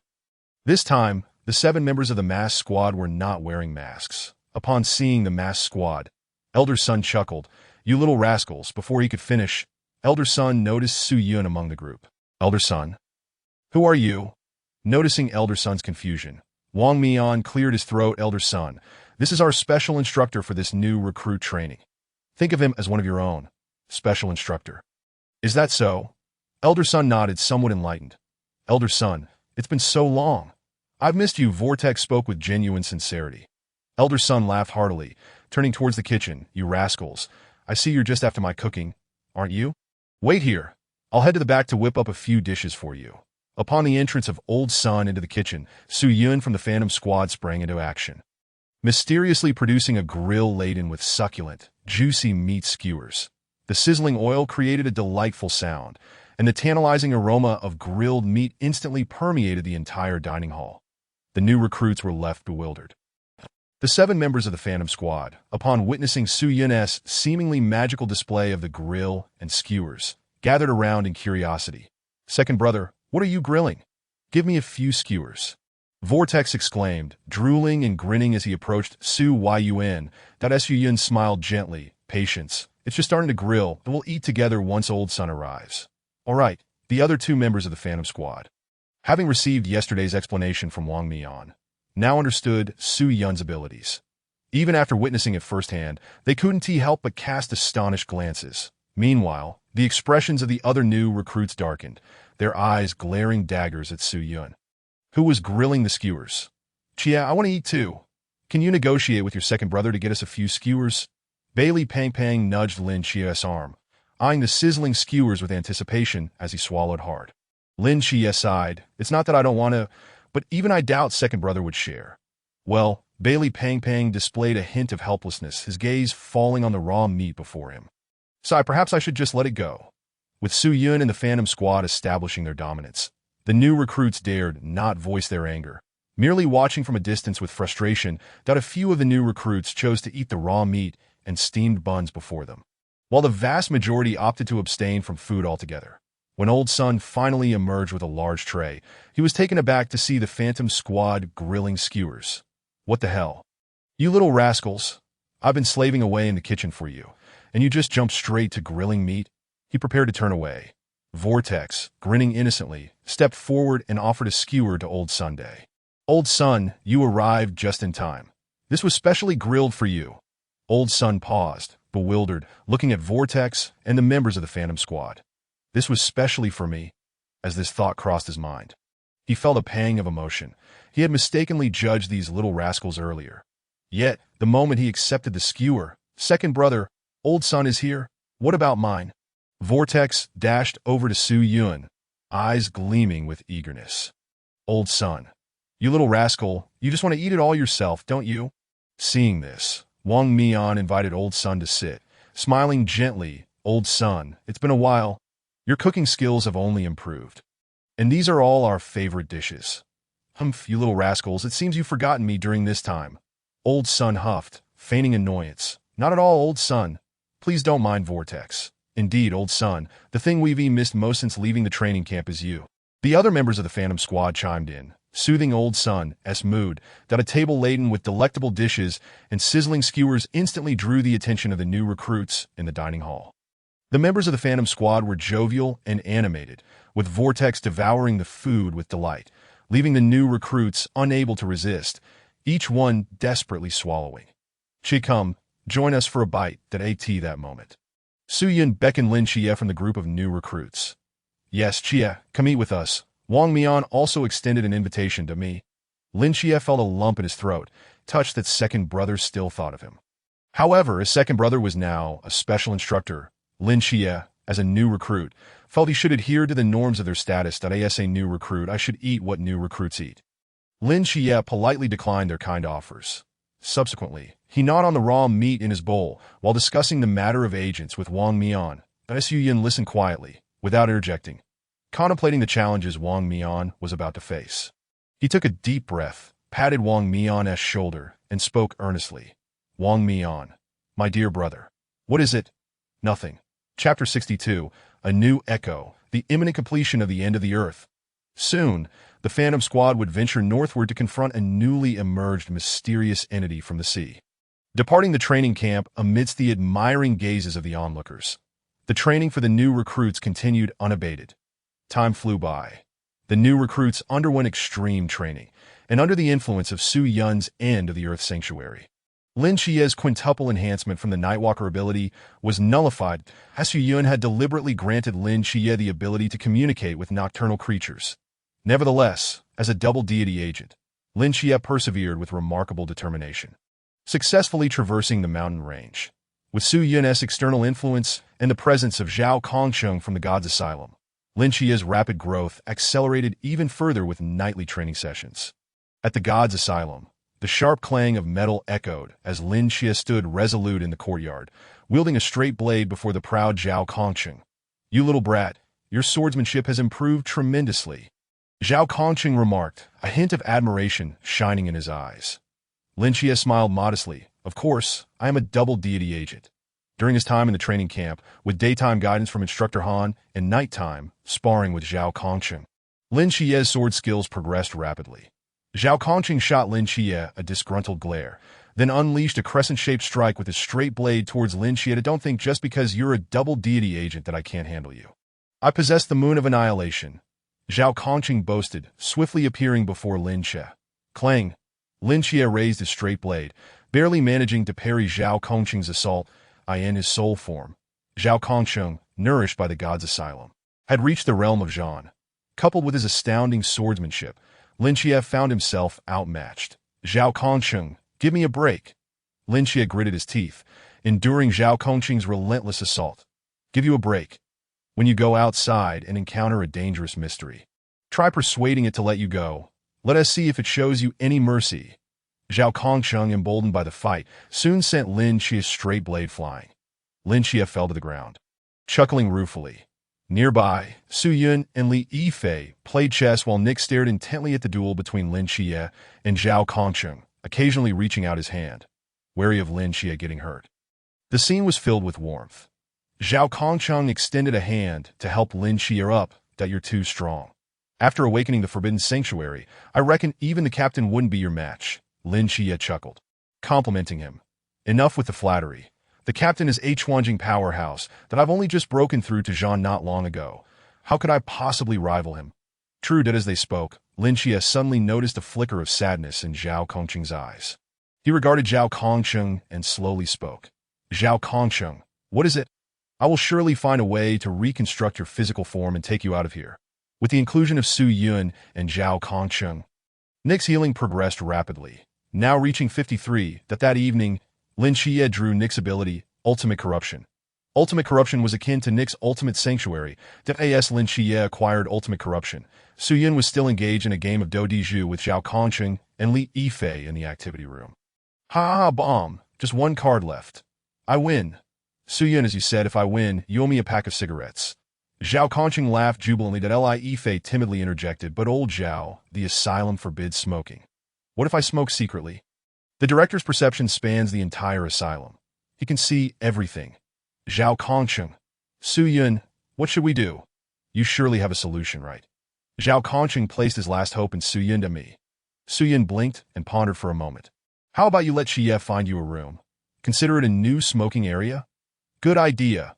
As Su Yun and his companions were engrossed in lively conversation within the activity area, Lin Xie had already taken Nix and discreetly departed from the Divine Mental Hospital. The appearance of Nix once again stirred the attention of Yuan Gang at the training camp.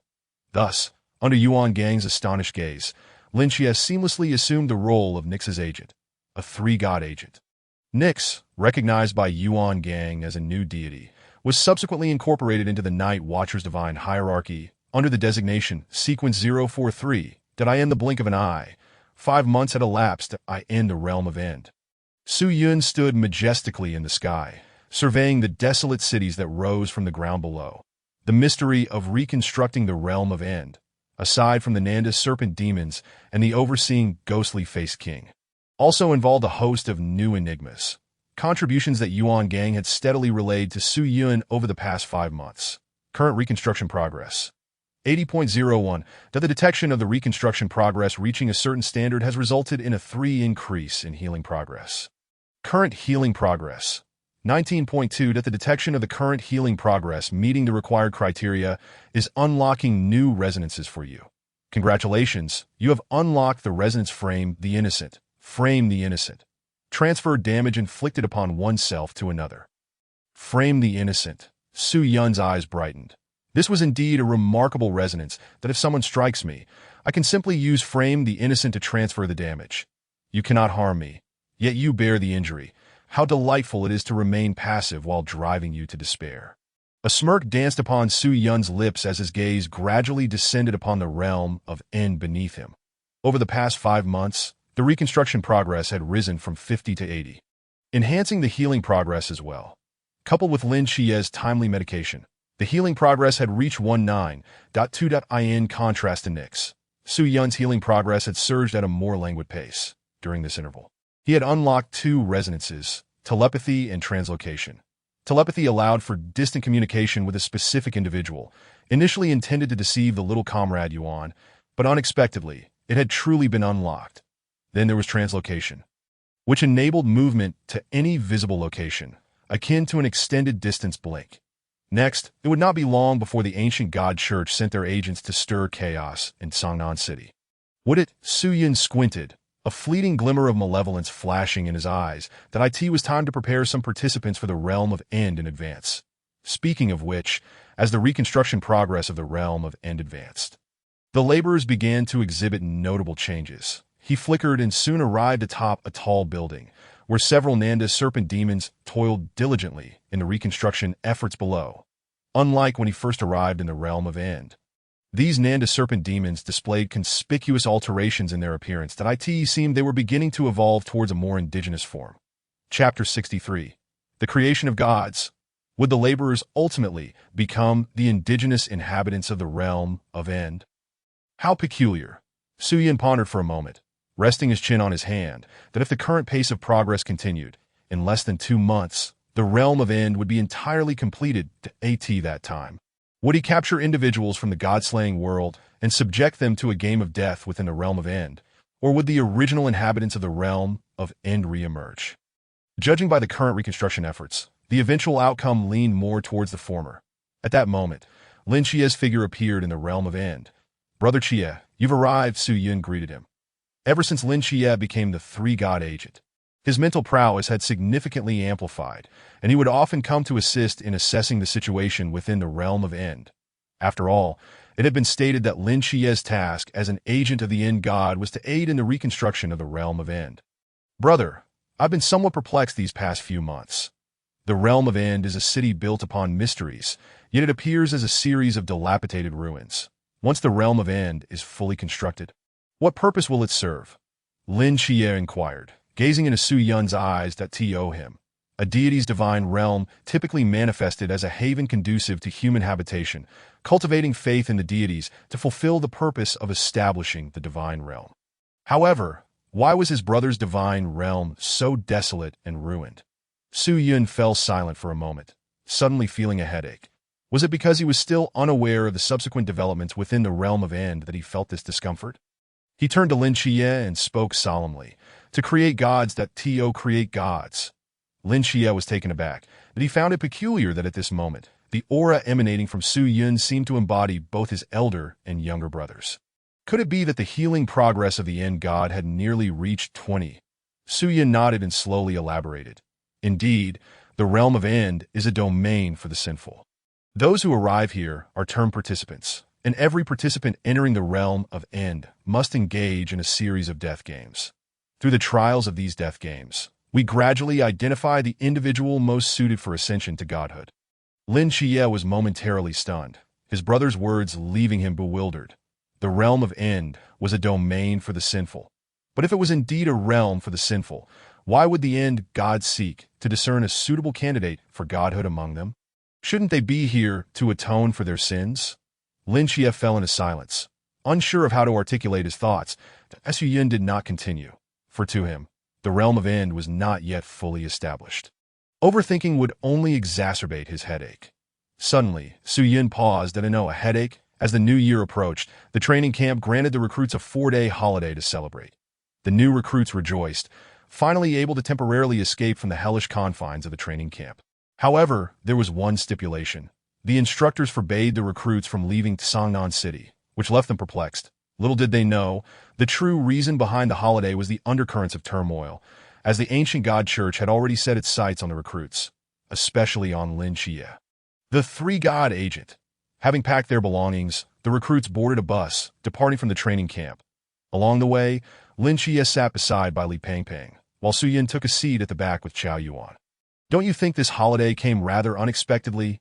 Lin Xie mused, gazing out the window in curiosity. Chao Yuan nodded. I feel the same way.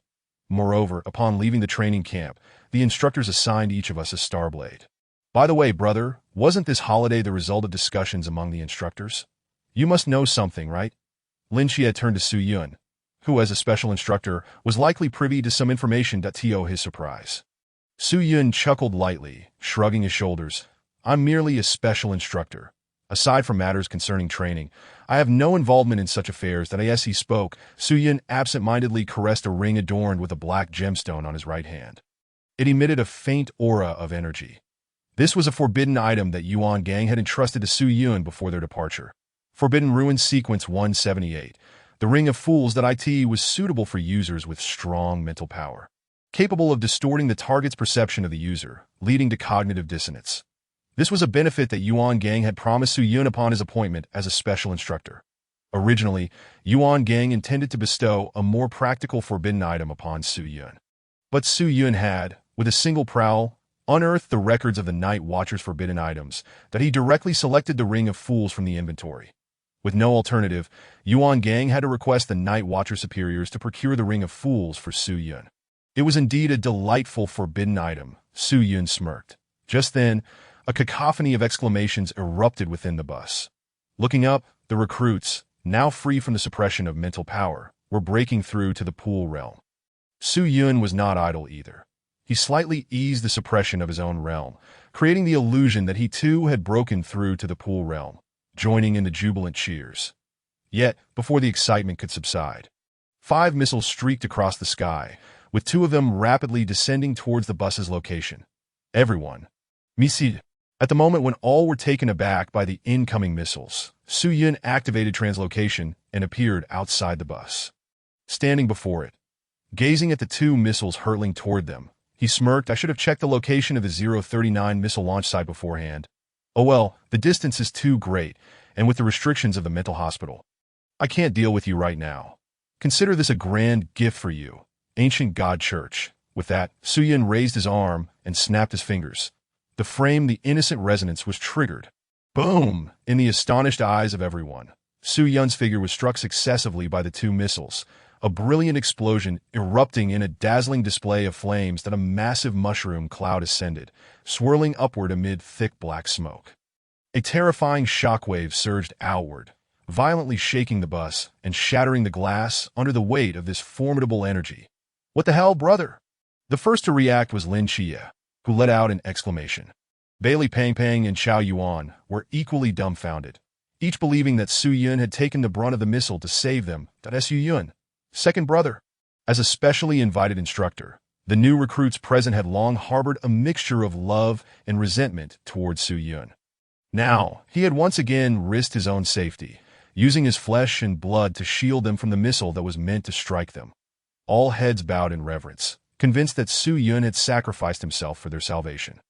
Just as they wallowed in their sorrow, moments later, the black smoke dissipated, revealing Su Yun, unharmed, as if nothing had transpired. Immaculate. The crowd. P.S. More updates to come. thanks to the generous gifts from the esteemed readers. Chapter 64. The Twisted Serpent's Eye and Profane Insults. Meanwhile, at the missile launch base number 039, the shrill alarm echoed relentlessly across the facility. Inside the control room, amidst a pool of blood, several stone statues stood ominously around the control panel, their eyes reflecting a blend of terror and agony, as if they had witnessed some unspeakable horror. At that moment, in the center of the control panel, a mesmerizing woman held a handleless blade, carelessly toying with it. She resembled a perilous serpent, her tongue flicking out as she wore a mocking, playful expression that it was none other than the serpent woman of the ancient god church. Who would have thought to withdraw the recruits from the training camp? These individuals are far more astute than we had anticipated. It must have been that group of fools who leaked information in Sangnan, and our actions have been discovered that a deep male voice resonated from her phone. It matters not. The situation has grown rather intriguing. The serpent woman grinned widely, revealing a ghastly smile. In that case, I shall personally journey to Sangnan to meet this agent of the three gods yet.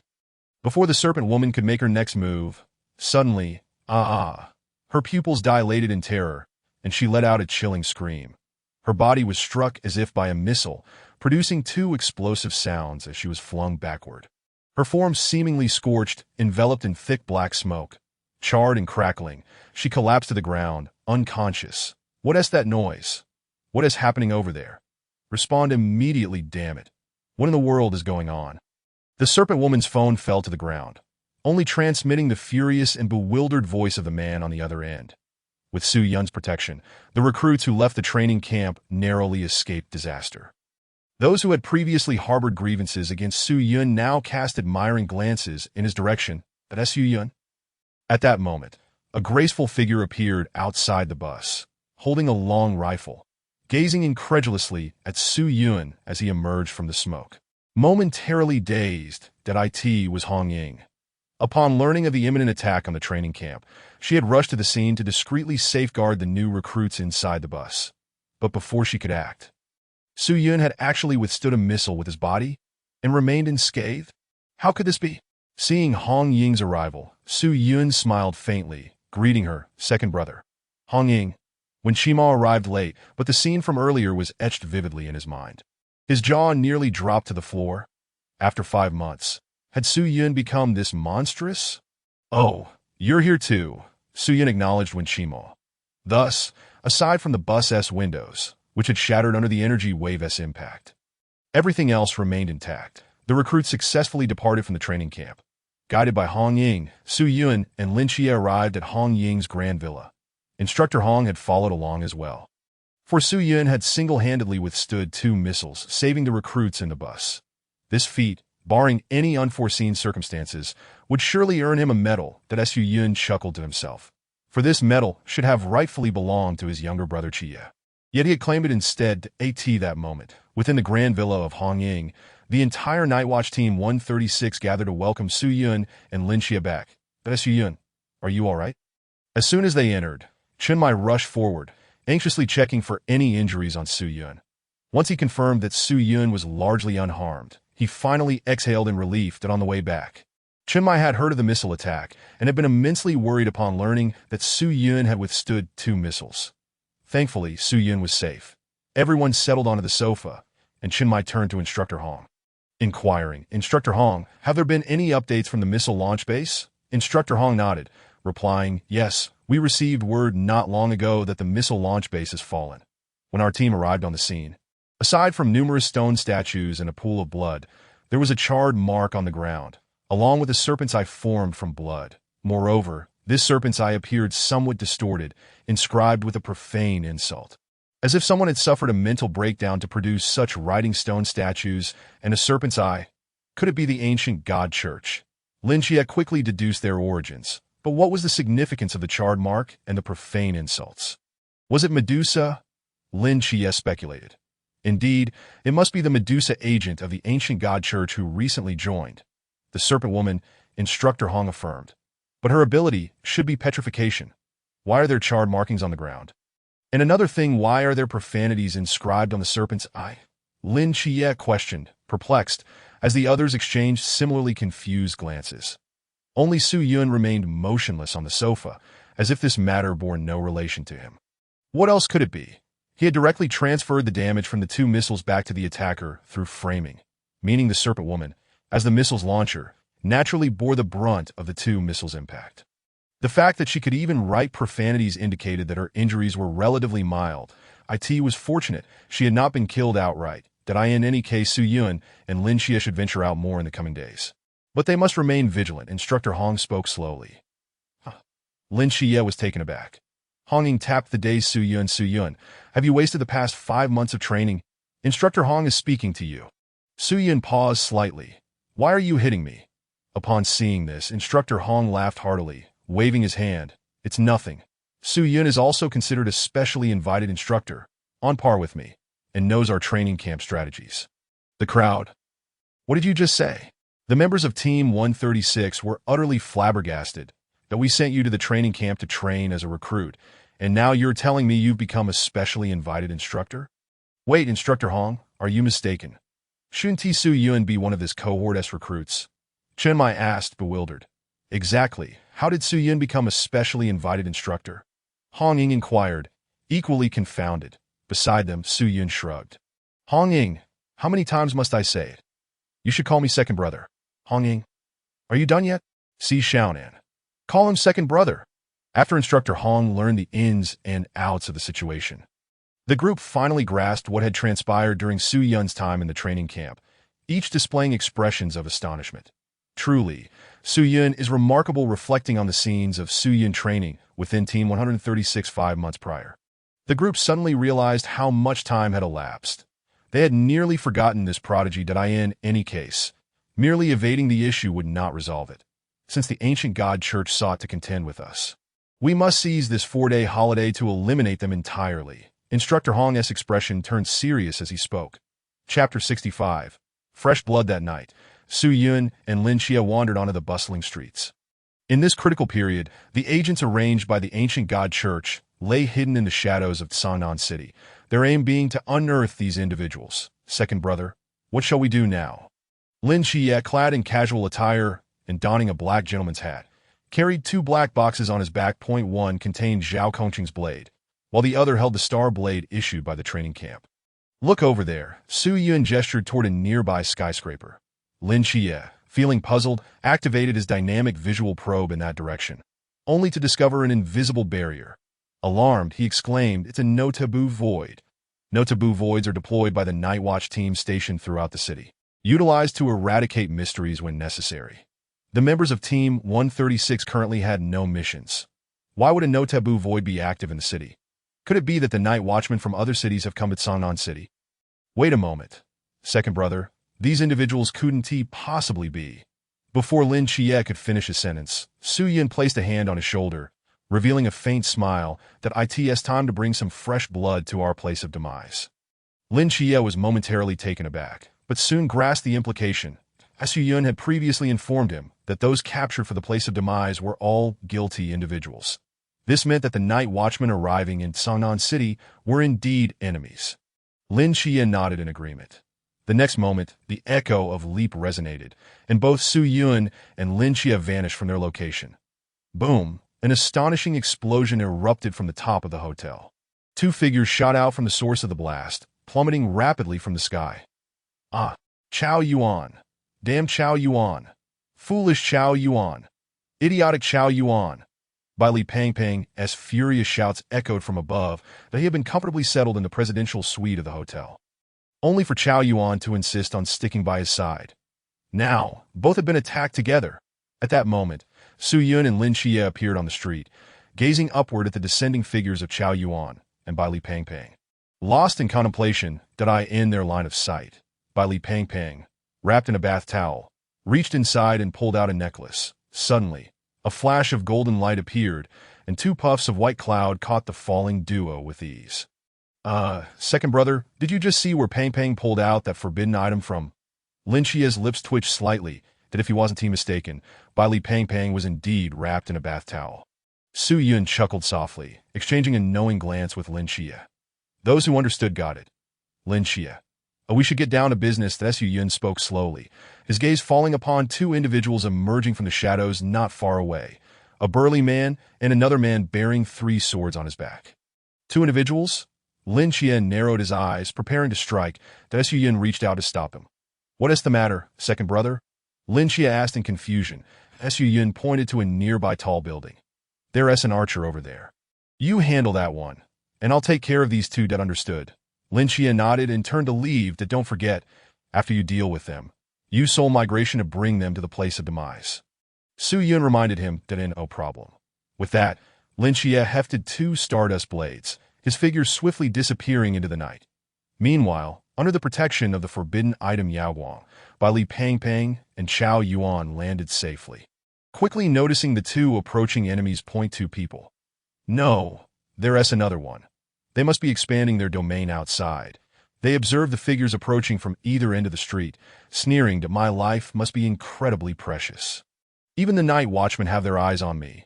"We are no longer night watchmen," the burly man replied gravely, as if he intended to end Bai Li Pangpang's life. That's so? In that case, there's nothing more to discuss." Bai Li Pangpang frowned, preparing to engage with Chao Yuan. Suddenly, a figure appeared before them. "Second brother?" Su Yun. Chao Yuan and Bai Li Pangpang were taken aback. How did Su Yun manage to appear before them in the blink of an eye? "Oh, you even brought a helper, but it's futile." The burly man scoffed, his muscles swiftly reorganizing and expanding, transforming him into a gaunt little figure. "What the Conan?"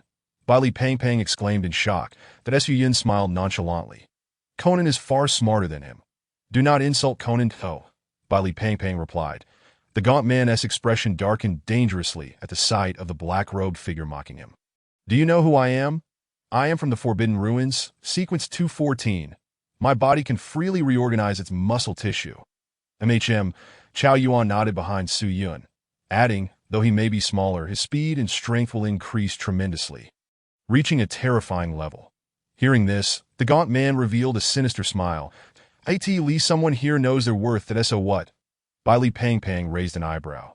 With Su Yun on their side, they had nothing to fear. Even if a powerful figure from Chuanjing arrived. "Place of demise, kid. Even if you were 3, today marks your demise." The gaunt man sneered, stomping his feet hard enough to leave a deep crater in the ground as he charged towards the trio. Su Yun remained unhurried, slowly raising his right hand, reaching out toward the gaunt man. Nabbing echoed as he activated the technique. Thud! The gaunt man felt a sudden pang in his chest, as if something vital was missing. His body freezing in place, he looked up in disbelief at Su Yun, but his pupils dilated in horror as he saw the black-robed figure holding a beating heart, blood glistening on the surface. "We shall meet in the place of demise." Su Yun revealed a strange smile, applying pressure to his right hand, crushing the gaunt man's heart. Splatter! Under the terrified gaze of the gaunt man, the place of demise unfolded, and his corpse was drawn into it, buried in the desolate expanse. His soul, trapped within the place of demise, drifted towards a secluded room not far away. This, Bai Li Pangpang and Chao Yuan gazed at Su Yun in astonishment. As if witnessing a ghost, Tio crush a heart with bare hands and do so effortlessly. They both inhaled sharply. This must be Su Yun's true power. They suddenly felt that the restrictions in the training camp were merely a mercy towards them as new recruits. Su Yun paid no heed to the bewildered duo, slowly turning to face the three-sword man. With a chilling smile, he said, "Now, it's your turn." Chapter 66. Echo Soul Migration. Lin Chia's sanity plummeting. The three-sword man's pupils constricted as he regarded the ominous aura surrounding Su Yun. Cold sweat breaking out all over his body. The gaunt man was a formidable figure in the pool realm, yet the black-robed man had dispatched him in an instant. What manner of monster is this? "You are Lin Chia, the three-goddess proxy." The three-sword man appeared to have connected the dots, asking in astonishment. Only this possibility could explain the overwhelming strength of the black-robed figure before him. The three-goddess proxy. How could he, a mere pool realm individual, contend against him? "You mean my little brother, Chia?" Su Yun smiled faintly, slowly approaching the three-sword man, "that I'm not really a powerful three-goddess proxy." "You're not Lin Chia?" The three-sword man's expression turned skeptical, watching Su Yun warily as an intense pressure compelled him to instinctively step back, that if the man before him was not Lin Chia, then who could it be? Wait, that he had just mentioned little brother Chia. His mind raced, quickly arriving at the last possibility. You are Su Yun, the deity of demise. Before he could finish his sentence, the three-sword man froze. Just as he had seen earlier, Su Yun was holding a beating heart that in an instant, it was crushed. Everything went dark before him. He collapsed to the ground, devoid of life. Congratulations. You answered correctly. That a playful smile flickered in Su Yun's eyes as he unfolded the place of demise, drawing the three-sword man's soul into it. Isn't it's Su. Bai Li Pang gazed at the terrifying Su Yun, unable to suppress a gulp. Is it too late to call you second brother now? Seeing Bai Li Pang dumbfounded, Su Yun smiled lightly. Of course it's not too late. Ba, Chow Yuan murmured, bringing his hands together. By the way, second brother, where is Chia? Why haven't I seen him with you? Bai Li Pang scanned his surroundings, noting Lin Chia's absence, and quickly inquired. Su Yun pointed towards a distant tall building and spoke slowly. He will arrive shortly. Ah! A piercing scream emanated from the direction of the building, and Lin Chia's figure appeared within the dim interior, facing a woman who was screaming and clutching her head. Isn't the effect of the darkest invasion particularly effective on people? Lin Chia shook his head, sending the woman on her way with his twin blades. He watched her collapse into a pool of blood, activating soul migration. The woman's, filled with resentment, screams echoed. Lin Chia withdrew the soul bag, temporarily capturing her soul within it. After settling everything, Lin Chia glanced at Su Yun and the others, who had already dealt with their enemies, and rubbed his forehead with one hand, muttering to himself, "Strange. Why does it feel so chaotic in my mind every time I use soul migration? It feels akin to gazing directly into the bizarre depths of a strange world, causing one's sanity to plummet uncontrollably. Could this be the side effect of the soul migration resonating, carelessly absorbing the souls of living beings? Nonetheless, it must be said that the soul migration and the soul-absorbing pouch provided by my elder brother are indeed remarkably useful." Lin Chia offered a faint smile, preparing to join Su Yun and the others. Meanwhile, at the top of a towering building, Lung Xian, burdened with a sniper rifle, stared incredulously at the four individuals who had long since concluded their battle. His heart unsettled for an extended period. These two youngsters are truly extraordinary in their own right. One is a proxy of the three gods, while the other can casually crush an enemy's heart. The four successfully regrouped. After tonight's ambush, Bai Li Pang and Chow Yuan were acutely aware of the lurking dangers within Songnan City, opting to accompany Su Yun. The mere presence of Lin Chia was sufficient to bolster their sense of security. Not to mention Su Yun's presence. What should we do now? Bai Li Pang raised his gaze towards the still-burning top of the hotel, inquiring. The hotel was undoubtedly uninhabitable. The enemy lurked in shadows, and they were uncertain how many more assassins would emerge to attack them. You should put on your clothes first, Su Yun said, retrieving Bai Li Pang's attire through the resonance of exploring the pouch.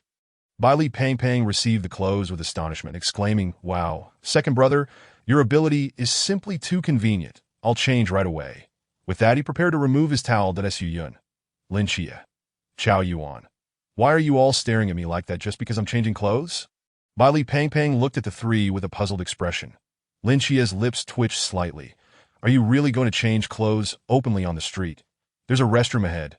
Just go in there to change. Oh, come on, there's no one else around, and we just had the unguarded void earlier. Go change. All right. After Bai Li Pang had changed his clothes, following Lin Chia's suggestion, the group decided to grab a bowl of noodles. Under Lin Chia's guidance, the four arrived at a secluded little street, where they found a noodle shop with an ordinary exterior and a dilapidated sign. Given that Lin Chia was a target of the ancient god church, and Bai Li Pang was worth a bounty of 800 million, they naturally chose this remote eatery. Just as they ordered 4 servings of noodles and were about to indulge, 4 familiar figures suddenly entered the shop. They immediately ordered 4 bowls of clear broth noodles.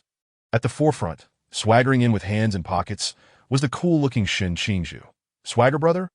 Oh, isn't that Swagger brother? Are you here for noodles too? Upon hearing Lin Chia and Bai Li Pang's voices, Shin Qingzhu paused, looking bewildered at the 4 who were already enjoying their noodles. You all are here too? Just then, the stomachs of the 3 individuals behind Shin Qingzhu began to rumble in succession, seeing the sumptuous noodles in front of Lin Chia and the others. Shin Qingzhu hesitated for a moment before ultimately ordering a meat-topped noodle dish for his 3 companions. Instructor Su, the 3 companions quickly greeted Su Yun. when they had been ambushed right after leaving the training camp. Su Yun had stepped forward to shield the recruits from missiles, earning him a godlike status in their eyes.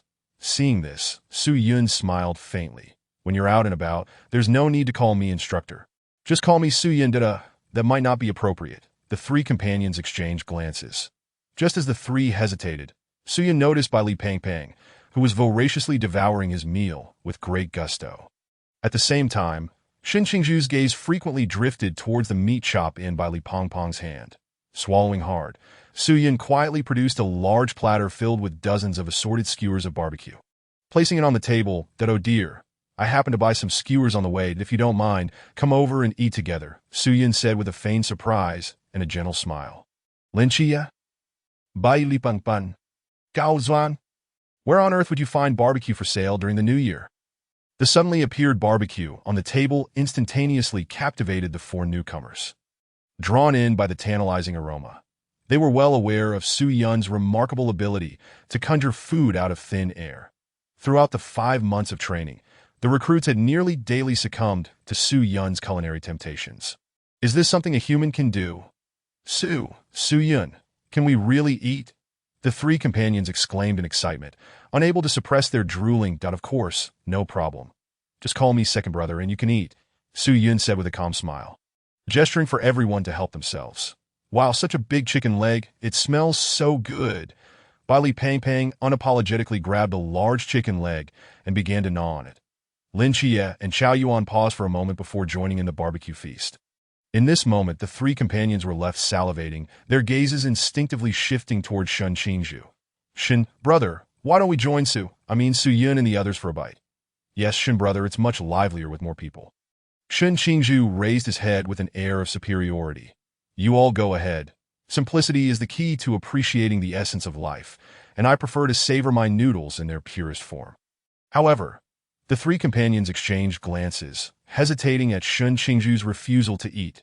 If even Shin Qingzhu wasn't partaking, how could they abandon him to sneak off and eat? Observing their indecision, Shin Qingzhu turned his head, curling his lip that if you three want to eat, just go ahead, don't mind me. The three companions exchanged glances, and seeing Shin Qingzhu's insistence, coupled with Bai Li Pangpang's delightful eating, their growling stomachs could no longer withstand it. They rushed over to Su Yun, respectfully calling him second brother, and eagerly grabbed skewers to munch on. "Shin, brother, why don't you join us?" Su Yun smiled, gesturing to the bewildered Shin Qingzhu, who was still holding his clear broth noodles. Shin Qingzhu paused for a moment, cleared his throat, and feigned nonchalance that no need. "I prefer to enjoy my noodles without any distractions. It's more authentic that way." Upon hearing this, the three companions halted their actions, exchanging pleading glances before casting hopeful looks towards Su Yun. "Instructor Su, Shin, brother, actually," before the recruits could finish, Su Yun smiled slightly, waving his hand dismissively to "Don't spoil the fun for little Shin. Just take it away." "Thank you, Instructor Su." "Oh no, thank you, second brother." The three recruits expressed their gratitude, bowing deeply to Su Yun before taking skewers of kidney and meat to present to Shin Qingzhu. "Shin, brother, we can't compete with Su Yun for food, but we'd be happier eating with you." "Exactly, Shin, brother, look, I snagged a few skewers from over there." With the enthusiastic invitation from the three companions, Shin Qingzhu finally accepted the skewers they offered, devouring them heartily. After the meal, the group felt satisfied. Shin Qingzhu approached Su Yun with his three companions, expressing his gratitude that "Instructor Su, thank you very much for the barbecue." Upon witnessing this, Bai Li Pangpang raised an eyebrow in suspicion. "Swagger brother, when did you become so polite?" "Shut up, you fatso. I've always been clear about gratitude and resentment. Where does this politeness come from?" Shin Qingzhu shot a fierce glare at Bai Li Pangpang. Bai Li Pangpang chuckled unconcerned. Subsequently, Lin Chia decided to assign Shin Qingzhu as Bai Li Pangpang's bodyguard to ensure their safety. Concerned for the well-being of his three companions, Shin Qingzhu had deliberately not brought them along for this bodyguard mission. After all, with Bai Li Pangpang being a bounty target worth 800 million, the risks were considerable, and he didn't wish for his companions to be endangered on his account. Under Lin Chia's guidance, the four quickly arrived at a couple's hotel.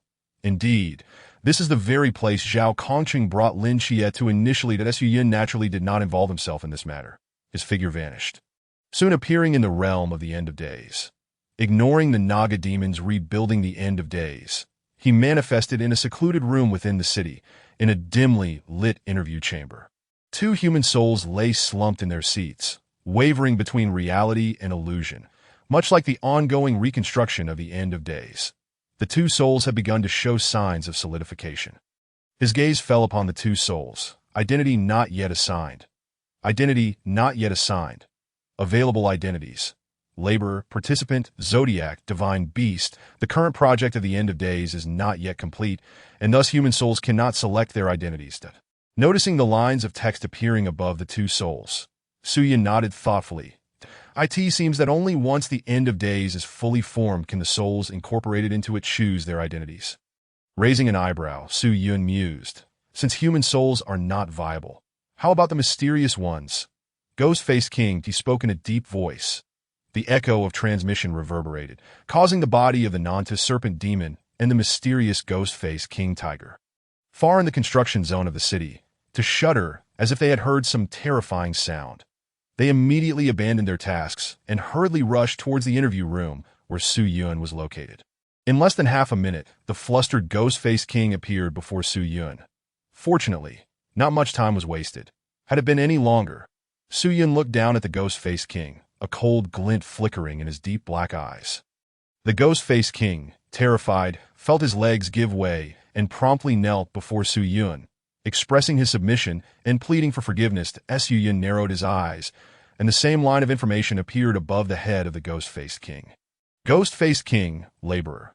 As a laborer who has long dwelled in the end of days, the ghost-faced king's level of fear towards you has reached its maximum. Under the influence of the end of days, the ghost-faced king's mental state has plummeted, qualifying him for a change of identity. Su-Yun raised an eyebrow. As he had surmised, being the mysterious ghost-faced king meant he could change his identity without waiting for the expansion of the end of days. However, what identity could the ghost-faced king assume? Surely, it couldn't be that of a participant. That would feel rather odd. Su-Yun pondered for a moment. Resting his chin on his hand, he then focused his attention on the zodiac and divine beasts. It was impossible for the ghost-faced king to become a divine beast, so perhaps he could be assigned a zodiac instead. In the next moment, the information above the ghost-faced king's head changed instantaneously. Ghost-faced king, zodiac, detected that the ghost-faced king's realm is within the Chuan realm, meeting the human-level zodiac conditions. You may choose the ghost-faced king's identity from the following zodiac signs: rat, ox, tiger, rabbit, dragon, snake, horse, goat, monkey, rooster, dog, pig. Note: each zodiac corresponds to a different game type, and the type of zodiac will determine the future development of the target. Shall you choose a zodiac? Su-Yun squinted, seemingly contemplating something intriguing. He surveyed the prostrate, ghost-faced king, who dared not move an inch, and a slight smile crept upon his lips. From today onward, you shall be the human goat. Treat these newcomers who have come to the interview room well. Chapter 68. SpongeBob, let's go catch jellyfish. As soon as the words fell, the aura surrounding the ghost-faced king changed drastically. He clutched his head in agony, as if undergoing some horrific experience, emitting a series of mournful wails. In the next moment, a vividly lifelike goat head mask sprouted on his face, and the irritable human goat gradually calmed down. He looked up in astonishment at Su-Yun before him. I'm fine. The human goat swallowed hard. Incredulous. Under the influence of the end of days, the human goat, now a zodiac, had acquired the ability to speak. Su-Yun regarded the human goat with a faint hint of curiosity in his eyes. Smiling silently the moment the ghost-faced king transformed into the human goat, the rules of the zodiac were imprinted in his mind. The zodiac cannot remove their mask unless they die. The zodiac must not disclose their true name unless they die. The games created must leave a way out. When participants gamble their lives and win, the zodiac must commit suicide. Once the game rules are established, the content cannot be modified unless the participants gamble their lives. As the human goat grasped the rules of the zodiac, Su-Yun simultaneously received a description of the zodiac rules that seemed to be somewhat less than the rules of the 10 days of end. Speaking of which, as the mysterious ghost-faced king, even after becoming a zodiac, wouldn't he be able to use the forbidden ruins in the absence of echoes? Su-Yun looked at the human goat. Narrowing his eyes slightly, and with a wave of his hand, he removed the effect of breaking all laws from the ghost-faced king. Sure enough, Su Yun sensed the presence of the Forbidden Ruins sequence 176. The ghost-faced aspect within the human goat. Naturally, the human goat would not dare to use the Forbidden Ruins in front of Su Yun. Would the Forbidden Ruins remain intact? Su Yun's eyes lit up. Although the human-level zodiac could not possess echoes, the essence of the mysterious human goat could retain the Forbidden Ruins. Without the suppressive effects of the End of Days, it would likely exceed the limits, making survival for participants nearly impossible. Gazing at the human goat, whose muscles had exploded, Su Yun's lips curled into a wicked smile. The goat-related games primarily rely on intelligence. Could the Ghost-Faced King, who had been tormented in the End of Days for so long, create suitable goat-related games for the participants? It's all about the contrast. Whether the Ghost-Faced King can seize this opportunity depends on how he arranges it. Speaking of which, the beings in the End of Days currently exist solely as souls. If endless life or twin flowers were unlocked, and all were to be remade into physical bodies, wouldn't that mean I could bring the beings of the End of Days into reality at any time? Su Yun squinted, as if he had stumbled upon something fascinating. His gaze fell upon the human goat, a slight smile gracing his lips. Human goat, create the game for the interview room as quickly as possible before the End of Days concludes. With that, Su Yun's figure vanished from the interview room in an instant. The human goat respectfully gazed in the direction Su Yun had disappeared, and after a moment, he dared to speak slowly. I respectfully send off the great god of the End of Days, the Asylum of the Gods. After Lin Xie arranged accommodations for Shin Qingzhu and the others, he returned to Hong Ying's villa and finally fell asleep with peace of mind, his consciousness arriving at the asylum. Second brother, tonight there are two individuals. One is the night watchman who opens the unbound void, and the other is the archer you mentioned, Lin Xie said as he donned a white lab coat. Handing the soul-collecting bag to Su Yun, Su Yun accepted the bag, unable to suppress a laugh. That I told you, my young brother Xie, you could directly activate soul migration and simultaneously open the End of Days ruins to draw the souls into the End of Days without needing the soul-collecting bag. Lin Xie was taken aback, scratching his head in confusion. Then what is the purpose of this soul-collecting bag? If you hadn't mentioned it, I would have forgotten. I was just temporarily borrowing it for you. And I've taken it back. Su Yun chuckled, decisively stowing away the soul-collecting bag. Lin Xie? Su Yun paid no heed to the bewildered Lin Xie. Tomorrow night, the members of the ancient god church would appear outside Lin Xie's aunt's home, seemingly having been devoured by the howling dog, that if memory serves, they were followers of the ancient god church, and there was a seed involved. Su Yun couldn't quite recall which seed it was. He hadn't remembered a villain who had barely shown his face before being eaten by the howling dog. Tomorrow night would be just right to collect this villain into the End of Days and return the soul-collecting bag. Today marked the day Lin Xie would open the second room of the asylum. Lin Xie prepared to open the door. Zhao Kongcheng and Li Yifei curiously followed behind, while Su Yun silently observed from the back. The second ward housed the god of magic, Merlin. Kid, is there really a god behind this door? Zhao Kongcheng gazed in astonishment at the patterns and designs on the ward, swallowing hard in surprise. This was his first time in the ward area. He usually spent his time in the rest and activity areas. The thought of a genuine deity residing behind the door filled him with curiosity and awe. I wonder what kind of god lies beyond the door. Lin Xie took a deep breath, placed his hand on the doorknob, and pulled it hard. With his realm reaching the pool realm, he could naturally open the second ward. The patterns and designs on the door dissipated. The door swung open, revealing a man draped in a deep blue robe, holding an ancient tome, his wise and serene eyes slowly settling on the four individuals outside the door. You have arrived, Merlin spoke calmly, his voice carrying a hint of hoarseness. The Su Yun observed Merlin inside the room. While Merlin's gaze superficially fell upon Lin Xie, he could distinctly sense a probing presence directed at him, as if attempting to peer into his fate. Naturally, it was Merlin. Yet, as the god of the End, how could he be easily scrutinized by Merlin? Buzz! An invisible force obstructed Merlin's gaze, and the latter looked slightly surprised as he regarded Su Yun among the crowd, as if he had anticipated this. Turns out it's a man. I thought it would be like Nyx. Li Yifei muttered quietly upon seeing that Merlin was a man. That can't every deity be female. Zhao Kongqing looked at Li Yifei in confusion. Hearing their discussion, a glimmer of brilliance flashed in Merlin's eyes, and he transformed into a seductive blonde-haired, blue-eyed woman, Li Yifei. Zhao Kongcheng. Director, this isn't right, is it?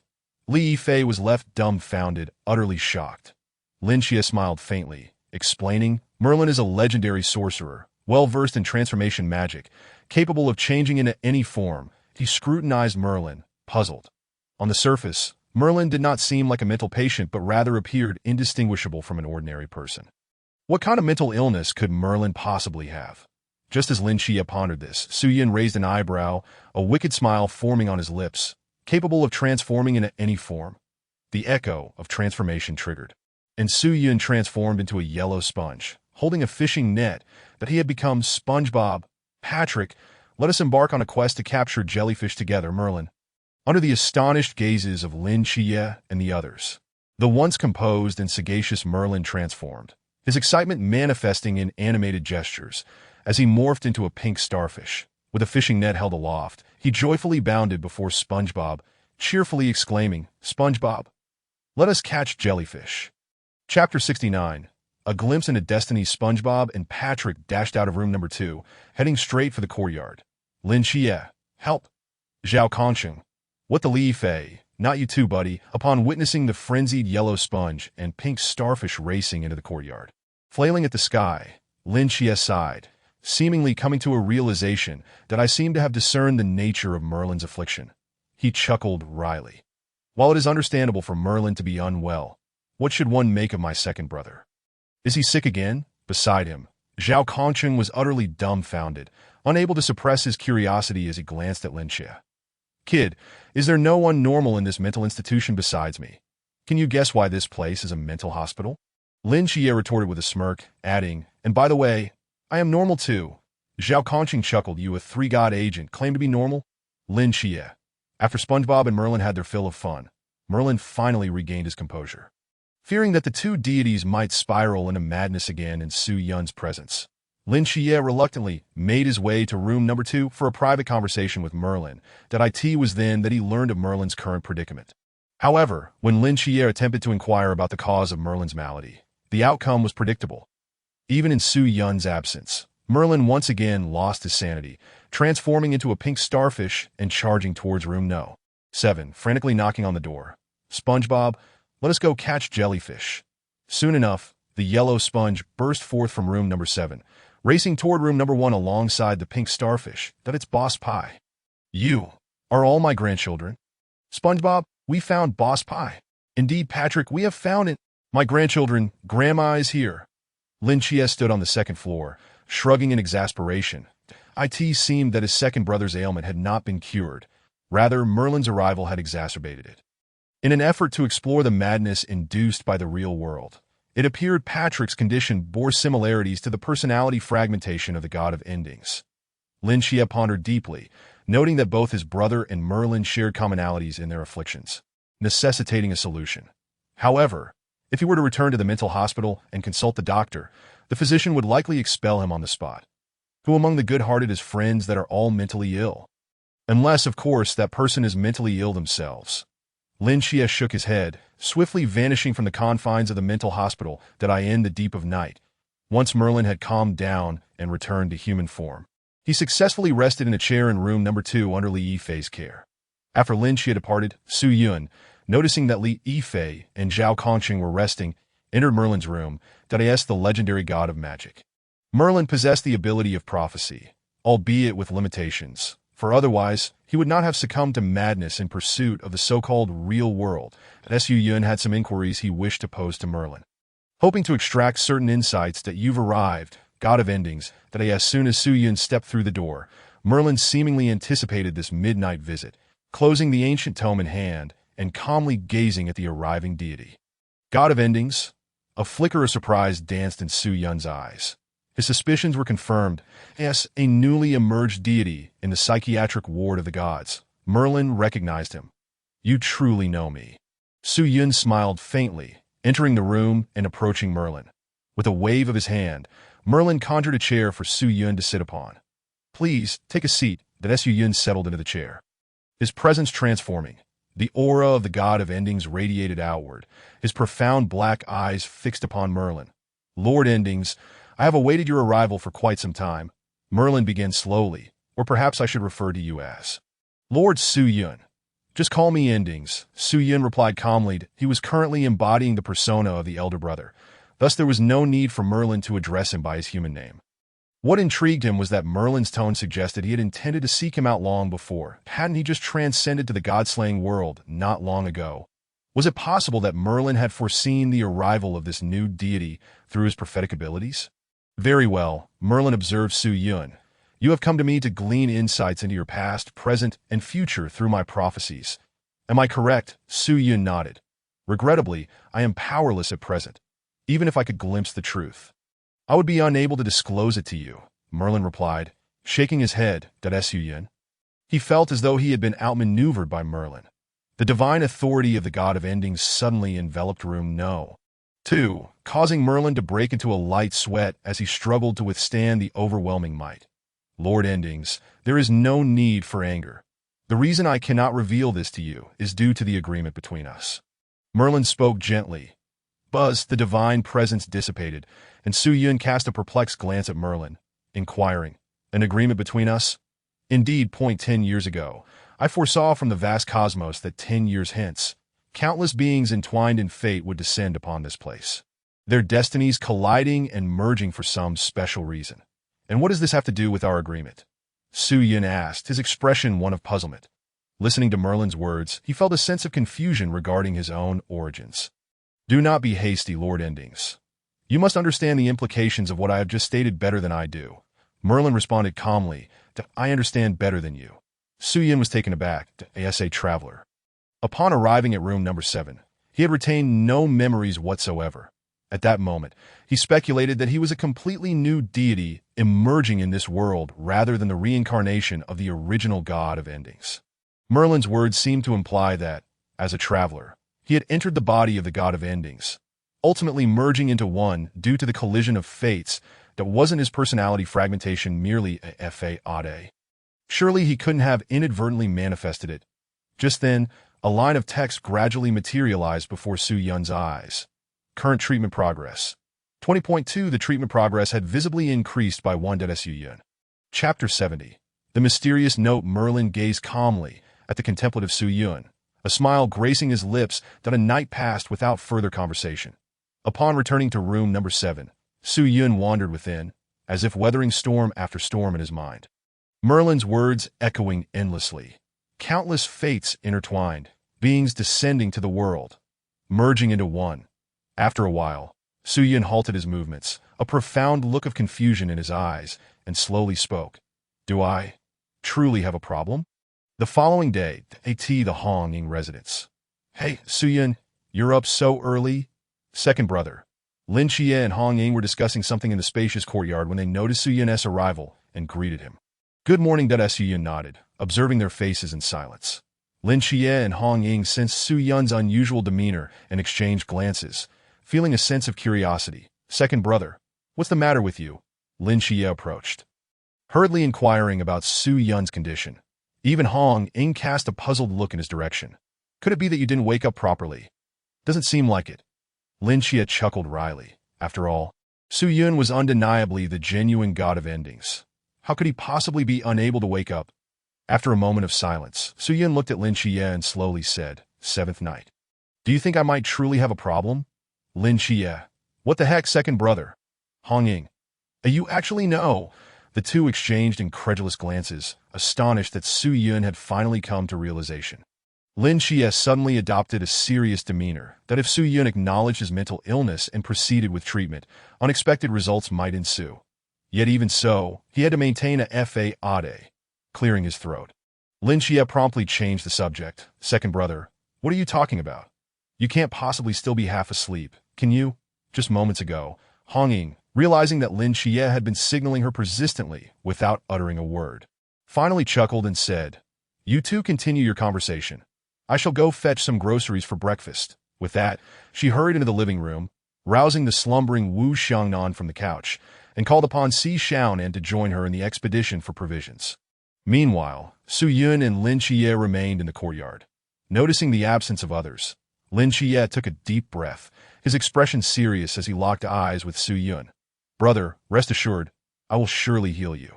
If you have any uncertainties, Feel free to ask me. Su Yun inhaled deeply, the words of Merlin from the previous night clouding his thoughts, leaving him in a state of confusion about his own identity. As the end of days god who had traversed into the world of god-slaying, he had made a pact with the legendary wizard Merlin a decade ago. Yet, he had only been in this world for a little over 6 months. What agreement could there be? Moreover, he had considered the possibility that he might have soul-crossed, supplanting the end of days god, yet he retained no memories of that deity, leaving him unable to confirm his replacement. After much contemplation, Su Yun managed a wry smile, ultimately unable to voice his concerns. The persona of split identity had been a ruse from the beginning, and he could not ascertain the truth of Merlin's words. Even if he were to express his doubts, he would likely only leave Lin Xie in a state of bewilderment. Furthermore, if Merlin's assertions held any weight, and he truly was unwell as a result of merging with the end of days god's essence, then upon reaching a full recovery, would he vanish, or would the original end of days god cease to exist? Su Yun fell into deep thought. Brother? Brother? Just then, Lin Xie's anxious call snapped Su Yun from his reverie. At that moment, Chen Mai, having woken from his slumber, approached curiously, inquiring, "What are you two doing out here so early?" Lin Xie was momentarily at a loss for words. He certainly could not disclose Su Yun's ailments to Chen Mai. Observing this, Su Yun smiled lightly, as if nothing was amiss. "Oh, it's nothing, Captain. After 5 months in the training camp, I'm still not accustomed to sleeping in." Chen Mai scrutinized Su Yun with a puzzled glance before nodding. "It's quite chilly out here. If there's nothing pressing, you should head inside." That he then added, "By the way, didn't Hong Ying and Wu Xiangnan go to buy groceries? What are we having to eat?" With Chen Mai's invitation, Su Yun stepped into the house, leaving Lin Xie standing in a daze. "Wait. What? Brother, how come you're fine again?" Lin Xie pondered, realizing it was time to find an appropriate moment to discuss matters with his brother. Nike's treatment progress had already risen to 78. While Su Yun's lingered at 19.2, healing the mental affliction of the end of days god proved to be an arduous task. The moment food is mentioned, you become the most enthusiastic, Chen Mai chuckled, his gaze swiftly landing on Lin Xie in the courtyard. "Xie, hurry inside. It's cold, but I'll prepare some pork ribs for you. Coming." Lin Xie replied, filled with questions as he hurried into the house. But just as he was about to cross the threshold, a sudden alert from the dynamic vision of the mundane realm detected an incoming threat. A small black arrow shot from a concealed position, narrowly missing Lin Xie and striking the door instead. Lin Xie swiftly turned to the direction from which the arrow had come, spotting a shadowy figure cloaked in black, obscured from view, before it vanished at the end of the street. "Who dares to launch a sneak attack?" Lin Xie furrowed his brow, casting a wary glance at the metallic arrow embedded in the door.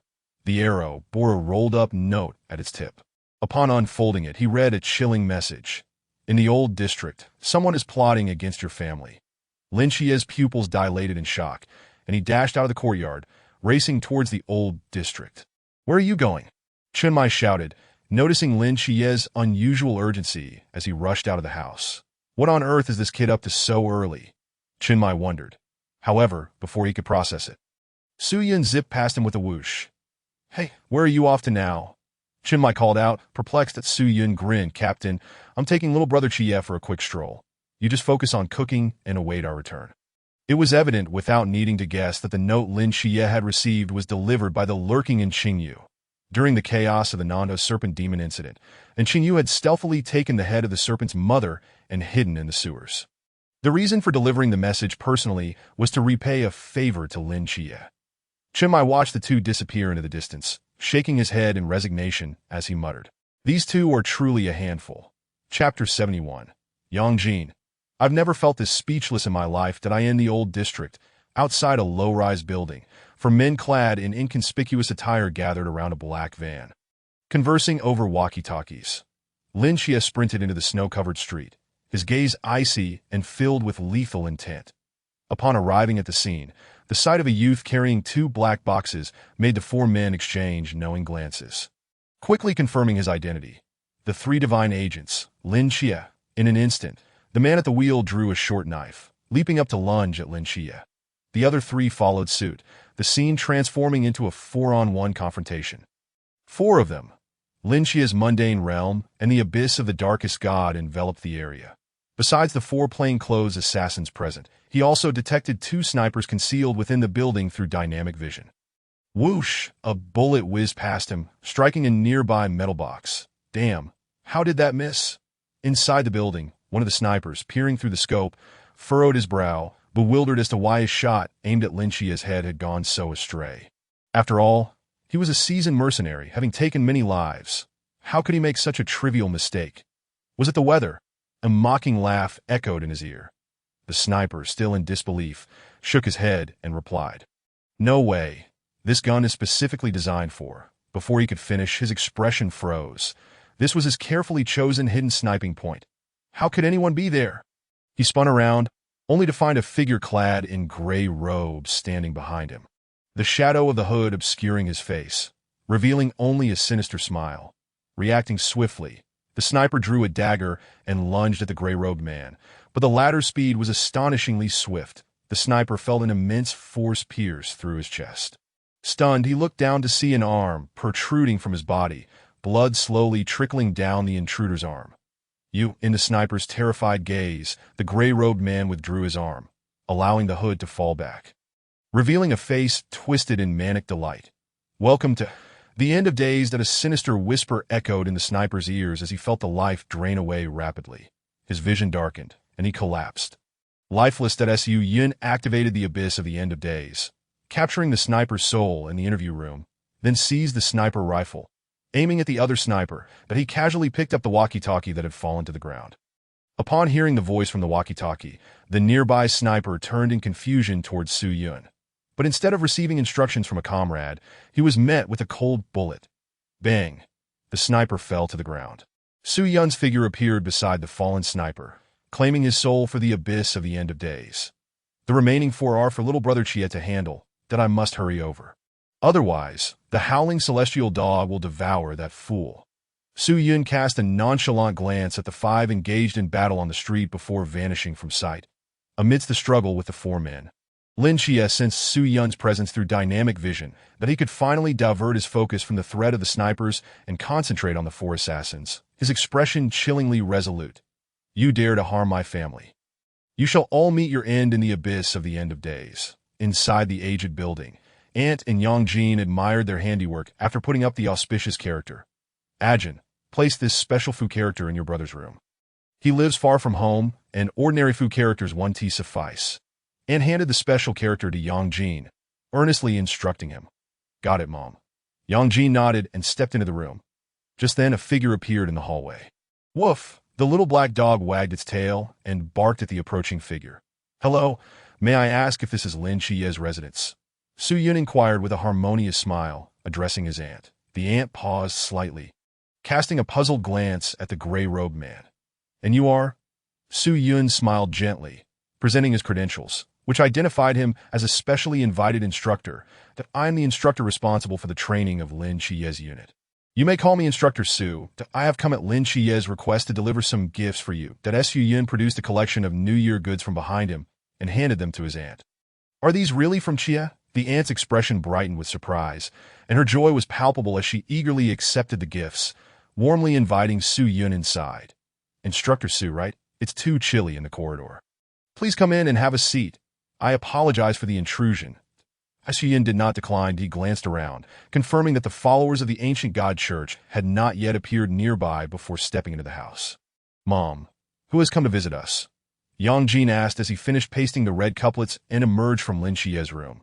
Upon seeing the visitor was the previously encountered god of end. He momentarily froze. "Jin, come here quickly. This is Instructor Su, who is in charge of your brother's unit and has come to extend greetings." The aunt beckoned Yang Jin over. Yang Jin hesitated, noticing his aunt's presence. He refrained from exposing Su Yun's identity and awkwardly greeted, "Su Instructor." "You child." The aunt shot a reproachful glance at Yang Jin before turning back to Su Yun. "Instructor Su, during this festive season, I truly appreciate your effort to come here in person. Is my Chia behaving well in the unit? Hasn't he caused any trouble, has he?" "Rest assured, Aunt. Lin Chia has been performing excellently in the unit and frequently receives commendations." "You need not worry at all," Su Yun assured her. That's wonderful. That's wonderful." With Su Yun's words, the aunt finally felt at ease. Su Yun turned to Yang Jin. pulling out a gray bag from his pocket. You must be Lin Chiye's younger brother. Am I correct? I have often heard about you from Lin Chiye, and I brought you a gift. Yang Jin was taken aback upon seeing the gray bag Su Yun offered. Isn't this the soul-collecting bag I lent you? How did it become a gift for me? Noticing Yang Jin hesitating to accept the gift, the aunt scolded him lightly. You child, this is a special gift prepared by Instructor Su for you. It's rude not to say thank you. And why are you standing there like a statue? It's all right, Aunt. Children can be a bit cautious when receiving gifts from strangers. Su Yun chuckled. Yang Jin, no, buddy, this is the soul-collecting bag given to me by the Celestial Lord. Chapter 72. The Ring of Fools, Octopus Brother Lu Liang. Yang Jin took the soul-collecting bag and put it away. Su Yun smiled faintly, saying little more, as the aunt was about to invite him for breakfast, but he declined that he had important matters to attend to. Woof. At that moment, the little black dog seemed to discover something amusing and excitedly dashed into the corridor. The main purpose of my visit is these two matters. I shan't disturb you any longer. Happy New Year. With that, Su Yun stood and prepared to leave. The aunt, realizing she could not stop him, finally relented. Instructor Su, please continue to look after my Chiye in the unit. Rest assured, Aunt Su Yun did not look back as he waved his hand. Under the watchful eyes of the aunt and Yang Jin, Su Yun swiftly disappeared into the corridor. Yang Jin exchanged a knowing glance with the little black dog, which quickly followed suit. Mom, how about we give brother a call? Yes, I wonder if he's eating well in the unit. Just as he descended 2 flights of stairs, Su Yun noticed the little black dog following him, that he smiled faintly and crouched down to pet the little creature. What is wrong? Are you worried? Su Yun chuckled. A promise is a promise. I shall not go back on my word. The little black dog looked up at Su Yun, seemingly deep in thought. After coming to a realization, it excitedly barked and turned back to retrace its steps upstairs. He squinted down the staircase, his gaze penetrating the building, landing on a middle-aged man standing by the 3rd-floor corridor, smoking a cigarette that a bunch of useless fools, unable to deal with a mere pool realm divine agent. Yet they dare to call themselves followers of the Serpent Lady. The middle-aged man scoffed as he flicked the ash off his cigarette. The Serpent Lady's operations are usually flawless. I wonder what went wrong yesterday when she failed. Recalling how the Serpent Lady returned, there was nothing alluring about her appearance. She resembled a native woman brought back from Africa. Pitch black. This situation is too suspicious that I must keep a close watch on that woman and the child.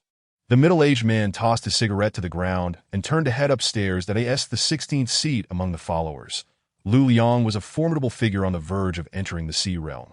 He was exceedingly cautious in his approach to capturing Lin Chiye, the divine agent of the 3 gods. His ascension to the 16th seat was closely tied to his prudence. Without absolute confidence, he would never take matters into his own hands. What are the 3 gods' divine agents? If your loved ones were in my grasp, how would you react? Would you grovel for mercy? Lu Liang's lips curled into a sinister smile. Just as he ascended the stairs, he noticed the gray-robed man above, and his expression tightened. A soon-to-be Sea Realm powerhouse. He could not detect the other's presence. When did they arrive here? He squinted, scrutinizing the gray-robed man's appearance, and suddenly, a look of surprise crossed Lu Liang's face. You are that divine agent of the new god? Oh, Su Yun chuckled lightly. So you know me. He had initially thought that Lin Chiye's status as a divine agent of the 3 gods would overshadow his own brilliance. To his surprise, he was recognized nonetheless as a Pole Realm divine agent. How audacious! Lu Liang's eyes turned increasingly frigid as he stared at Su Yun. Unlike Lin Chiye, a divine agent of the 3 gods, Su Yun, as a new divine agent, was little known to the ancient god church. One could even say they were entirely ignorant of him. The only way to glean information was through infiltrating the Night Watchers. Just right, I heard you were on the brink of entering the Sea Realm. Why not test the power of this little artifact for me? Su Yun smirked, and the black ring on his right hand glowed with an eerie luminescence that he infused it with his mental energy. The effect of the Ring of Fools activated. Little one, do you really think that as a divine agent, you can act with impunity? Lu Liang snorted coldly, and he was fully aware that the End God ruins also exerted suppressive effects on opponents of higher realms. Yet even so, the other was merely a newcomer who had just broken into the Pool Realm. Even if the End God ruins could suppress him, what of it? However, before he could make a move, he suddenly sensed an eerie whisper echoing in his mind, and Su Yun's appearance began to distort before his very eyes. Gradually, he transformed into a man clad in a black tailcoat, his long hair casually cascading over his shoulders, resembling a noble gentleman attending a ball at Lu Liang. Lu Liang was taken aback. Who was he speaking to just now? The Lord of Whispers. Lu Liang's pupils constricted sharply, and upon seeing the other's visage, he exhibited a look of reverence. The Ring of Fools could influence the target's perception of the user. Under the enhancement of potent mental energy, its effect reached its zenith, causing Lu Liang to misjudge Su Yun entirely. He even mistook Su Yun for one of the ancient god church's whispers. One of the three oldest gods, Lu Liang was dumbfounded. How could the Lord of Whispers be here? Just as he was at a loss due to the appearance of the whisper, the figure before him suddenly moved. Octopus brother, let us catch jellyfish together, the whisper exclaimed, pulling out a fishing net from seemingly nowhere and excitedly rushing towards Lu Liang.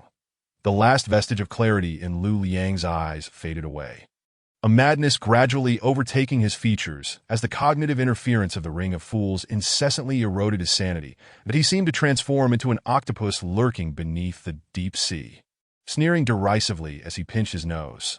Get lost, Patrick Star, you brainless sea star. Stop making noise. Hey, octopus brother, hurry and get out, Patrick Star. With the mental prowess akin to that of the deity Su Yun, the effects of the Fool's Ring plunged Lu Liang into madness that he entirely envisioned himself as an octopus in the abyssal depths, donning a staff cap and preparing to toil in the drudgery of Bikini Bottom.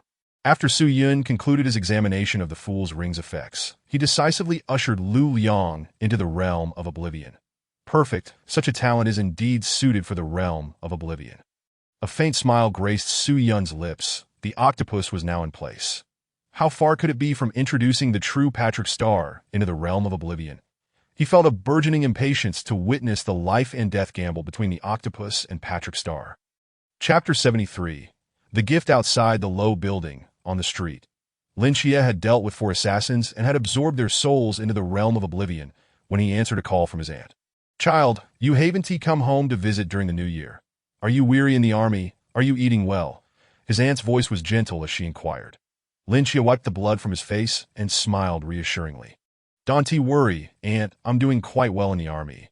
That's good. That's good, his aunt paused. By the way, I received the New Year goods you asked the instructor to send. You must have spent quite a bit on them. Dear, do we have plenty of New Year supplies at home? So please don't buy so much next time. Save a little. Lin Xie was taken aback. When did he ask the instructor to send New Year goods to his aunt? It was only when he noticed Su Yun emerging from the direction of the low building that he understood. His hand holding the phone trembled slightly as he chuckled. It's nothing. Aunt, there are many subsidies in the army. I'm not short on cash. This year I can't return, so please make sure your New Year's Eve dinner is a bit more lavish.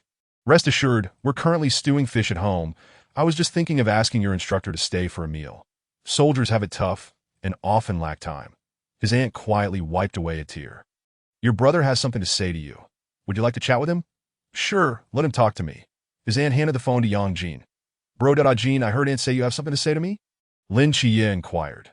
Yang Jin hesitated before speaking slowly. Bro, how does that instructor Su treat you usually? Instructor Su? Lin Xie glanced at Su Yun, who was getting into a black van, and smiled gently. Instructor Su treats me very well. You needn't worry about me. What about you? Have you caused any trouble at home? Of course not. That is good at Yang Jin pondered for a moment and tentatively asked, Bro, Instructor Su also gave me a gift. I didn't have the chance to thank him earlier. That if you have the opportunity, please convey my thanks. All right. After hearing Yang Jin's words, Lin Xie looked curiously at Su Yun, who had already driven away in the black van. What did my second brother send to Jin? After a brief conversation with his aunt and Yang Jin, he reluctantly hung up the call. Let us go. It's time for a feast. The captain is personally cooking. Su Yun called Lin Xie to get into the car. Lin Xie was taken aback. Isn't this the car of the 4 assassins from earlier?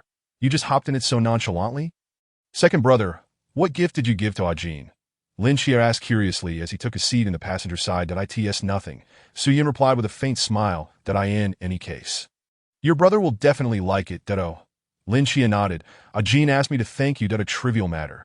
After a moment of silence, Lin Xie glanced curiously at Su Yun, who was fiddling with something for a while, seemingly remembering something. Wait, second brother, do you have a driver's license? What is a driver's license? Su Yun looked at Lin Xie with genuine seriousness. Lin Xie, you don't even know what a driver's license is. And yet you dare to drive? Before he could voice his concerns, Su Yun slammed the accelerator, and under Lin Xie's panicked shouts, the black van sped away, swerving left and right, quickly disappearing at the end of the old district's road. Outside the low building, Yang Jin and the little black dog appeared on the balcony, watching the black van vanish into the distance, slowly pulling out a gray bag. Residues of divine aura lingered on the soul-absorbing bag. It was evident that this was the essence belonging to the god of oblivion. Once the soul-absorbing bag was opened, the god of oblivion would immediately sense the situation here. It seems my previous worries were unnecessary. Yang Jin sighed with relief, petting the little black dog's head. This is quite a nice gift. Isn't it? Woof, the little black dog yelped joyfully. Jin, hurry and wash your hands. Dinner is ready. Aunt's voice echoed from inside the house. Coming.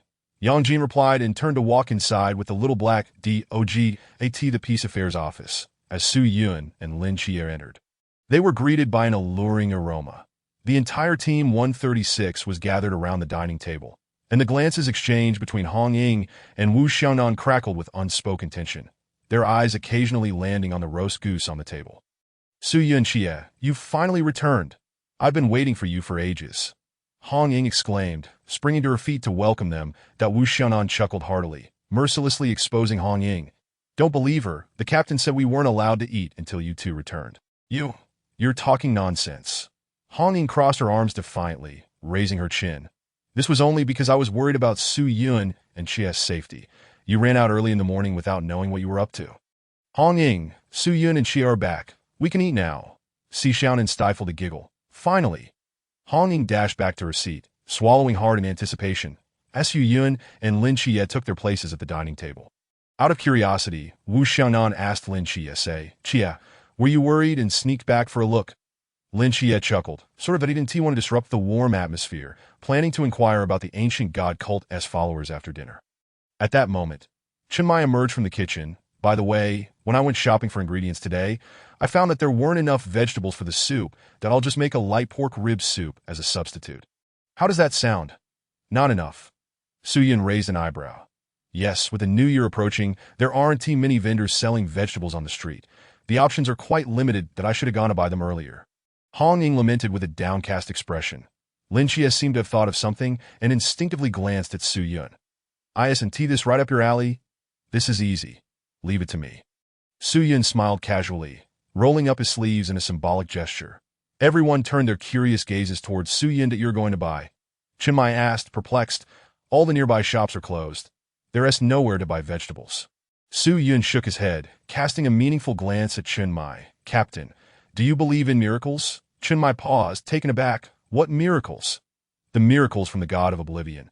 Under the astonished gazes of everyone, Su Yun raised his arm and slowly snapped his fingers. The exploration resonance activated, and an array of vegetables and meats appeared on the floor beside the dining table. Everyone. Chapter 74. The Anomaly in the Realm of Oblivion, with Su Yun's assistance. Chen Mai personally took to the kitchen, preparing a lavish feast. Everyone enjoyed a joyous New Year celebration. That night, at the Asylum of the Gods, Zhao Kongcheng was also residing within, and Lin Xie naturally wouldn't overlook him. He arranged for Li Yifei to prepare a sumptuous meal, celebrating the new year with everyone at the hospital. Zhao Kongcheng indulged in a satisfying smoking session in the courtyard. Once everything concluded, Lin Xie made his way to room 7. He hadn't forgotten the events of the day. Since his second brother could sense his ailment, it indicated that it was the perfect time to enhance the treatment progress. Taking a deep breath, he knocked on the door. Come in, that Su Yun, pondering life in room 7, spoke slowly. Lin Xie pushed the door open and stepped inside, carrying several boxes of New Year goods, which he placed in the room. Big brother, these are the New Year goods I brought for you. Lin Xie scratched his head and chuckled. Noticing Lin Xie's nervousness, Su Yun smiled gently and made a shushing gesture. Hush, my little brother Xie. Big brother is still resting. Hearing this, Lin Xie finally breathed a sigh of relief. It turned out that at this moment, his second brother's personality was in control of the body, while Big brother's personality usually resided in room 7. He had unconsciously assumed that it was Big brother in the room. Now I understand. Let us not wake Big brother. Lin Xie carefully nodded, but he paused for a moment and said softly, "By the way, second brother, regarding the issue you mentioned this morning, I've thought it over carefully that if you encounter any difficulties as your third brother, I will definitely do my utmost to help you," to Lin Xie's astonishment. Su Yun's treatment progress had inexplicably surged to 20.2 without his awareness. Upon hearing this, Su Yun chuckled softly, remarking that it was not a significant issue. Perhaps it was merely his perception of his own abnormality. He had long harbored a perplexing question. If he was not ill, why was he residing as a patient in room 7 of the Divine Mental Hospital? Moreover, if he truly bore no ailment, what accounted for the advancement in his treatment progress? Such contradictions left him utterly bewildered. Furthermore, during his recent time in the Land of Annihilation, he had experienced fleeting signs of a headache, which only strengthened his conviction of being unwell. Yet, what exactly was this affliction? Surely it could not be dissociative identity disorder, could it?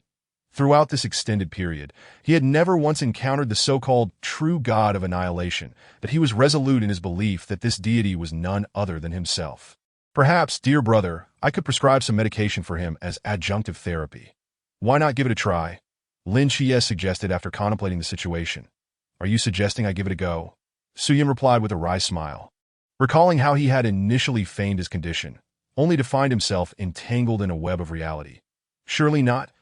Yet, with a mindset open to experimentation, Su Yun ultimately acquiesced. Lin Xie procured an array of suitable psychotropic medications from the dispensary for Su Yun to take. Lin Xie cast an expectant glance at Su Yun, yet he soon found himself waiting in vain for an increase in treatment progress. Could it be that Brother 2 was indeed healthy, and it was Brother 1 who was unwell? Lin Xie plunged into contemplation. Simultaneously, Su Yun was lost in thought as well. He surmised that when he manifested as Brother 1, taking the divine medication provided by Lin Xie would yield results. Although the enhancement was marginal, it was undeniably effective. However, when he presented as Brother 2, the same medication bore no effect whatsoever. Observing this, Lin Xie arose and said, "Brother 2, after taking the medication, you need to rest for a while. Please stay in the room and keep Brother 1 company." "All right, you should rest as well." Su Yun nodded in agreement. With lingering doubts, Lin Xie exited room 7, his figure swiftly vanishing from the confines of the mental hospital. He realized he required further methods to unravel the mystery surrounding the affliction of the God of annihilation. Inside the room, Su Yun pondered deeply and suddenly recognized a blind spot he had previously overlooked. Wait, perhaps I truly am not ill, that I had forgotten that the fellow Mei Lin is mentally disturbed, and besides, yesterday his treatment progress was still at 0. Su Yun exclaimed, murmuring to himself that I actually believe the words of a mentally ill person. The corners of Su Yun's mouth twitched as he felt that his recent anxieties were somewhat unwarranted, that I cannot believe I would trust the words of a lunatic. He inhaled deeply, seemingly alleviating the turmoil in his heart. Allowing himself to settle down, that he sat on the floor, attempting to clear his mind and achieve a semblance of rest, that it appeared that he had not genuinely rested in quite some time. And soon he succumbed to a deep slumber, his consciousness drifting into the realm of dreams. After a while, a strange force surged within room 7, causing the floor to tremble slightly, and the aura of annihilation rapidly enveloped the entire space. The patterns of 4 divine beasts on Su Yun's black robe flickered ominously with crimson light, as if awakening from slumber, while a terrifying whirlwind filled the room, causing the robe to flap violently. Moments later, the red light gradually dimmed, and the aura of annihilation dissipated as if it had never existed. Meanwhile, in the Land of Annihilation, in the interview room, 1, 2, 3, 9, 10, 11, the human sheep counted the number of souls before him while gazing at the round table around which 11 human souls lay in slumber. These souls had all been delivered by Su Yun and Lin Xie. The human sheep clutched an ancient piece of parchment, densely inscribed with twisted characters and symbols that if Su Yun were present, he would quickly recognize the content depicted on the parchment. A leader wielding a thorn-laden whip, mercilessly lashing the diligent beings in an eternally unfinished realm. Boom! A terrifying tremor reverberated from the Land of Annihilation, causing the interview room to shake violently. The human sheep, who was engrossed in crafting the interview game, abruptly stood, astonished, and directed his gaze toward the Land of Annihilation. What on earth is happening? The human sheep's pupils constricted, and he hastily exited the interview room. The processes in the Land of Annihilation had yet to be fully completed, and the interview room had not been entirely relocated to the train. The commotion outside was unmistakably ominous, and as the sole zodiac entity in the Land of Annihilation, the human sheep was acutely aware of the impending danger that he looked up at the sky, only to find that the heavens above the Land of Annihilation were shrouded in an eerie blood-red hue, as if heralding the onset of calamity. The crimson clouds loomed heavily, while violent lightning flickered within their depths. Boom, boom, boom! A series of thunderous roars erupted above the Land of Annihilation, as bizarre blood rain cascaded from the sky, drenching the land below, while violent earthquakes continued to shake the ground. This strange phenomenon persisted throughout the night before gradually subsiding. In unseen shadows, entities that had no place in the Land of Annihilation quietly began to take form. Massive, ancient electronic displays and rusted copper bells. P.S. Additional update. Gifts appreciated. Chapter 75. Speculation in a certain location in Songnan City. Damn it, damn it! A dark-skinned vixen, as if she had just emerged from an oven, furiously pounded on the railing. Her originally black hair, transformed by some inexplicable process, resembled a skull-shaped explosion. Her eerie vertical pupils were filled with rage and resentment. Who on earth has been scheming against me from the shadows? If I find out who you are, I will not let you off easily. The snake woman's previously alluring demeanor was replaced by a frenzy fueled by unbridled rage. Were it not for the protective charms on her person, the missile base's assault alone would have been enough to send her to her doom in the northwest. Her serpent-like eyes glinted ominously, brimming with malice. Just then, a phone rang, and she suppressed her inner fury to answer the call. Snake Woman, the infiltrators in the training camp have been exposed. However, we can roughly deduce who was behind the missile base incident. A deep male voice resonated from the other end of the line. Who? The Snake Woman glared furiously, itching to flay the mastermind alive. Calm down. Yuan Gang has already departed the training camp, and your time is running short. The man paused before continuing. It is said that the 2 missiles targeting the new recruits were intercepted by a special invited instructor, that I suspect your injuries are connected to this special instructor.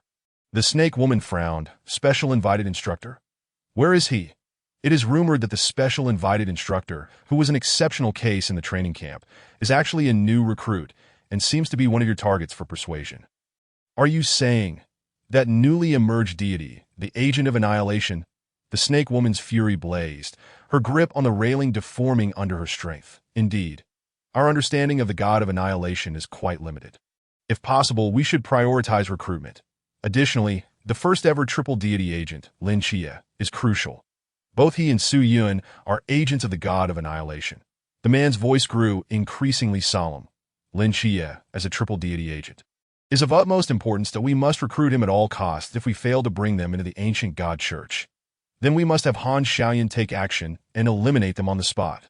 The Snake Woman narrowed her eyes, a fleeting glint of malevolence flickering within. The triple deity agents were paramount. And as for that Su Yun, this grudge, I must make you suffer more than death. At the Divine Mental Hospital, outside room 7, Zhao Kongcheng and Li Yifei stood at the door, hesitatingly extending their hands to knock, only to retract them upon realizing that Su Yun was likely manifesting as Brother One inside. Old Zhao, did you hear what happened last night? Li Yifei hurriedly inquired.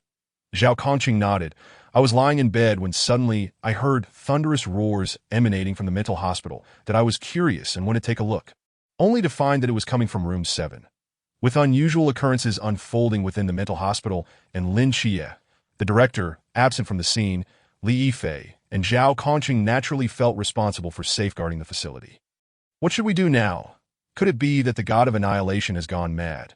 If we barge in abruptly, will we be attacked? Li Yifei asked cautiously. That should not be the case. Should it? Perhaps we should knock and see. After deliberating for a moment, the two ultimately decided to knock on the door of room 7. However, just as they reached out, the door creaked open. Zhao Kongqing and Li Yifei were startled and quickly took several steps back. Soon, Su Yun emerged from room 7, gazing quizzically at the 2 men who stood warily in the corridor. What are you 2 sneaking around for at the door? Su Yun asked in surprise, eyeing them both. Seeing that Su Yun appeared to be manifesting as Brother 2, Zhao Kongqing and Li Yifei finally breathed a sigh of relief. Nothing much, We just heard some commotion from your room last night and thought it was a bit strange. So, we came to check that Li Fei chuckled softly, scratching the back of his head. That Suyun, what are you tinkering with in your room? Still practicing the end of the abyss. The noise is quite substantial. Zhao Kongqing inquired as he approached. Is it really that loud? Suyun replied, taken aback that hadn't he gone to bed rather early last night. Where could the noise possibly be coming from? Wait a moment. Sensing something amiss, Suyun scrutinized Zhao Kongqing and Li Yifei closely. Seeing their serious expressions, which suggested they were not jesting, he shook his head and smiled lightly that it's nothing much, just testing the effects of the end of the abyss. Did it disturb your rest? Oh, so it's you testing the end of the abyss that I thought it was something else. Well, since there is nothing urgent, how about we practice a bit in the courtyard? Zhao Kongqing said, producing a wooden sword from seemingly nowhere and gesturing to Su Yun. That Suyun shook his head. It's getting late. I plan to head out now.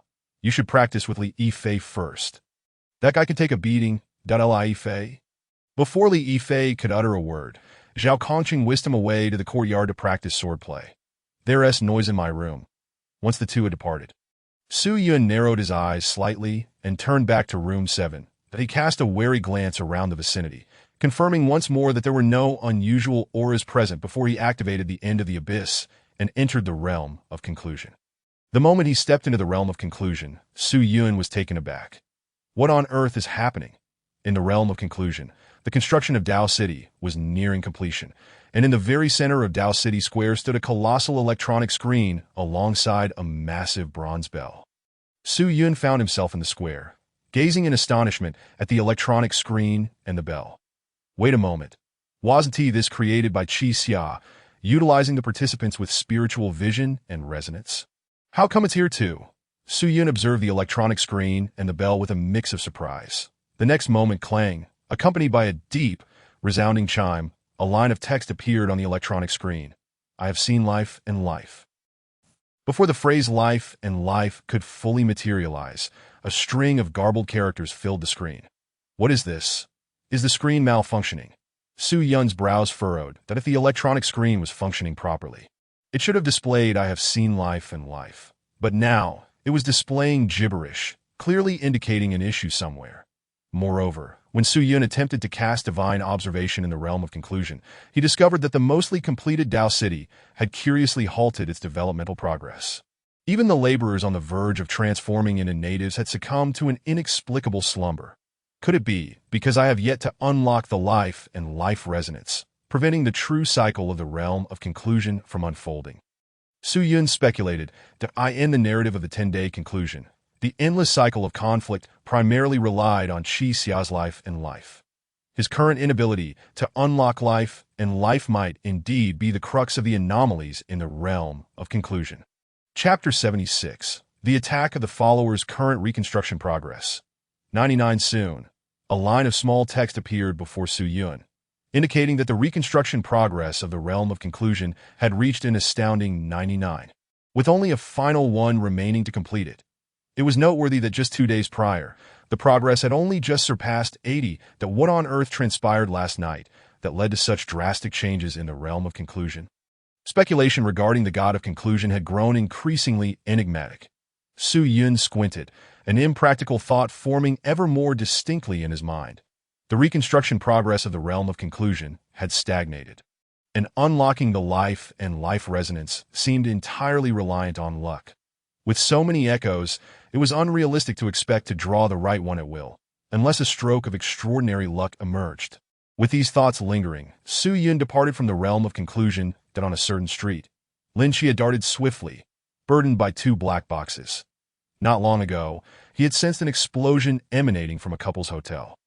It was clear that Bailey Pang Pang and the others were under attack.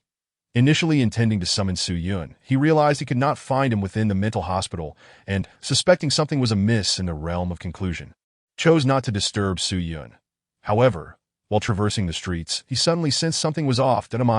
Entering the forbidden abyss, a glimmer of golden light sparked in Lin Xie's eyes as he noticed a shadow approaching from a distance.